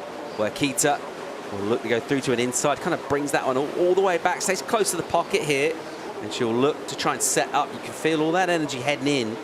And as you mentioned, Chico, it's all about timing it with that inside section as well. Nice little swoop there. Doesn't get a closeout turn, but let's think numbers. The 3.17 is a low score. She's looking for a 7.83 for first, so let's not get too excited about that. But it's just the fact that Bronte's so close to her now. She will need to improve here. Yeah, I feel like she needed a bit more. Bronte only needs this 1.51. A bit of timing on that first one.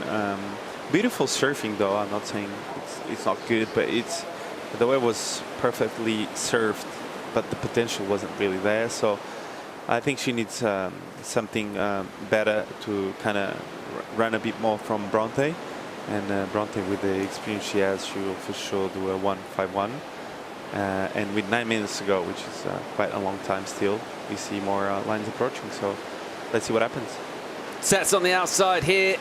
Looks like no knacker, is it? Here she goes. Good entry into this wave. Drives off the bottom and then just a little sticky. It was just a little wide on the face. That one, she gets a bit more of it, but it's not the fastest surfing ever. It's just a little bit sluggish and kind of tentative. And then she ends up just getting caught a little high there. Just kind of snaps herself out the top of the wave. Not what she wanted to do. And 5.73 was the requirement. That felt like a wave that had, a score maybe of that kind on it, but unable to really get in rhythm with that from the beginning. Will she be made to rue that error? We are expecting Bronte to improve. She's got priority She's close to moving up, and she only needs a 2.5. That's because Sarah Wakita improved. Alyssa Spencer is leading this one, and she's had the winning feeling here before. She is the defending event champ, had a couple of goofy foot winners last year, of course, with David Silva winning the men. Let's roll it and remind ourselves of a winning performance. We'll do that shortly. This is what happened last year, Chico. We talk about the backhand from our surfers and, you know, the sort of requirements and what you're able to do. She absolutely delivered here. She just ripped this place apart.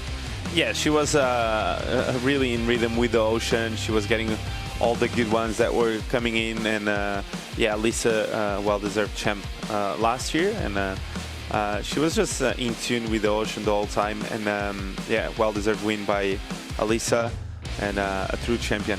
Great surfing last year. And we saw also on the podium Paul Evans, which is also great to see, always at, on events. And what a great performance by Paul all the time as well. I feel like sometimes we don't say that much how important is Paul Evans on the events, but this time you had the opportunity. So thank you, Paul. 7 minutes to go. Up here. Yeah. Emotional. 7 on the clock, mate. Alyssa Spencer still way out in front. Wakita did get that marginal improvement, so let's see how crucial that 4.23 will prove to be. That number's still really easy for the Western Australian Bronte, 2.57. Of course, she will need a wave to do that. The good news is priority is with her. I'll be very surprised with over 6.5 minutes. She doesn't get a chance to find a wave with that kind of margin on. Of course, Wakita, when she gets back in the lineup, she'll look to continue. That requirement won't be what Bronte's really looking for at the moment. She'll just be looking to surf her best. And the best looking wave that comes through with that priority. Make things more difficult for the chasing surfers. A little adjustment from these two as they'll go towards the peak. Of course, getting a win together, delivering. A big part of that is what's happening with the coaches. Let's go and hear from Matty Myers. He's with Joanna Garnell. That's right, Matty Myers, the one that knows how to make winners. How's Alyssa doing? She's up to a good start. You know, first heat, there's always jitters no matter who you are, and so far so good. She's looking really sharp. What about last year? What are the difference that you see with her mindset and her performance? Well, I mean, that's a big question. There's a lot's happened for her since last year. She qualified for the CT for her first time and unfortunately didn't make the cut and all that, and had a tricky year so far in the Challenger, a string of fifths, but coming into this event, she's got a lot of confidence coming off the win last year. She's got amazing new boards, and she's kind of picking up where she left off right now. Well, thanks for your time. We'll let you get back to it, and good luck. Thank you. Cheers. Thanks, Garnell. Matt Myers, he's stoked. Watching Alyssa Spencer go at this and really make it easy from the beginning. You get the 7 first wave. As soon as you stand up and just connect, belt it, throw all sorts of spray up and down the beach here. And she'll go again. Just kind of chipping in. There's that drawn out bottom turn. And it puts her wide on the face there. She's just sort of cruise through at this stage, not really doing damage. She's just being patient. Now some of this energy will fill in, hit the reef. She's got a section to aim at off the bottom. And they're never really quite committing to that turn, Chico. Yeah, the wave just dissipated completely and was just a not well-chosen wave. As we see Matt there taking notes saying, don't take that wave. No, I'm just going through the thoughts of the coach nowadays, but yeah, a lot to unpack actually. Yeah, well, he mentioned. Why do you reckon they write down when they make kind of like a mistake like this? She's in the lead, well, but what do you reckon they write that? I reckon saying don't catch that wave, something like that. Yeah. As you see the recap, so Alyssa destroying lips like this, throwing buckets of water and just smashing it, starting off where she left last year and looking really good.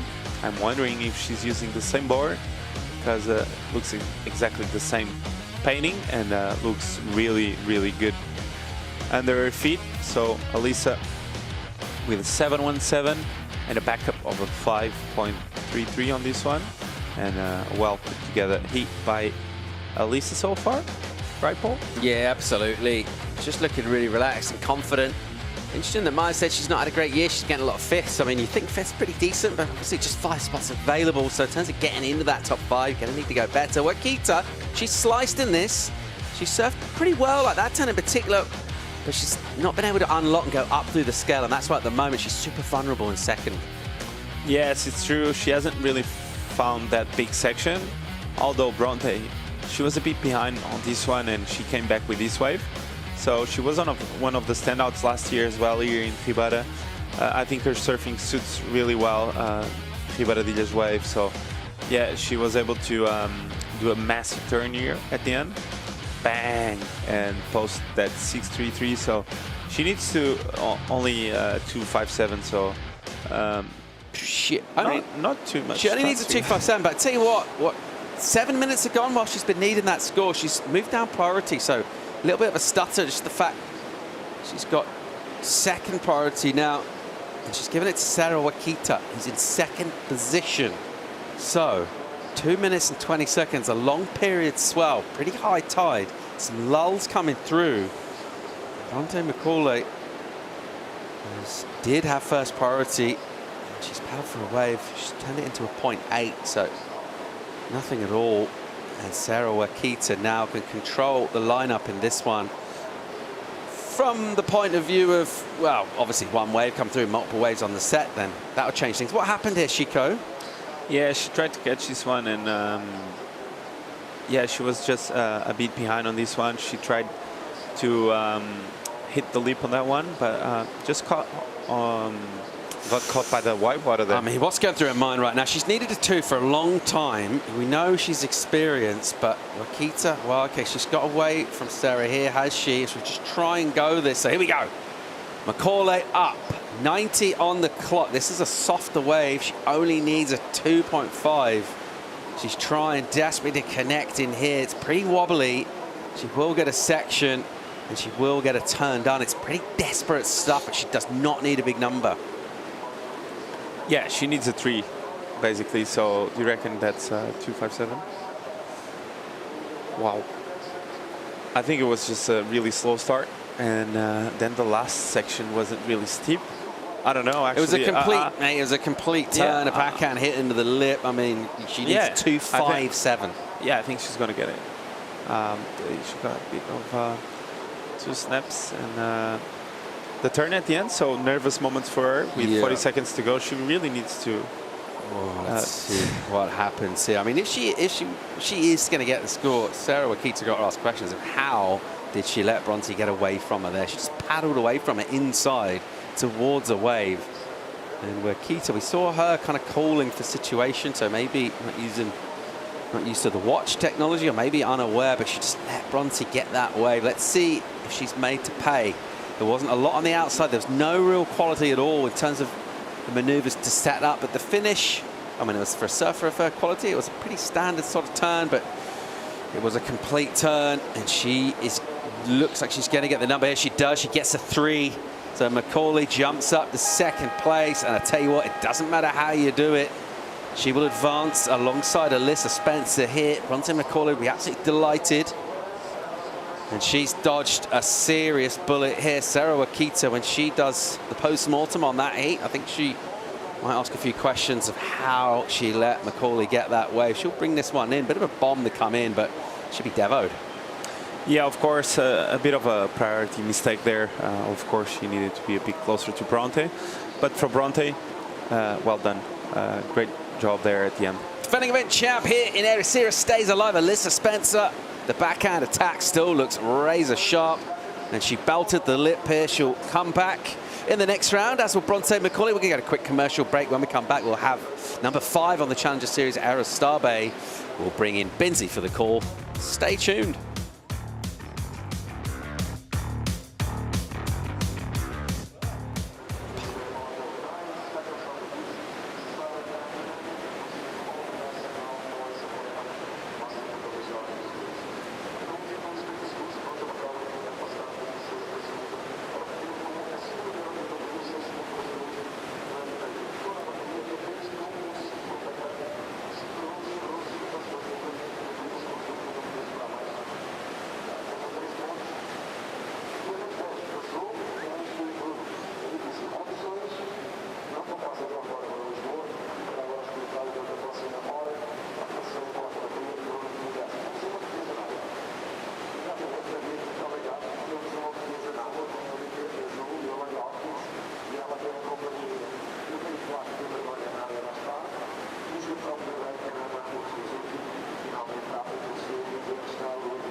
Defending champ Alyssa Spencer makes her way up the beach after putting on a bit of a clinic in her heat right there.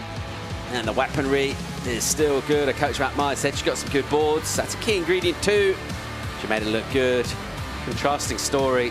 Bronte made it look tough. Managed to get it done though. She hung in back to herself. Sarah Wakita doesn't seem overly disappointed at the moment. It was a tight one. And that's the way it'll pan out. Will be Spencer and McCauley get through. Let's have a look at our third heat, around the 32. Ericeira from the Basque Country. Yolanda Hopkins from Portugal. Nainoa Suzuki of Japan. Louise Lepront from South Africa. Joined by Chris Binns for his thoughts and his insights on what's been already shaping up to be a fun afternoon. And I guess the takeaway is it's pretty solid, Binsy. Let's get a replay here of Nadia. Yeah, well, this is Nadia Starbe. She's sitting 5th on the Challenger Series rankings, and she's just seen one of her closest competitors in Bronte McCauley, who's coming 8th. Get the second place finish she needed to squeak through at the end of that last heat. So a little bit of pressure immediately put on Nadia because she'll know the stakes that are at hand.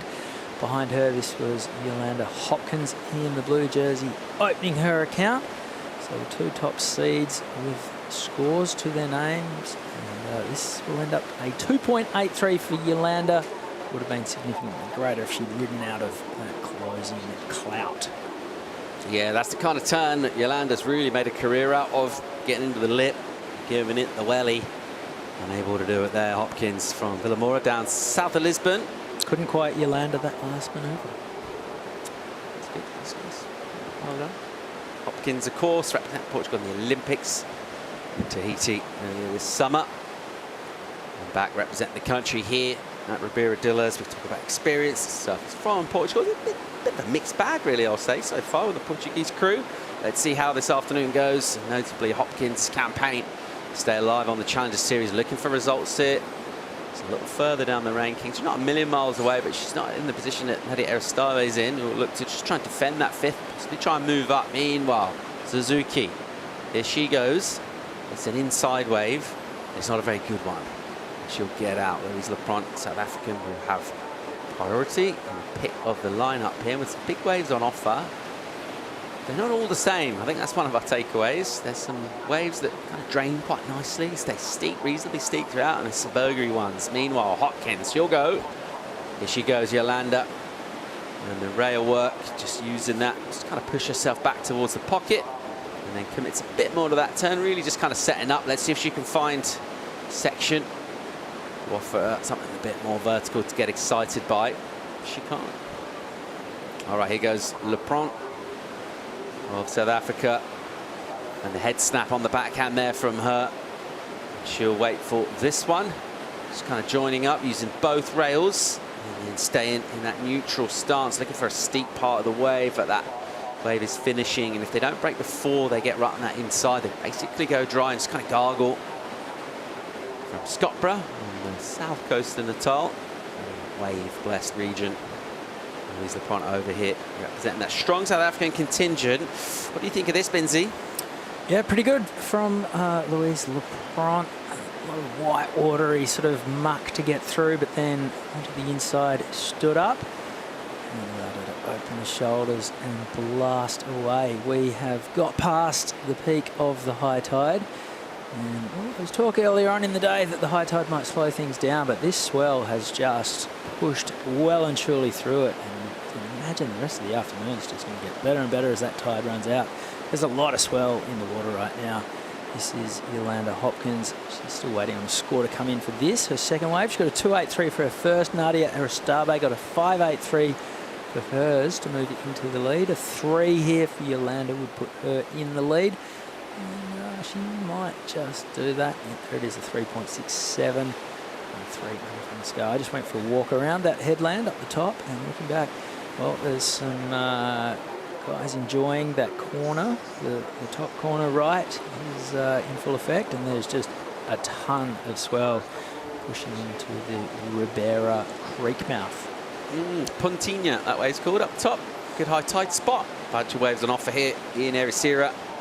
Something for everyone in terms of wave riding. Of course, everyone's focused on some of the best surfers from across the world going at it here in high stakes heat. We're bringing the top seeds in this round. That's why we're looking at surfers who really right in the mix. We saw Sally Fitz that very first heat leading the Challenger Series. That's what you're talking about, was it, Chris? It was indeed. Yeah. So do you just sort of walk up the reef, mate? Yeah. Yeah. Scout your way around the bottom of the cliff and Go then for a jump walk. off. Yeah. See what happens. 22 minutes, 30 seconds to go. Hopkins gets a 3.67 for a second wave. Loads more. That came from her, though. Here's Suzuki with a prone takeoff. She'll get to her feet and she'll go, what's happening? Let's see. Waiting patiently for this one. A little wobble to that section. That's why she just kind of prods that.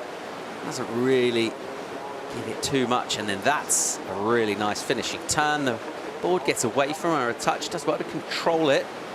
And not an easy section to hit. Love the dismount. It's a jaunty little jolly jump off from Nanaho Suzuki. Almost looked like she'd stepped off a ski there. She had a prone takeoff, took her time, the moment of pause before finding her feet and tearing into it. Here goes Yolanda Hopkins tearing into it on her forehand. And this wave's growing down the line. Big carve in the pocket. Unfortunately, didn't open up and allow her to go again. Look at that shimmer. Yeah. Out to the south. Big wave that one was, wasn't it, from Yolanda? That one turn into the lip, she absolutely cracked that. Got a feeling that that's going to be a decent number for her. Let's go down here from our defending event champs. Have really well in her heat. Alyssa Spencer is standing by for a chat. That's right. Last year's winner. We were having a chat with your coach, and he said that you were coming into this event very confident. Do you feel that way? Does it help that you won the event last year? Yeah, definitely. I feel like I can take a lot of confidence from my performance last year, and you know, the waves were pretty similar to this actually. So paddling out today, I just reminded myself, you know, that I've been in this place before and surfed waves like this before. So to just go out there and have fun. And are you taking into consideration any mistakes that you made in this heat moving on forward? Yeah, for sure. There was a couple little priority mistakes that I made paddling for some waves that I didn't get and losing priority, and you know, that's definitely always things to learn from in every heat, so I definitely want to clean up that sort of heat strategy going into the next one. And how do you stay so smiley and positive throughout this competition? I mean, there's a lot of pressure. Yeah, I mean, there's a lot of pressure. You know, you could look at it two ways and, you know, go down the rabbit hole of all of the pressure and the results and rankings and everything, but I'm just trying to look at it as, you know, I'm living my dream right now. I get to travel the world and do what I love, and I'm honestly just having so much fun doing it and just trying to enjoy this special part of life. Well, that's amazing. Congratulations, and we'll see you in the next round. Yeah, thank you so much. Thanks, Joanna.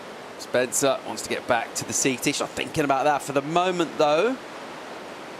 She's just enjoying her surfing. 19 minutes, 45 seconds to go. This was a replay of Suzuki. This was a 5, Chris. Yeah, why not? She has a lot of downtime. And took Nanaho an age to get moving. Even now, it's just a setup. A lot of water. There's quite a chubby wave, and then gets the big finish. So yeah, pretty much all 5 points for that one turn. You can see plenty of bounce and bobble as she goes up, but fluently through that section and rides out comfortably. So 5 points for Nanaho Suzuki. And this was an absolute bomb from Hopkins. We're still waiting on the score for this one. It was a big wall. That was a meaty section, and she clobbered it. Wasn't done yet either, so came out of that with speed to burn. Unfortunately, couldn't really turn that speed into a whole lot. But it's going to be a reasonable score for Yolanda Hopkins with 18.40 to run. Really gave that section a big whack. And the open face carve, and then unfortunately nothing there to put the exclamation point on the end. But it's going to be a serious score. A 7.83. For Yolanda Hopkins, and the majority of it is for that committed vertical approach to a steep section. Did you like that? That's the go-to, mate. I mean, the first way she fell on a turn, and I said, you know, that's basically what she does, is get to that lip late and smash it, and she did exactly that there. Very close to excellent. Really a massive wave, 8-footer, something like that, and judges no real choice other than to reward her for big surfing as well, driving off the bottom, going into the lip. She'll fade her, take off back here. And some more energy with speed. When you got speed, that's your friend when you go towards the white water. And then she just ejects. So just the one quick turn there. Didn't really find a lip. She kind of just hit the moose. Nevertheless, another wave will be locked in for her. Works hard on her training. She'll need some of that endurance. It's getting pretty physical out there. There's a lot of paddling. There's a bit of push and sweep down the point. And obviously with the nerves going as well, your heart's beating, you're kind of out of breath from being underwater. Let's see where this number goes. I don't think it'll threaten the top two. It was just one pretty soft turn, but there's bombs out the back. We've got priority with our Basque surfer, Ericeira. Here's Louise Lepront of South Africa. A bomb wave for her. She'll have to be patient. No turns as yet. She's just waiting next to this thing. Now she'll open up. Carve and snap on the backhand in the pocket. And then down again. Just waiting, really. Trying to smooth out the bumps. So just that one turn. She went a long way for probably not much in the way of points there. And she'll end up way down on the inside. So Louise, that will count for her. Is a second wave. She's going to need to find a bit more quality in that, really. Ericeira just ridden that one wave. It was a decent score for it, though, the 5.83. She's been pretty patient. She had a different approach from the Basque. Yeah, I don't think it'd be controversial to say the biggest waves aren't the best here. We saw that wave from Louise Lepront. Plenty of size, and it just didn't amount to much at all. There's a ton of water in that. And no real smackable sections to speak of. The one hook. A lot on offer there for the South Africans. 16.40 to go. That wave comes in at a 2.23. Yeah, just a small number for her. She'll have to just try and find something that offers more quality, because look at the name she's in the heat. Look at the scores they've got. Ericeira has got that 5.83, but as soon as she gets the wave, she's going to improve. That's going to make things a lot more difficult. Suzuki, she's got a 5 locked in as well, so that 1.5 that she's got, that'll be toast when she gets a wave. So the scoreline really a bit deceptive, a bit misleading at the moment in terms of what Louise Lepront needs to do. Meanwhile, our attentions will turn towards the apex of the peak, where everyone's trying to get position really and figure this out. You get a bit of warning here. You see the sets bend round the top of the point, you get these wide ones that come through, so you better notice that set's coming, but get yourself in position on a big playing field like this. It's tricky to do. When there's no one in the lineup, it's that bit harder to figure out where to sit. If you've got other surfers with a pack there, you just got to kind of join them. But when the peak's been vacated by everyone getting a wave, figuring out exactly where to be is important. We do see surfers get caught inside quite a bit in these bigger days around this stage of the tide. Jacko Baker was excited about how good he reckons it's going to get the salvo when it goes out. I can see why. Yep. We're through the peak of the high tide, and the swell is pulsing right now. There's a lot of energy in the water. So as it starts to drain out, I think it's going to be cooking through till dark tonight. Nadia Ericeira has priority. She'd love to cash it in and consolidate, move into the lead. We're going to throw to a quick break right now. Don't go anywhere. More action from the EDP Ericeira Pro coming our way right after these quick commercials.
We're back live in Ericeira. It's the EDP Ericeira Pro 2024 Challenger Series back in Europe. And we're delighted to see some of the finest surfers from across the planet go at it once again. Happy to see them do it in good ways as well. Penny size. We had smaller conditions yesterday. It's picked up considerably. And there's some bombs out there right now. We're seeing Yolanda Hopkins leading this one at the moment. The Olympian out of Portugal with a 7.83. And we've got numbers filling in right there. Identical scores actually for our 2 Euros, because Nadia Ericeira, the Goofy, is going great on the challengers. She just did this. We've got a 5.67. All right, on a backhand, slamming that first section. Drone angle maybe flattening things out a little bit, but this wave not super vertical through the midsection. Now it'll stand up as it runs towards the beach and clicks it, goes vertical and gets the turn. This is the beach angle that gives you a little bit more perspective on the size. Committed. Wasn't a ton of spray, but the timing was nice. And Nadia Ericeira, that is a 5.67. So she's moved into second place. Actually tied for the lead with Yolanda, both on 11.5. But Yolanda's 7.83 gives her the tiebreaker. Ericeira on the prowl, back to the top of the point here. 11.20 to go in this 5th place position. A reminder that it's been a great season for her, just 5 places available, so she might want to let that slip at all at this stage. She wants to just stay alive here and go very deep into this event if at all possible, to come all the way through to finals day, to really get things done as much as you can before heading to Brazil. Be another opportunity over there, but any surfers that can get the work done before that will be absolutely huge for them. Louise Lepront going on the inside, just trying to force something. See what he did there. Nadia Ericeira, she needs to make the semis just to increase her tally for the year. Whereas you look at Yolanda Hopkins, she has already built on her tally. And if she can get through the round of 16, she's significantly jumps up. Let's see how this one unfolds.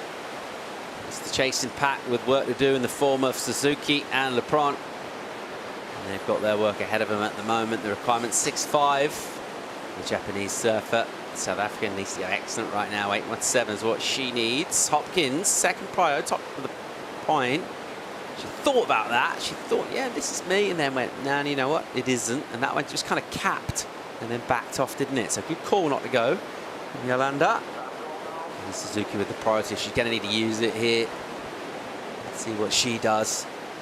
Because at this stage, even that 6.5, good chance for improvements as well for the likes of Nadia.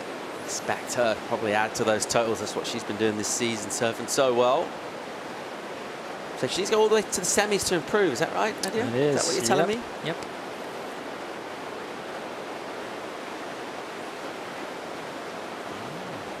Good. I like it. Good stats. And Starbait will be having that whole Basque Country region supporting her. Proud surfing region. It's been a while since surfing from there was on the CT, since Ericeira and Peru. 2007, 8 qualified. The best signature board shorts in the game at that stage. The Basque flag, just sensational.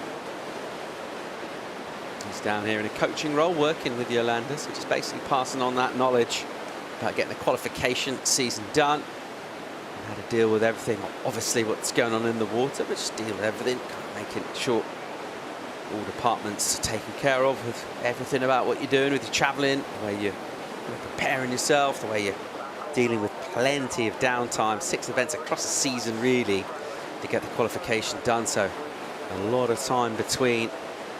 Just keeping your free surfing sessions fun, but keeping them sort of significant in terms of progressing with your surfing as well. That'd be a big part of it, challenging yourself constantly. Meanwhile, let's have a look at Lepront. The challenge facing her is an excellent number. That's a good turn, really nice. So it goes up vert and hits it pretty hard. So good control and style. That's the good aspect of that wave. And then the downtime, which isn't so good, but let's see if she'll get a little finish here. She's stuck with it, and she'll snap that one. And staying alive, little section, a nice pocket to finish, very well done. So she stayed with that a long time And it paid off, actually. That combo was nice on the inside. The last turn was nice. And she can bite off a big chunk of that requirement score by improving her high score. She gets better than a 3-3. She'll bring that number right down, Binzi. Yeah, well, here she goes. Just really threw everything into that turn. Stuck with it.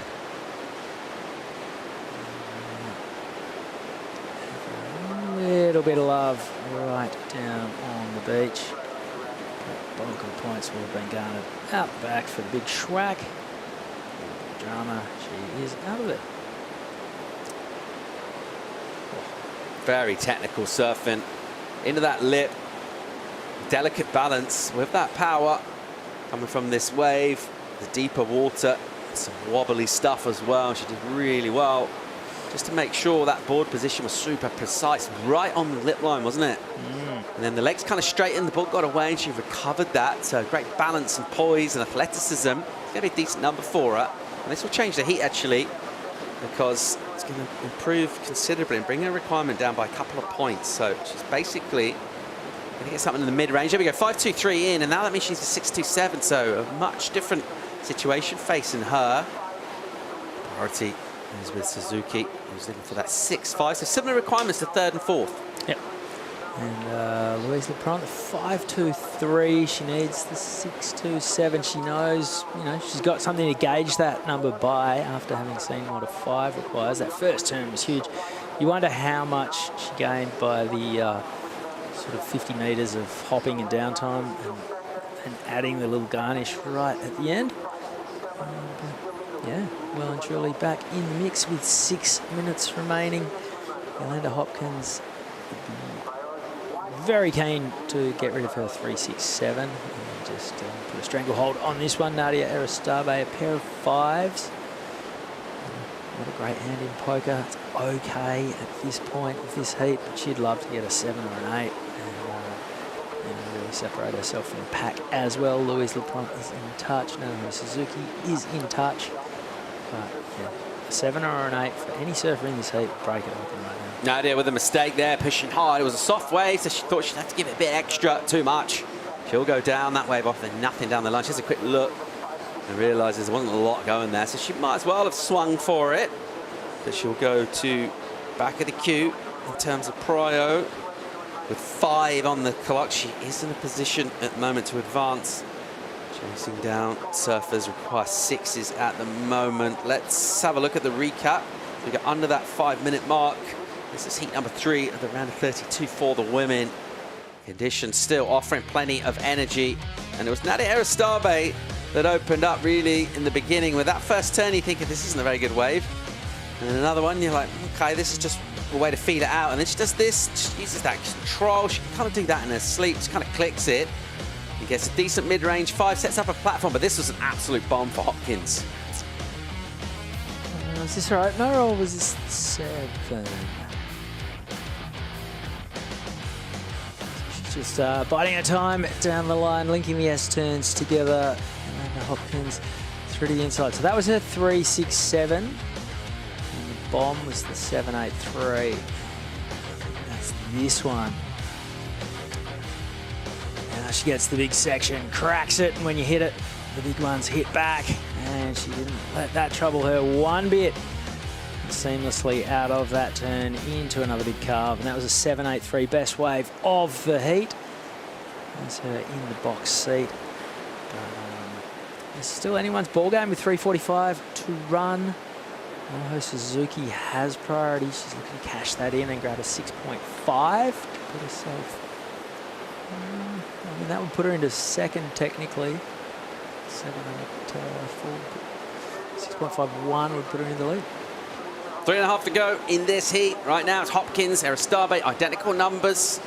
Hopkins in the lead by virtue of the high score, the big 7. We just saw that on the recap. And it's now a patient game. Good news for Japanese server Suzuki. She got priority. That's good. She needs a 6.5 though.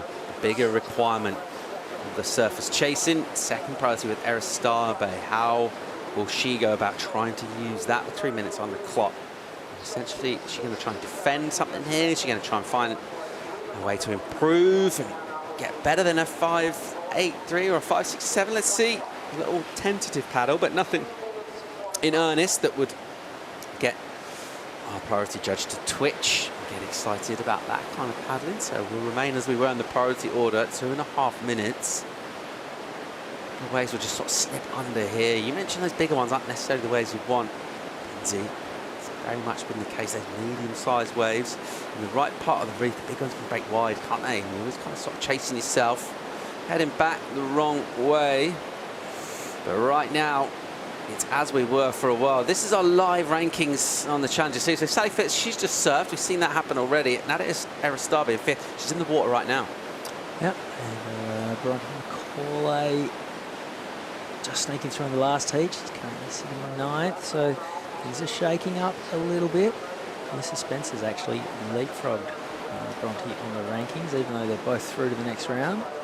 And then Nadia Rostova, as I said, she's going to make the semis just to build on that total. So just a little bit of a sitting duck at the moment. Quite easy for people to add to their totals and chase it down. 90 seconds to run. Yeah, we've got clinching scenarios for surfers here on the Challenger Series. Surfers able to get it done here. And what a huge boost that would be, but essentially really is talking about making finals day, as you mentioned for Nadia. It needs to get the semis and go all the way deep into this event. It's going to be an exciting finish. Good news as well is we reckon we're going to have surf throughout the week as well. So maybe dip a bit tomorrow and then pick back up again. So as we get towards an important part of the EDP Ericeira Pro, plenty of swell energy from the ocean, we reckon. Which is always what we want to see. We want to see it go down in the best conditions possible. Final minute here. Hopkins still with the lead, still sitting on a 3.67 because she's got that high score, close to excellent. She's in 1st right now. Priority with Suzuki. There's been no real decisions for her to make. Nothing's come through, Binzi. No, it's Nanaho has sat with priority for a long, long time. She got that 5 very early on in the piece. So I'm going to say nearly 20 minutes.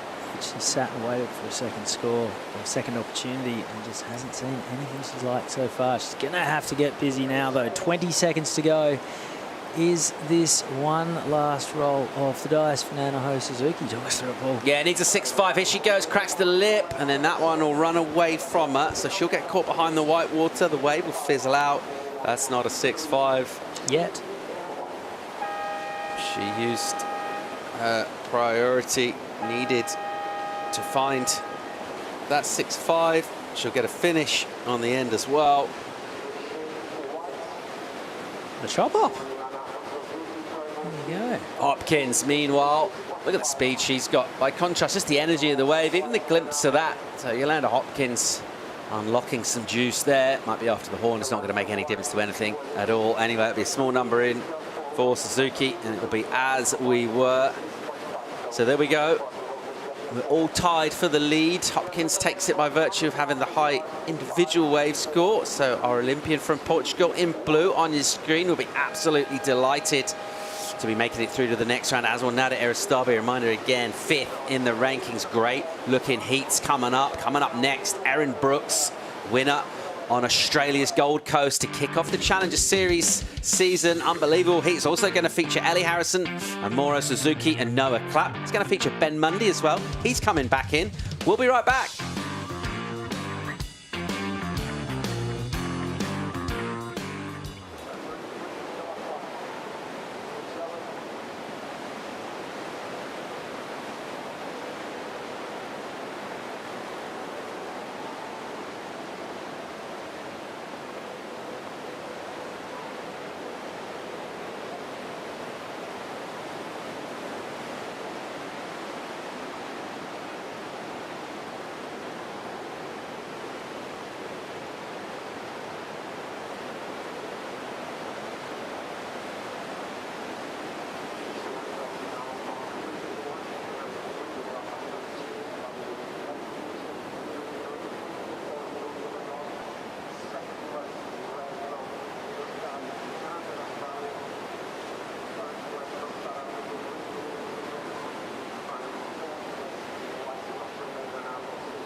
There you go. Look at the scenes on the beach in Ericeira. It is absolutely cooking down here on the western-facing shores of Portugal.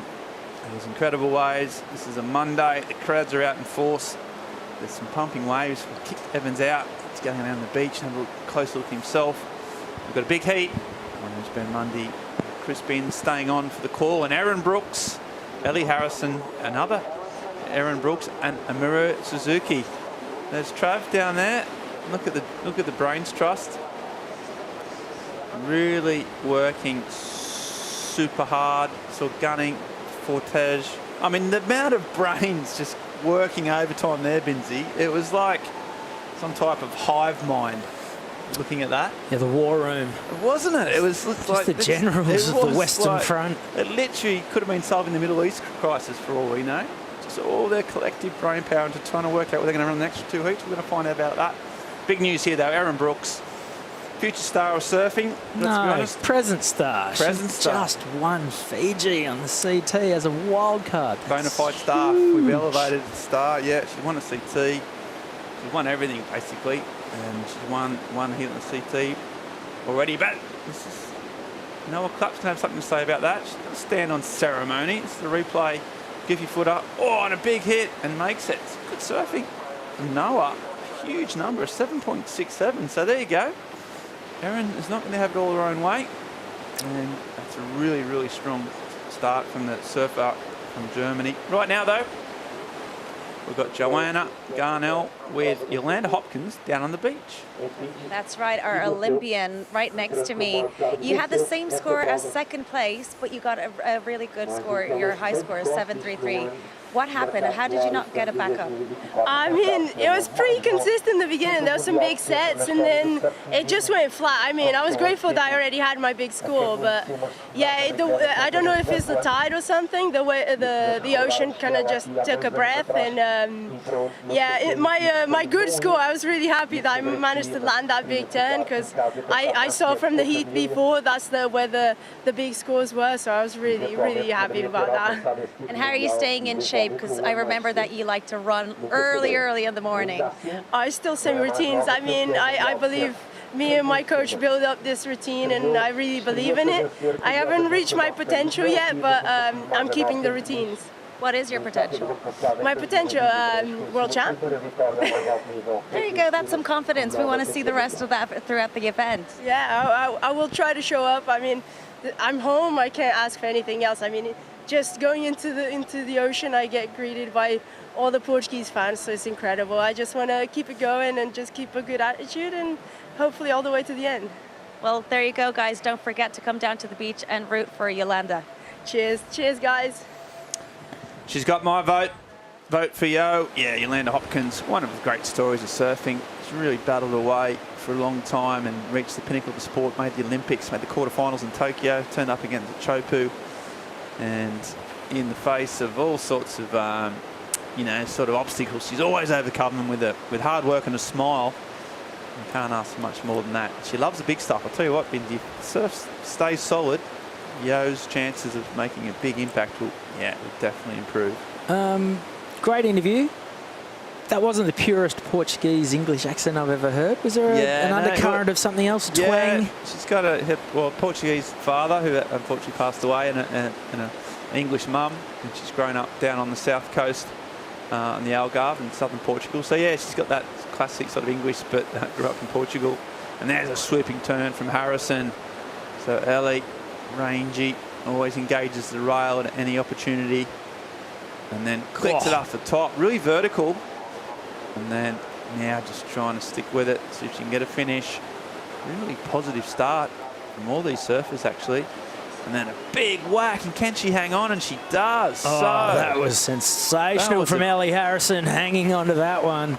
She really had to commit not only to the turn at a tricky section, but also to riding out into the shallow rock-strewn shore break. We can see her duck diving in no water whatsoever right now, and she has done that very nicely. So Ellie Harrison, the Victorian from Barwon Heads, has done that nicely.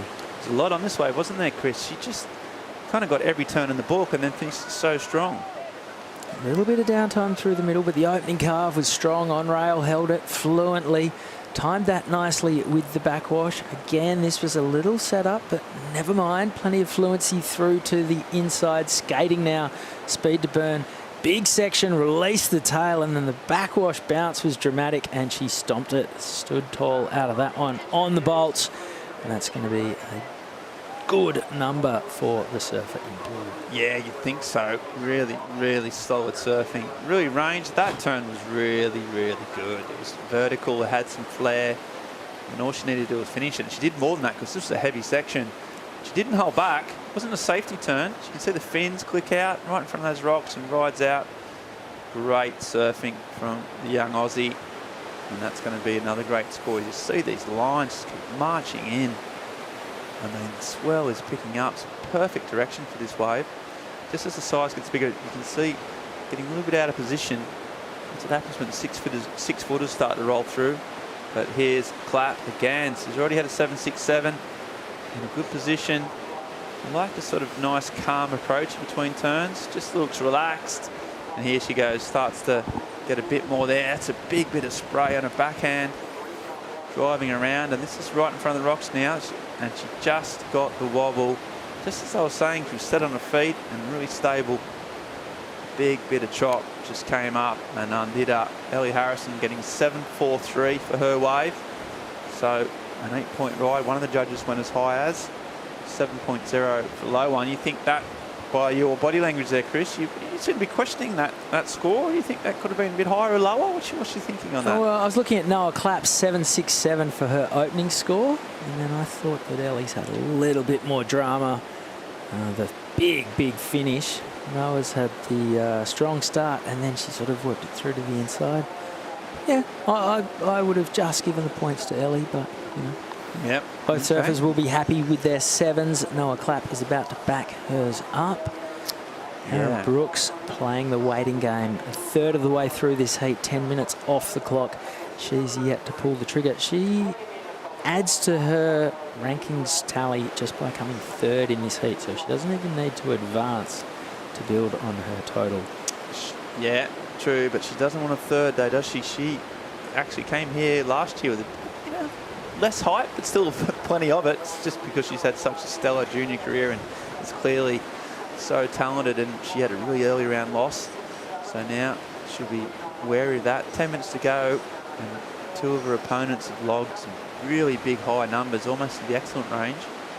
So now, I suppose just she's young, but she's starting to get that experience, isn't she? Those reps of these Challenger Series events, qualifying series. I know she's only young, but she'll know not to panic, right? She's got enough smarts to try and stay relaxed. Yeah, absolutely. And, you fast track your learning curve when you make it through to the final so consistency, because you're surfing more heats. Like, you could have surfed 10 events, but if you don't get through a round, you've surfed 10 heats. If you surf 2 and you go through 5 rounds, you've already done that.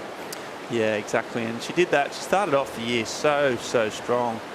Incredible performance at Snapper Rocks. And Snapper was pumping. And some of these barrels she pulled into and came out were just, look how dreamy that is. That Snapper, and this is the wave Binzi. That was unbelievable. Incredible performance. The spit. Double spit, no less. And look at the stance. She just claims it and then still goes to town. Is that Oki and Green Iguana? She has got that old school kind of flames on a board, which I like as well. Bang. She's got it all. She just loves it. She's always got a smile on her face. She packs big barrels. She's got a big backhand on her, which we'll hopefully see shortly. So what a performance. And then she made another final as well, not long after. So all of a sudden, we thought it was pretty much a no-brainer. She's going to clinch it, but she's still in a very good spot, don't get me wrong. But right now, she needs some scores. Yeah, last year she made the final of the Rookwell Cup in Penang, surfing against the men. So, yeah, she's well and truly put the world on notice. And she is not afraid. We've seen her get some incredible waves at Kandui, so she has clearly no fear of waves of consequences. We saw from the win at Fiji on the championship tour. So she is... And that's why if she does make a CT, and it's not a given yet, but if she does, like straight in the pipe, and even though she hit, she spent a bit of time there, obviously she spent a lot of time in Hawaii growing up, but she'll be dangerous there. She's one of those just natural tube riders. and she's proven it in waves of consequence what she's capable of. So, you know, it's incredible that these young surfers can come in 17 years old and still be so well-rounded. Yeah, it's great for the sport. But right now, she's holding on to that priority. It's a different ball game, this. Well, a bit like you were saying with the, you know, gaining the experience in the Challenger Series through getting deeper through the rounds. The learning curve for the women, once they've started surfing pipeline, we saw Molly Picklum, Katie Simmers, Betty Lou Sakura Johnson this year just take women's surfing in those waves to new levels, purely on the back of getting a go without having 100 people in the way. Just getting the opportunity. And it's, yeah, the progression levels of the women in the waves of consequence is probably, for mine, the most exciting thing in surfing at the moment. But I would say with Erin, like, obviously that surfing at Snapper was incredible, and we talk about Fiji and Padang. A bit more intuitive, isn't it? You know, if you're a natural tube rider, it sort of comes naturally. You don't have to think about it too much. This is a very different situation, isn't it? It's a sluggish wave. You know, you've got a lot more time to think about things. There's 4 surfers that are breathing down her neck, so it's a whole new sort of question she's got to answer. Yeah, there's a lot of waves where local knowledge really comes into play. I mean, you look at where the cut sits on the championship tour. Pipeline, Sunset, they're waves that require a lot of reps to get the hang of. Even Bells, Margaret River. These are waves where, you know, you put in the time, and you've seen over the years that locals have done really well at those events purely through having the experience. A little bit the same here at Ribeiro. I mean, we saw Vasco Ribeiro win a World Junior Championship here years ago against, you know, obviously the best in the world. So, yeah, it's pretty great to see. Erin Brooks. I mean, this is just also showing how calm she is and how much she backs herself. She hasn't panicked. Halfway through this heat, 15 minutes to run, hasn't bothered to catch a wave yet because she hasn't seen anything she's liked the looks of. Here goes Amuro Suzuki. Speaking of World Junior Champs, she won in Taiwan a couple of years ago. Was all slated to surf on the championship tour when Carissa Moore opted for a sabbatical. Didn't happen once COVID struck, and she would love to get herself back up to the highest echelon. She's a powerful surfer, and she has punched that wave on the closeout section before stepping off. And that's going to be her best score with, well, we're past halfway. 15 minutes to run. Yeah, just had to wait for it. A bit of a slow start, and then you're right, she came in strong at the end. A bit of flair, a bit of sort of body torque almost, just to make a point of difference. And you'll see she took her time to get into this. Rolled in. First turn, almost got stuck. Almost fell there, but then just regathered. Unfortunately, the fact that she had to sort of keep fading left, basically. Got no steep sections till the end. But you can see from here she was eyeing it off quick. And just tagged it. Good surfing, first wave of note, so it's a start she need to get back in the heat. Erin Brooks still with 40 minutes on the clock, hasn't had that wave, we think. This is all a bit sort of loose and soft at the start. It wasn't until the end where she really started to find a groove. Has Erin taken a wave? Let's see, she might have taken off on one. Yeah, she has got a score, it's a small score, so she didn't take long, and she's lost priority as well, potentially. She's gained it back, so she's obviously just... Here we go, there we are. So she took off on this one. And jumps off straight away, and that was purely to try and regain priority. Noah Clapp pounced on the opportunity further down the line. Oh! A couple of big turns, and couldn't quite hold on to that one. 13.5 minutes to go. So close for Noah. She's so aggressive and going so vertical. And she was so close to just riding out of that one. And Erin Brooks still out there. Noah's got a 7.67 and then a 4.67. That wave, if she'd hung on, you'd think would have been another big number. Still leaves the door just slightly open. Ellie Harrison with that great number 2, but she hasn't backed it up. So it's about battle with the backups at the moment, Binsey. Or with Erin, she's trying to get something under the board. Even for her age now, I know how talented she is and how smart she is, but this is where it starts to get difficult. You haven't got a wave. It's your first heat of the event, and you've got 12 minutes to make something happen. Yeah, all right. This is the replay of Ellie Harrison's last wave. So there's a lot going on. Ribs running through this. And, she's punched it nicely, sticks with it, trying to skate around to get out into the open face. can't quite hang on to the end section, but that is going to be her second score nonetheless. Maybe Evans and I cursed it in the last heat because we were talking about how we've gone through the peak of the high tide. The tide is now draining. The swell's definitely pulsing. It's bombing out there. We were expecting, I think Jacko Baker was saying to you guys as well, that he's thinking it's going to be pumping on dark tonight. So yeah, maybe right. this heat's just the correction where it needs to sort of figure itself out a little bit. Maybe, and it just moves around too. So that low tide is starting to drain out and it just starts to move. You know, the spot that was probably 10, 15 metres further in, you know, probably maybe half an hour ago, it's just moved out. So there's a lot of recalibration. And for whatever reason, Erin hasn't been able to get that little sweet spot just in those sets. So she's got a little bit of time, but she needs 2 waves. She needs them pretty quick because both Noah and Ali have backed up their scores with pretty solid scores. So she's facing some big numbers. She's actually in a combination situation at the moment. So right now, though, she's got a lot of work to do. You wouldn't ever rule her out. But right now, we're going to go to a short commercial break and come back with more live action of the EDP Ericeira Pro right after this.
And welcome back. Thanks for sticking with us wherever you are, all over the world. We are on the EDP Ericeira Pro, presented by Estrella, Galicia.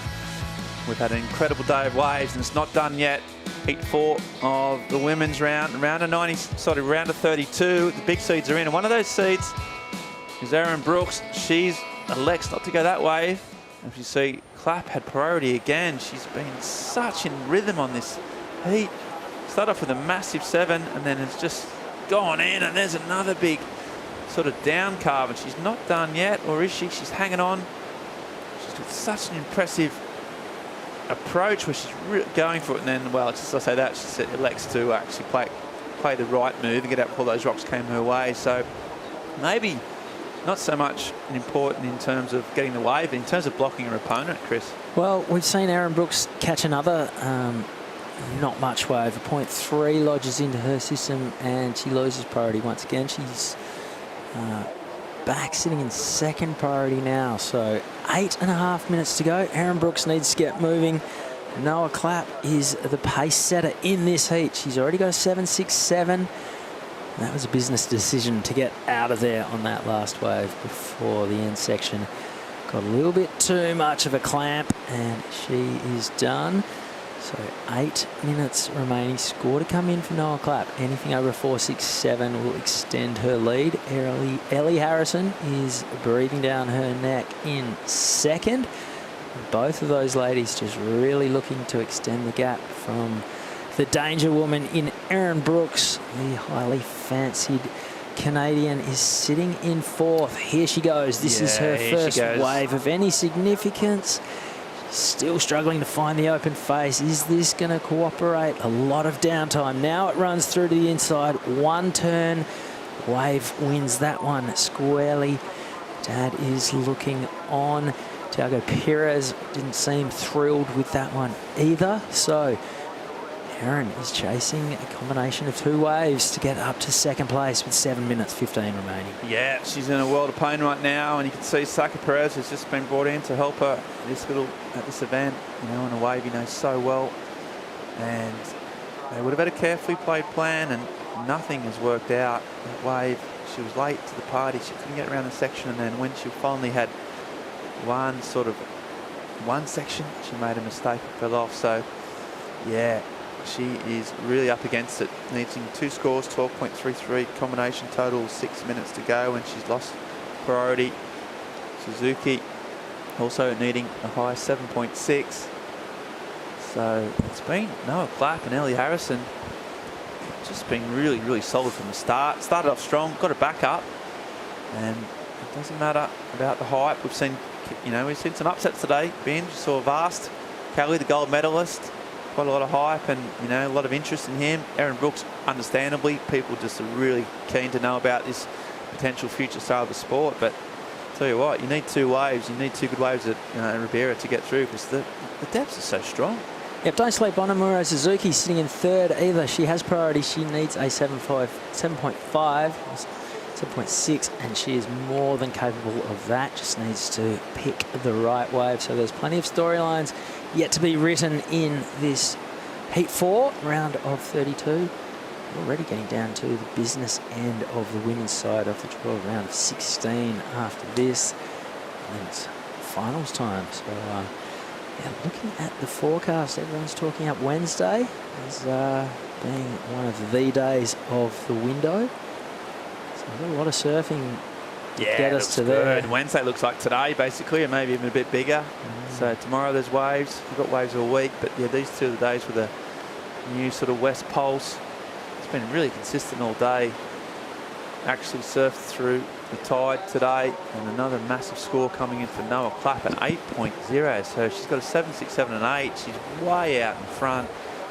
Huge numbers, and really, really impressive.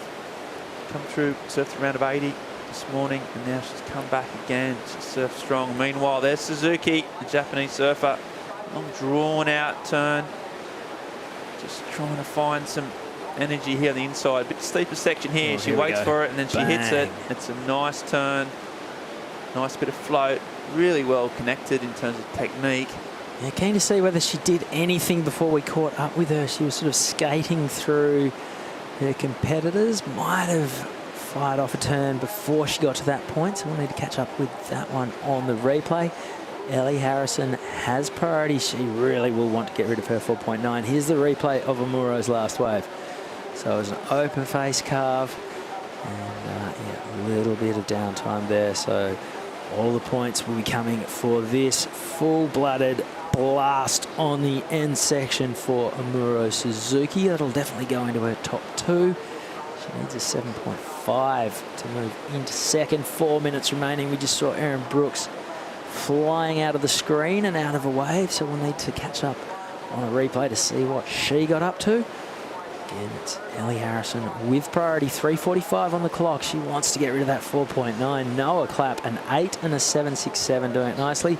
Talk us through this wave of Ellie's. Yeah, Ellie Harrison with priority. One big turn. Looks like she's not going to get around that section, or can she? She drives around again, and here's another section. She can. And just treating this like a big Bell's wall that she knows so well from down Barwon Heads, and she loves the right-hand point break. She's been really calm and composed.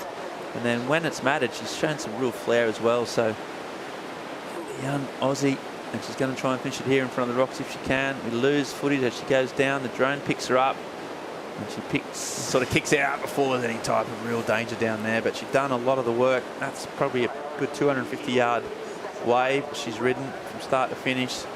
Already banking on a 7.43, trying to improve a 4.9. You think she might do that, and that just makes those surfers' jobs, Suzuki and Brooks, even harder. Brooks nowhere near in the game at this stage, and she knows that a lot of her other competitors, Sally Fitzgibbon's already won a heat. Nadia Aristabe also, who's just below her, got through her heat. So we've got Luana Silva, Bronte McCauley got through. So all the competitors are sort of making hay, and right now, as a massive set, just rolls through the competitors area. You know when it's got some size, it just seems to lumber in slowly, but out the back, here we go. Looks like it's Erin. Finally got a wave here. She might be able to show what she's made of. There's a nice first turn, drags the hand.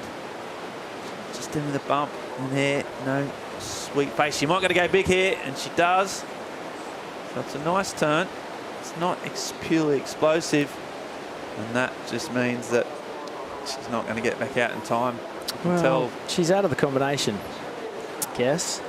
Yep, but she's a long way from home. You can tell by Saka's reaction that didn't think that was probably going to be quite enough. We'll see. Just the fact that Ellie Harrison has also potentially improved her score. So we've got some potential for a pretty big upset here. The fourth, then the surfer ranked number 4 in the Challenger Series rankings. The CT winner from Fiji as a wild card just a few months ago. Could have potentially sealed a CT qualification. That was one potential scenario, but the other potential scenario we haven't really talked about is this one, which is where she gets knocked out first round and is really have to go to Brazil, potentially out of the top 5 and really scrap her way into that CT. So, well, she came here with 7 potential scenarios, and this is the only one coming 4th in this heat where she's not going to build on her Challenge Series total for the year. So this literally worst case scenario. Yeah. Yeah, so a bit of a boil over. She's not going to get back out. She's not going to get a combination of scores. She got a 5.9, so she needs a 7.24, 45 seconds to go. I mean, you'd be trying to get back out, pick up a wave halfway, throw a punt, do something spectacular. Yeah, let's not rule her out. Nothing to lose. Well, there's life, there's hope. That's what Father Colin Mundy always says, and 30 seconds on the clock. It's probably more hope than life at the moment. Ellie Harrison's last wave is a 5.7, so that's made life a little bit tougher for Amuro and Erin. Amuro Suzuki's chasing a 7.7, Erin Brooks chasing a 7.24, 15 seconds to go. Time the enemy for those two women. It's looking like Noah Clapp with an 8 and a 7.67. Huge heat total. Ellie Harrison, she surfed beautifully as well. 13.13 as time runs out and they advance. And I'd imagine Amuro and Erin probably the two more fancied surfers coming into this heat. Unfortunately, they are bowing out. Yeah, massive results for Harrison and Clark. Incredible surfing, and you know that's the way it goes. It's such a cutthroat business. Erin Brooks will have to learn. She's only young. She knows she's got another chance. There's going to be these roller coasters of results as you sort of build your career. You can't have it your own way all the time, and how she deals with this pretty disappointing loss will be up to her. She'll dust it off. She'll back her surfing and her ability and back herself to do well in Brazil. But as it stands, it's a pretty big upset early on in this round, and that surfer there, it's such an incredible performance, massive numbers, massive turns, and we're going to see a lot more of her, and we're going to see her hopefully tomorrow. Righto though, that's the wrap for this particular heat. We're going to have a short commercial break, come back with more live action for the penultimate heat of the Ericeira Pro right after this.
excitement from Ericeira straight up and into this here. We see on a backhand there, big turn, Sanoa.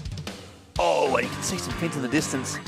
We're just back. My name's Ben Mundy. I'm joining in the booth by Chico Alves. And, well, the upsets keep coming. We just saw a big shock with Aaron Brooks, the Canadian superstar, has been eliminated from the very first round and up in the next heat. Another stacked heat, Zoe Benedito. Bella Kenworthy, who was right up there in the rankings, and should be very keen not to try and do the same thing as Aaron.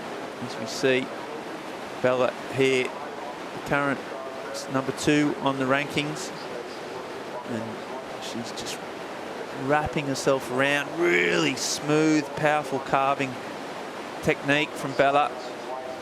She's had such a good year, and now she's going to try and finish it off with a big turn. So in comparison to Aaron, who never really got off the mark, had to wait a long time, Bella's just started off with a pretty strong effort. And then Zoe has done a nice top turn. She's been really successful here, especially last year. She had a great semi-final finish from memory, so she'll be dangerous. We've also got Kira Pinkerton, North American match-up this one. 3 Americans and a Canadian all vying for it. So strong start from Bella. That last big turn, Chico, was pretty good. And I heard you have a roar of approval for that last sort of slash of Zoe's. Yeah, I felt Bella's last turn was massive, as you said. She's number 2 right now, and hired Felipe Malvo was coaching both of them, so quite a big task on end to have team athletes on the same heat. But here's the replay of Bella. The wave started off a bit slow, but she was able to start to plug away some maneuvers. But yeah, I think most of the score is going to come from this last maneuver. She really applied big pressure there on the tail of that board, and she made sure she made that turn. So I think this is going to be a big number for her. We've seen on the heat before judges rewarding some big committed surfing, and she did just that. So as we see the back view of that turn, you're going to see the fins down. Nice one. So Bella there, nice start, and a lot of angles. Amazing work by our production team. And look at this, bang!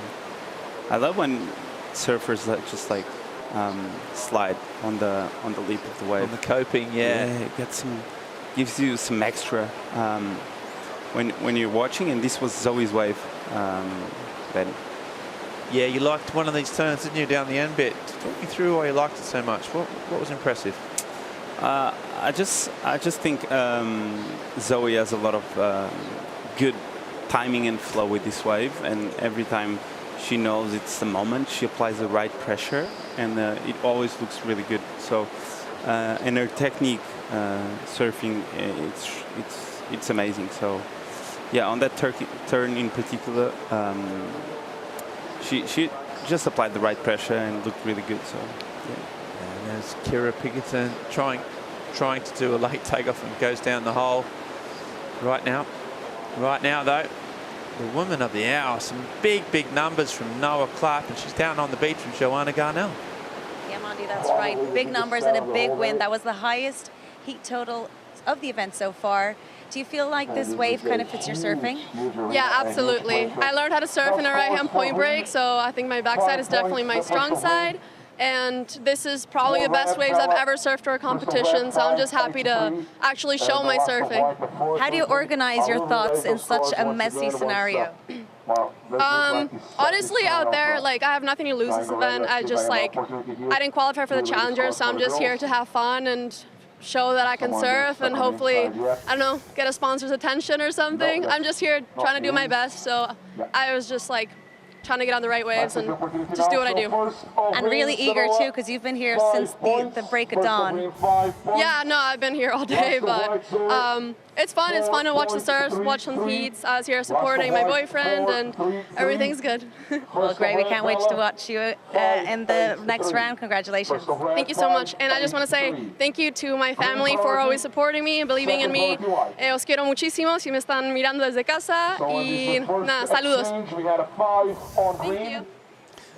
Wow, there's a young lady with some big moves and a really, really analytical mind. You can tell she's so young, hasn't actually qualified for the Challenger Series, but just really articulate. And big shout out to her friends and family back home in Malibu.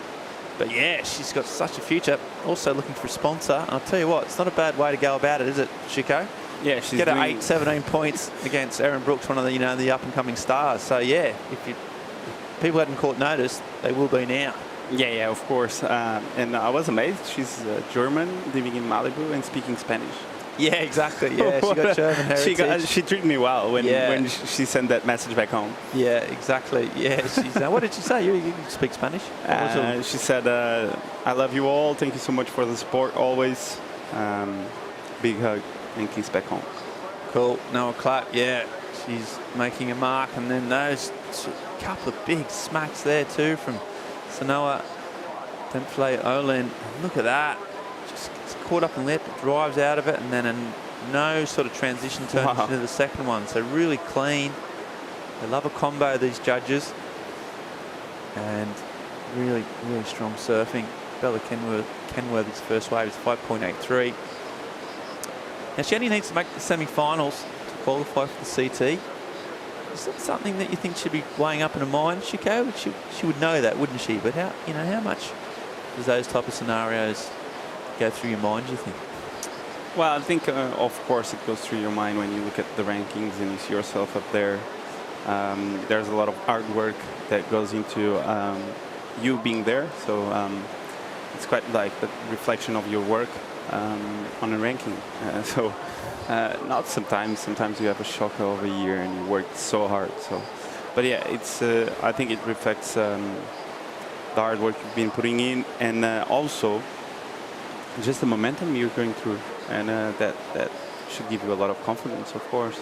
When you come in and you're sitting like in 80, you're like, oh, I'm a mess this year, and she's sitting in second. So yeah, got the confidence, and she knows that if she doesn't do it here, she's always got Brazil as a backup as well. Had such a strong year, a win, and a final as well. So she's been a real breakout star, Bella. And just trying to seal the deal here, though. It'd be lovely to get it all done here in Portugal, and then sort of just cruise your way into Brazil and take your time and just work on your boards and your next year's approach. Right now, though, only 5.83, a solid score, but no way she's safe, especially with the likes of Kira and Zoe in third and fourth spot. Plenty of talent, plenty of belief, and plenty of work to do. Also interested in Noah Clapp, that she's here supporting a boyfriend. Not quite sure who Noah Clapp's boyfriend is, so it'd be nice to know. But I tell you, I do know who Bella Kenworthy's dad is, and that's Jason Kenworthy. And Jace is down there on the beach with Joanna Garnell. Well, I kind of crept up on him because he's watching his daughter right now surf. But Bella had a great result in Bolito. Do you think she's going to manage to do something pretty good here as well? I mean, that's the goal, right? The goal is to come into these things and win them. So that's what she's gunning for, and we'll see how she goes. These four-man heats are always the hardest, though. What is she putting into practice? Just surfing every day, working on her technique, just upping that level. She can. Have you been finding some waves around Ericeira or just sticking to these ones? Oh, yeah, we came early. We brought the whole family. She has 4 brothers and sisters, and so we have the whole family of grandma out here, and we've been here for like 11 days already. We've gone surfed Nazare. We surfed all these other little spots because it's been really small, right? So like we've been everywhere. Even checked out some castles, Oh, wow, way to fit in a holiday at the same time of the competition. Yeah, well, I came last year. It's my first time coming here to Portugal, and I'm like, I got to bring the family here. This place is so awesome. Like, everything's amazing. People are cool, the food's great, and the waves are good. Oh, that's amazing. For sure, she's going to feel that support. Good luck. Thank you. Thanks, Joanna, and thanks, Jason. Yeah, Jason's one of the legends of the sport. Was a really, still is an incredible photographer and filmer, and then was really integral in the push when Nike went into surfing about 15 years ago. So he's a good surfer too, And yeah, what a good story. He's brought all the kids, 4 of them over, and having a ball. And why not? I think Bella won one of the biggest crews to ever come to a comp. Yeah, exactly. Grandma is next level. I wondered about that big double-decker bus I saw parked out the front there. That's the Kenworths. That's the Kenworthy's bus. And bus. Yeah, they got the big bus. Yeah. So yeah, all 84 of them cruising around, visiting. All the sights and sounds of this beautiful country. And so yeah, great to hear that. And there's Fahina Fierro, so we know about that young lady who won the CT in Tahiti as a wildcard, also competed in the Olympics at her home break. Didn't win that one, but did well again. So just ranked a couple of rankings down in 7th, I think, on the rankings at the qualifying series rankings at the moment. And with Erin Brooks suffering that early loss, there's some real estate available on that Challenger Series rating. So she'll know that, try and put it out of the back of her mind, but I'm really looking forward to seeing Fahina have a crack at this. Meanwhile, Kira Pickerton, nice swooping carve, sets the rail again, big section here, cut back, gets a bit of soup, and then there's a big turn from Pinkerton, so she's back in the game. That was her first wave of note, 16 minutes on the clock. She's taken her time, but she did make that count. She's been pretty fortunate in that a lot of her other surfers haven't been able to make the grade from San Clemente, that great surf town. Spent a bit of time down there, have you, Chico, over the years, San Clemente? No. No. Oh, okay. Good chat. Yeah, awesome.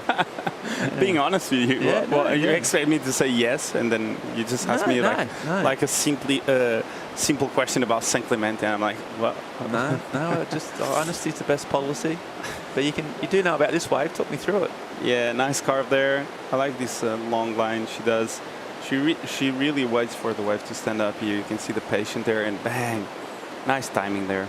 So everything looked great on this one. I think it's going to be a good number. It's going to put her back into this heat. She was sitting only on a 0.337. So yeah, this last turn was the money turn, as we see.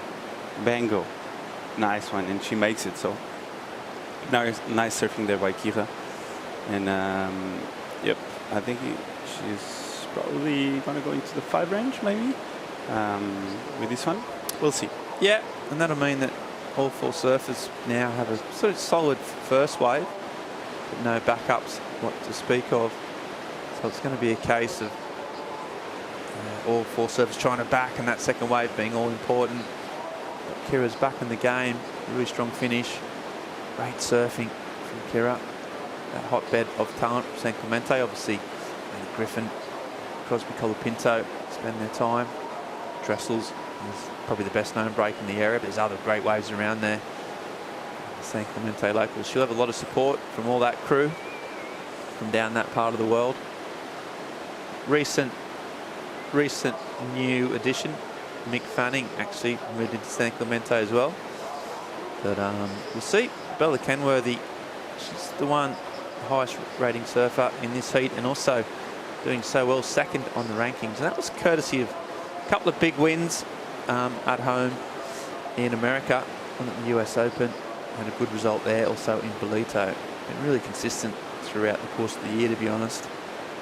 And have a look at her. So there you go. I'll hold that thought. As Bella looks at that one, decides not to have a crack. And Kenworthy's. So at Bolito, which is the last event down in South Africa, Bella doing really sharp, snazzy surfing, gets the fins out. Really good technique, right, for such a young surfer, Chico? Yeah, it's just the way she pushes that back foot. There's always something to add on those hand sections. And yeah, she won it, and she was ripping throughout the whole event, and she was just showing she was on a roll the whole time. And yeah, she took the victory back home. And with turns like this, I'm not wondering why, but what a great job by Bella. This year, she really improved, and she's showing a lot of mature in her surfing, and great win there by Bella in Bolito. Yeah, she had only at Gold Coast she had a bit of a poor start. That's been her only bad result. So Bella actually can improve quite a lot with a half-decent result here in Ericeira. She's sitting on, you know, a whole bank of points already, 24,000 qualifying points, number 2 in the rankings, and also number 2 in this heat at this stage. Still 12 minutes to go. None of these surfers have been able to really take control. We've seen all sort of solid scores. The biggest one though for that last wave of Kira Pinkerton, a 6.83. As we see Sanoa on a big wave, and she goes for it. She went through the lip, really radical. He got there just a little bit early, and that meant that as she came down, the lip came down with her. She's fine, but it was a pretty heavy fall. As Sanoa just trying to back up her original 5-point ride. Surfed this morning, so has already had a bit of a feel for the waves, and this was a pretty big fall, Chico. Yeah, as you said, she just came a bit before the lip, and she ended up poking the nose. So, yeah, a bit of a mistake there by Sanoa. And talking about difficult falls, I heard Laura Robb just had a weird fall there with the backwash, and her knee is quite struggling a bit. Right, yeah, I saw her. She did come up and feel pretty tender. We worried exactly what the action was. Hopefully she's recuperating, ready for tomorrow. Right now, though, as these surfers try and get their second wave, we're going to go a short commercial break and come back with more live action right after this.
Welcome back to live action. 10 minutes on the clock. We've got 4 surfers vying to get through into the round of 16 of the EDP Ericeira Pro, the 5th stop on the Challenger Series.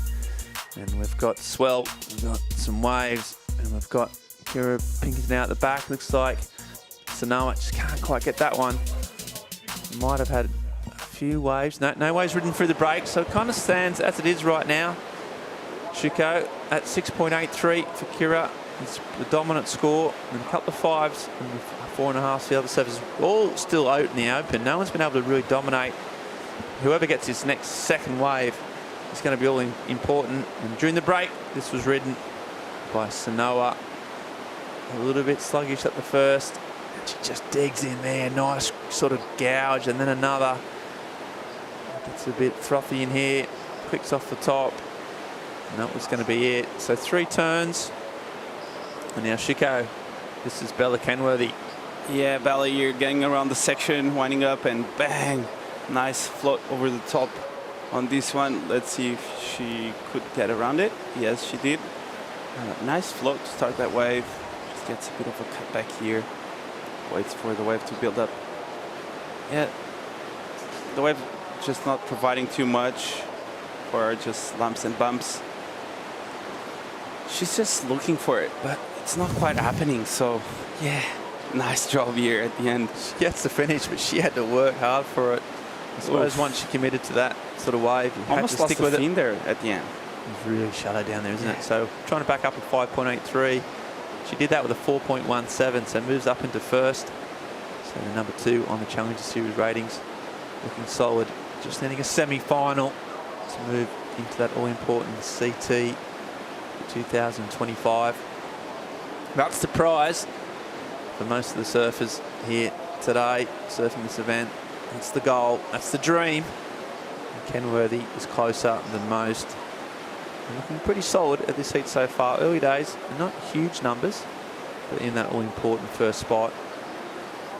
And still waiting on that Kira Pickerton. So Kira, this is the situation. 7 minutes to go.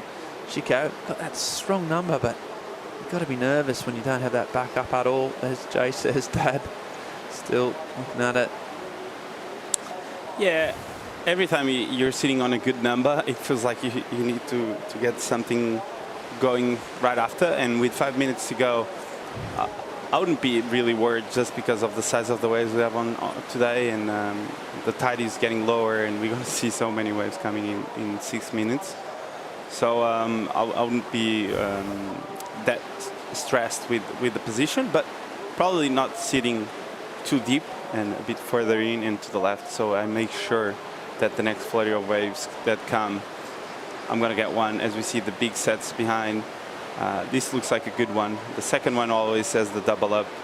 As you see the bubble there of the rock, that's that a good means sign. there's like a good one coming that is going to really form well on the reef. They're a bit behind on this one. Probably the second, the third, and the fourth one will give them opportunities. But what a day we had! Like so many waves ridden and many opportunities actually. So we haven't seen many lulls of action, which is great for us and great for everyone watching, and especially for our surfers to get the opportunity to perform. Yeah, let's hope so. We've got some swell in the way. We're going to look at the Surfline forecast. Surfline providing us with all the deets. Read's pretty good. We've got Surfline crunching the numbers, crunching the data. We've got Miguel Fortes then analysing the data, working out what's best. We've got Travis Logie coordinating all that separate information and saying, let's go. I mean, it's pumping. I mean, you know, sometimes you don't have to overthink these things, do you, Chico? Really? Yeah, just kind of make a decision, and that's an important thing to do. Yeah, well, yesterday, Miguel was like, yeah, it's going to be pumping, we're on. And I was like, yeah, okay, that's good. And as we see, a wave here. So this is the surfer needing a score. Pinkerton trying to back up. Her big wave. Oh, and she just hangs on. It could be pretty important. Only to 1.34, so not a big number, but if she'd fallen off there, she could have been potentially in a bit of stripe, but she's stuck with it. She's banging down the line, and she might get a final closeout re-entry. Carves instead, and just gets it up and goes down. Or does she? So yeah, she went. She sure did. All sorts of colours and hues. The sun's out and watching closely there. The Brains Trust. Oh, just checking that she's checking ahead. If that's hoping on a rock or a board. I think she hit the rock. Okay, probably. so that's potentially, I need that checked out when she gets back in and do the concussion protocols. But sort of a lot going on here, but then also not a lot going on, Chico. Yeah, nice turn there, as you said. Almost lost it there. The fins just hit the lump, and she almost lost her control. And here is the sketchy part of the wave. I think she wanted to go for the 2-for-1 and maybe finish it off well there at the end. But here, I think she ended up going straight into the rocks, right? I mean, it's maybe shallow not. down there. Maybe it was a board. It's hard to Yeah. tell at this stage, but she definitely got a knock. And then Zoe Benedetto, Benedetto has been really strong in the last previous year. She's taken her time in this heat, but she's finding a groove here. And just waiting. Another slash in the pocket. She puts that arms up, quite distinctive trademark kind of hook. But unfortunately, for Zoe, that last section just not cooperating. Again, just trying to back up her score. So really, really tight at the moment. A couple of scores to come in. Kira and Zoe could easily move up into that first and second spot. All permutations still available. as we see more sets coming through. Live action. We're waiting on scores. The surfers aren't going to worry about that. There's 1, 2, 3. It's like corduroy stacked to the horizon. Big west swell. Oh, loads of momentum. Those lines. And we talk about that second wave. Often the locals say that's the one. So Kira did get a 3.23. Jumps into first with that wave. So she did well not to hang on to that one and not fall off early. And that's got her in the first place. Now that means Kenworthy now in second. And she does have second priority. But now Sanoa just needing a 5.01. And that score from Zoe Benedetto is only a 5.68 with that score to come in. So suddenly, with 2 minutes on the clock, it's starting to get pretty tight. Bella Kenworthy was looking fairly comfortable-ish, but a couple of quick waves and it all changes pretty fast. And now we're waiting on the score come in. So Zoe's last wave was a 4.33. Still one more to come in for Zoe, the Florida surfer who's done so well in the past. 90 seconds to go. There might not be another set. And it could come down to this wave potentially of Zoe's 5.68. She didn't get the finish, but she did sort of zig and zag from all the way out the back. It's going to be tight. Just on a minute to go. Shiko, what's your first kind of gut feeling about that wave of Zoe's 5.68? Is that needed? Is that a requirement? Can she get it? You haven't seen a replay. You're just going off your instant sort of feelings. Just going from the gut. What's it saying? Yes or no? No, I think it was a 3.70. The score is in, so not enough. Okay, there you go. Nowhere near Zoe there, but if she has the potential, of course, she can post 8-point rides here in Ribeiradilhas and anywhere in the world. But yeah, now with 30 seconds to go, her enemy, it's time. So our moments here for Sanoa and Zoe.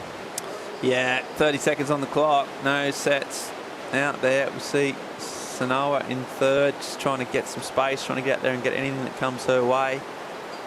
Right now, she can't try and escape. That's Zoe needing a 5.68. Looks like 10 seconds on the clock. I think it might be all over. You see the sets now approaching, but that looks to me too far away. Although we see someone paddling. She might have done it. 2 seconds on the clock. Can she get up? She has stood up. That's going to be a close one. And there is a nice first turn. So Sanoa only a 5.01.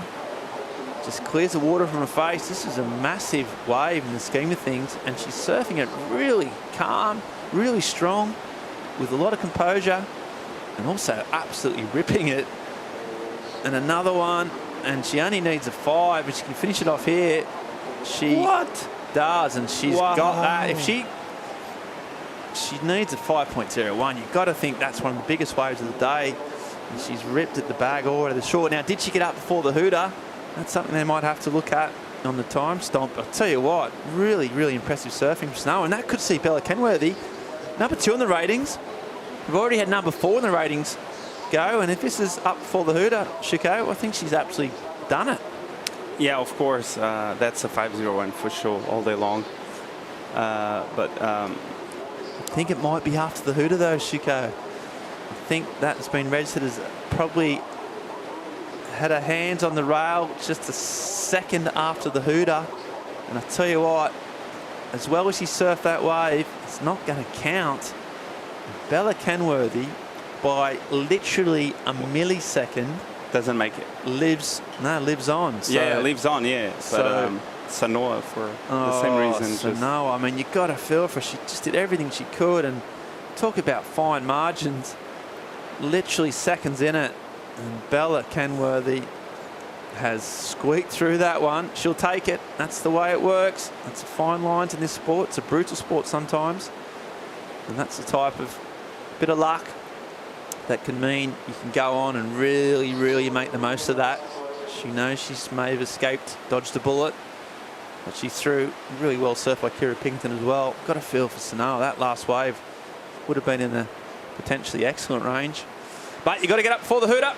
And that's the rules. And you can tell she's not elated. She's probably more relieved than anything. Go and talk to the dad and the Brains Trust and see how that went. There's some nerves, and there's Sanoa.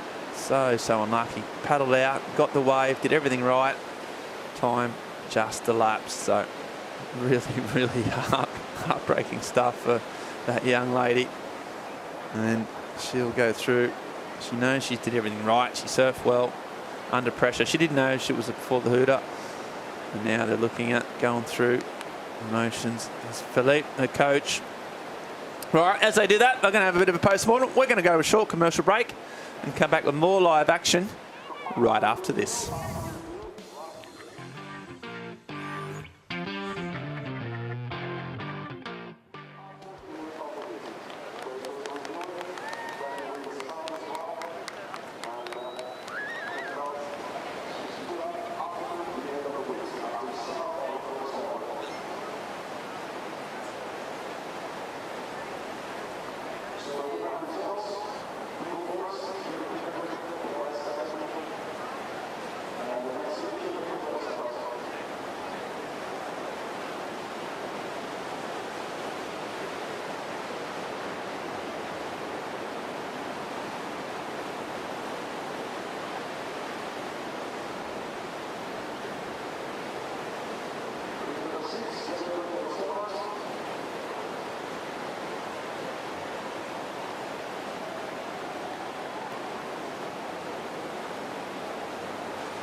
The EDP Ericeira Pro presented by Estrella Galicia is brought to you by EDP, official energy partner of the WSL in Portugal.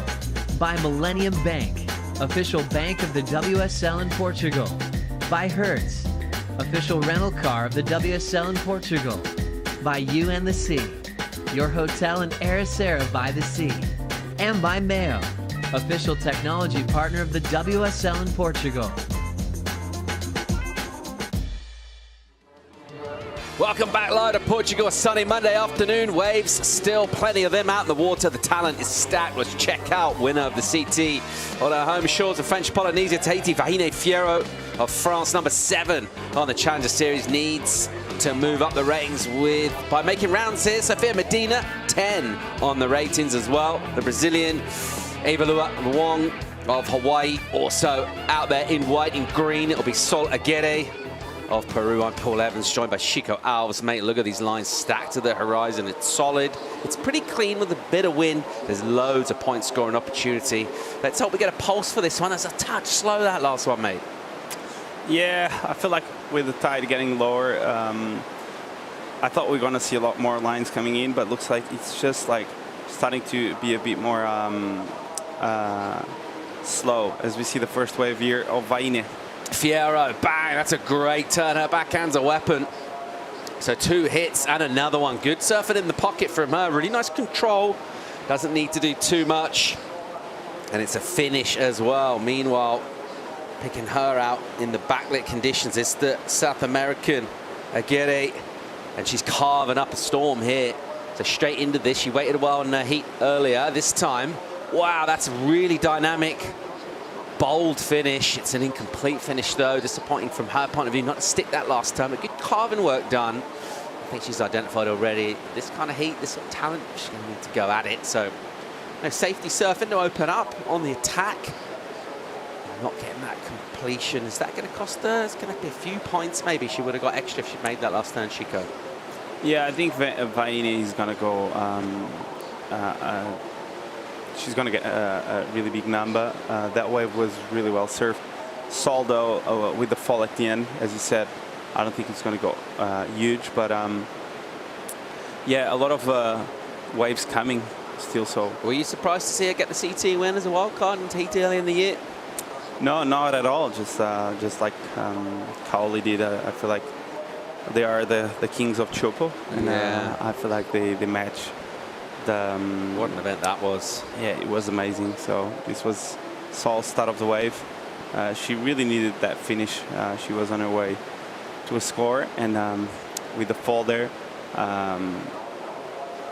yeah, she missed the opportunity to do some points, as you said, Paul. Yeah, the finish was spicy.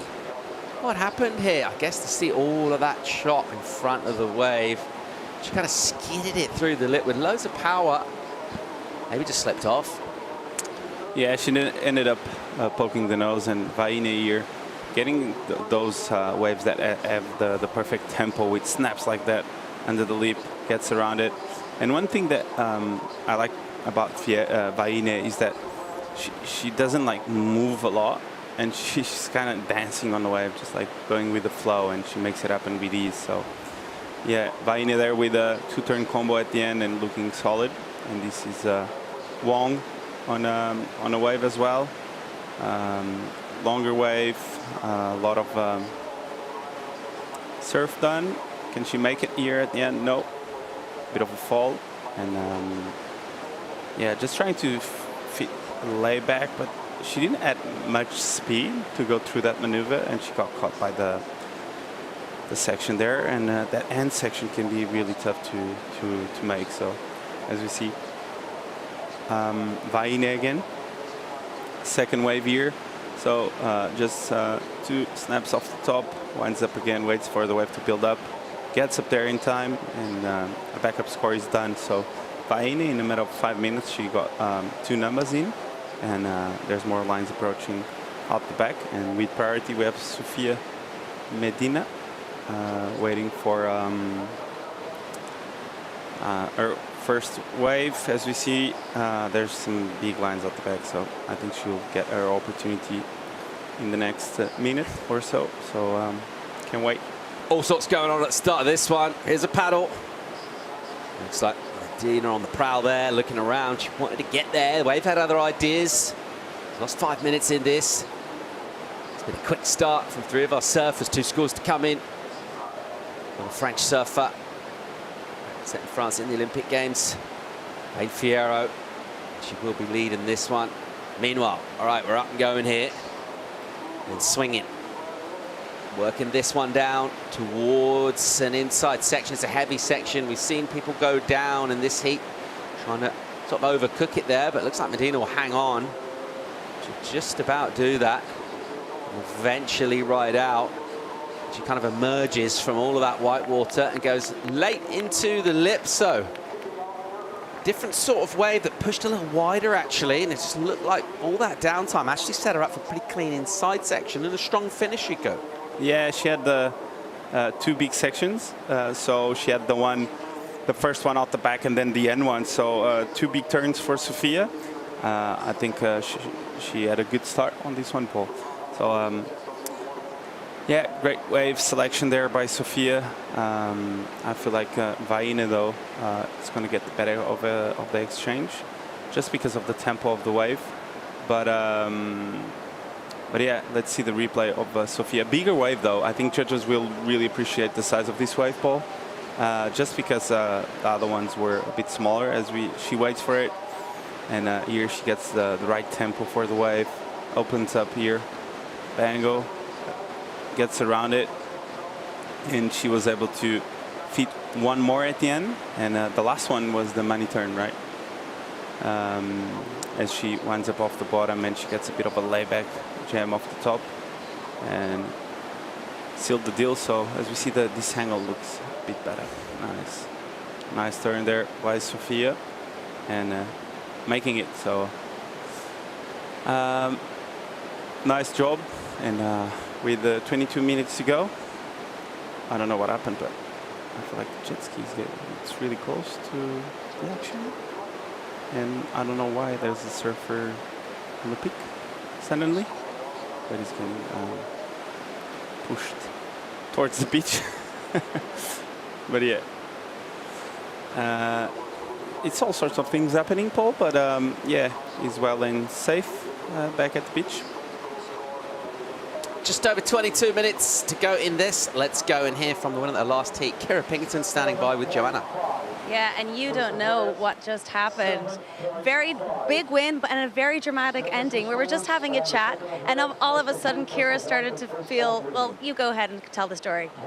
Yeah, on the paddle out of that heat, I got absolutely annihilated on just the paddle out, and I was already kind of feeling sick and like a little bit nauseous just because I felt like my wetsuit was overheating me and my jersey was too tight and like just wasn't feeling good. And then I took off on a wave and fell, and then another one on my stomach, and I was just fully exhausted and thought about coming in just to keep myself healthy. And then I got a 6, so I was like, okay, now I have to stay out. So I ended up just finishing that heat, but yeah, I didn't feel good at all.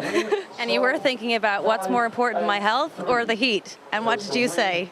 It was definitely my health until after the 6, and then I was like, okay, now I have to make the heat. So.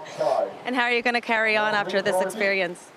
Definitely gonna go home and rest. I definitely haven't been feeling super good lately, so I want to like get myself some energy, and I know it's not going to be as crazy as this. We definitely weren't expecting this. I even was going to go back to a smaller board, expecting the lower tide to make the waves drop, but it was the full opposite of that.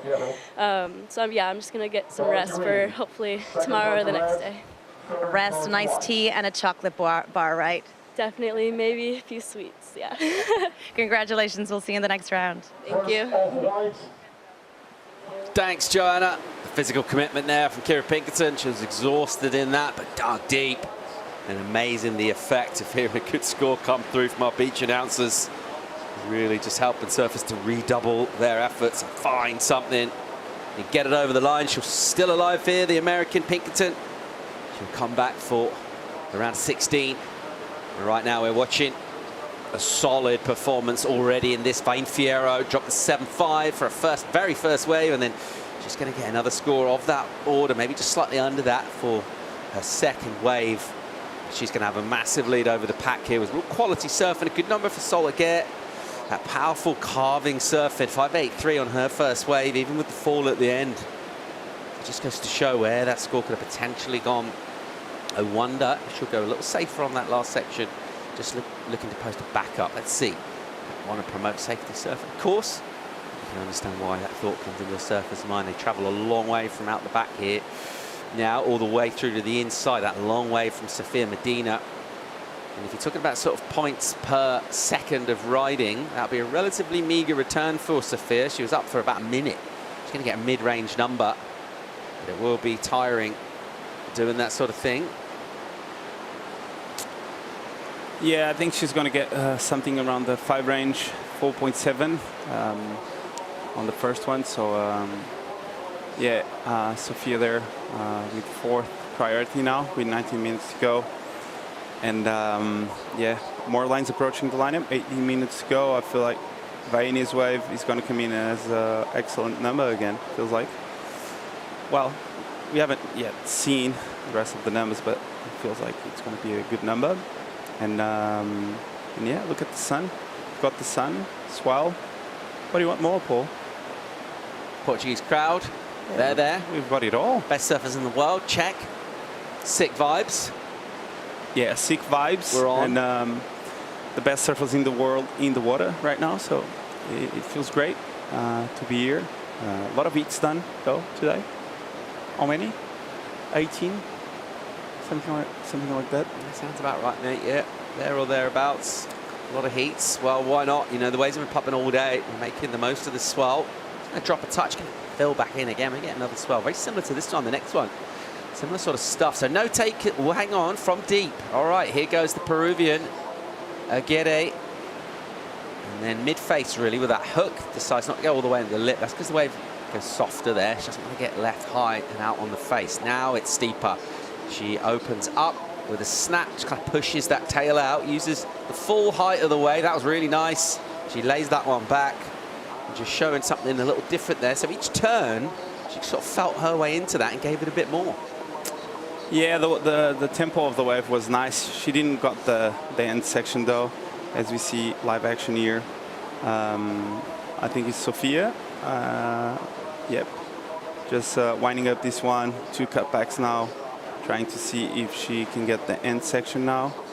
And the wave couldn't really allow her to open up again. And yeah, unfortunately for her, that one wasn't the wave she was looking for. No, it's not Sofia. Yes, it's blue, right? Yeah, Sofia Medina. There's a lot of glare. Sorry, guys. No, it's on our monitor. It's very hard to tell the difference between the blue and the white, particularly at the moment. And the cameramen as well are doing great work, looking straight into that sun here. You can see sparkles shimmering off the water surface, silhouetted on the afternoon in Portugal here in the autumn as that sun gets low. This angle, it's a lot clearer. How's this for some HD? Yeah, this was Sol's wave. Came from another cutback here. So a lot of downtime on this one. This was the turn she opened up a bit more, and she got 6, right, for this one? Yeah, number just in, 6 for that. Her second wave, decent stuff, second place. We've got a 5, 6, 7 in for Vin Fierro for her second number. So there we go, that's her total, 13.17. Not even at the halfway point, just the 2 ways ridden for her. And already a decent cushion, so those two just stretching that out considerably. And we've got Eva Laula Wong, just that 4.33 for the early work done, and then she's been patient since then. Going to get a number in for Medina. It drops, it's not a lot, 2.5. She'll be hoping to be well rid of that by the time this heat concludes. And this one just setting itself up. Surfer's getting into rhythm with these long, stretched out waves now. So conditions, you can see a significant shift really from what we had a few heats ago on the high. Now, the waves that run wider manages to have steeper sections basically as it kind of draws off the reef. Lost probably about 1 meter of water since the top of the high tide, something like that. That was a couple of hours ago. Expect things to get better and better. Mid-tide generally is what we want out here. Mid-tide on the outgoing. We usually just get more and more sets standing up in the outer reef, feathering in here to Ribeira Dilis. Yep, as we see, the wind kind of dissipate a bit this afternoon. We saw midday one, we had a bit of a onshore breeze, and now it looks like it's settling in again. Yeah, we've got that canyon effect as well, haven't we? Because it's coming more or less sort of straight north down the coast. So what happens here as well is it does blow out of the valley here, just kind of almost past and turns offshore, so kind of cleans things up. Obviously, you've still got a bit of ruffle coming in from the stuff that's blowing out the back, but right here you do get that little land breeze that just comes down the valley. That north wind kind of shifts around. It's one of the reasons why this is such a consistent contest venue, and providing really quality conditions throughout. Really, that is a prevailing wind here, that north, particularly on a sunny day. Ribeira handling it pretty well. Provide an opportunity for these 4 who are in very close company indeed. As we see big sets coming in, there's like 3 or 4 waves coming in, so a lot of waves rolling through, and there's a big set coming, Paul, right? Oh, massive. Look at this thing. Here we go. So who's in position? Looks like Wong here in second priority. She'll go. An important wave for her just to stay in contention. It's a big one. She'll chop that one down. She compared this to Makaha and Sunset earlier this morning. It definitely looks a lot more like those kind of waves now, with these big open faces, big powerful sections. Unable to do much with that. That one did push wide and just kind of stop. Not the wave you want. 13.20 on the clock here. It will be a small number for Eve Wong. Not the sort of stuff she is after at the moment. Fierro has first priority as well as the lead. And Vainia started off really quick, and now she has settled. You can tell she's really just playing the patient game right now. If she were to get on the CT, whether it's this year, she's in the top 10 at the moment, but whether it's another year, how do you think she'd fare? Obviously, she's already won as a wild card, as a home break. But overall, how do you think she'd go on the CT, Fierro? Well, I think she would go well. She surfs really well, excellent waves, as we saw in Choco. So she can get barreled in pipeline or whenever barrels. and she can perform really well on the rail, so I think she'll do really good. Just like Kaoli, actually. And yeah, you need to go through the qualification process, which sometimes is the most difficult one. We've seen surfers having a bit of trouble to qualify, and then when they get into the CT, they perform even better just because of the quality of the waves. And as we see Sophia there having a look on that one, decides not to go. And yeah, with 11 minutes to go, hopefully she can catch a better wave just to come back on this one. And yeah, what a day we had, Paul. A lot of action. We had women's round one, men, woman again. So long day, and ocean didn't stop.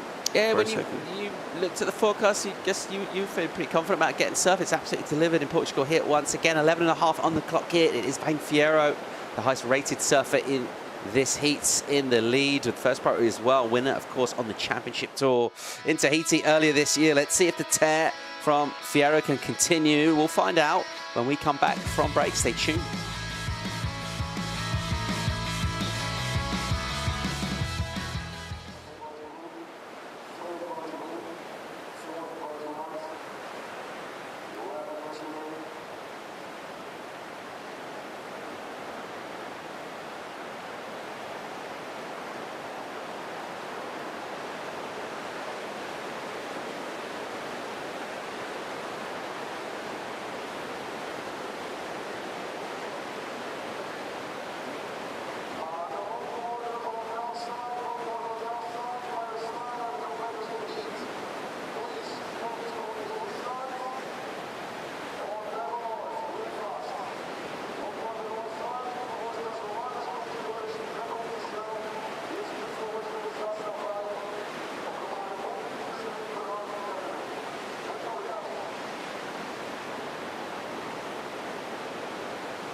Welcome back to the EDP Ericeira Pro Challenger Series Stop 5 or 6 for 2024. We'll shuffle the pack, we'll mix up the ratings. We do have clinching scenarios to bring you throughout the week here. We'll know a lot more about the picture for the Championship Tour in 2025 when this week of surfing concludes. A lot more yet to come though. Look at this live action, beautiful speed line with style. And then the wave just goes a little soft just when the Hawaiian was setting up there. She'll have to just adjust and be patient, and she'll just kind of prowl through here, stay close and look, stay alert, and then into the lip. Nicely done, covering a lot of ground, even good enough to go back and just bounce one off the white water. So very different sort of finishing turn from the ultra aggressive approach used on a previous effort. Got her a 4.33.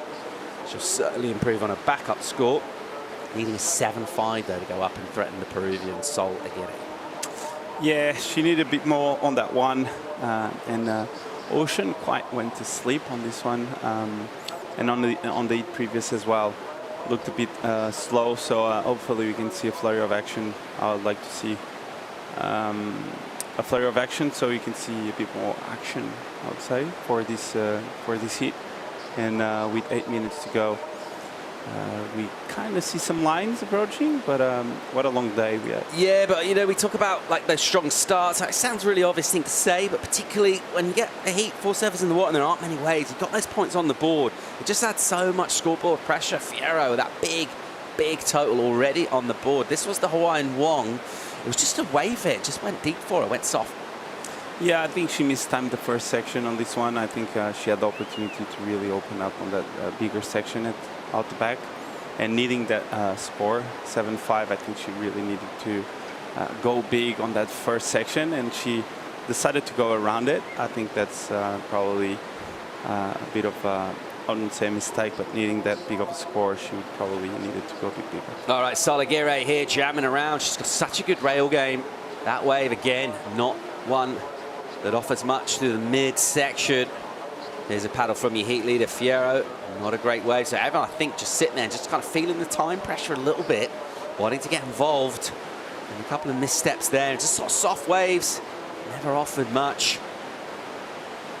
And with this outgoing tide, that rip will get into it a bit as well. So get hold of these waves, kind of bend them a touch as well. Different factors into it, but hang on. What's out the back? Priority is with Medina. She's in blue. She's on the right of those two surfers. Look at the wave coming. Yeah, it looks like a good one. I don't know if the second one isn't better. But yeah, I don't know if she will get this. Looks like Vahine might get this. She's just better positioned, slightly wider. Here goes the Tahitian Fierro driving the first section. It will shut down around her. And she'll try and hang on here, use that leg strength, and she won't be able to get around it. And you do have to get out and wide for those bigger bomb sets. It's not just about paddling out and deeper. So you have to get wide enough. Here goes an attempt there to just get around a section. And ultimately, it's an unsuccessful one. 6 on the clock. This is Medina. Here she goes. Uses priority. She's a 7-1-3. Nice carve. Uses that whole rail. Holds it in the water. And that carve puts her back in a good position in the pocket. But then that pocket just disappears. And you can see the frustration there. She realizes that, again, is not the wave she's after. And that's been a bit of a feature. We've had the last 5 waves that have gone into a hole. At that stage of the reef, there is that deep bit at the moment that's really coming into play. That's not where you want to be, particularly when you're chasing numbers like a 7. That's the order of business for surfers looking for numbers. 5.5 on the clock here. Shika, do you go all the way out the back and go wide and wait for a bomb? Do you come inside and try and get on that hugs the reef a little bit? What do you do? Yeah, you need to stay with priority, but not stay too further out, because you cannot really see the ones that are going to double up the whole way. Stay patient, but stay busy. Yeah. Sorry, and yeah, because sometimes when you stay too further out, you cannot see the ones that are going to tape the whole bank, and you can get caught into those waves that just allow you to do like an open turn and then dissipate. So. Unfortunately there for Sofia, because that first carve was really nice. Yeah, it was nice. Just that drivey like carve, she really opened up. It's a good maneuver to score points that also kind of puts you back in the pockets. And then if you do get that next little bowl double up, you're right behind it on the white water, which is really well placed to capitalize. Wave. I think she's on the sweet spot now in terms of where to sit on the lineup. Just when the set is coming, like the double ups that break after the sets are great, and sometimes the one that Vahine and Sol are a bit further out and they cannot catch it. So let's see the second one. The second one was looking good as we see the recap. Yeah, Vahine started off really quick on this one. She caught the best wave of the heat by far in terms of score potential. And yeah, she did the 3-turn combo, and that was a 7.5 highest score of the heat so far. And then Sol answering back with this one, a bit of a snap there. Wave gets a bit white watery, but she was able to fit a couple more maneuvers in. A bit of a fall here at the end, and she couldn't get a few more points on this one for Sol. But yeah, Vahine though, on the other hand, she started off the heat really well, and with the 5, 6, 7. And she got the rhythm really early, so she isn't really hustling right now for scores. So I think she's just saving some energy, I feel like. And yeah, this was Sol again. This was the 6-point ride, just a longer wave, bigger wave, and judges appreciate that steeper section she had here. The third maneuver was the money turn, and Sol here with a 5.83 and a 6. In the second position and with priority right now. So with 2 minutes and 50 seconds to go, needing a number, we have Wong and Medina third and fourth right now.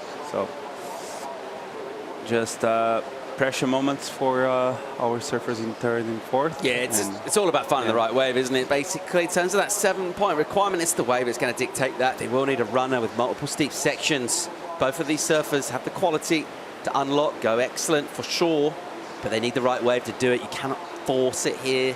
It's not like something you can find at a beach break and just go a closeout, do something crazy. We've got 2 minutes and 20 to go. Let's go down and get an update with Travis Logie from Tours and Competitions to find out exactly what's going on. He's with Joanna. Yeah, guys, that's right. Travis, what an amazing day of surfing today, just as you predicted. Why stop now? Yeah, pumping Rivera all day. What a day. Well, the glare's kind of getting right to where the surfers are taking off, and it's only going to get worse for the next hour. So we're just being a bit proactive, and we don't want any mistakes. So it's been an amazing day. We'll take the win and come back tomorrow. Should be still some great waves left over, and Wednesday's looking like another great day too. So does this mean that we're going to finish our days at 5:30? It's actually a little bit different every day because where the surfers are surfing and taking off changes with the tide, the size of the swell, so it's a little bit varied. We've had to stop earlier other days that we've run here before, so it's all dependent on the day. Well, there you go, guys. Let's see how this one wraps up. Back to you. Thanks, Joanna. So that's it. We'll be wrapping things up after this seat. All to do with the glare. Nothing wrong with the waves at all. It's just getting vision on our surfers, particularly on the takeoff. Judging panel in a bit of trouble really distinguishing things. You can see there's the colour of the jersey. And we need to have good eyes on everything that's going on. So that glare will mean we're going to call this. Meanwhile, we've still got another great minute of action to come in a really fun heat that kicked off with quality from Fierro, who will need to stay alive here and get up into that top 5. She's going to need to make it all the way through several rounds here and potentially go again in Brazil because it's super tight up the top. All of those talking points with qualification scenarios, they will unfold throughout the week. It just adds to the spice of this one. As well as the action in the water, significant career implications as well going down. Final 30 seconds here. Priority is with the Peruvian Aguirre. This looks like the Hawaiian Evie Wong. That smooth style. She's looking for a 7.5, so she's going to need to find a section, tee off on it. Carve the snap. And through to an inside. Has she got a finish? I'm not sure she does. That one wave will just kind of run out. That will be not the number she needs, close to the excellent. She's just not really had quality sections. Apart from that, maybe that very early 4 that offered us something. Since then, it's been pretty tough for everyone, really. It does feel like the best of the action came at the start of the heat. We've had a few of those deeper waves just go soft. Here's a replay here. Shika, this isn't going to be the requirement. Yeah, the wave was just white water that had a lot of white water in the face and couldn't really help her cause. And unfortunately for Wong and Medina, they end up losing really early on this event.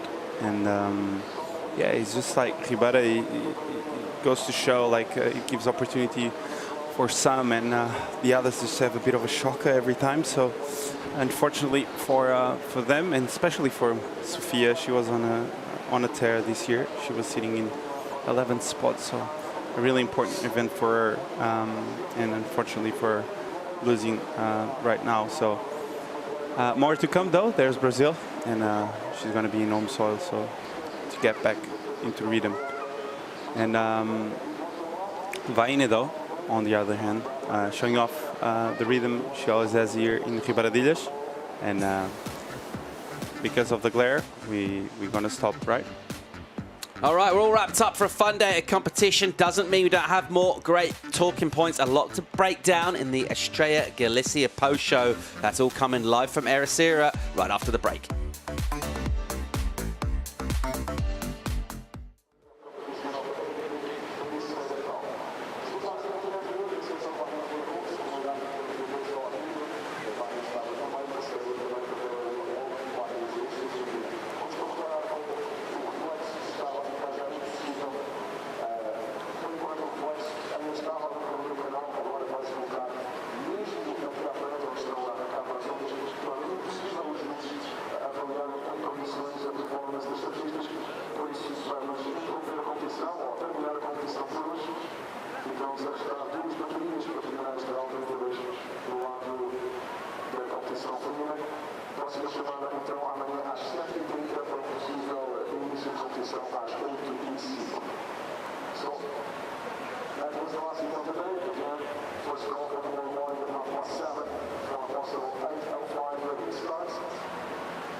Prévia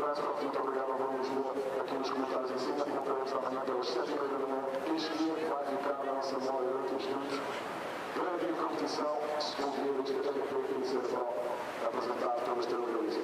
Muito obrigado a todos. Encontraremos amanhã aqui em Ribeira, no edifício, mesma hora, 7h30, para possível retomar a competição às 8h05. Muito obrigado até amanhã. See you tomorrow morning. Enjoy the Estrella. That's going to be a beautiful sunset.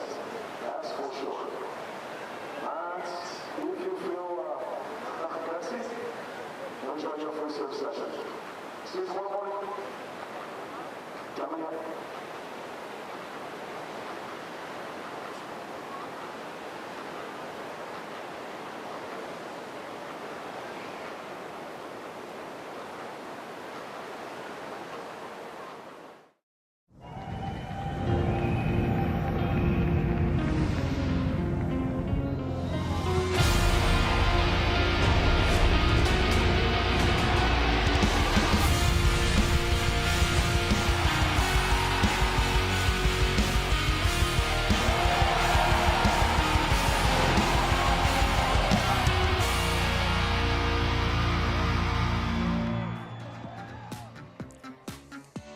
Beautiful Monday afternoon on the coast of Portugal for the EDP Ericeira Pro. We're live from the beach. It's been pumping all day. Massive performances have gone down and campaigns to qualify for the 2025 Championship Tour. Very much still alive in certain quarters, in others. A couple of raised eyebrows. Some people we'd kind of earmarked for success here. Names you'd expect to make it through deep into event go down. It is the Estrella Galicia post show and Paul Evans, joined by Binzi and Mundy. How are we feeling, chaps?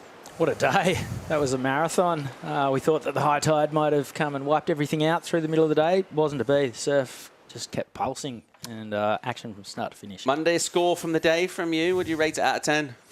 8.4. Yeah, into the excellent range, Paul. Pretty confident about that. And yeah, but you know we can get more from Rivera. That's why you're just keeping something in the scale. I got more in the tank. And this wave's got more in the tank, mate. Yeah, I can do better than this. In terms of performances, like obviously we mentioned the wave doesn't change, and you know it's all about sort of the surfing staples, right? That clean carving technique, taking on the lip, maintaining your speed, obviously making your turns. Yep. For mine, Luke Thompson looked amazing, the South African, and then two guys who really sort of showed their class, Jackson Baker and Federico Moraes, went blow for blow.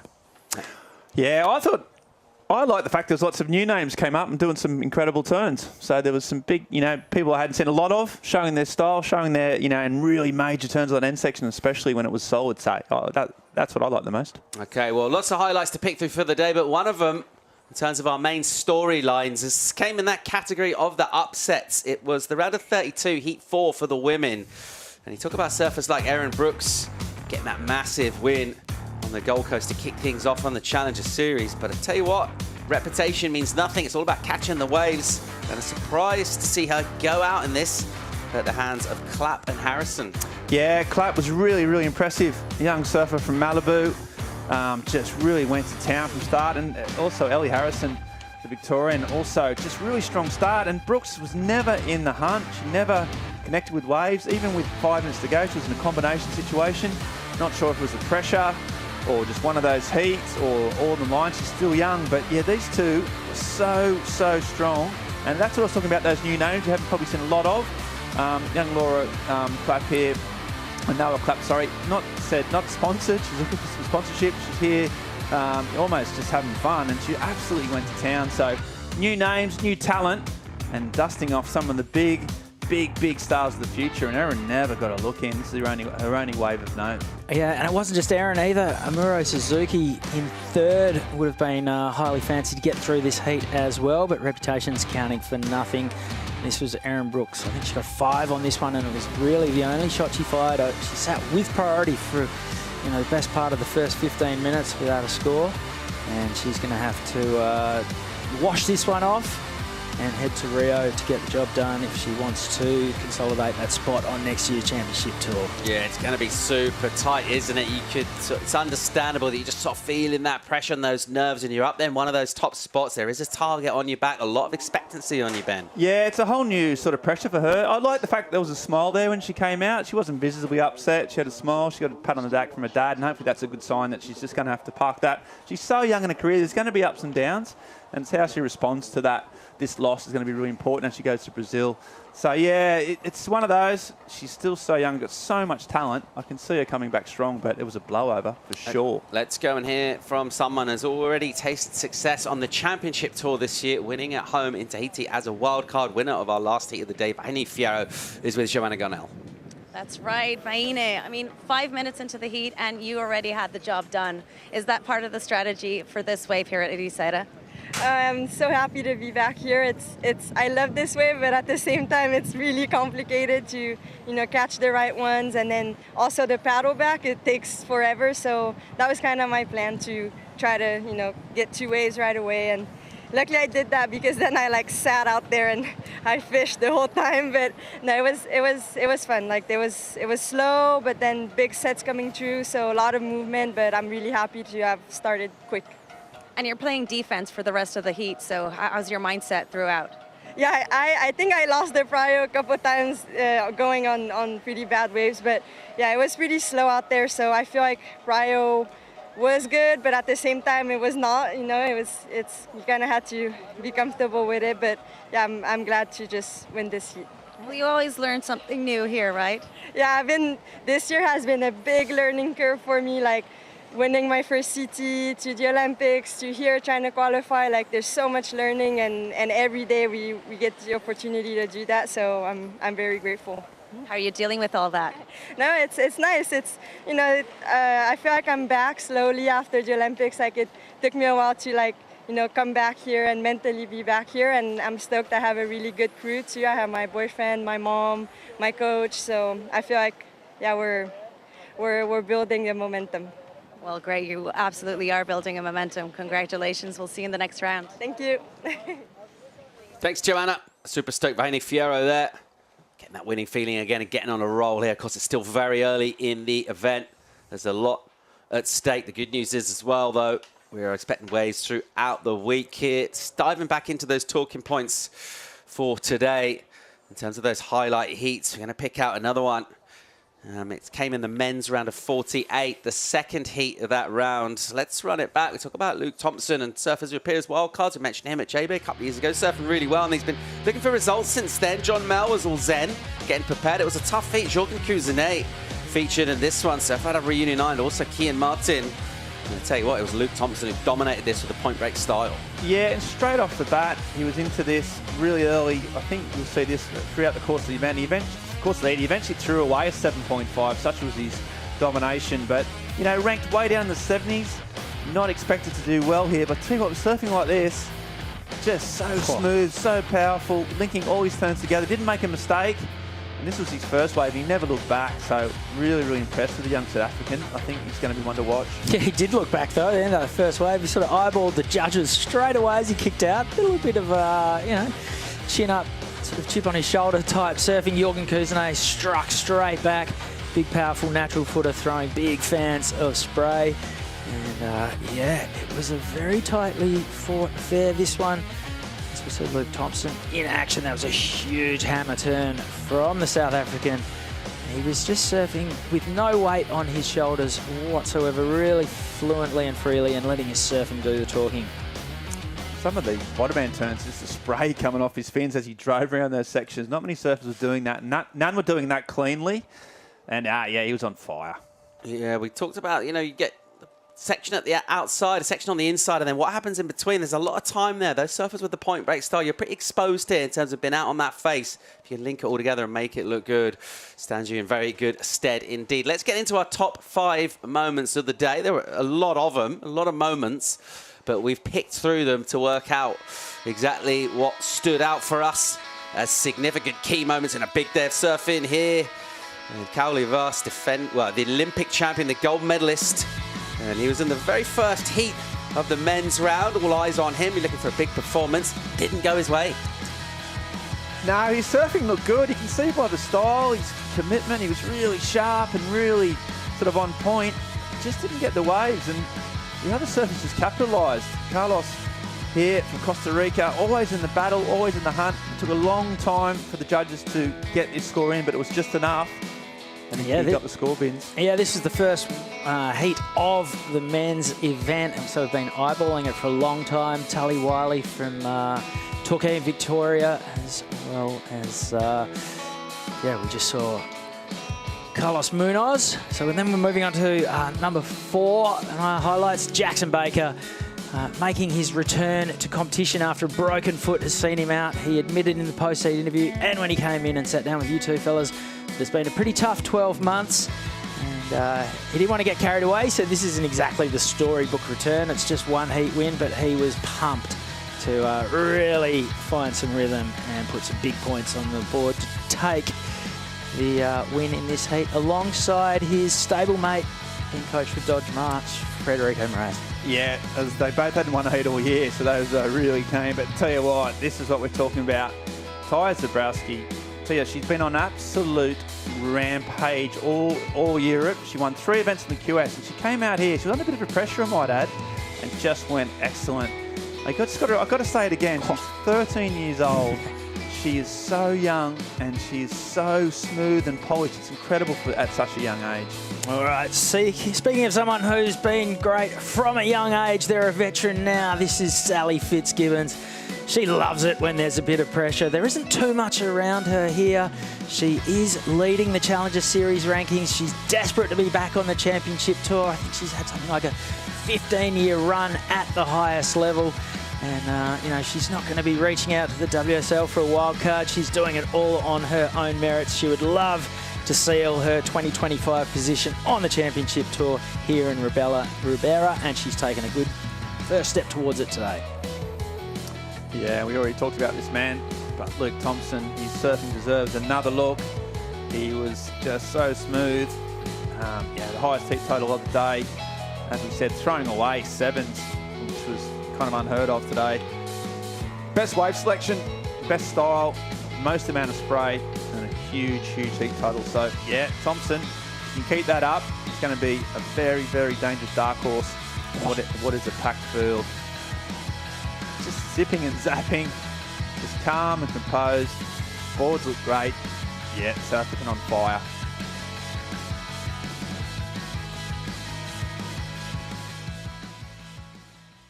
Luke Thompson there with our number 1 moment. A brilliant performance from him, representing a strong South African contingent in terms of talent. And he's not had a great season, but he's absolutely delighted to just get that performance in as well. And who knows what could happen. Still 2 events to go. What are you feeling on Wave of the Day? Who do you fancy Wave of the Day, chaps? I mean, I know you've got it written on your script, but let's work with me here. Who do you think did well? I thought, well, Luke Thompson obviously did well, but we've seen him a few times. I think Tyre Zabrowski was another advantage we just saw. So between those two, Paul, maybe? Am I right? Yeah, you're spot on, Ben. I'm really wrong. TT Zabrowski, 13-year-old, out of France by way of Tahiti. And she has been winning everything there is to win in Europe this summer. She's been absolutely dominant in competition. And the young teenager just tearing this apart here. But the question was asked of her early in the heat. The variety stood out for me when we called this one live, and then the finish really close to the rocks and maturity beyond her years, boys. I thought so. Not only wave of the day, I think an post-heat interview of the day as well. It was a real classic to see that young lady have a chat, really just open and honest and bubbly, just as a 13-year-old teenager should be. And it was really, really cool. Got more great news? Yep. Early start tomorrow. Wicked. How are we feeling about a 7 o'clock call for a 7:30 start, right? Don't mind it at all. Does that sound great? 7:30 call for an 8 o'clock start. Wish it was 7. That's nearly as good, but that's okay. I know, it's not as good, but it's still good. Still good early start. Yeah, 7:30, 8 o'clock start. The surf's going to be pumping, I'd imagine. I'm ready to roll. Are you expecting good surf here tomorrow, Benzie? What are you hoping for? Absolutely. And the good thing about it being called off now, not because of poor waves, but just because of the glare, means that we can go surfing because it's still pumping up and down the coast. I love this positivity from Benzie. I love the new Benzie. Really, I'd like the old one, but I like the new one better. A non-alcoholic beer and then go for a surf. Estrella Galicia 0. Cheers. That's been a fun day calling it with you. So there it is, 8 o'clock start, 7:30 call tomorrow. Send you out with highlights, worldsurfleague.com. We'll see you tomorrow. Cheers.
This copyrighted event broadcast is produced by the World Surf League for broadcast around the world and may not be retransmitted, reproduced, rebroadcast, or otherwise distributed or used in any form without the written consent of the World Surf League.